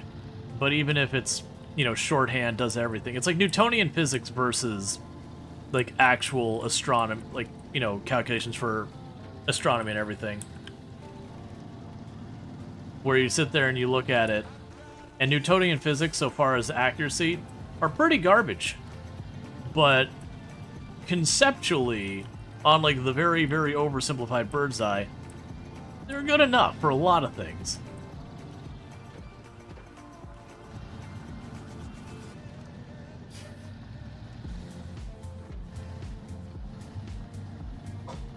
There is a max depth, but even paved roads are simulated the same as everything else, which is why your truck slides out of control at high speeds. Yeah, That's what I definitely have noticed when you're going at like high speed and on your road and you're just like fishtailing all over the place. Like, what is going on? We're not going that fast.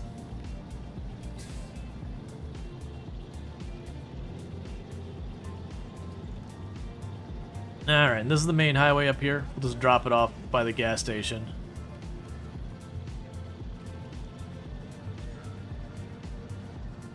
And we can gas up on the gas trailer. And do all that good stuff.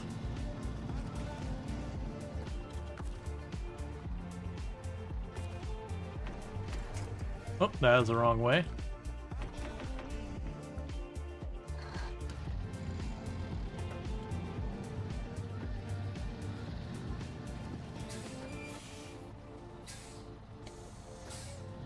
I don't want to leave you there.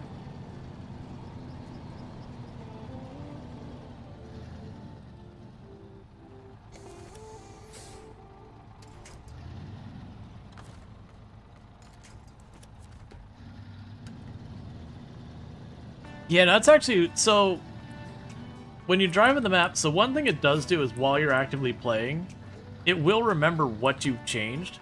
One thing it won't do though is if you like it's actually a thing I ran into once or twice. So when I played for like a real long time in one play session, I did find it was advantageous for me to eventually go through and just do like a reset on things. So like just like open and close the save, just because when you're sitting there doing all that. I'm trying to see if we want to go in our route. If you leave your save open, you can just churn up the mud more and more and more in one area until it's like just really unmanageable. Like you've just liquefied it all. But when you just reload your save, it goes back to kind of the state it was at the beginning.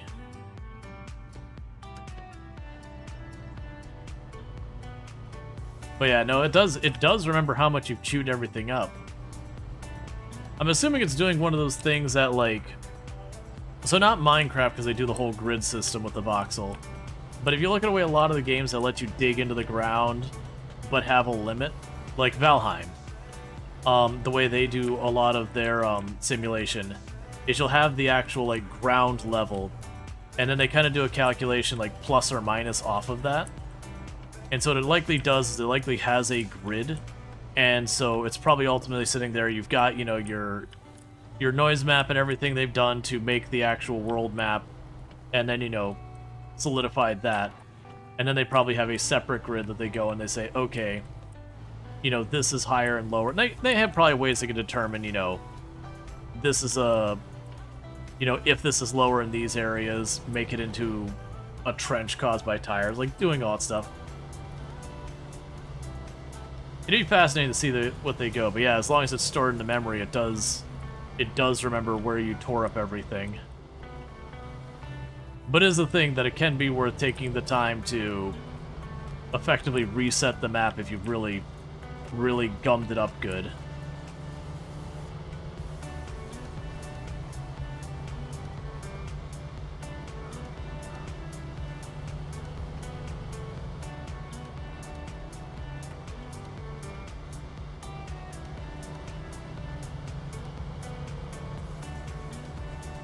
All right.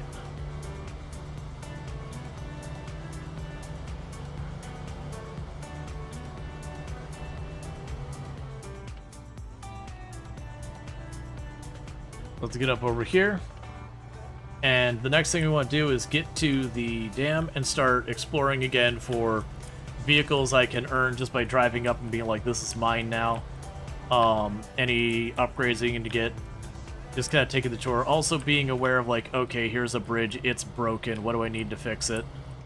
Here's a whatever, it's broken, what do I need to fix it? All those kind of projects. Because the more we can connect the whole map, the more we get access to everything.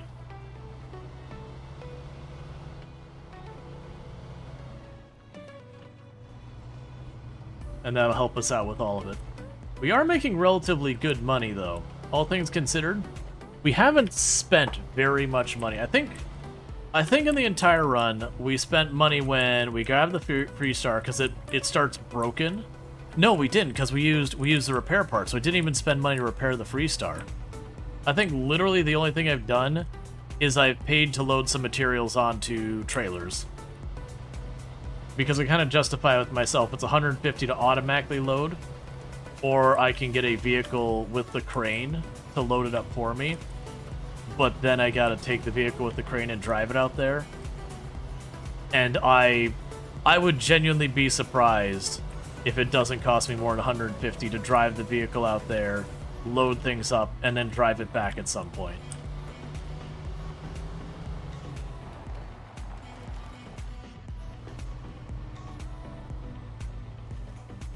Alright.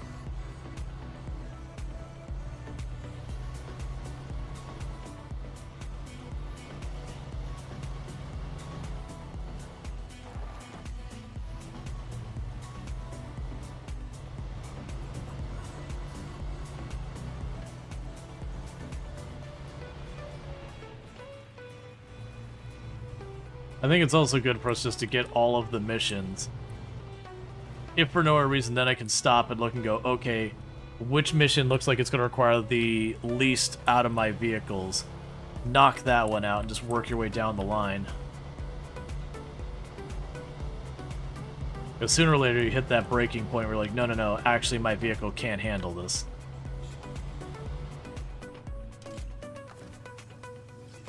Alright, refuel.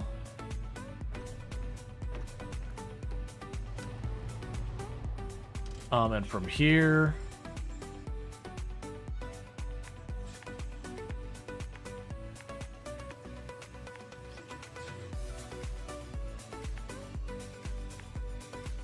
we got all of these roads rebuilt up there, so it is time to get it to the dam. All right.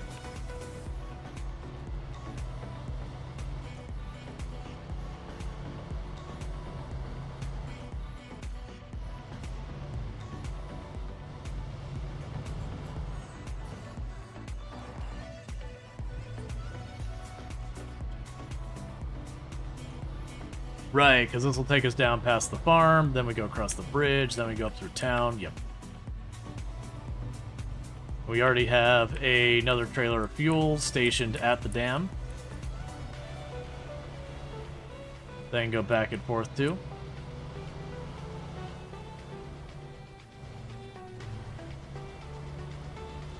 Now the one we got over there is already like half used, which is a little bit of a concern.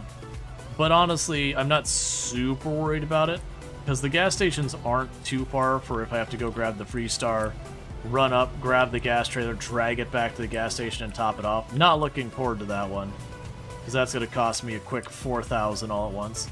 What is my money at anyways? I'll just check later, it's fine. I want to say we're actually at the point I could potentially buy a vehicle. It's just, I don't want to spend my money on that right now. Because I don't know vehicles we get for free. Or upgrades we get for free, for that matter. I'd rather wait till I'm hurting.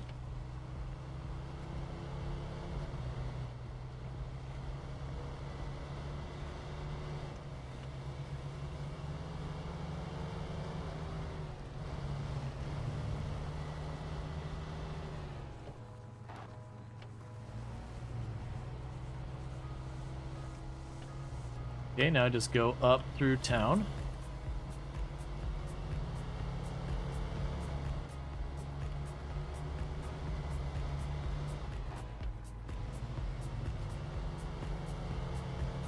Okay, we do have the lift kit on this one, so I think it's fine if we just cut through here.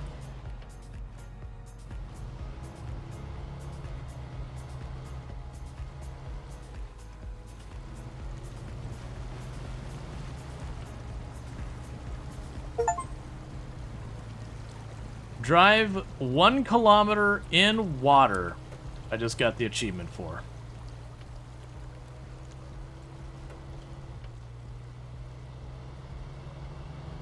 Okay, well at least I know achievements work on hard mode or hardcore mode. I'll have to look. I'm willing to bet there's an entirely different set of achievements if they expect people to play this difficulty.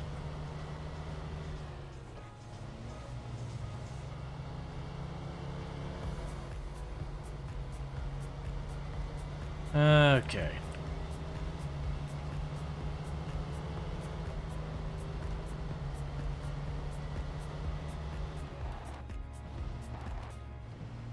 And like invisible bumps and all on the ground.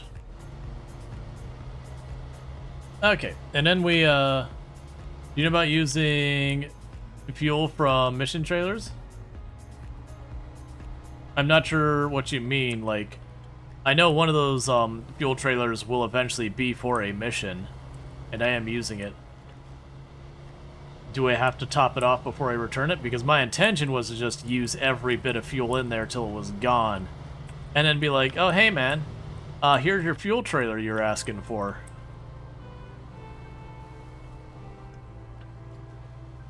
It's empty? Oh darn, who would have done that? I brought you your trailer like an ass though. So you know, I do expect compensation. Just saying.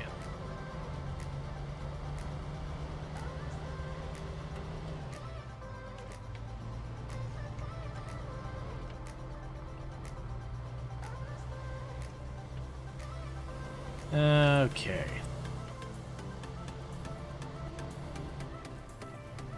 If there's a fuel trailer you need to submit for a mission, you can use 90% of the fuel from it. You still need 10% fuel in there. Interesting.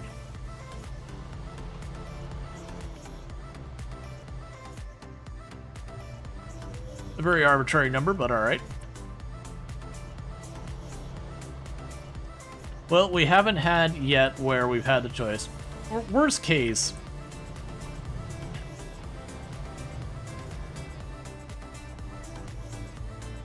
I would say worst case, I would fill up, like, you know, that 10%.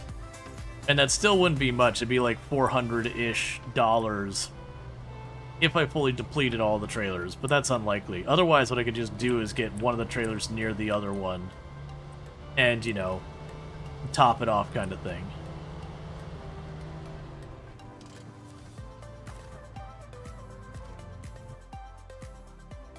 Alright, so we're at the Smithville Dam. We'll drop by the garage just long enough to top off my gas.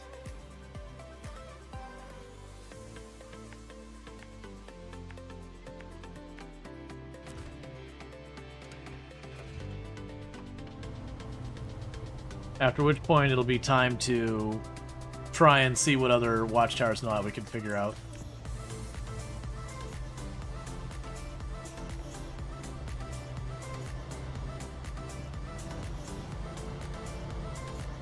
Alright.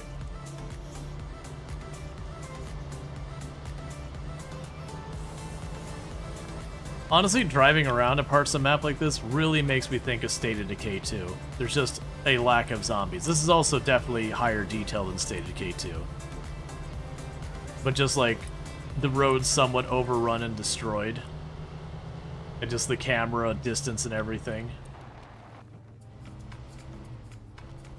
The vehicles drive entirely differently.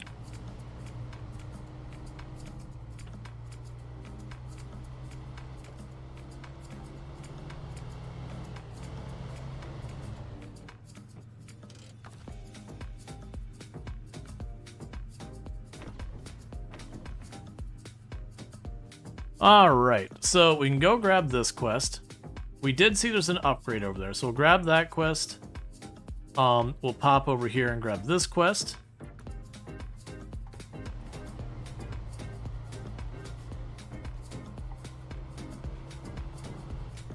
I do see there's an upgrade, but it's on the other side of where this is supposed to cross, so we'll have to see what I have to figure out to do that.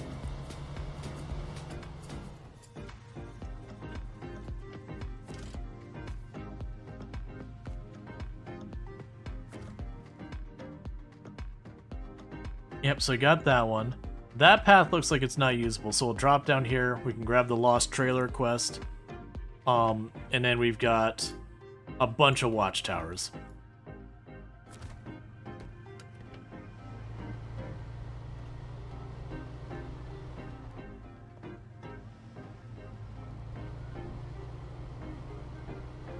And there will likely be a little bit of a back and forth as I explore some, have to come back for gas, that whole bit.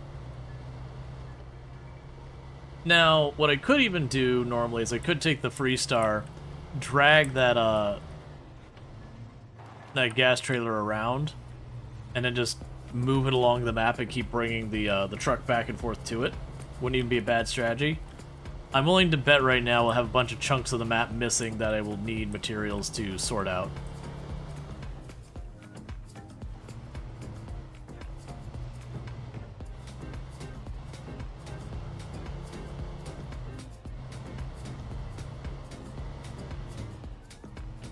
We got a contract over here.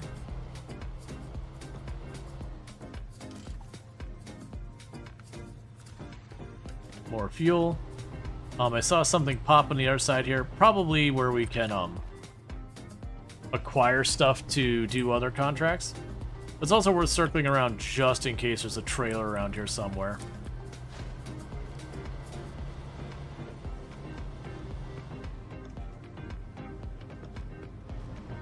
Yes, this is where we can acquire goods.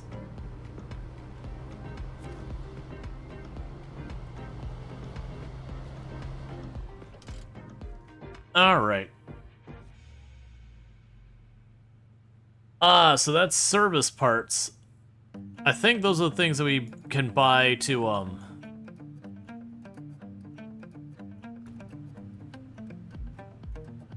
repair vehicles. Okay, so we're gonna want to go around this way. Down the highway. And grab the lost trailer job.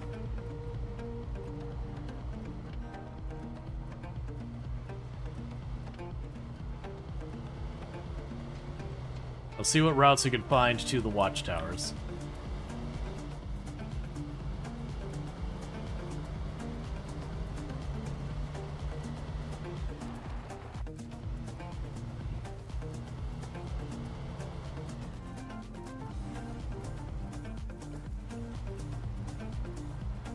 Okay. Those watchtowers should reveal, vehicles, upgrades, all that. We'll eventually find more areas of the map. I know there's at least 4 sections to the Michigan map. From just where we played on not hardcore difficulty.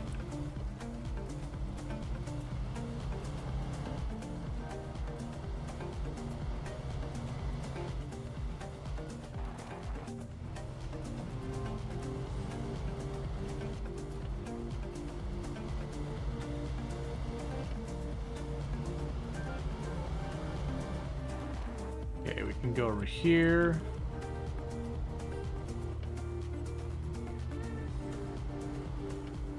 And the mission should be right over here. Cool, and there's a gas station right here. So that's good news as well, because it does mean I can take that gas trailer much farther in. And there's also some goods we can get here, probably just like general goods.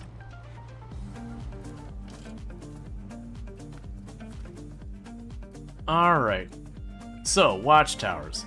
I've got a watchtower up here. There is a bridge there. I don't know if it's any good. Let's go this way. I imagine going down that road. It'll either take me on to like the next area so far as this, or it'll take me onto a quest to like repair a bridge or whatever. I don't remember where we didn't have stuff to fix. But you get the idea.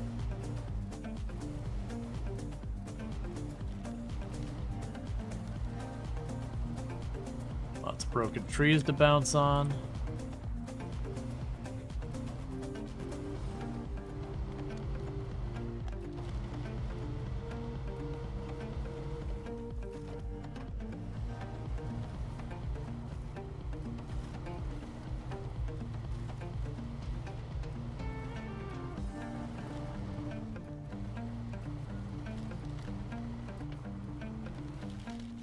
Why do I feel like there's a mission here? It might be one that we drop stuff off there.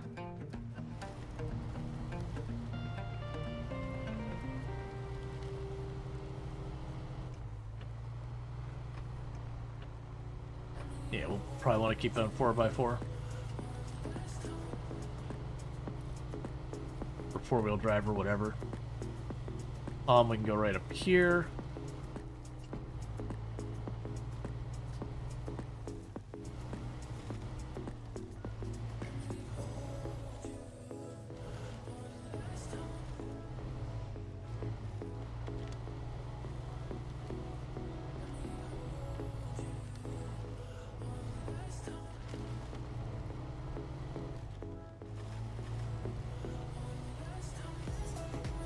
Okay.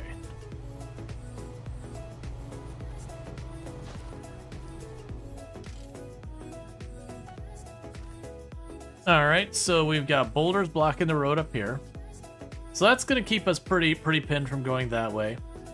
Interestingly, there is a road that goes back here. I'm not seeing anything obvious up there. There's also the road that goes down and around this way. Oh, you know what? Doesn't this... I think... No, that's just the one way. Yeah, so we do have a road that goes down and around here to get around the boulder. We do have that. So yeah, let's go down and around this way. I do believe this gets sketchy down here, though.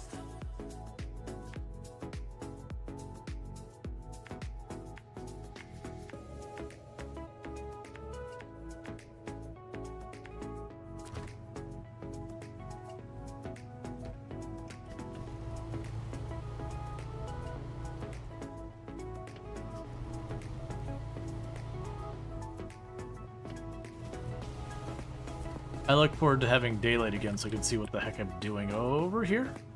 No, no, no. Wheels go down.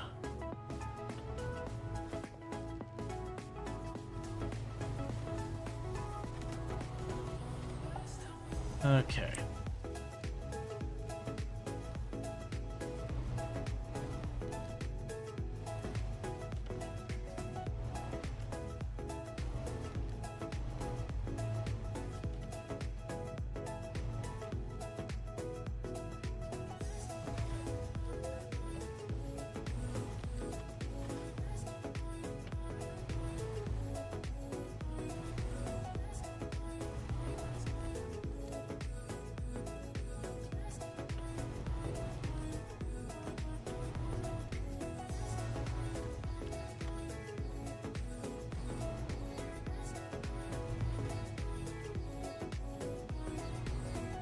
Come on. There we go.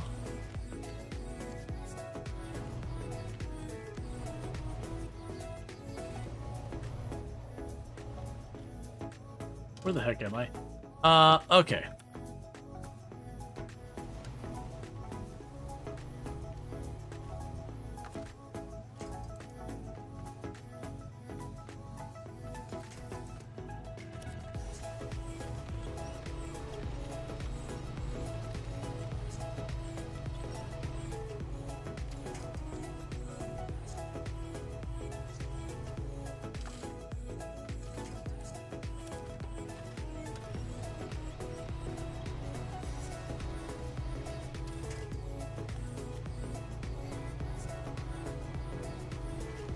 Alright.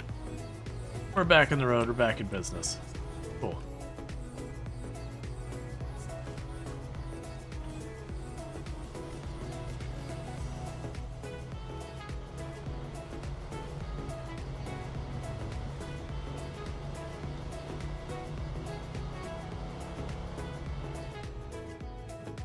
Right, and this is the path down along the shore.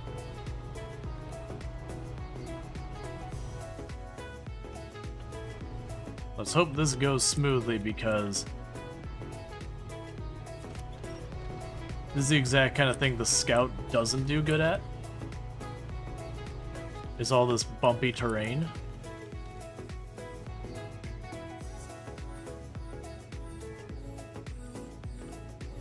So I'd really like to not need to rescue this with a vehicle even less well suited for this terrain.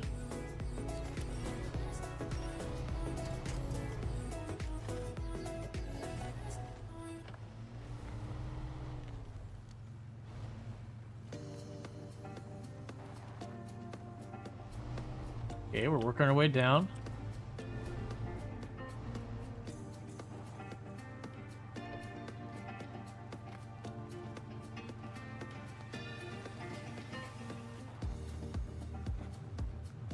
Trying to do my best not to get the tires in the deep groove in the middle.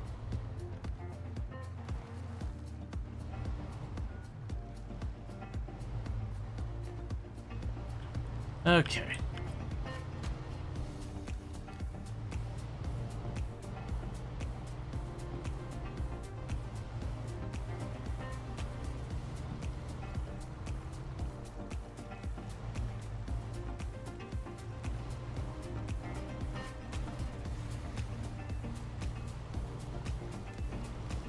Yes, this is bypassing the boulder. Ooh, we got an upgrade right next to us.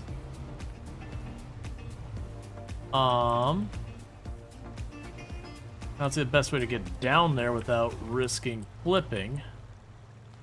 Actually, I take that back. I think I do.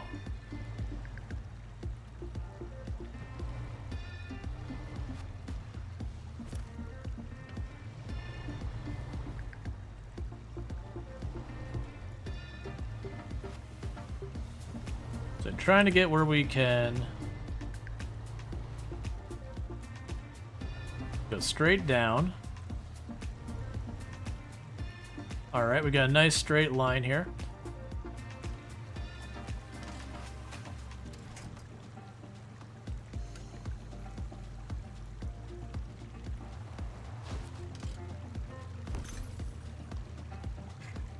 Engageable diff lock. Ooh, diff lock for this vehicle.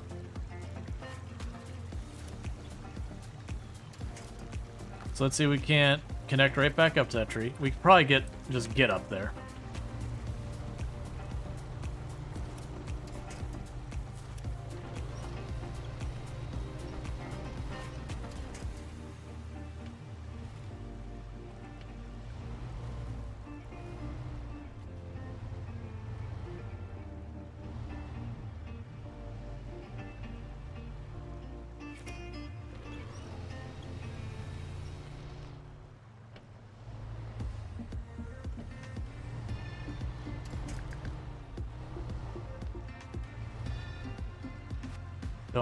Don't.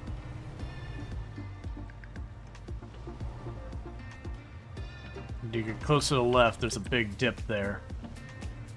And I have nothing I can grip on the left side.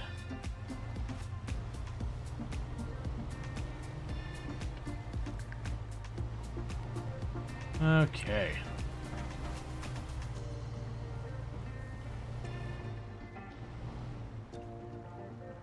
Oh, that's a real bad spot. I'm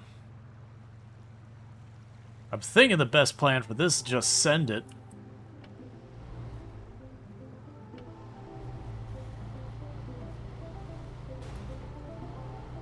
You know what? 1 damage versus flipping? I'll take it.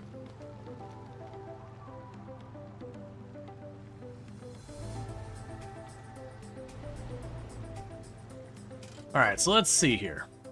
So we've clearly got this going down that way. This is going around out here. So we definitely have a path we could cross there. I guess we keep pushing forward. I don't see anything up here yet we want or care about. I'm getting a little concerned about the fuel situation. We're doing pretty good so far. I'm also worried about backtracking this being absolute hell. It might be one of those things that I just drive this out here, we get what we can, and then when it gets low on fuel, I just get to the next major road of any kind I could find. And just leave it there and use the scout for a little while. And then focus on trying to get the other vehicles to open up that roadway back there so I can get fuel.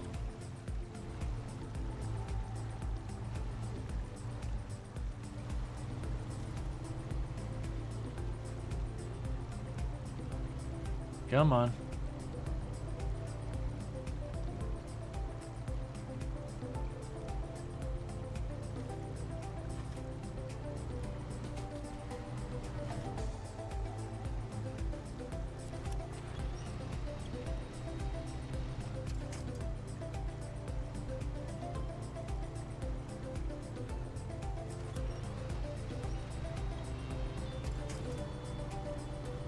Cool.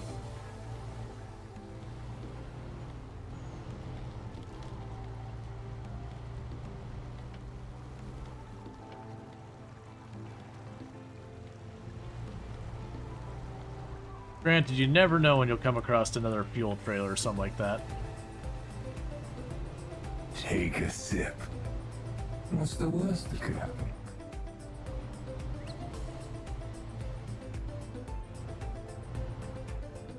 Alright, got another spot here.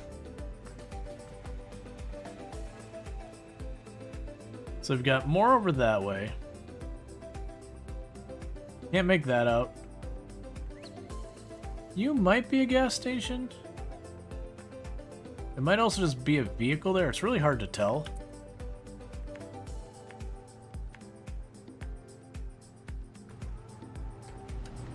Probably not a gas station. We just had one just up the road.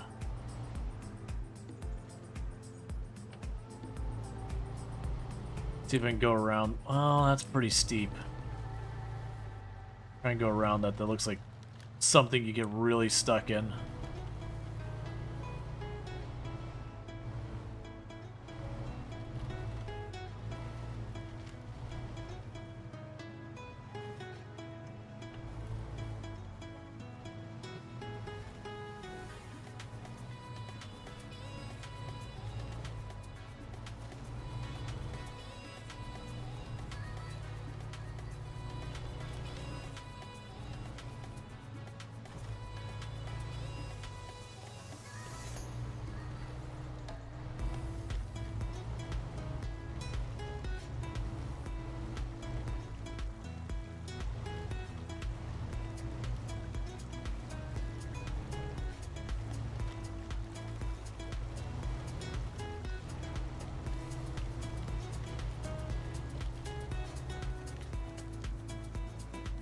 Okay.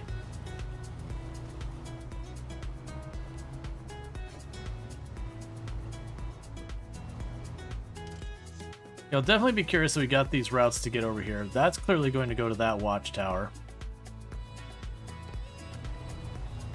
Let's go up here and check what this is. No, go for the watchtower.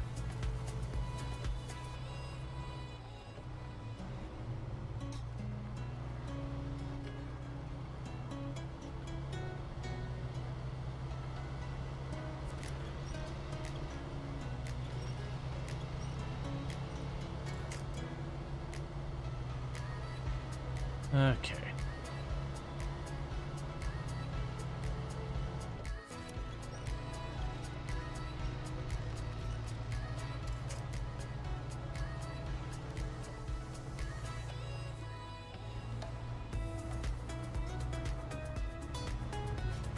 My hope is this will be some type of fuel truck or something like that. Is each new map harder than the last? I honestly couldn't answer that. They do definitely have different difficulties. I do know like each new region, so far as like Michigan versus like a different state or whatever. I do know they'll tend to introduce new mechanics that can also make them quite a bit harder. Like more things you need to consider, that kind of stuff.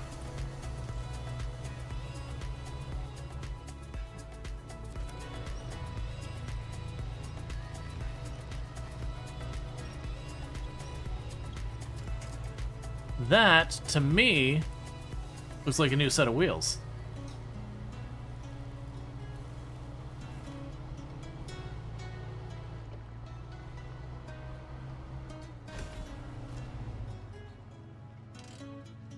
All right.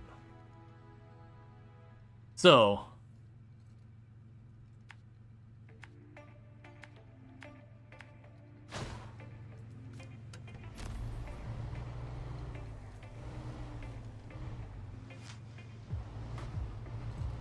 I do want to try and get this onto some type of notable road before it gets critically low on gas. Because if we can do that much,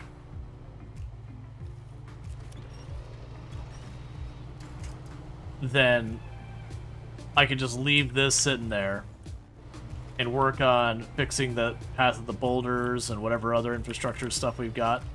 until I can reach said major road with some type of fuel trailer.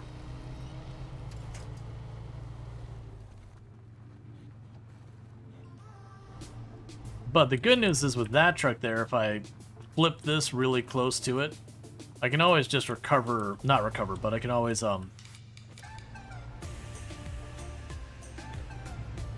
use the other vehicle to roll this back on its wheels.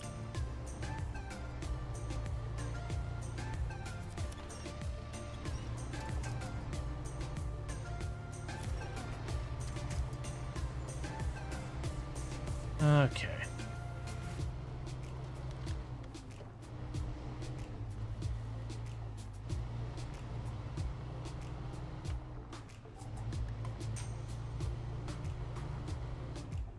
Maybe going left here.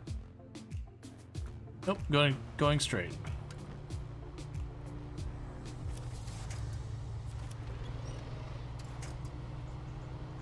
Okay. Hey, Bassett, how's it going? It's also one of those things that, like, as much as I'm going, oh man, the fuel, we've only used about half our fuel. It's just I know I've gotten to a point where I don't think we can drive back the way we came successfully.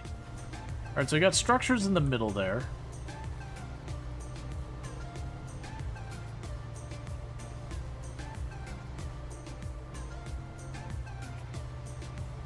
Okay.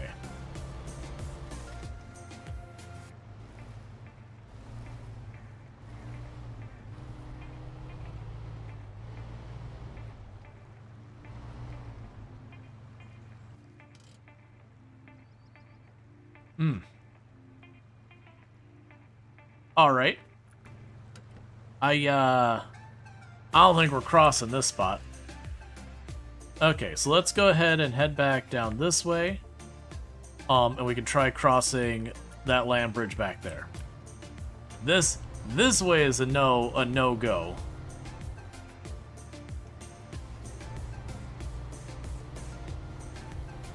That's a one-way trip to recovering my vehicle after its engine's destroyed from going underwater.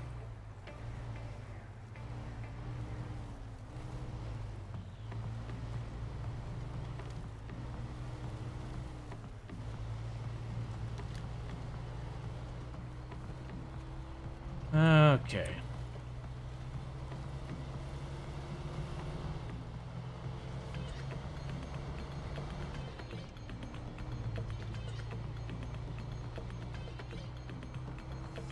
So I definitely don't want this thing to run out of gas just up in these hills.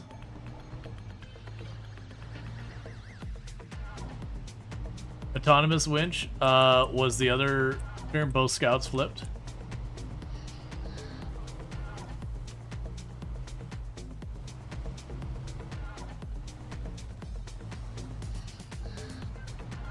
You know, it definitely seems like it'd be a good spend for something you could just do. Alright. That's gonna be real soupy. We might get stuck here, but we did see that other truck, so there is a chance if we do get stuck up in this.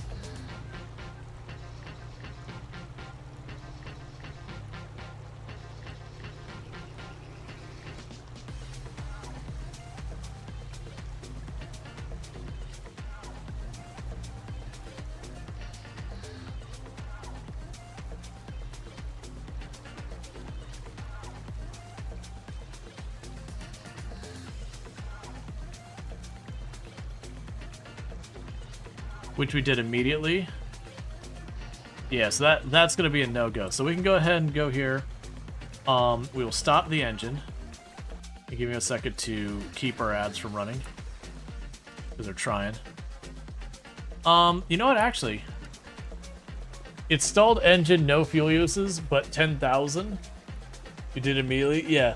So what's gonna end up happening here, chat, is we are getting to about the end of the stream, so this is a perfect thing for us to deal with next time. That I have sunk this into the mud, which I kind of figured was going to happen. If we didn't have, we have like another vehicle right here. Oh, please tell me you still run. Okay, you run, you're just in bad shape. That's fine. That's fine. I saw the red icon there. I was like, oh no. Please tell me you're still a functioning thing. You may be able to V-winch? No, I checked.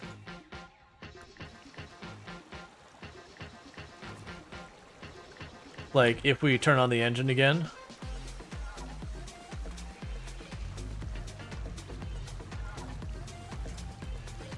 There's nothing back here.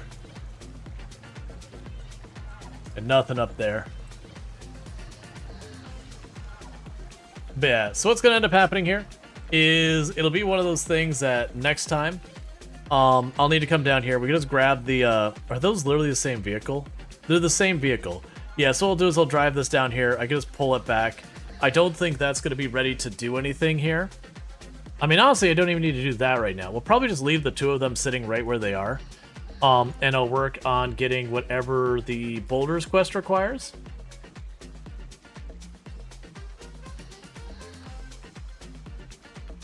So start tracking. So 2 spare service parts. Yeah, that would be easy because we get those over here. I could very easily just get over here with one trailer, grab that, drop it off there. That clears up that route to get to those vehicles. Granted, this path looks like it sucks. Like, this looks like it's just for the scouts. Either way, I can pull that thing out of here. We can get them back retrieved. And then just take a different route through. But we can worry about that, because we're still trying to explore all that. Get this upgrade, for example. We also got upgrades for those.